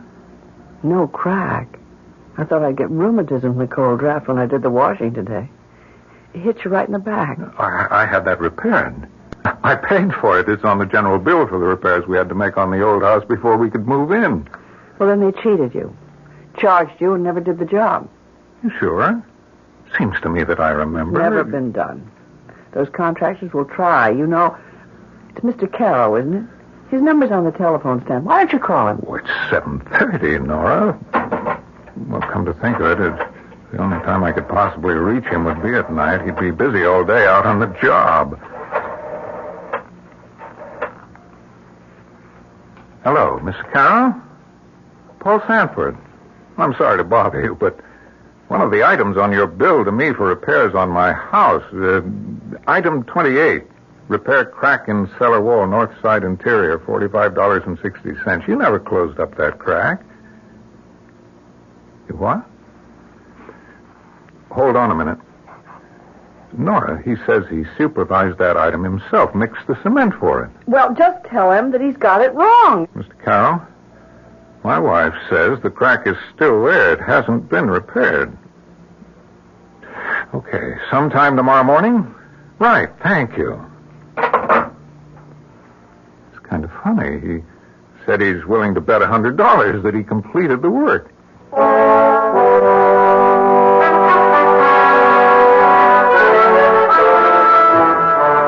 Mrs. Sanford, I'm finished with the job, and I want your okay. I'll put on the pot and give you a cup of coffee. Thanks, I'd appreciate that. Come right down. I'm in a bit of a hurry. Won't be a minute. I'm coming, Mr. Carroll. Mrs. Sanford, the strangest thing. What did you say, Mr. Carroll? Look at that wall. Oh, dear. Another crack? No, it's not another crack. What? It's the same crack. I just filled it with cement. But you couldn't have. It looks old and dry. Look at my hands. They're still covered with cement. Here are my tools, my trowel, my hammer and chisel. I could swear it was closed up not 5 minutes ago. And that cold draught blowing from it. Like from a tomb. Like from a tomb.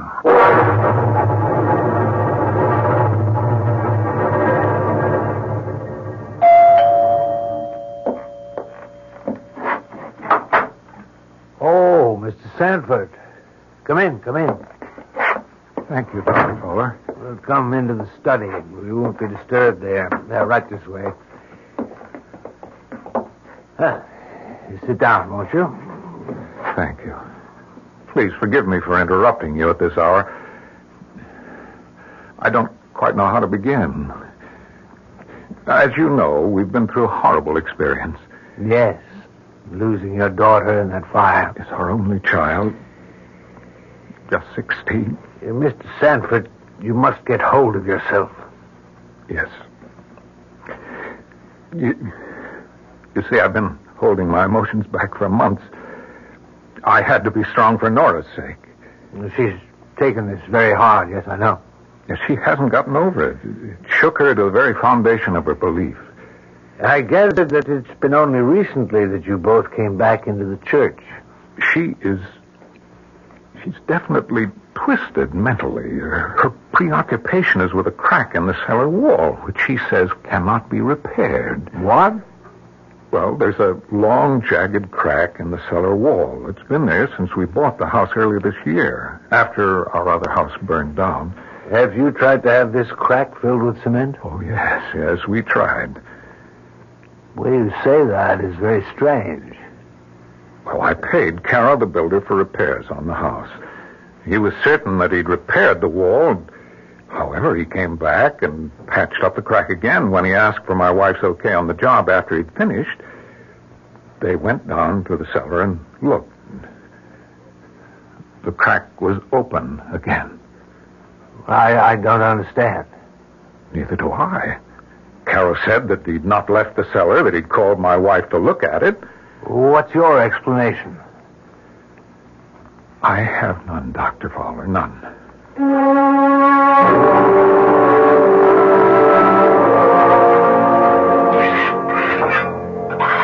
Is that you down in the cellar, Paul? Yes, Nora. I'm filling up the crack in the wall with cement. Do you think that's wise, Paul? Wise? Well, I thought you wanted the wall repaired. Carol won't come here anymore, so... Well, that's what I mean. Paul, there's some very good reason why that wall resists repair. Well, that's a strange way of putting it. Wall resist repair. So you thought the wall had... I don't quite know how to put this. As though the wall had a will of its own? Nora, that's ridiculous. Is it? Mr. Carroll tried twice to fill that crack. He gave up. I know. I just received a check from him for $45.60, refunding the money I paid him for the job. Come on, let's go upstairs. This old cellar gives me the creeps. Oh, look! My God. It's disappearing. The cement I just put into the cracks dissolving into thin air.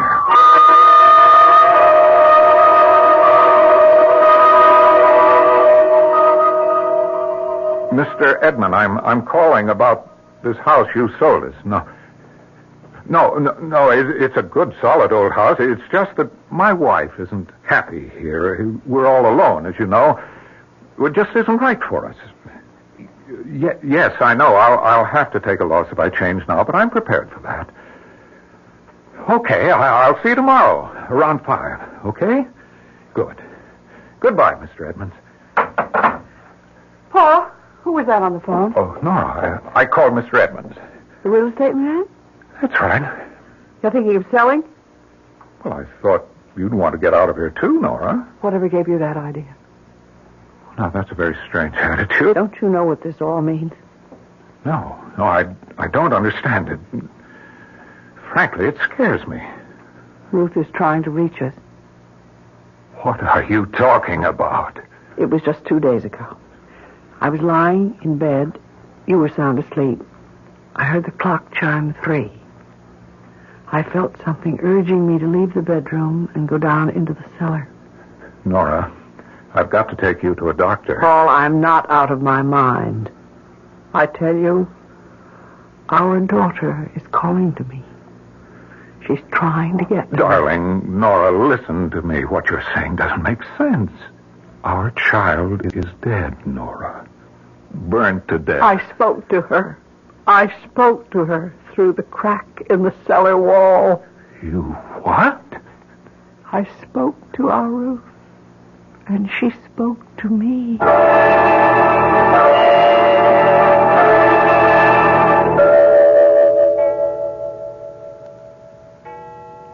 Paul, wake up. Huh? Wake up. Nora, what time is it? Quiet. Now, do you hear? Hear what? She's calling to me. Our little girl.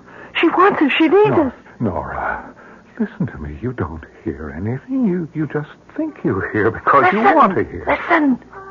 I don't hear anything. There it is again.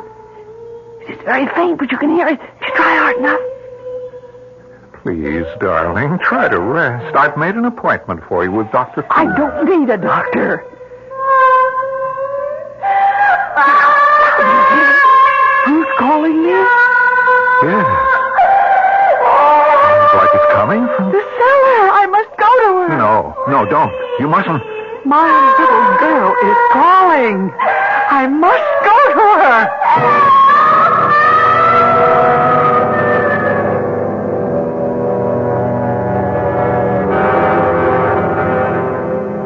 Was Ruth calling to her mother, or was Paul Santfort falling into the clouded supernatural obsession that controlled Nora's life? He thought he heard the voice of his dead child calling to her mother. He couldn't be sure, but Nora's certainty was so strong that he was almost convinced that he heard it too.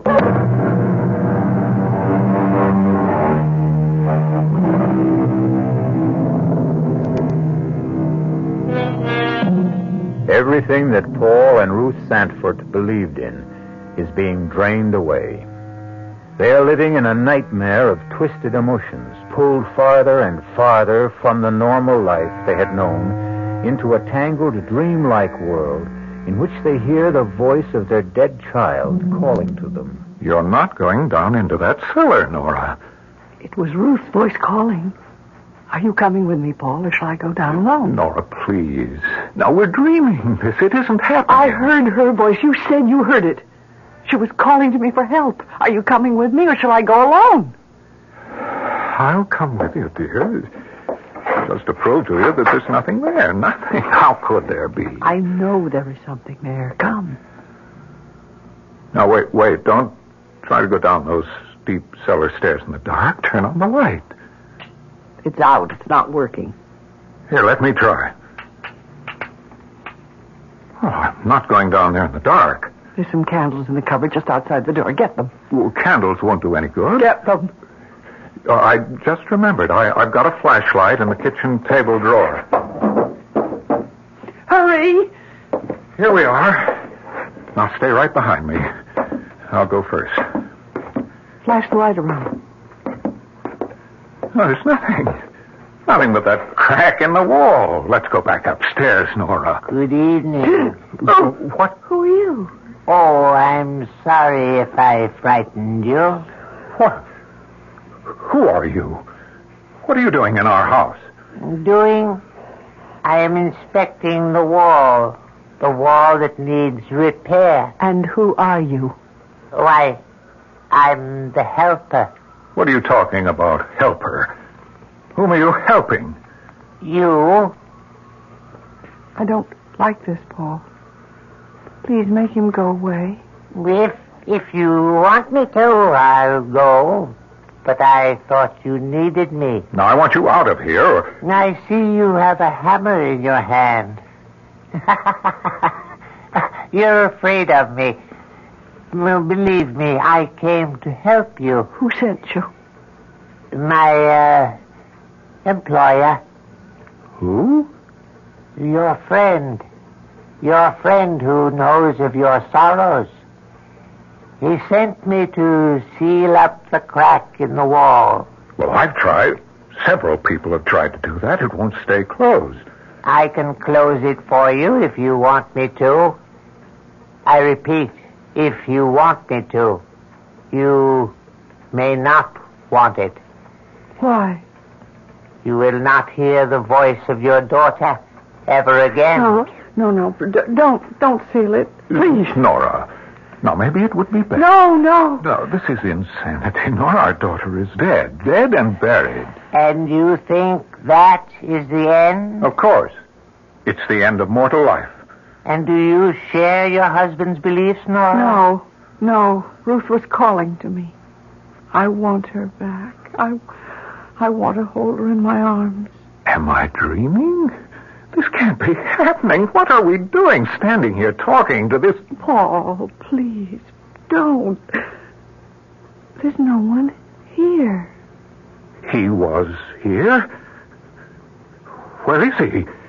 He couldn't get past us up the stairs. Nora, where did he go? Who? Oh. Nora, darling. What's happened to you? Speak to me, dear. Speak. Paul. What are we doing here in the cellar? How did we get here?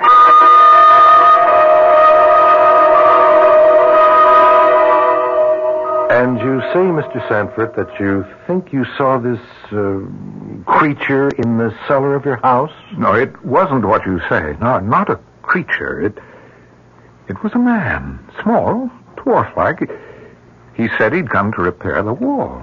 At 3 o'clock in the morning? You saw this man too, Mrs. Sanford? No. I don't know what Paul's talking about. I didn't see anything. I was fast asleep. Paul woke me and told the story.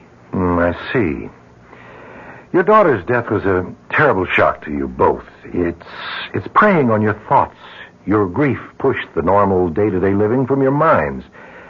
You began to I heard her voice, Doctor. I heard Ruth's voice calling to me. Of course you did. But try to think rationally, Mrs. Sanford. You know it's impossible for you to have actually heard the voice of your dead daughter. Seriously, you can't believe you did, can you? Seriously, can you believe that? I don't know.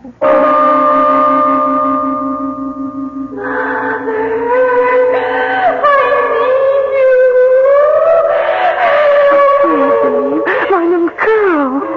It's all so simple if you will recognize the true authority. Who are you? I am merely a conveyor of ideas, a messenger.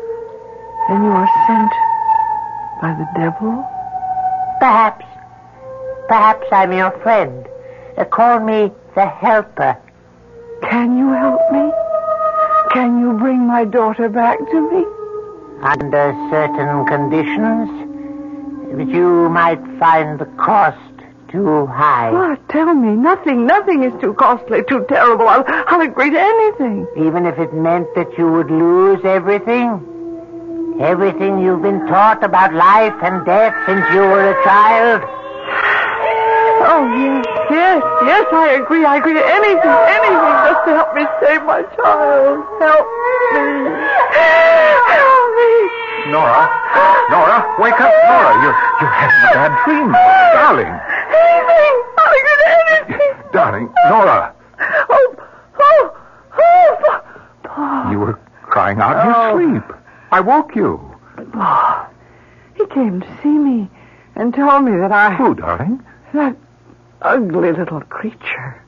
I'd seen him before, but I can't remember where. The helper. That's what he calls himself. I heard Ruth calling to me. Then he appeared. I don't know what it is. I don't want to know. We're getting out of this house and we're not coming back. Oh, you go, Paul, but I can't. But don't you see what's happening to us here? Something evil is pursuing us, either to destroy us or drive us insane. No, I can have my daughter back. He'll help me. You can't believe that. I believe it. What does he expect in exchange? I can't tell you, Paul. I just can't tell you.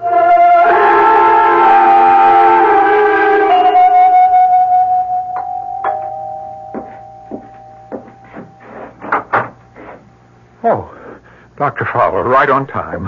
Is Mrs. Sanford home? No. No, I called her sister and got her to make a date with Nora so she wouldn't be here. My work is suffering. We're not sleeping well. Nora's had terrible dreams, nightmares. You told your physician, Dr. Coombs? If anyone can help us, it's God. Dr. Fowler, we have seen the evil one.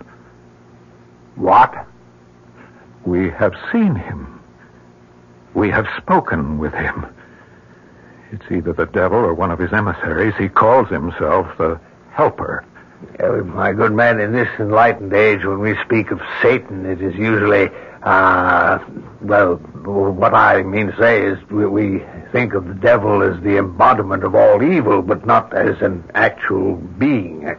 I see. Well, Dr. Fowler, if you can't help us, we may have to go to someone who can.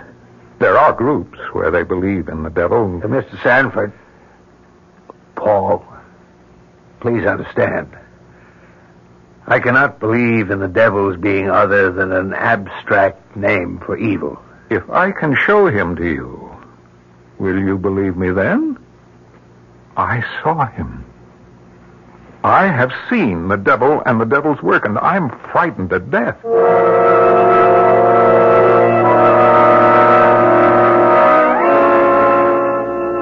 Sorry to bother you, Dr. Coombs, but something very disturbing has happened. Yes? You know the two people I referred to you, the Sanfords? Yes? In your opinion, Dr. Coombs, would you say that they were insane? Well, I don't know, Dr. Fowler. The word insane is a legal one, not a medical one. Well, deranged and mentally ill.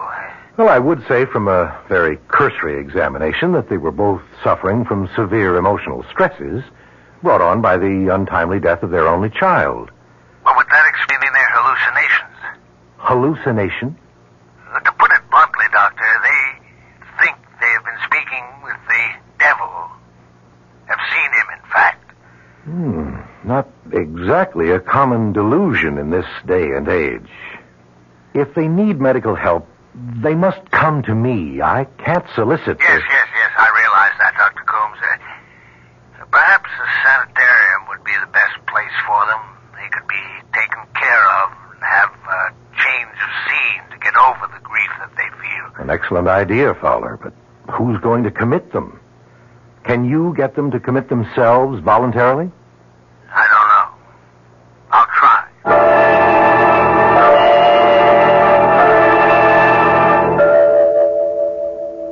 Have you come to any decision?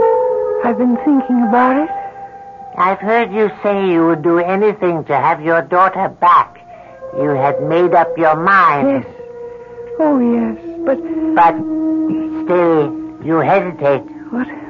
What you've asked of me is almost... Well, I'm almost afraid to think of it. It's been in my mind, awake and asleep. I can't tell the difference anymore.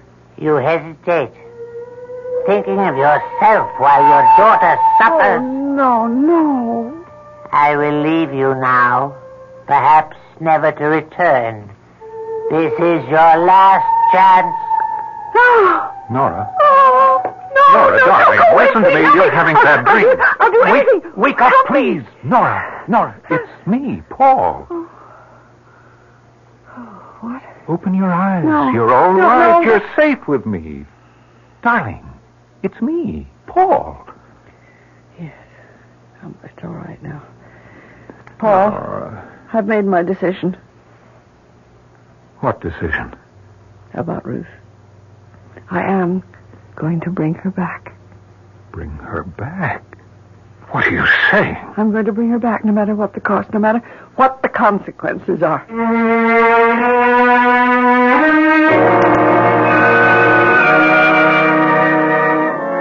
Nora and Paul have come far along a tortuous, a frightening path. Now Nora is determined to see the matter to the end, despite the consequences.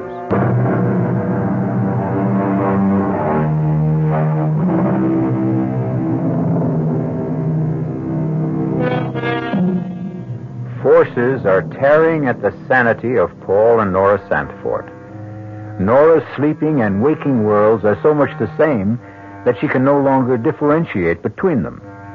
In her thoughts, in her ears, are the words of her dead daughter calling to her for help. Paul thinks he has heard the child, too, but is uncertain. He is not sure whether or not it is the driving influence of his wife's obsession or what he has actually heard and seen himself. I don't know, Doctor. I don't know anymore. Everything is so confused. I want you to sign commitment papers for your wife. You mean put her in a good sanitarium, in a place where she'll be safe and receive the proper treatment for her problems. I don't know. I don't think she's crazy. You're not in any condition to judge her mental health, Mr. Sanford. What do you mean? Oh, well, I mean, I'm asking you to make a difficult decision. I'm also asking you to commit yourself.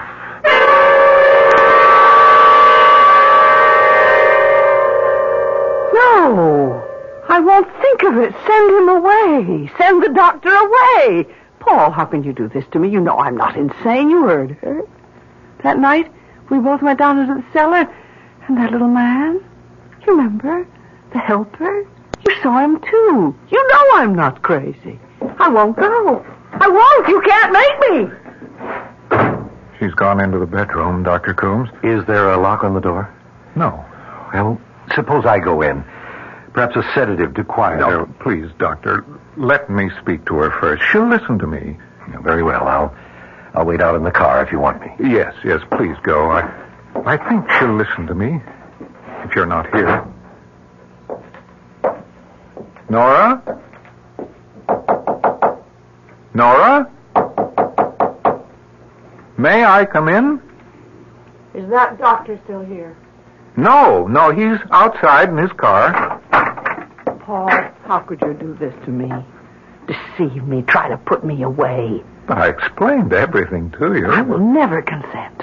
I'm going with you, dear. I'm going in, too. What? Why? Paul, why do you want to do such a thing? Because I'm frightened. I've never been afraid in my life before, but this is all beyond me, beyond any rational explanation. And you think you'll be away from your fear in that place? Oh, Paul, I'm not out of my mind, and neither are you. How much longer can we stand this? Listen to me. What? I can tell you. Only you. What? I've made a pact with the helper. Oh, Nora. He has given me the power to bring Ruth back. You don't know what you're saying. Oh, yes, I do. That's impossible. Now, don't be foolish. Don't tell anyone else what you've told me. Now, you think I'm insane, too, don't you? Well, I don't know what to think. He has given me 2 wishes. 2 wishes? Yes. He said that I would need 2. Actually, all I need is 1. To bring my dear child back. Yes, Nora, of course. Now, I want you to do something for me. What? Don't fight me now. Go along with me for a little while. Perhaps this nightmare will stop. We'll be able to get out when we want to. I have the doctor's promise. Can you trust him? Yes, darling. Since we're committing ourselves, we can get ourselves released merely by asking to be released. And our poor tortured child? Who will be here to hear her call? Who will be here to comfort her, Paul? We're running away. Deserting her. Darling Nora, our Ruth will be with us always, no matter where we are.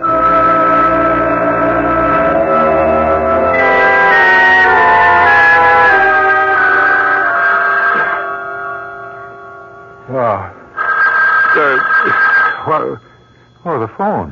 Oh. Hello? Hello, Mr. Sanford? Yes, Dr. Coombs? I'm calling from the sanitarium. Is there anything wrong? Yes, your wife has disappeared. You mean walked out? Nobody saw her leave. As a matter of fact, it's a bit of a mystery. Her room was locked.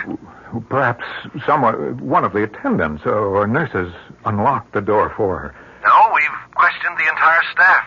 At 1 o'clock, the nurse assigned to that section entered her room to administer a mild sedative. Your wife had complained she was worried because you weren't there. Well, I was just cleaning up a few urgent matters here. I was coming to commit myself tomorrow morning. I told her that, but it didn't seem to have any effect. When was Nora last seen? Not more than 10 minutes before 1 a.m. Another nurse on the floor answered her ring. She told the nurse about her anxiety and her inability to sleep. She hasn't returned home, has she? No. What do you want me to do, Doctor? Stay where you are. She may come home. It's very likely that she will come there.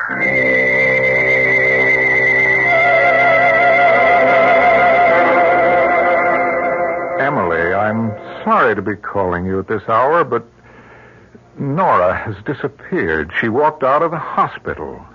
The fire, Ruth's death, it's been preying on our minds, and I thought that...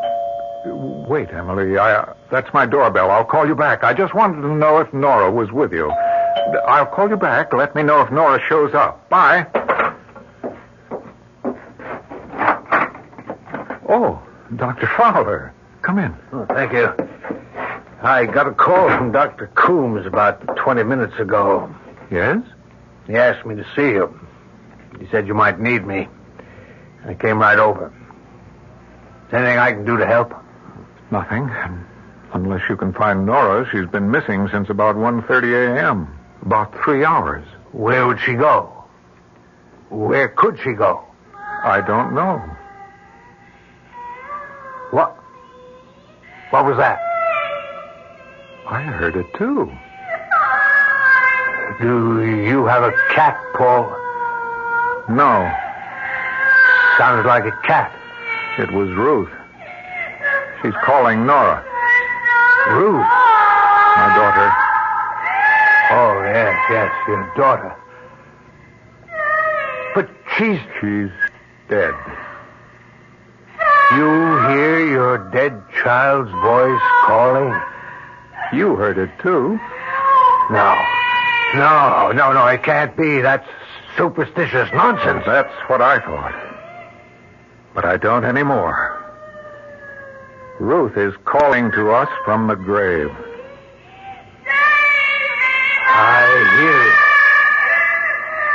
I hear it. Paul, pray with me.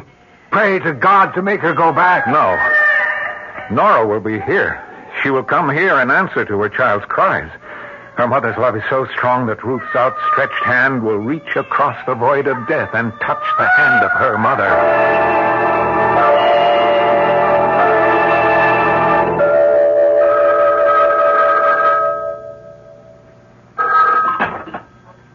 Yes? Fowler? Yes? I thought you were going to report back to me. I've just been through the most shattering experience of my life. You saw Mrs. Sanford? No. I'm not a superstitious man, Dr. Coombs, but I heard the voice of Ruth Sanford calling to her mother from the grave.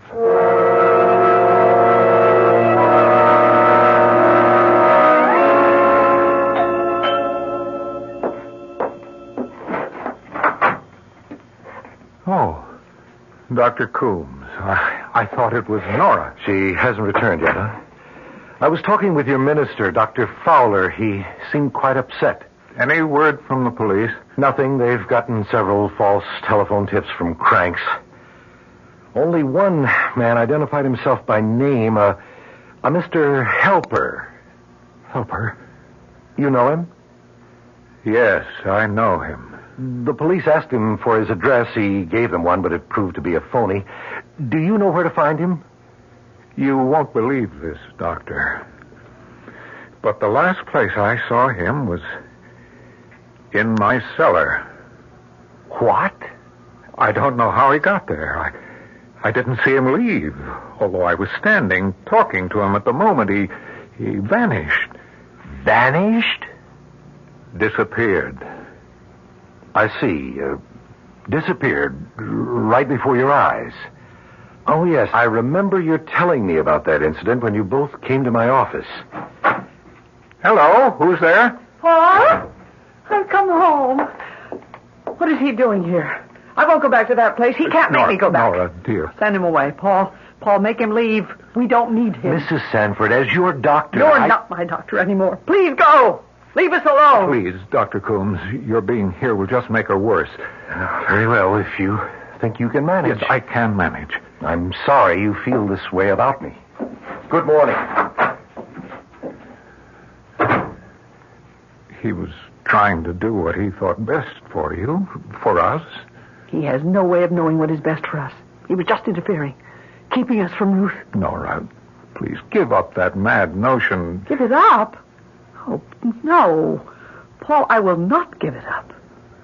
Tonight, this morning, before dawn, we will bring our child back to us. Nora, think what you're saying. I've thought, and I've made up my mind. Before daylight, he said. What time is it now? It's 20 after 4. It won't be light before 6. We must do it now. Come. We'll go together. Go where? To the place I first heard her voice, calling to me, the cellar, the crack in the wall. Are you sure you want to go through with this? I think, Nora. I've come too far to turn back now. I don't care what happens to me. It's Ruth we must think of. All right, Nora, I'll go along.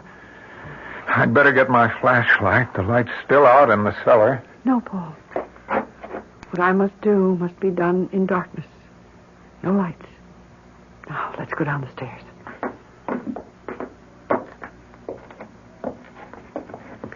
Now, Paul, don't say anything. I must ask for her life from the Master. Oh, Master, listen to my plea. I have paid dearly for this boon. Heed my request and grant it to me in payment. I fear your presence, Master, but I implore you, grant my wish. I wish my daughter were alive and with me now. My daughter, please give me back my daughter. Ruth, where are you? Come to me.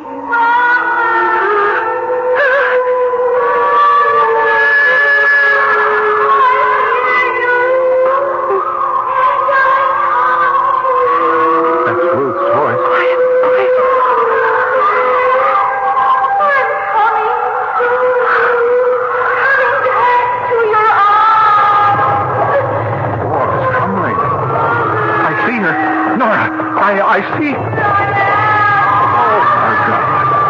Oh, no. No, Nora, stop this. Make her go back. Oh, Nora, she's burned. Her face. Nora, please, can't you stop? Nora, send her back. Send her back. She's mutilated. She's mutilated. Disfigured. Nora, you can't bring her back into the world. You must send her back to her grave.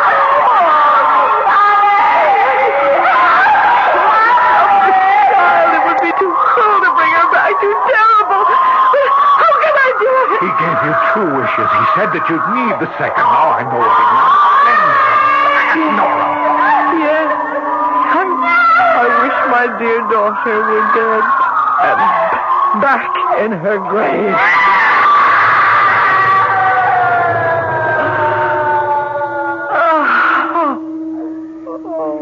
Nora. It's over. It's all over. Our child is gone. Forever. Oh, Paul. May our dear child rest in eternal peace.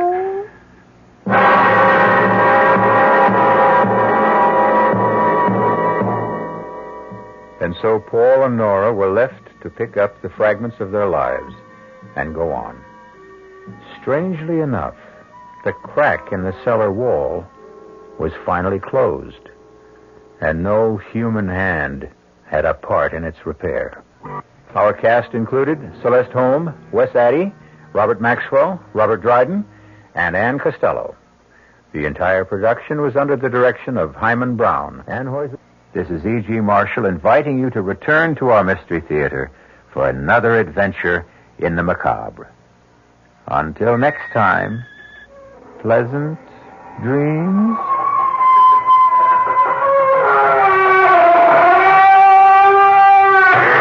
The preceding Mystery Theater program was furnished by the CBS Radio Network. This is WOR New York and RKO General Station. At the WOR time signal exactly 8 o'clock, here's John Scott with the news.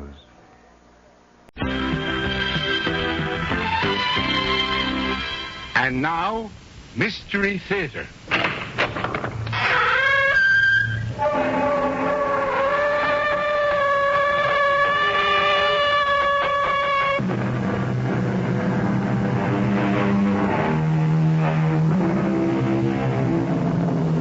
Come in. Welcome. I'm E.G. Marshall. Outside the Straits of Gibraltar, to the northwest of Cadiz, lie some of Spain's most beautiful beaches, protected by island sandbars. And to the south of Cadiz, the towering mountains begin to rise, on one of which, Monte Alegre, is the hacienda which holds the heart of this story. Approaching it by car at this moment are Chad Reynolds and Elizabeth Monroe. But you haven't told me about the Senora Escobar. La Doña? To give her a full title? Oh, no. She's not to be mentioned. Why not? Because she is dead. You remember that little loggia I showed you cut into the mountain? The wedding present. Uh-huh. It, turned out to be her tombstone also.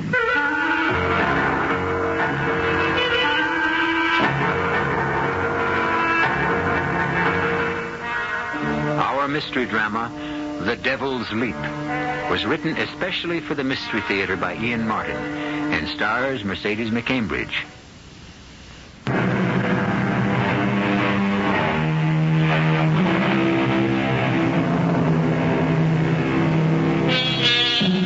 All men love beauty in a woman. America has worshipped a long line of beauty queens, sex symbols, love goddesses. And today, as of this moment, one of the, perhaps the best loved, is Elizabeth Monroe. Sitting with her agent Mark Burns, a longtime friend, at a table at Madrid's brightest, newest, and most expensive nightclub, La Ronda. What's the matter, Liz? What? You're not eating. Oh, no, I, Don't stop worrying about me. I'm washed out. You shouldn't have let me book you into this place. Oh, don't be silly. I was here for retakes on the picture, and I had this... Well, I wanted to sing again, Mark. I mean, in front of people. Listen, you could go home, take the Hollywood bowl, and fill it and get your heart's desire. Little wine? All right. No, I didn't mean that. I meant... Oh, hey, you spilled it. I'm sorry. No, I'm the one that's sorry. Well, why did you start so and turn away like that? I just didn't want that boy crossing the dance floor to see me. You mean Joe College or whatever he is? I mean Don Pedro Escobar de Villarmo. Oh, okay. So outside of his name, what's his particular problem? It's just that he hates me. He's male and he hates you? Enough to kill me. And with reason. When I think of what I once had to do to that boy, Mark, I can't stay here. Come on. I'll have to go back to my dressing room.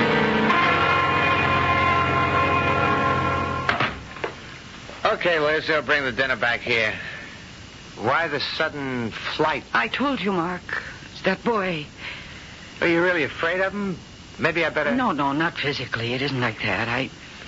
If he's going to be in the audience tonight, I don't want to sing. No, that's not in the contract, Liz. 2 shows a night, dinner and supper at a queen's stipend. Not enough for you, but it's what you insisted on signing. You should be taking a rest between pictures. Who needs this? I told you. I had an unstoppable yen to go back to my beginnings, to be with people. Something that lives and breathes and reacts so that you can feel it. It began a long time before you found me. I couldn't get anywhere at home, but here in Europe they liked me as a singer.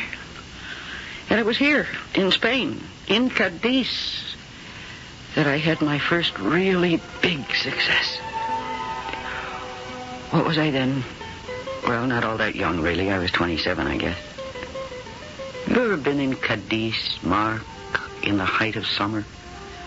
The water's a dancing fire, sparkling 1,000 colors under that burnished sun. The skies are high and blue and cloudless, and the faces of the people shine with love and laughter. One night at dusk, one of my most insistent suitors, a party boy from the American jet set with too much money and too little else, was driving me to a weekend party at the Hacienda Monte Alegre, which is the home of Don Emilio Escobar de Villarmo. Oh, Chad, for heaven's sake, take it easy on the curves. Have no fear, lady. I wouldn't risk a hair on that blonde and lovely head. Well, I'm just a hard-working nightclub singer who's looking for a restful weekend. I don't promise you rest at Monte Alegre. It's apt to be more fiesta. I hope. Well, it'll be a change of scene anyway.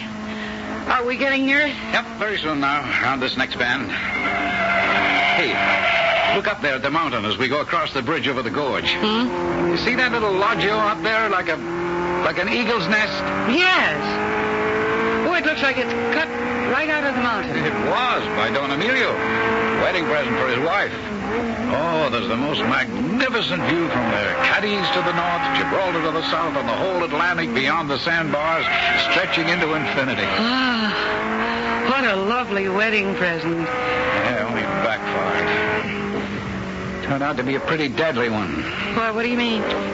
Oh, let's drop it, Liz. What do I call my host? Well, if you want to be very formal, it is Senor Escobar. More intimately, or informally, Don Emilio. Well, which do you suggest? It's up to you. You're going to find him unbending, remote, and very much in the tradition of the Spanish grande. And the rest of his household? One son. His only son, Don Pedro. His nickname is Perico. He just came back from a year as an exchange student at Princeton. That's how I met the family, through my kid brother knowing Perico. He's a strange guy. He's shy and intelligent, but well, just let's leave it. He's strange. How old is he? About 17, I guess. He's kind of young in a lot of ways for his age. 17? I'm surprised he's a very young son for Don Emilio, because he's not that young. Oh, well, he seems older than he is. He's had quite a bit of sadness in his life. But come on, Liz, I don't want to depress you. You haven't told me about Senora Escobar. La Doña. Well, she's not to be mentioned. Oh, why not? Because she's dead. Oh, I'm sorry. Was it recently? No, 5 years or so ago. Look, you remember that little loggia I told you about? The wedding present? Oh, yeah. It turned out to be her tombstone also. What? The road down to it is closed up. No one goes there anymore. The natives think it's haunted. They call it El Salto de Diablo. You mean the Devil's Leap? That's right. One night 5 or 6 years ago, part of the balustrade gave way, and Don Emilio's wife fell 1,000 feet down the mountain from there to her death. Well, you're certainly making this weekend sound less and less attractive. Well, to compensate, I guess, Don Emilio has surrounded himself ever since his wife's death with color and gaiety and young people. That's why he asked me to bring you. You'll see. Oh, look. Oh, how gorgeous that is. I don't know how to describe it. The famous carnations of Monte Alegre. Oh. Don Emilio's hobby. I suppose there isn't a color or variety he doesn't grow. They were her favorite flower.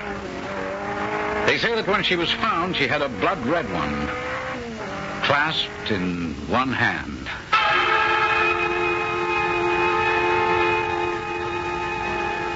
And that was how I first came to the Hacienda Monte Alegre. The happy mountain, And my host, Don Emilio, I found to be gracious and formal, less cold than Chad had led me to believe.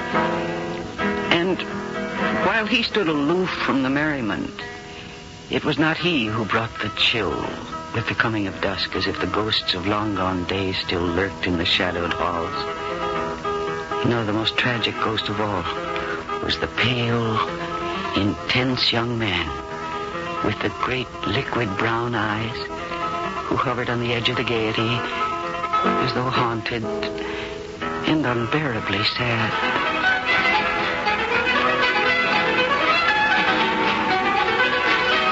Hello, Don Pedro. Senorita. We haven't had much of a chance to talk since we met. I am not a very good talker. I saw you talking to my father. Yes, naturally, he's my host.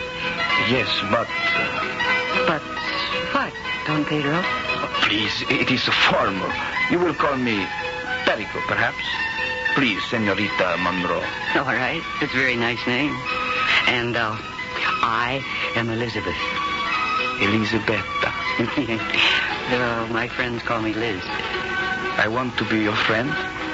Would you want to promenade in the garden before the light goes? Oh, I'd love it. Thank you. So much smoke in here and noise, and those are two things I want to get away from. Come with me, senor. I mean, Liz. I must talk with you.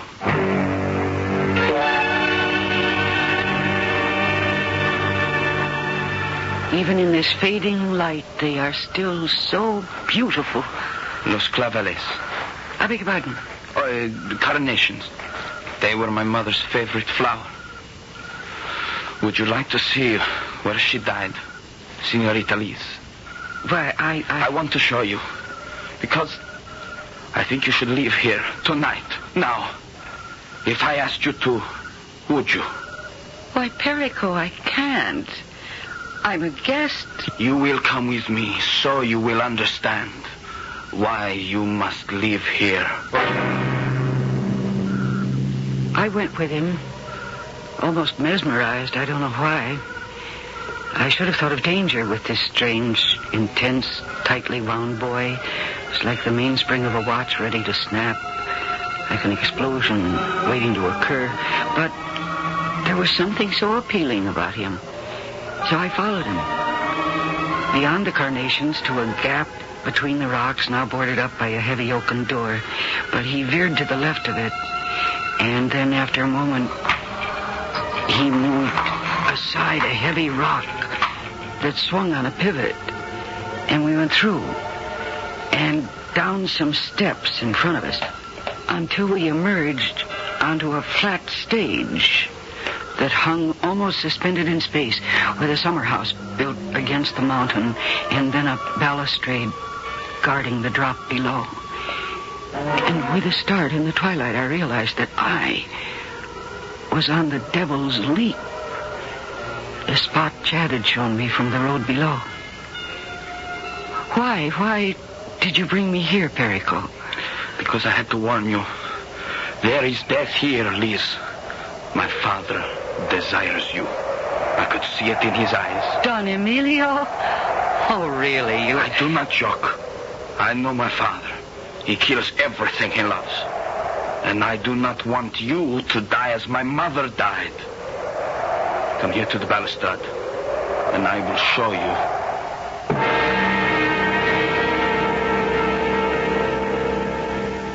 In the half-glow of twilight, there is something strange and terrifying about this tortured young man. What wild fancy has opened up his shyness and made him pick on Liz to bring to this deadly spot? I'll be back shortly with Act 2.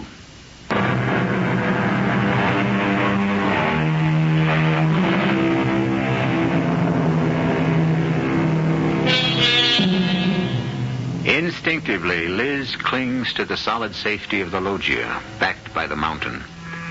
Invitingly outlined by the last reflected glare of the sun, which has just set, Perico stands by the low balustrade, a few scant inches from a plunge of over 1,000 feet. You are in danger here. From your father? Oh, I can't believe that. Can you believe that 5 years ago, by the time I was 12.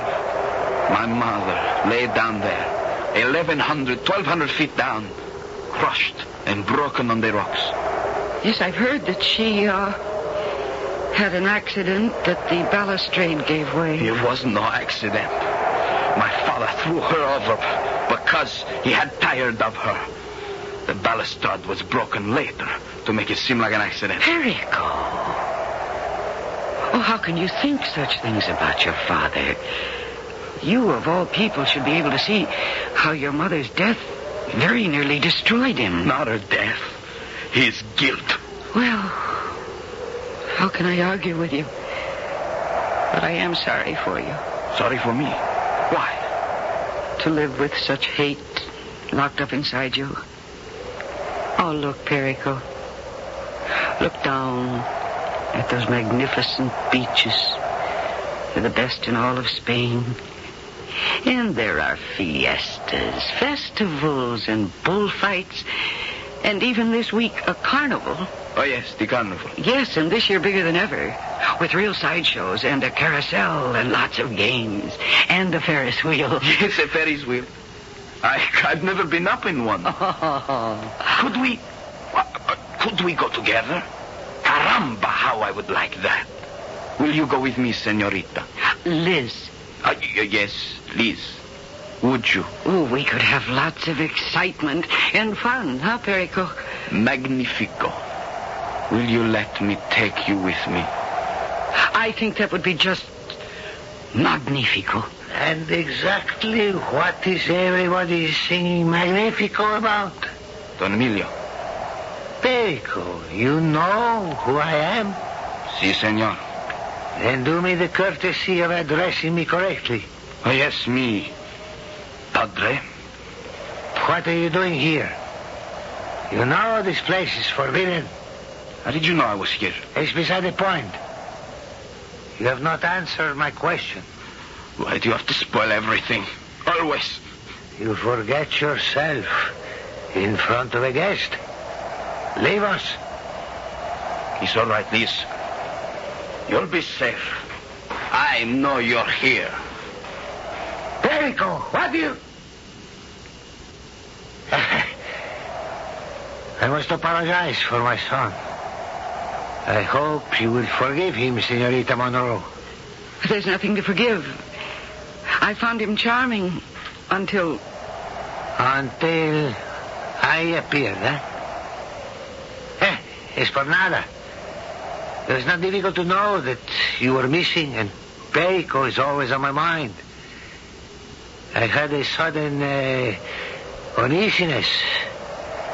When I saw the rock was out of place, I thought I might find you here.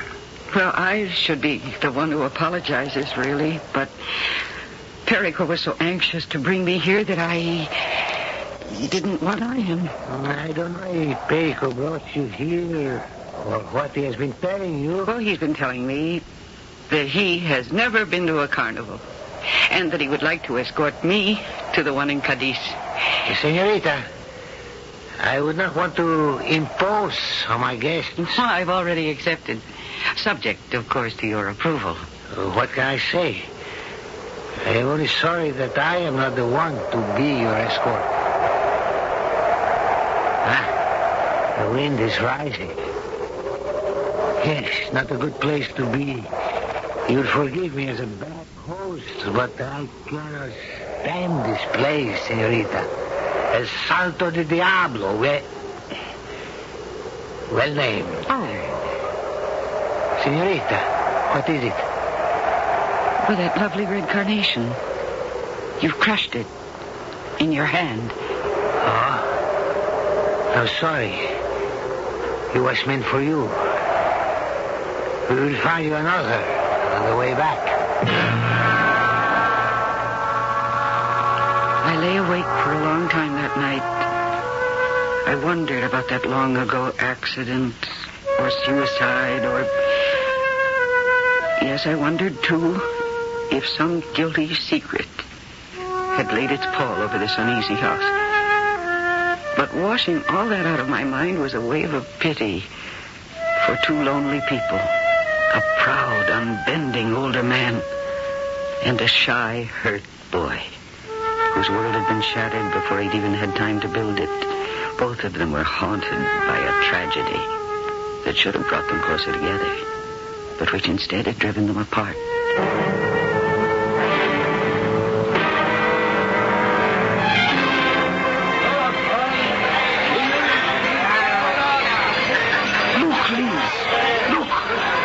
A man who is eating fire. How can it not hurt?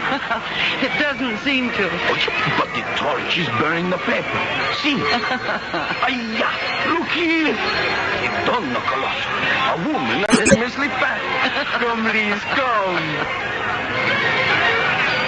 It was hard to recognize this excited, boy.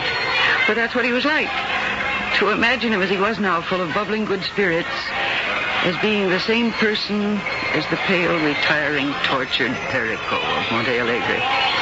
And as I followed him from booth to booth at the carnival, I found that I was feeling as young and as full of life and laughter as he. Now come, we must ride the Ferris wheel. We entered our little cage at the bottom of a huge wheel, and seconds later we were whirling upwards. And suddenly Perico's hand was grasping mine, his eyes darting about the carnival below, all eager and pleased. And then just as suddenly as we stopped at the crest, his grip was agonizingly strong. What is it, Perico? I am afraid. Why, there's nothing to be afraid of. It is like El Salto del Diablo. So high above. Oh, no, forget about that. You don't understand. It is when I am on heights, I have this. I want to throw myself over or push. No, you're not going to fall. Not while I'm with you.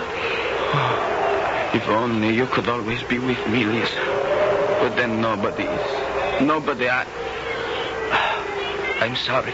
You're sorry for what? And yet... There you are, you see? Now there's nothing to worry about. Here we go, down again. Everything is all right. But everything was not all right. A shadow had passed across the bright day. And something twisted in this boy sprang back like a spring released to its original form. And that challenged me. I promised myself that before I left Cadiz, I would try to banish that shadow.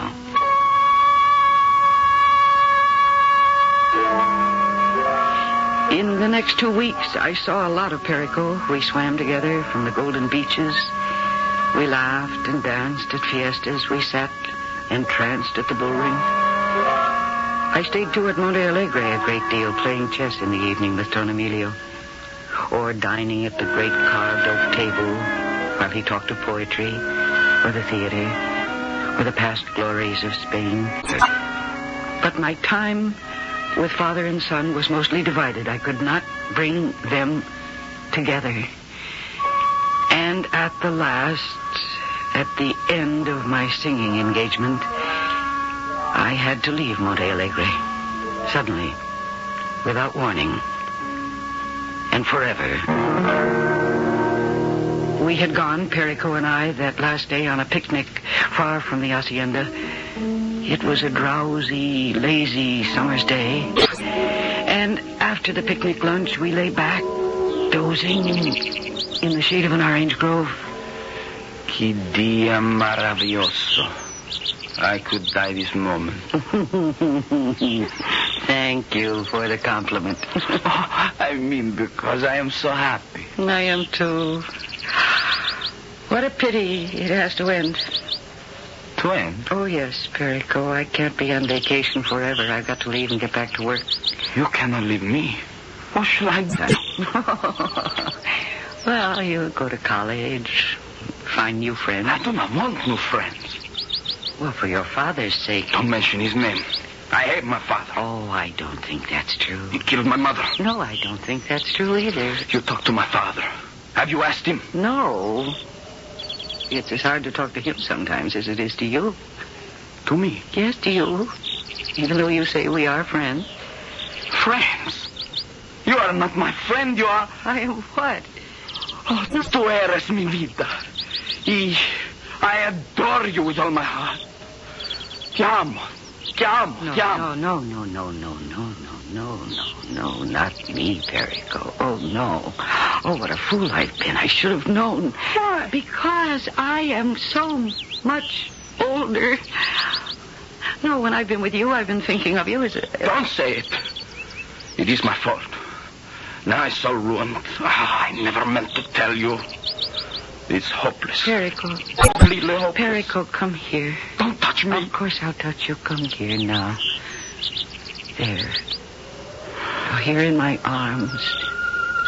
Listen to me. There's nothing so terrible about love, Perico. Would you wait for me? That's up to you. You have so many things to finish first. There's college. And where you want to go with your life. You have a world to conquer. If I could, I would lay at your feet.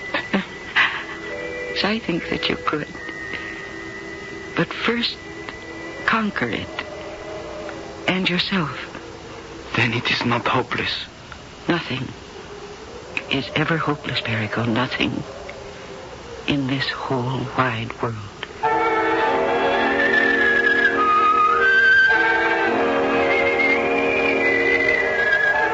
Why did you bring me down here, Don Emilio? I don't quite know. Except it is a place where we can be completely alone. And this is your last night in Andalusia. At least it's before twilight. And the view is indescribably lovely. As you are. I can tell you one reason I brought you here. I have a story to tell you before I ask you to marry me. To marry you? But I know. It is strange. I never thought love could come to me again. But it has. Well, if for no other reason, for Perico's sake, I can't marry you. He's in love with me, too. Love? A boy? A child? Oh, no. A young man. Your child has grown up very fast, Don Emilio. Yeah. Why must something always stand between me and the one I love? This wretched place, the home of the devil himself. Even the moon rises in blood upon it. Well, then, once again, let it rise and sink on it.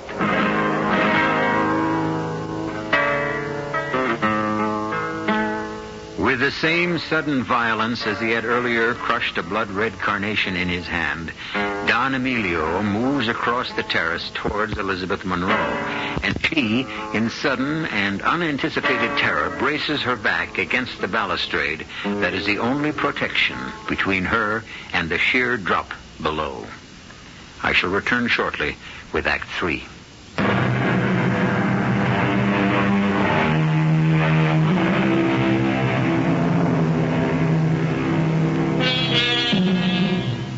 As Don Emilio moves fixedly toward where she stands at the balustrade of the terrace, 1,000 feet above the jagged rocks below, Liz's terror is only momentary.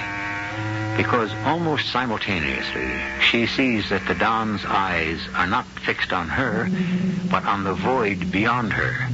And instinctively, she flings herself back against him, dragging him away from the awesome drop. No, Don Emilio, no. No, that's not the answer.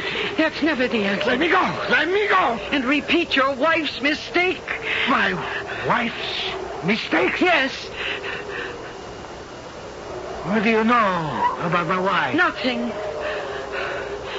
Only it's obvious that between you and Perico, who should know best, neither one of you thinks that her death was an accident. How could you know that? I don't know that. It's only my guess.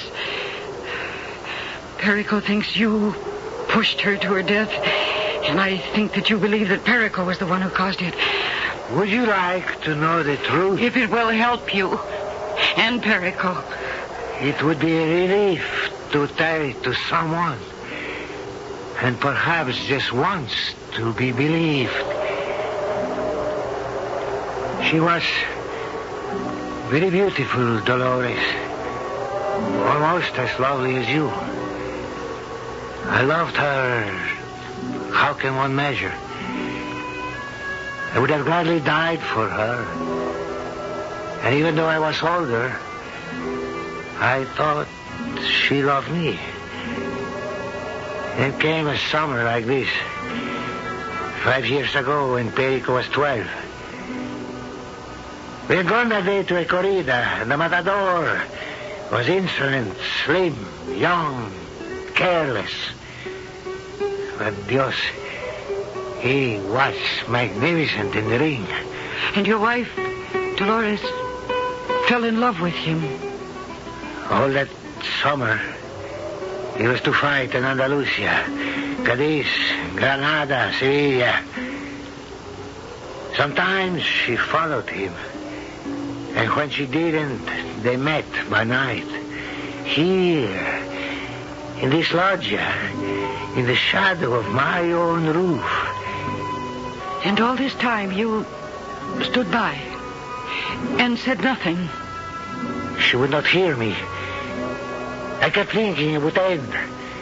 She would see this empty, strutting pigeon for what he was and come back to me. Till at last, I knew I must end it. You don't mean that Perico is right? No. I brought this strutting peacock of a matador off, as I should have in the beginning. He walked out without a backward look. And your wife? One night, Dolores stole from the house down here to the Devil's Platform. I thought perhaps I don't know what was in my mind. I stumbled down here blindly, half expecting to find them together again. And on the way, I even have memory of looking back and seeing Perico running in the shadows somewhere. But when I got here, I don't know what I might have done if I'd found them. Instead, I found... Don Emilio, you'd better finish it now that you started. Cleanse my soul. I found myself alone under a blood-red moon till I looked over the parapet. And there, far below, she lay broken and bloodied as the moon and the carnation we found in her hand. An accident. I mean, the balustrade was broken, wasn't it? That had happened in the rains a day or so before. So it was what I finally guessed. A suicide. I might have learned to live with that. But not... Not what? Oh, you can't think that Perico could possibly have... We both loved her so. Anything is possible. The curse of our heritage is too much pride. Too much pride? You think that Perico might somehow have found out about his mother, and that he... I cannot allow myself to think such a thing. And to the best of my knowledge, he has never known, and does not to this day. Well, now, what is there left to be said? I had hoped, watching you and Perico together, and from all the times we have been together, that somehow what has been lost could be found again. I had dared to hope that you would marry me. To bring you and Perico together? I am not that totally unselfish or incapable of love. No. First, for yourself. Then the other. But for you to marry Perico... Marry him? No. I'm much too old for your son. As much as I love him. You have all his trust and confidence. And his heart. I know. I blame myself for that. Senorita, forget the Escobar family. There is nothing you can do for us. Well, maybe I can. If I can face being cruel enough. Okay? First love is full of pain. And it is sometimes better to be cruel in order to be kind. I think perhaps what this situation needs is a new villain. Yes. That's the best thing I can do. What are you going to do, senorita? I'm going to help you try to find your son.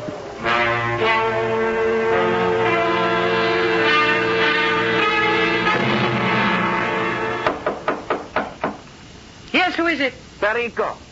Oh, Perico. All right, come on in. Buenos dias, Liz. Isn't it a beautiful day? Everybody seems to be smiling. What are you doing? Well, as you can see, I am packing. To leave? Yes, to leave. But yesterday you were not planning to leave. Why now? Oh, don't you know about women, Perico? They're just like the weather. They're subject to change without notice. There is a man. That Chad. Or someone. You are in love with another man. Oh, don't be silly, Perico. Don't treat me like a child. Well, then don't act like one. But yesterday you said... I thought you were going to wait. I thought you loved me. Yesterday was another day. That was sweet and amusing, and it suited my fancy. But today, I am going away. Now, will you please lift that bag off the bed for me? Yes, of course. But I cannot understand you. Well, then don't try. And I'm not going to apologize. Yes, I led you on. Only to find that you are not ready for love. Just as I did with your father. My father? Oh, yes. Did you know he asked me to marry him? He what? Oh, why do you act like that, Perico? Your father's lonely, too. Well, that is his fault. He got what he wanted. Are you so sure? Have you ever talked about it, you two? No, and I never will. Besides, he has nothing to do with this. What matters is you and me. Oh, there never was a you and me, Perico. Or me and your father. I'm sorry. It was a long, hot summer. It amused me to play with both of you, but now that game is over. I will kill myself. Oh, I hope not. Why don't you talk to your father about it first? You might learn something. All right, I will. At least he is a man. A man you can trust. But I say one thing before I leave, Senorita Monroe. Yesterday, I say I love you. With all my heart. I take back those words. Today, with all my heart and forever, I hate you. And I don't blame you, Perico. Right at this moment, I'm not very fond of myself.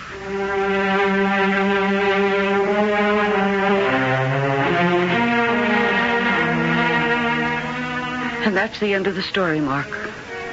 It was the last time I saw Perico until he walked across the dance floor tonight. And that's why I fled to my dressing room with you, because I was so afraid to face him. But the story isn't finished. What happened? Did your gamble work? I don't even know. I haven't heard from either one of them since I left Cadiz. Oh, Lord, look at the time.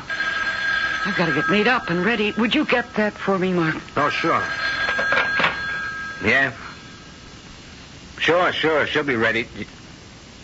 What? Yeah, send him in. What is it? Is it my cue? No, relax. You got a few minutes. Okay. Excuse me. Oh, thanks, Arturo. I'll handle him. What is it? Like about the biggest bunch of carnations I ever saw. With a note. A note? Well, I haven't time right now. What does the note say? I think you better read the note yourself. Oh, dear, where's my fan? And my gloves, too. No, you got time. They'll wait for you. Read the note. Okay, give it to me. Let me see. Oh, dear Liz, the carnations are from my father, who has told me the whole story about how you left Monte Alegre. When I read that you were to sing at La Ronda in Madrid, I had to come to hear you. I wanted to thank you for giving me back my life and my father's. Would it be too much to hope that you might join all of us at our table afterwards? Con todo mi corazón, Perico. All of us. There's a postscript there. Oh, yeah. For many reasons. Mainly that I want you to meet my fiancé. Oh, Mark, I'm so glad. It worked for them. That's your intro, baby. Better get going. All right. Except... What? Oh, Mark, I'm so tired of this. The pressure and always being on. I want to be me just the way I was that summer. Okay, Liz. We can arrange that, too. If you want to. Oh, if I want to. It's always been an open contract between us. All right, then. I'm closing it right now. And we can announce our engagement when we join the Escobars. Oh, I don't want to crowd you. How can you get any closer? I just woke up to what I should have known all along. Yo te adoro, dear Mark. Con todo mi corazón.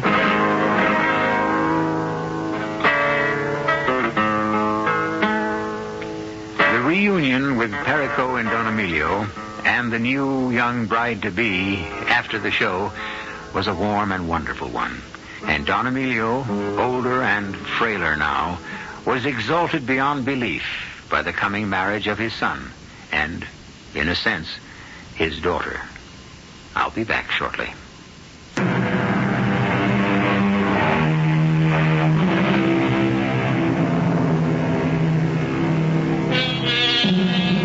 There are some cynics who might phrase marriage as El Salto de Diablo, the devil's leap. I cannot answer for Perico and his bride because I lost track of them. But as for Liz and Mark, the leap was upwards, never down. Our cast included Mercedes McCambridge, Robert Dryden, Ian Martin, and Christopher Tabori. The entire production was under the direction of Hyman Brown. Still inviting you to return to our Mystery Theater for another adventure in the macabre. Until next time, pleasant dreams.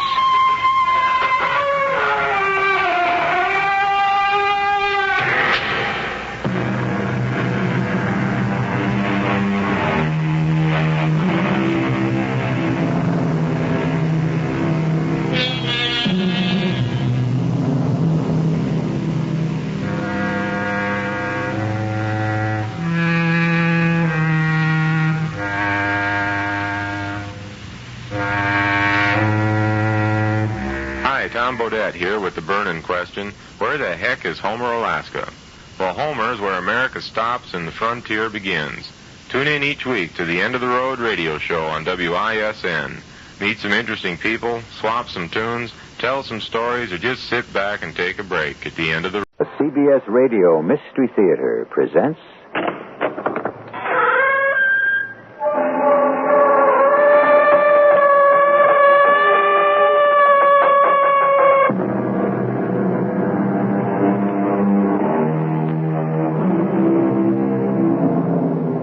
Come in. Welcome. I'm E.G. Marshall. The story you're about to hear concerns itself with, if you'll permit a worn-out but once popular word, togetherness. My dictionary defines togetherness as the state of being or belonging together. Notice that it does not say being and belonging, and that's where I presume to take issue with the great second edition of Webster's New International. If togetherness is to mean what I feel it to mean, then it's not enough to be. It is necessary also to belong together. My sister's going to have a baby. She's going to name it Rose, I think, after me. Your sister, did you say? My sister Lily, my twin. I don't even know if she's married. But where is she? Where does she live, this twin sister of yours? In Kamaloka. You know, the Together place.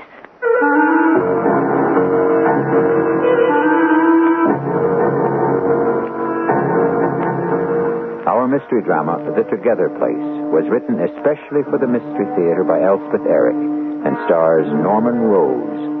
It is sponsored in part by Contact, the 12-hour allergy capsule, and X-Lax. I'll be back shortly with Act One.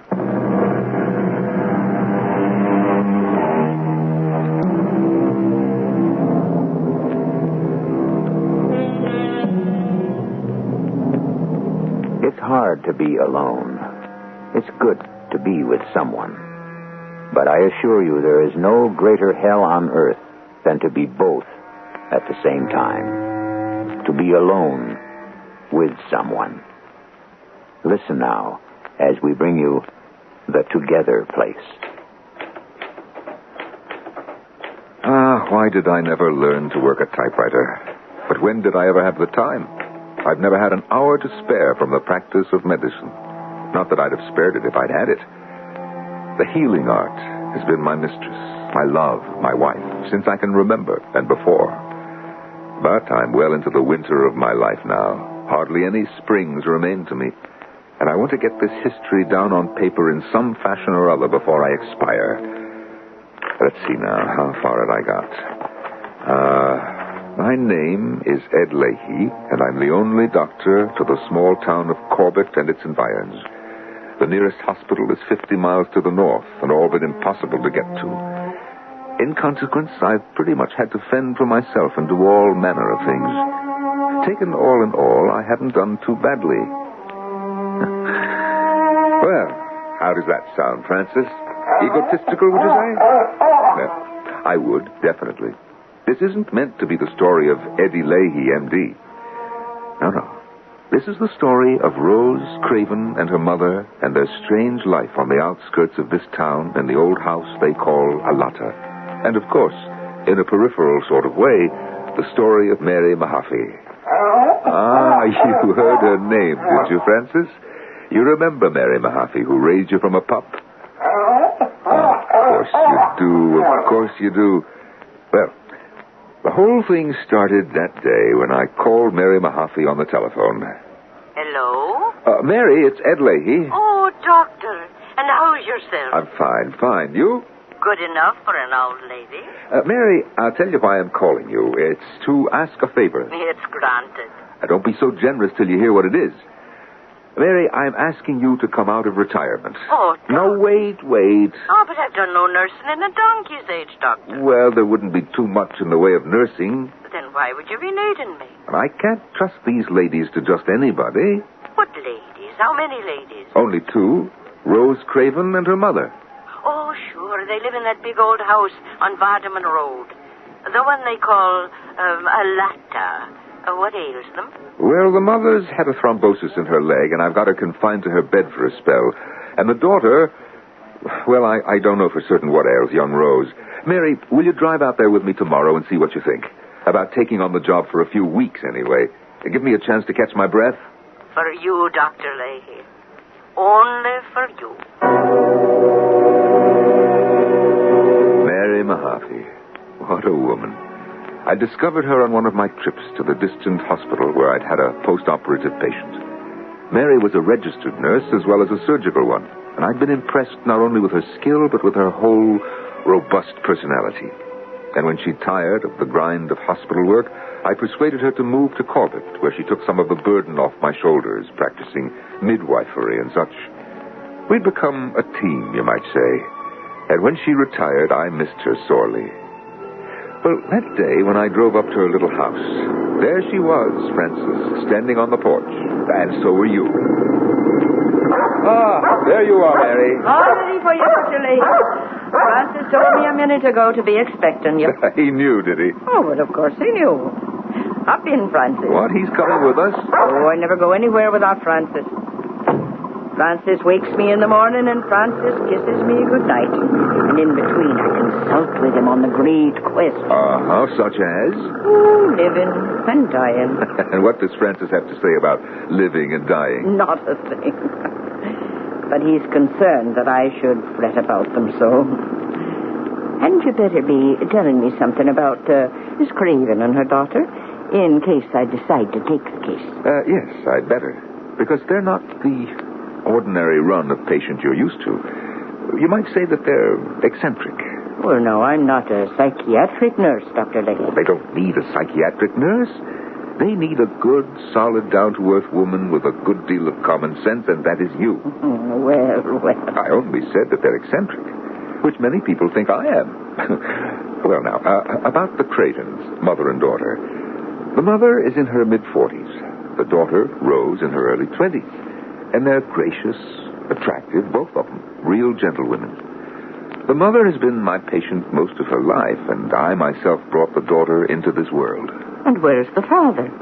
Where's Mr. Craven? Oh, heaven knows. The morning after Rose was born, he came into his wife's bedroom, kissed her on the cheek, told her what a pretty baby she'd given birth to, and left the house. That was the last she ever saw of him. A sweet savior. Well, no wonder the lady's eccentric. She's lucky she's not daft entirely. Well, it took a few years. She shut herself up in a lotta. The place belonged to her. It had been her father's. And she confined herself to raising a child. I suppose for a while she thought Mr. Craven would return, but he never did. And she never looked for him? Never went to the police or anything? Pride, Mary. Stubborn pride. And the terrible wound of his disappearance. But after a while, she began stirring out of doors. She never mingled very much with the people of the town. She was gracious because that's her way, but she and Rose kept pretty much to themselves, and still do, in point of fact. Here we are. Here it is. Here is Alata. Oh, where? I don't see anything. Well, it's off the road, the house is. Oh. Now, Mary, prepare yourself for a long, beautiful drive. It's a good quarter mile to the house itself. Yes, it is lovely. Well, now, what are those strange trees, Dr. Leahy? I've never seen the like hereabouts. Cassia. And the shrubs are cassia, too. And there's a cassia herb. It's supposed to grow wherever it's hot. But so far as I know, Mrs. Craven's the only one who's tried it. Cassia. That's a pretty name. Heap cassia, sandal buds, and stripes of laudanum and aloe balls. Pardon? Robert Browning. From his poem Paracelsus. Pardon me? Paracelsus. A traveling doctor of the 16th century. Browning wrote a poem about him. In his wanderings, he tried to predict the future by astrology. He evoked apparitions, and he practiced the different ways of alchemy and magic. And you say this was a doctor? Some called him a quack. For all I know, he was. What I do know is that he left us a prescription for the treatment of ringworm. I've tried it, and it works pretty well. You take the juice from the berries of the ringworm bush, mix it with lime juice. Oh, no, I never heard tell of the ringworm bush. Oh, you'll see it here. That's what alata means. Alata is another name for the ringworm bush. Well, now I've learned something. You'll learn a good deal if you decide to take this case. There's Mrs. Craven. Now, what is she doing out of bed? It's too soon. Mrs. Craven. Oh, Dr. Lay, welcome. Didn't I tell you bed rest is what you need? I had to see to the garden, Dr. Leahy. You know how I am about my garden. Yes, indeed I do. Now, let me introduce you to the lady I told you about. This is Mary Mahaffey. Miss Mahaffey, I'm so glad to meet someone of whom the doctor speaks so highly. Well, it's my pleasure to meet you, Mrs. Craven. Mrs. Craven, I want you back in bed before that blood clot in your leg takes a notion to go traveling about your body. We can finish our talking indoors. Just a few minutes more in the sunshine, Dr. Leahy. No one's been tending my garden since I've been confined, and I'm worried about it. Well, a minute, no more. Would you like to see my garden, Miss Mahaffey? Would you be interested? Oh, indeed I would. Herbs are my passion, you know. Of course, I have all the usual ones. You wouldn't be interested in those. This is thyme, and that's basil. It's also known as mountain mint, wild marjoram, often called oregano. Well, you probably have all of those yourself. Oh, I have a pot of chives on the kitchen window, Mrs. Craven, and that's all. Oh, dear, isn't that a pity? Well, now, this is horehound. You've heard of that? Oh, only the candy. Good for a sore throat, though. You don't see it much in the stores these days. I know, isn't it too bad? Now, this is fennel, and that's henbane. That's poisonous, you know. No, I didn't know. And mandrake. Mandrake furthers conception, you know. It does? Lily. How you do, well, so they say. You're a silly girl. Silly. Oh, and that one's black Byron, eh? Oh, and you're teasing me. You know you are. You love to tease me. That's Rose, isn't it? Yes, that's Rose. She must be in the gazebo with a friend, I fancy. I didn't call you Horace. I only said it was fun. Oh, I don't know if you've ever seen fescue. I apologize. I apologize. Over here, you see. Mrs. Craven. Yes? Hadn't we best be getting on into the house and having our little talk? Oh, well, if you say so. Yes, I think it would be best. And we'll be wanting to talk to Rose, too, I think. Well, all right. Shall I fetch her? You think she's in the gazebo? No, I'll call her. She'll come for me. She won't for everybody, but she will for me. Rose! Rose, honey! She'll come for me. She always has. Rose! I think... Is that Rose? Yes, that's Rose. Yes, that's my baby, Rose. Honey, we've been waiting on you. Now, honey, come on over here. Meet somebody. Oh, Dr. Leahy, I didn't know you'd got here. Mama, why didn't you tell me that Dr. Leahy had arrived? Rose, honey, this is Miss Mary Mahaffey. Miss Mahaffey, this is my precious daughter, Rose. Miss Mahaffey, I'm so pleased to make your acquaintance. Oh, likewise, Miss Rose, I'm sure. Now, Rose, baby, you and I are going in the house and make some coffee for our guests. You'd like that, wouldn't you, Doctor? Well, what I'd like is for you to get back into bed. Well, I'll do just that, and Rose can make the coffee. Good. She'll put a smidgen of senna into it. That gives it a mysterious flavor. Come on now, Rose, darling. Rose, wait a second, will you? Yes, Doctor? What about your friend? My friend? The one you were talking to in the gazebo. We heard you talking to someone. Your mother said probably it was a friend. Why would she say that? Maybe your friend would like to have some coffee, too. That was my sister. Your sister? My sister Lily. My twin. Well, I'd better go put the coffee on. You all come on into the house whenever you've a mind to. Yes, we will. Just a minute. Well, Miss Mahaffey? Oh, Doctor. Francis, what have we got ourselves into? Does that mean you'll go on the case, Mary? Oh, someone has to, Doctor. Someone has to look after these poor females. And I guess it might as well be us.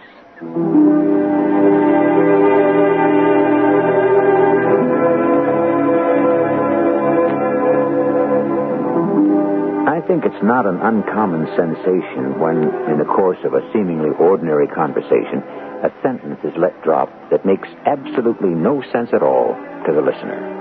Because we are busy and preoccupied with ourselves, when we hear someone say something nonsensical, at least to us, we choose to ignore it, slough it off, or forget it. Often to be left with a nagging sensation that we have ignored, sloughed over, and forgotten something of enormous importance. I'll be back with Act 2 shortly.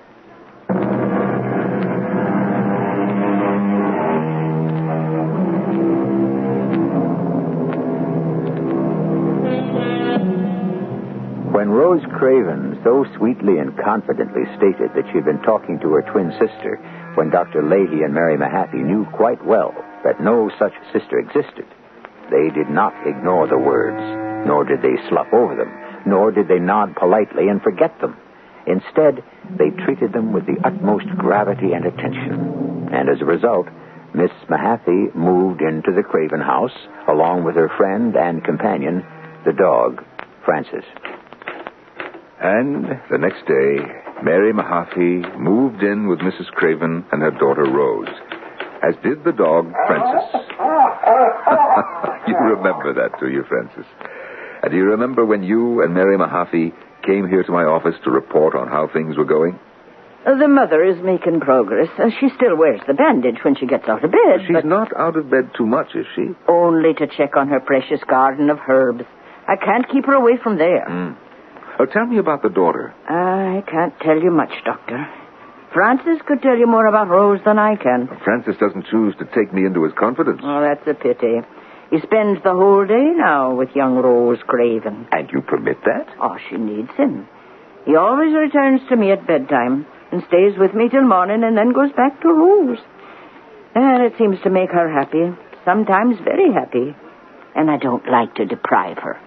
The joy derived from common things. A stake in life. Well, yes. Something like that. Yes, Browning wrote that in his poem on Paracelsus. You have Paracelsus on the brain, Dr. Leahy. You've spoken of him before. Well, it's not because I know a great deal about the man. I know very little. But he's the one who said, imagination is the star in man. And I've never forgotten that, because I believe it. But, Mary, you were going to tell me about Rose and her supposed twin sister. Lily, wasn't that her name? But what about Lily? Oh, she mentions her very casually every now and then. Says, Lily didn't finish her lunch, or Lily is thirsty, or things like that. I pretend I haven't heard anything out of the way, or sometimes anything at all. I'm still making her acquaintance, you might say. I have to feel my way to her friendship. Well, if it can be done, you'll do it, Mary. Well, I'll try, Doctor. But I don't know that young Rose will ever choose to be real friends with anyone. Anyone, that is, but Lily. When Mary said that, I began to be seriously concerned about young Rose. And soon after, it was time for my bi-monthly visit to her mother, whose thrombosis showed every sign of having dissolved. So I drove in the old jalopy out to Alata. Mrs. Craven is in her herb garden, Doctor. Where else would she be? Where, indeed? It's really the daughter I came to see. But we'll stop off for a minute and have a word with the mother, else we'll hurt her feelings. Yes, by all means. Mrs. Craven? The doctor's here, Mrs. Craven. So I see. Welcome to Alata, Dr. Leahy. Well, your garden is thriving. I do wish I had a cutting from the hart's tongue fern. I don't believe I've ever heard of that. Well, that grows in Australia, but our government is so strict about importing such things. There's cardamom, that's East Indian, and dittany from Crete. But you already have so many herbs, Mrs. Craven. But I want my garden to be complete. Yes. Mrs. Craven, could we see your daughter? Now that you're up and about, I think I should look in on her. Yes, I fancy she's in the gazebo. Then we'll go and see her if you'll excuse us. If you can think of a way that I could get some dittany for my garden... I'll let you know. Mrs. Craven and her herbs. Oh, would there be any way of getting those other herbs into the United States, Dr. Leahy? Well, I've no idea. But let her hope there's a way. There's our Rose. Yeah. Looks from here that she's lost a few pounds, and she looks unhappy. That was my reason for wanting you to see her, Doctor. Miss Rose. Rose, my girl. Dr. Leahy's here, Rose. Oh, Dr. Leahy. And how are you, sir? I've no idea. I'm here to find out how you are. Oh, I'm well enough, Doctor. What's well enough for you may not be well enough for me. You're thinner, Rose, since the last time I saw you. I know. Have you been eating well? She eats sufficiency. Well, then why are you losing weight, Rose? I don't know. It's very strange. Because my sister...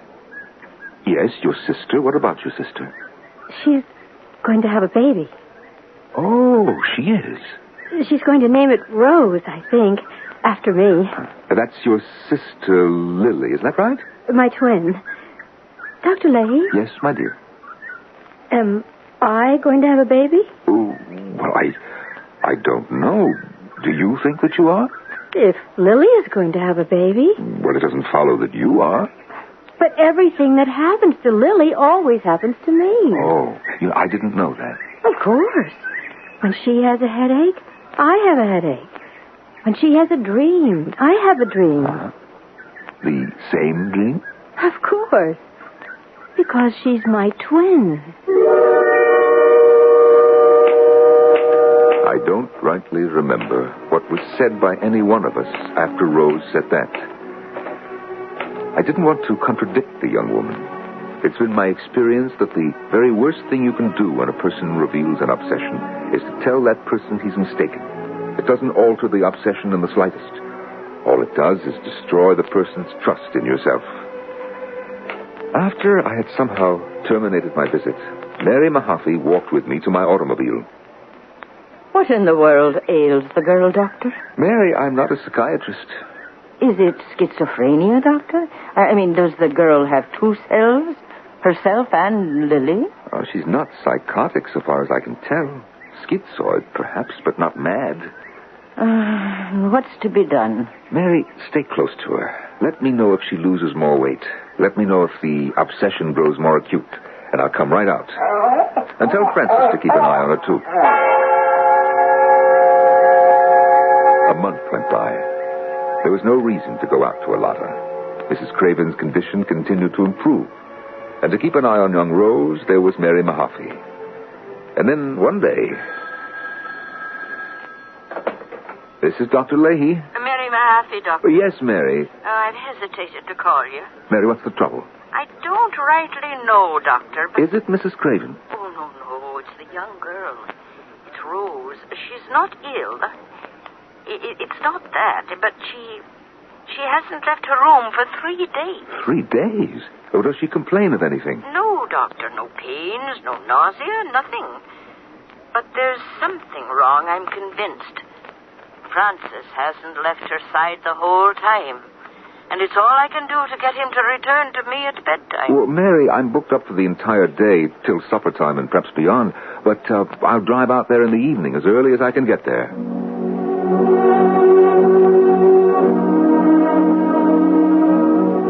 It was growing dark when I reached Alata that evening. The front door was unlocked, and I went inside without announcing my presence, and upstairs to young Rose's bedroom. I heard voices as I mounted the stairs. My precious, my baby Rose. Don't you feel like talking to us? Oh, that must be Dr. Leahy. I thought it was you. Oh, well, now, what is this beautiful young woman doing lying in her bed when she should be up and doing? 3 days, Doctor. Is she eating well? Oh, well enough, everything considered. It's the wrong food. What's that? What did you say, Rose? She complained some about the food. I don't know what they eat in their world, but it's not what we eat here. It's very peculiar. I don't understand it. Rose, my precious. Rose, when you say you don't know what they eat there, who are they? What do you mean by there? Do you mean the spirit world? No, not the spirit world. Well, then what? It's the one next to this one. The aerial world. And the beings in the aerial world, is that where our spirits go when they've left this world, the material world? Not our spirits. Our souls. They live there for a while. How long, Rose, do they live there? Do they live forever? Are they immortal? No. They're like us. Just exactly like us. But they can't drown or burn up in fires, and they can't be locked up in jails either. But they can die. Yes, they can die. Quiet, Francis, quiet. Rose, is your sister one of these souls, your sister Lily? Oh, please, Doctor. Are you afraid Lily is going to die, Rose? But tell me, are you afraid Lily is going to die? Lily is very sick. Very, very sick. I see. I think Lily is going to die. Well, now, we must see what we can do so that Lily doesn't die, mustn't we? I don't think she wants to live any longer. Tell me one more thing, Rose, if you will, so that I'll know better how to help Lily. Rose, where is Lily? Maybe I can go to see her and find out what's wrong with her. You can't go to see her. Well, why not? Rose, where is she? What is this place where Lily lives?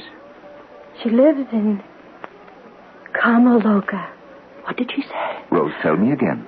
What is this place where Lily lives? Karma Loka. Mrs. Craven, I think we should step outside. All right, Doctor. I'll stay here, Doctor. All right, Mary. And so will Francis. The dog won't move. He won't leave her. Well, let him stay. He probably knows best. Dogs usually do.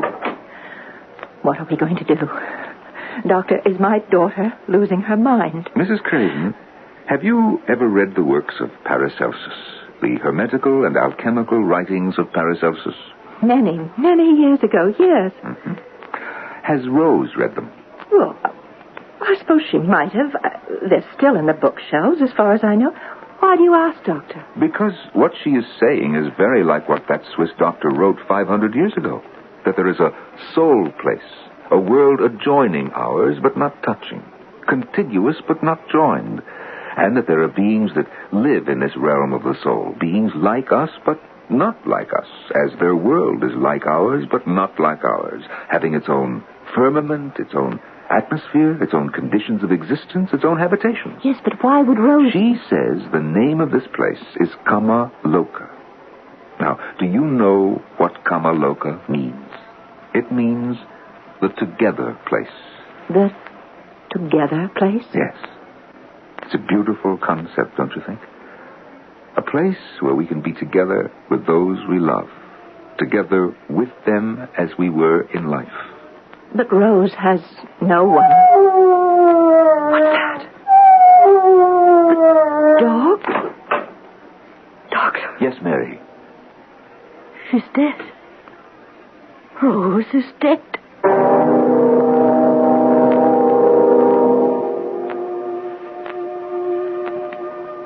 What a beautiful name, Kama Loka. I don't know its derivation, but Loka surely comes from the Latin word for place, and Kama, well, my dictionary tells me that Kama, in Sanskrit, means love, and the Hindu god of love is named Kama. So it seems quite pleasing and appropriate that Kama Loka should designate the together place. I'll be back with Act 3 shortly.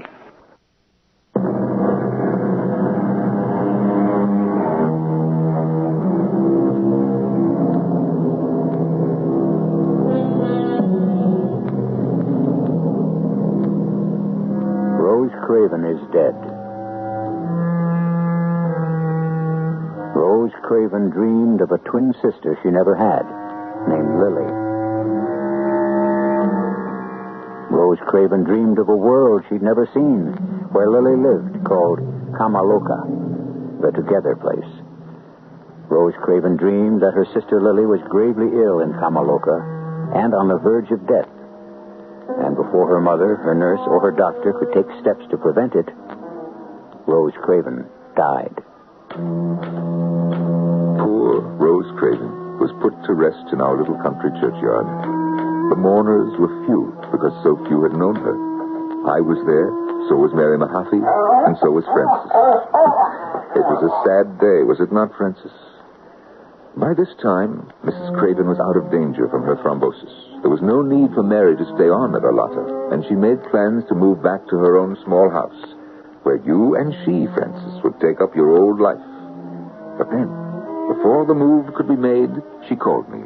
It's Mary Mahaffey, Dr. Lay. Yes, Mary. Doctor, I've decided to stay on here for a bit. Oh? Well, there's no need, Mary. Mrs. Craven is able to fend for herself. No, she's not, Doctor. Well, why not? I saw her just last week. She's taken to her bed, and I can't rouse her. Well, there's got to be a period of mourning. It's painful, but it's got to be gone through before life can start up again. It's a sickly state, to be sure, but unavoidable. It's not just mourning, Doctor. She's begun to talk about, you know, that place. The place her daughter spoke about. Kama Loka. She has visions of it, and she believes her visions. We can't take her visions away from her. Even if we could, it might kill her. She'll die if she's left the way she is. Well, what can we do? I intend to stay on for a while. I don't care if she wants me here or not. She needn't pay me. I don't care about the money. What do you expect of me, Mary? Pay her a visit, Doctor. I want you to see what I see, so that you can back me up in whatever I do. Well, this evening, would that be all right? Anytime. Mrs. Craven doesn't stir from her bedroom and I'm always nearby. This evening, then. Goodbye, Mary.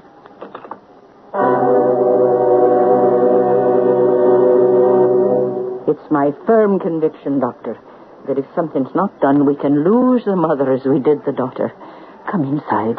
It is not my habit to concern myself with the metaphysical vaporings of my patients, Mary. I confine myself to their bodies. Doctor, you very well know that body and soul intermingle. You're not so old-fashioned as to deny that. Her room's at the head of the stairs. I know very well where her room is. Come, Francis. Francis is not keeping watch by her bedside, I see, as he did with the daughter. No, and I take that for a good sign. If he did, I'd think nothing could save her. You say she talks of Kamaloka. She never heard the word till her daughter spoke it. I had to tell her what it meant.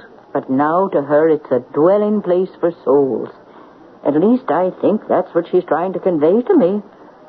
Here's her room. Let's go right in. The doctor's here, Mrs. Craven.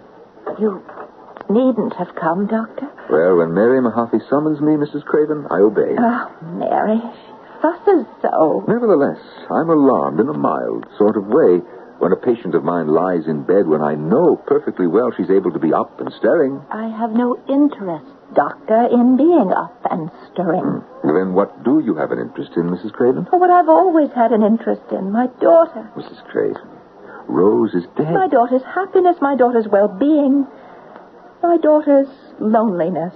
Loneliness, did you say? She went to Kamaloka to be with her sister, Doctor. A sister she only fancies. One she never had. But think, Doctor, how she must feel to be alone. Alone in the together place. Mrs. Craven, are you telling me that you want to join your daughter in Kamaloka? What else can I do? There must be something. There's nothing. Perhaps there is something I can do. Prescribe a little tonic. I won't take it. Confounded woman, why not? You know perfectly well I never take any sort of medicine unless I've distilled it myself from my owner. Mrs. Craven, I am losing patience. I think you've said enough, Doctor. Thank you very much for coming. Don't bother to call me again, Mary. If my advice is not followed, I am not responsible. It'll be all right, Dr. Leahy. Never fear. I left. I was up against something that frightened me. Something I couldn't face up to. And I felt guilty for my own cowardice. So, 2 weeks later, I drove out to Alata without telling Mary or Mrs. Craven I was coming. I entered the house and went upstairs. I heard their voices even before I reached the top. And I admitted, Francis, I stopped and listened. And what I heard astounded me. The activities of the body are chemical, Mrs. Craven. Our health depends on the proper chemical composition of our organs and fluids. The object of chemistry is to prepare medicines. Where on earth did you learn all this, Mary? I've been reading. But reading what? It's called iotrochemistry. Oh, what is it, Mary? What is it? The link between chemistry and medicine. It's terribly important, Mrs. Craven. Yes, but where did you learn all this? From Paracelsus. He was a Swiss doctor. I know who he was. And an alchemist. But you know what he said, Mrs. Craven? He said, don't make gold. Make medicines. Now, what do you think of that, Mrs. Craven? Do you know his prescription for rumblings in the stomach? No. Made from ground corals, alum, cumin, beans, and cinders. Oh, Mary. It's worth trying, don't you think? Though I don't know the proportions, and I don't know how many people these days are troubled with rumbling. I once gave Dr. Leahy a prescription for the treatment of ringworm. Yes, he told me about it, and he thinks it's good. And I seem to remember a cure for warts. And Mrs. Craven, do you remember that cutting you wanted from Australia, I think it was? Heart's tongue, yes. Yes. Now, I have a friend in Australia, a nurse. We were in training together. And I thought that maybe if I wrote to her... Mary, would you? I could and I would. Oh. But in the meantime, Mrs. Craven, what about your garden here? Oh. I had to look at it for myself this morning. And I hate to tell you, but it's in a very sorry state. Oh, there are weeds sprouting up. The ground seems hard and dry. Now, of course, I'm no judge. But it seems to me that... do you think you're well enough to dress and just come downstairs and take a little look at it? Oh, I think I could. Good. I'll fetch your guardian things. You know what Paracelsus said, Mrs. Craven. We must have faith, cheerful courage, and hope. I'd heard enough. I left. Everything I'd hoped for had been accomplished by the incomparable Mary Mahaffey. Yes, Francis, the one and only Mary Mahaffey. She moved back to her own little home, Francis, and you along with her. And life in our town went on as before. But in a little while, Mary Mahaffey sent for me. No trouble, Dr. Leahy. No. I just wanted to see you once more. Once more, indeed. You'll be seeing me dozens and dozens of times, Mary. Oh, no, Doctor, no. It's almost the end for me. Whatever are you talking about? I'm talking about death, my dear Dr. Leahy. Now, Mary. Death is nothing but the end of the day's work. The taking away of man's air, the evanescence of his balsam, the extinction of his natural light, and the entire separation of the three substances, body, soul, and spirit, and the return to the mother's womb. Mary Mahaffey, wherever did you learn to speak poetry? Oh, that's Paracelsus, Doctor. Yes, I read him through from cover to cover when I was staying with Mrs. Craven. You saved her, Mary. You and Paracelsus together. I firmly believe we did, Doctor. With some help from on high. Did you know that she's opening a store for herbal remedies in town? It'll be a good thing, I believe, for there are thousands of people who won't take any medicine unless it's derived from herbs. But I think often how I failed the doctor. Well, I don't know that you could have done anything. It's well nigh impossible to correct an hallucination. Her hallucination about her twin sister became an obsession. Well, Mary, it wasn't an hallucination. Not entirely. What's that you say? Rose did have a sister. A sister who was her twin. Her identical twin. Well, I didn't know that. No one knew it. No one but myself. Her mother? I never told her. She didn't know that she was carrying twins, for the x-rays never showed it. Rose was born first. And then there was another child. Sickly, deformed, trembling violently. She only lived an hour. But the poor little thing had lain next to her sister for 9 months, Mary. Now, it is my firm belief that Rose carried the memory with her throughout her short life and longed to return to that companion of the womb in the place called Kama Loka, the together place.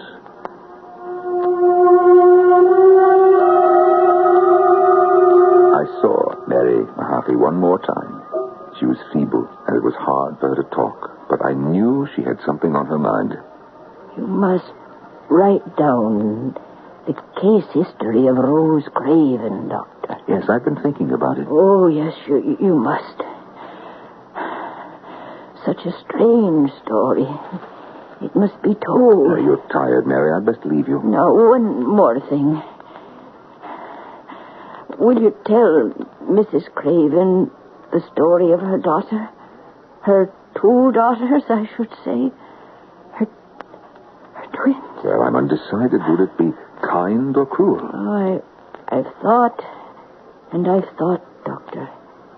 I just don't know. Mary, you're very tired. I mustn't let you talk anymore. Tell the story, Doctor. I will. I promise you. Write it. Set it all down as it happened. Mary.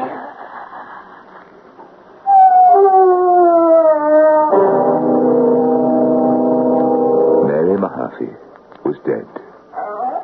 And you, Francis, you felt the approach of that moment of oblivion before I did, seconds before it arrived.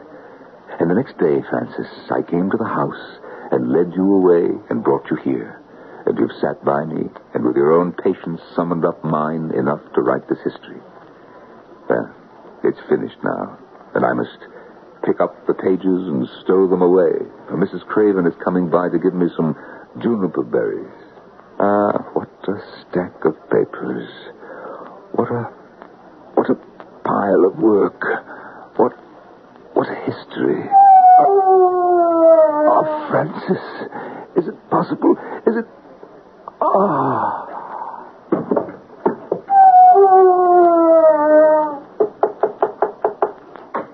Dr. Leahy, it's Mrs. Craven. For since the earth-born man comes from the earth too will be his mother, into which he must return, and therein lose his earth-born flesh, so that at the last day he may be regenerated in a new, a heavenly and purified flesh, as Christ said to Nicodemus when he came to him by night. Whose words are those? Why, they are the words of Paracelsus, of course. I'll be back shortly.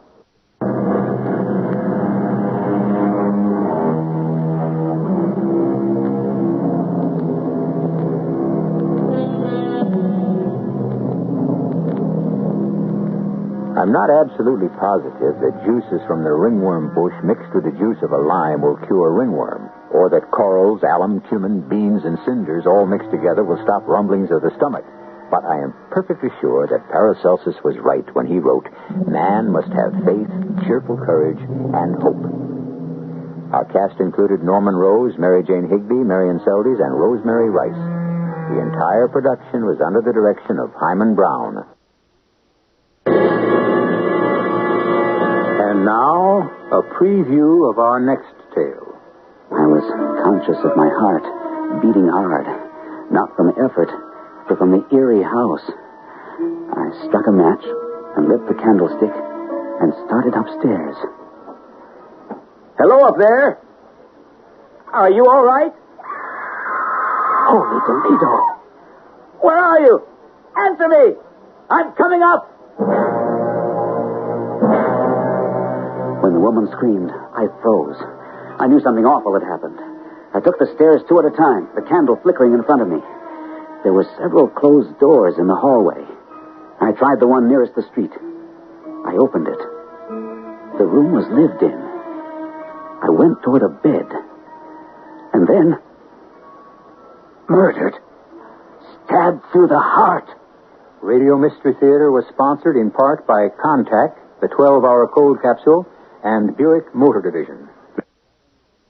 This is E.G. Marshall inviting you to return to our Mystery Theater for another adventure in the macabre. Until next time, pleasant dreams.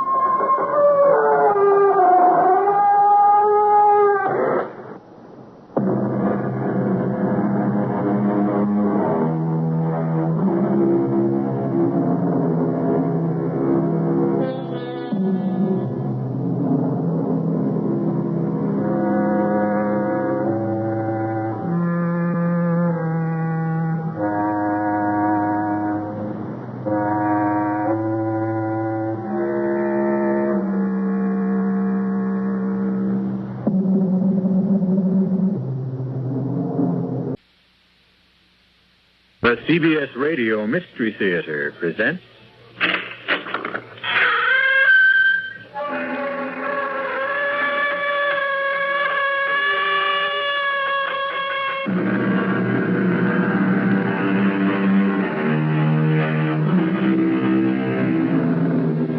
Come in.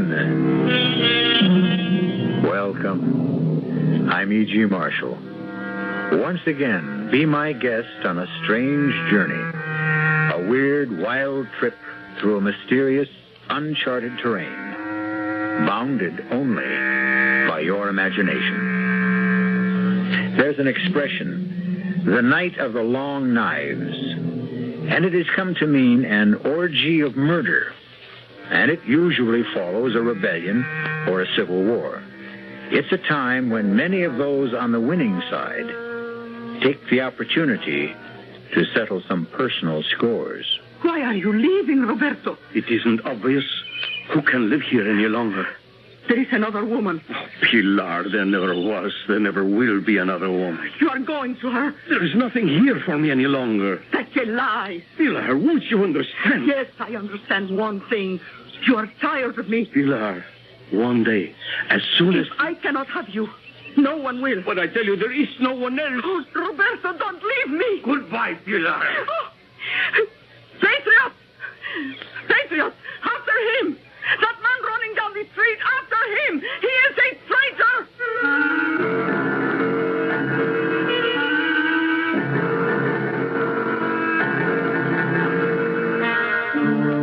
Our mystery drama, The Longest Night, was written especially for the Mystery Theater by Sam Dan and stars Bryna Rayburn. It is sponsored in part by the Kellogg Company, makers of Kellogg's Special K cereal and new sugar-free Diet 7-Up. I'll be back shortly with Act One.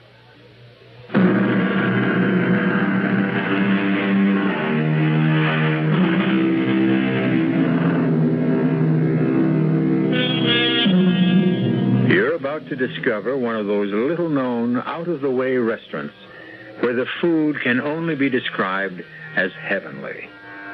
It's a safe bet you've never heard of a place called Mama Pilar's. It is located in a tiny seaport village called Puerto San Jorge in an obscure Latin American country.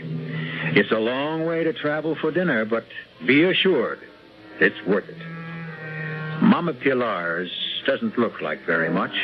It's small, dark, narrow, but don't let that put you off. Seated at his usual table near the door is a chubby, pleasant-looking middle-aged man named Ciriaco. Ciriaco is unable to talk, but his guitar speaks for him. Tonight, the only customers in the place are Pete and Marge Miller, and they are obviously young, North American, and newly married. This is the finest restaurant in the entire world? Darling, taste is the test. Now, come on, bear with me. Pete? Whose picture is that on the wall? He's just like one of those funny admirals in a Gilbert and Sullivan operetta. Marge, come on, don't talk like that. As if what? Well, as if you're back home in a free country. Well, you see that picture everywhere. Is he some local wheel? Angel, he is the wheel. No kidding. He is the generalissimo, numero uno, a maximum leader. Even so, he looks like a pig. Marge, now you can't talk like that in public. Besides, he's the client.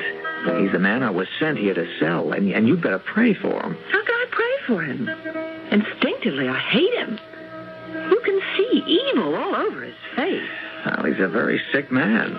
Oh, really? I understand he has severe ulcers, yet eats like a pig. Ah, now you said the word. Here she comes. Who? The great lady, Mama Pilar herself. Welcome to this house. You don't remember me, Mama Pilar? Oh, of course I remember you, Senor Miller, but, well, I thought it best not to say so. Oh, why? Well, I see this charming young lady as your wife. Perhaps she is not supposed to know you were here before. Now, what would you like for your dinner? Mama Pilar, we are in your hands. Good. I hope you are hungry. He's quite a character. It's amazing.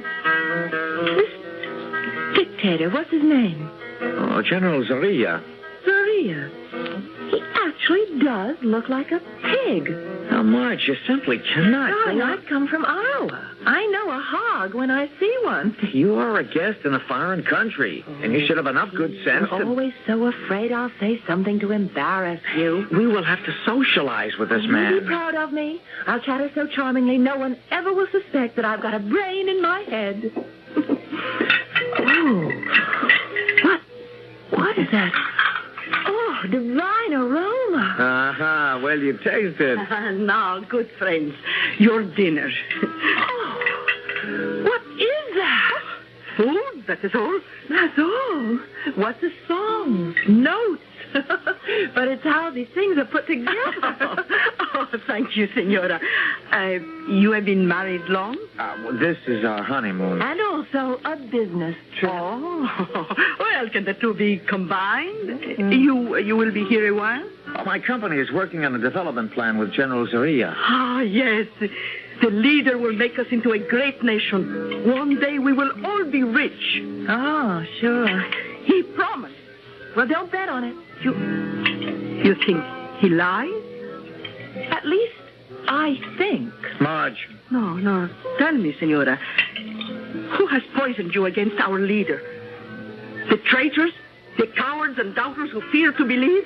Oh, you are a foreigner, so how can you understand that I love my leader because I love my country?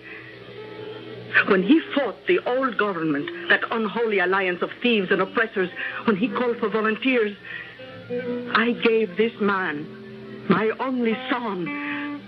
Go, I said to Ramon, follow him.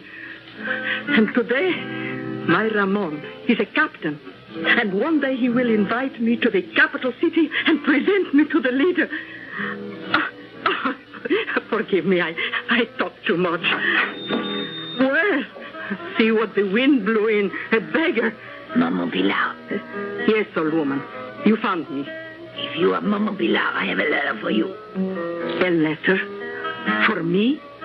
From your son. From Ramon? How is he? When did you last see Ramon? I have no time here. Take your letter. But I want to talk to you. Oh, well. A letter.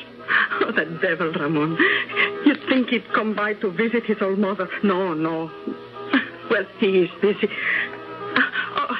Senora, you read, I am sure.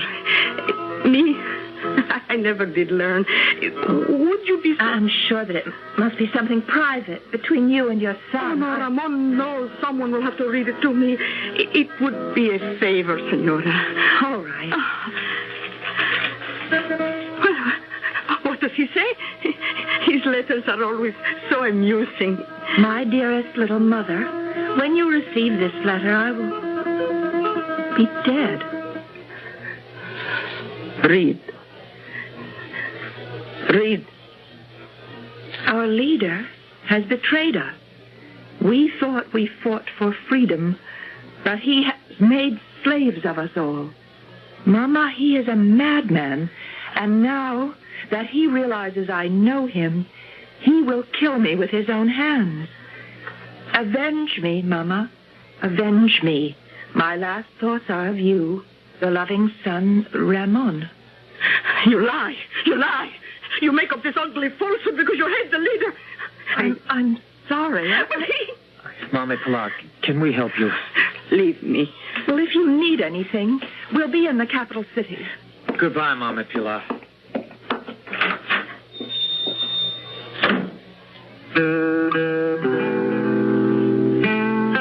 Siriaco, you see that face?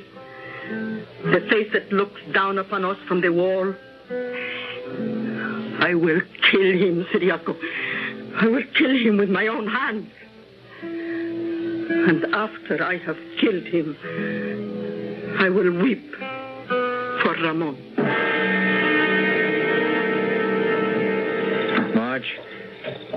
Marge, darling, I'm sorry a thing like this had to happen.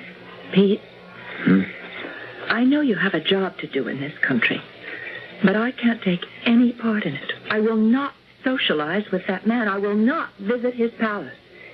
He will not be invited to my home. But, darling... I refuse to discuss it. All right, dear. All right.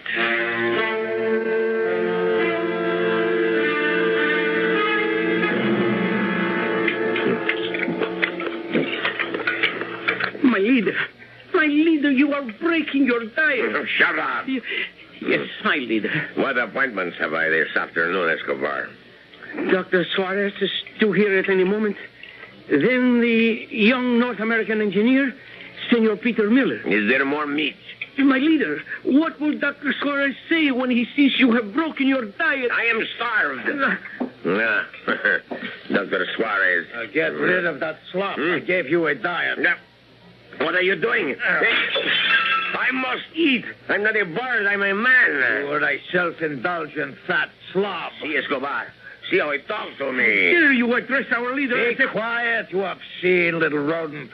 You, open your shirt. I don't care if the man is a doctor. He must have respect Dr. for our... Suarez, why don't you like me? Roll up your sleeve. I will take your blood pressure. I tolerate you because you are the best doctor in the country. But take care now how you provoke me. Be moderate. It's exactly my prescription for you. But I cannot live without good food, wine. Then die. You're not the only doctor in the nation. Indeed not. Fetch some quack, some boot-licking flatterer. Tell him what to prescribe. I'm sure the charlatan will oblige you, and in 3 months you will be a dead man. Good day. I will be here tomorrow. He's right. The dog, moderation. I'll see the North American. Standing, Senor Peter Miller. Moderation. Moderation and abstinence. That's the way to live forever. You must keep me to that diet, Escobar. Keep me to that diet. Yes. Your Excellency? Yes, sir. I have here the report on all the preliminary studies. Have you, Yes, sir. An overall program to build hospitals, schools, bridges, aqueducts, drain swamps. We can transform the entire country. Can you? Now, if you'll examine these papers... Enough. Sir? Be silent. Mr. Miller, do you know what you are? You, sir, are a barbarian. You enter a man's office, and with absolutely no regard for the amenities... You start slapping your business documents all over his desk. 1,000 pardons, Your Excellency. Is it your impression that you will have me sign these documents and be on an aircraft bound for the United States within the hour? No, sir. I'm completely at your disposal, sir.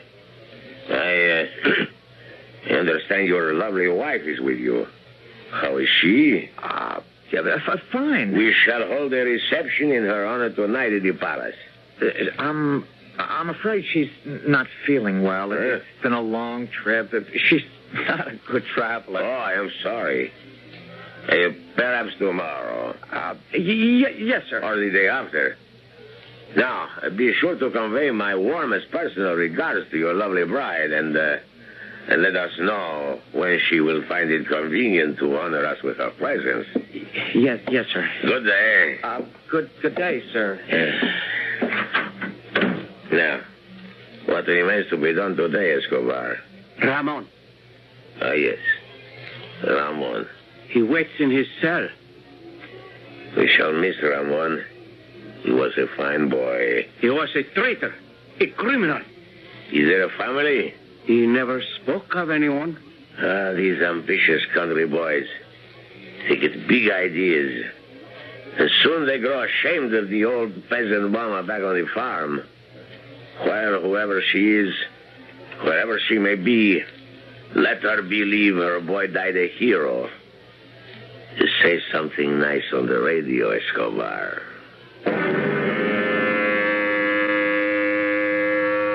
Yes, my friends, this brilliant young soldier, a hero of the Holy Revolution, was one of our leader's closest companions. Patriots, mourn for the man our leader called my friend Ramon. Swine. Oh, I will avenge you, my little Ramon. I will avenge you. Oh, Siriaco, did you get the flowers?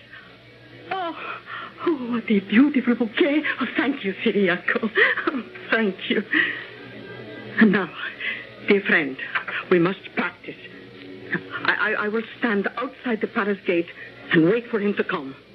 Now, you pretend to be the pig. Now, you are leaving the palace. Start walking toward me. I call out, my leader! You hear a woman's voice. You look. You see a peasant. Her face, it shines with adoration. I hold out this bouquet, and because you are a depraved and evil man, the sight of sincerity must always amuse you. You step forward to receive my homage, my gift. I extend it eagerly, lovingly.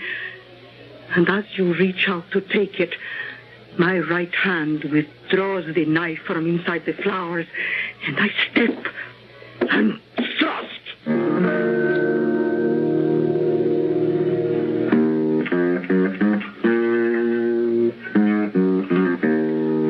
Pilar has prepared many a peppery plate in her lifetime. But now she is assembling the ingredients for the most pungent dish of all, revenge. The recipe will come to a boil when I return shortly with Act 2.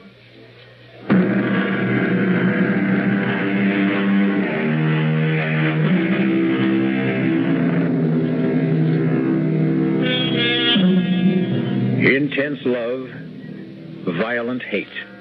These can be two sides of the very same coin. And just as a coin can be flipped, so can the human emotions. Mama Pilar worshipped General Zorilla, the dictator of her country, until he murdered her only son. Now she regards him as a pig to be slaughtered. And with this object in mind, she approaches the presidential palace. In her hand is a beautiful bouquet of flowers. Hidden among the stems is a knife. Clutching the bouquet, Mama Pilar addresses the soldier who stands guard at the gate. Senor, I beg your pardon. Can you tell me if our leader will be leaving the palace today? Why do you want to know? Well, I want to give him this lovely bouquet of flowers. How do I know there is not a bomb hidden inside those rosebuds? I know. Oh, you better beat it. But why? He's going to get very rough around here. Sweetheart, go home. Take your hands off me. You can't get near him. He's surrounded by his personal bodyguard. I want to give him Nobody ever gets within 50 yards of him. Move back. Move back, sweetheart. I have a gift for my leader. I have a gift. Run, sweetheart. They love to hit.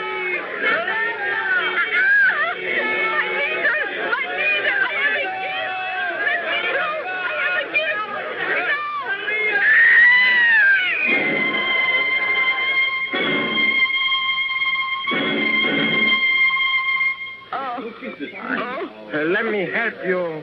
Don't touch me. You'll be okay. You just fainted. No. Oh, now don't cry. Don't cry. Let me alone. You're pretty lucky, you know. We used to have a captain of the guard. He'd give orders to kill people. Don't cry. Don't cry. Why don't you just go home?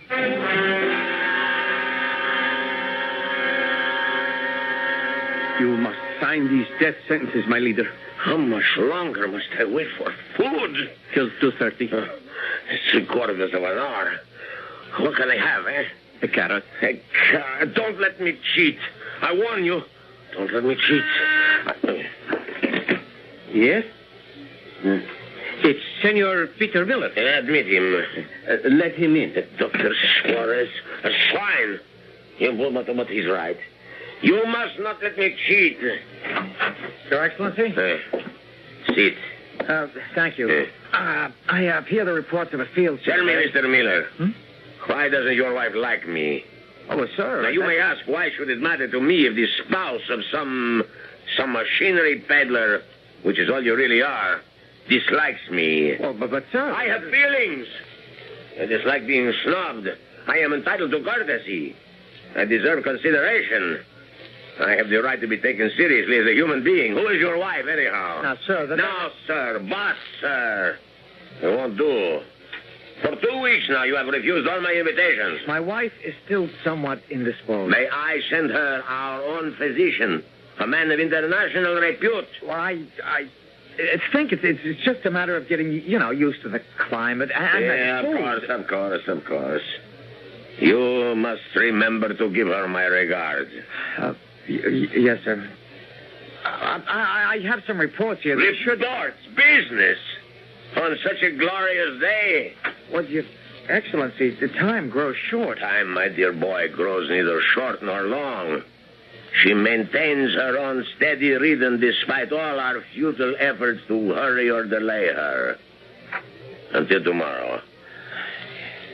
Yes, sir. And if your lovely bride is sufficiently recovered, bring her with you for cocktails. I mean tea. Good day. Good day, sir. How much longer, Escobar? Exactly 37 minutes. See to it. It must be a very large carrot.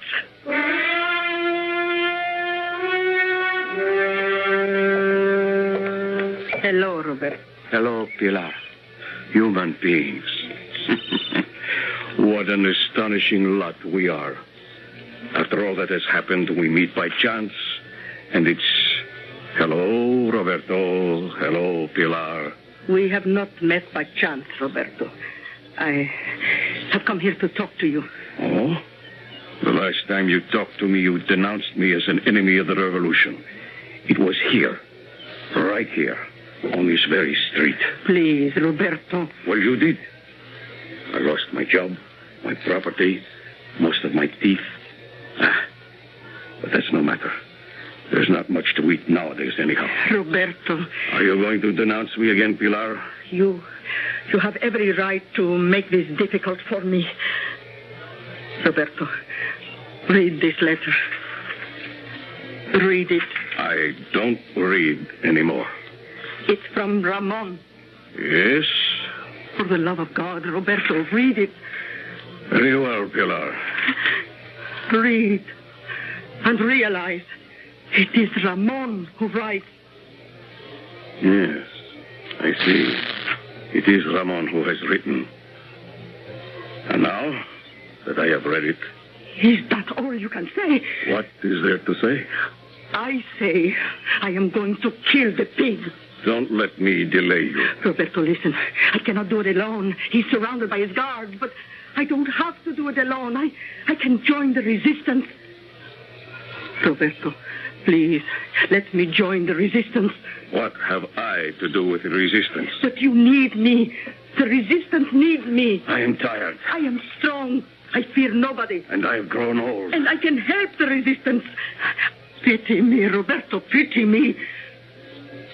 Fighting resistance will meet tonight. Oh, thank you, Roberto. In your cafe. In my... Why not? It's the safest place in the city.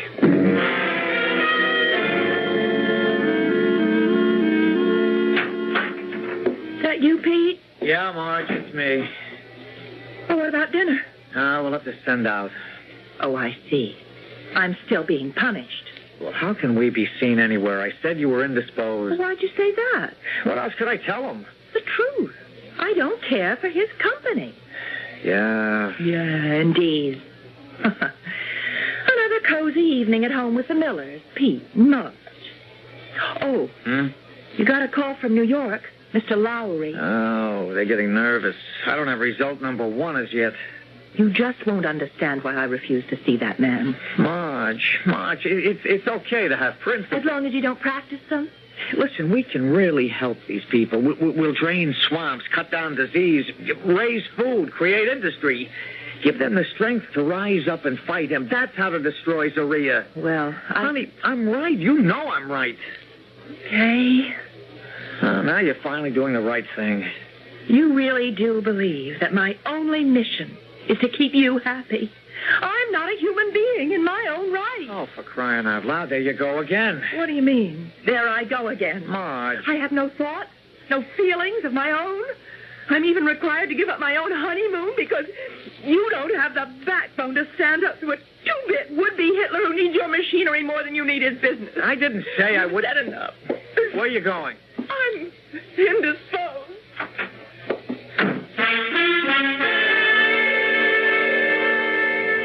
Roberto, will it be all right if I say a few words? Yes.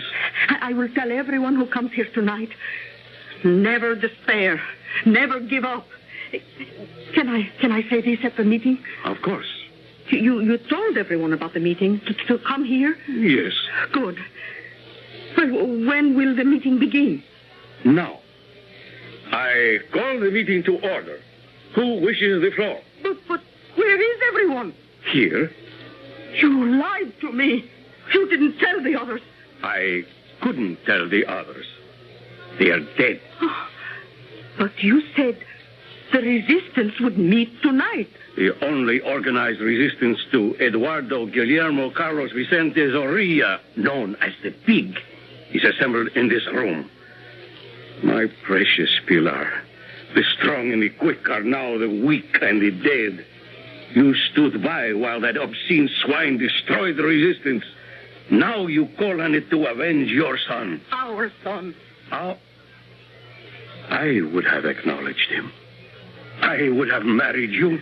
What kind of man marries a woman out of pity? What kind of woman denounces a man out of hate? Is there any new business? Any proposals? I propose we kill the pig. There has already been violence enough. Other resolutions? None? Unless the chair hears to the contrary, this meeting stands adjourned. Good night, Pilar. Good night, Roberto. Good night, Ciriaco.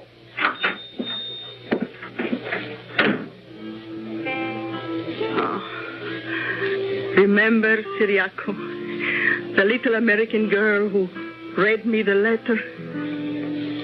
He looks like a pig, she said. Just like that. A skinny little girl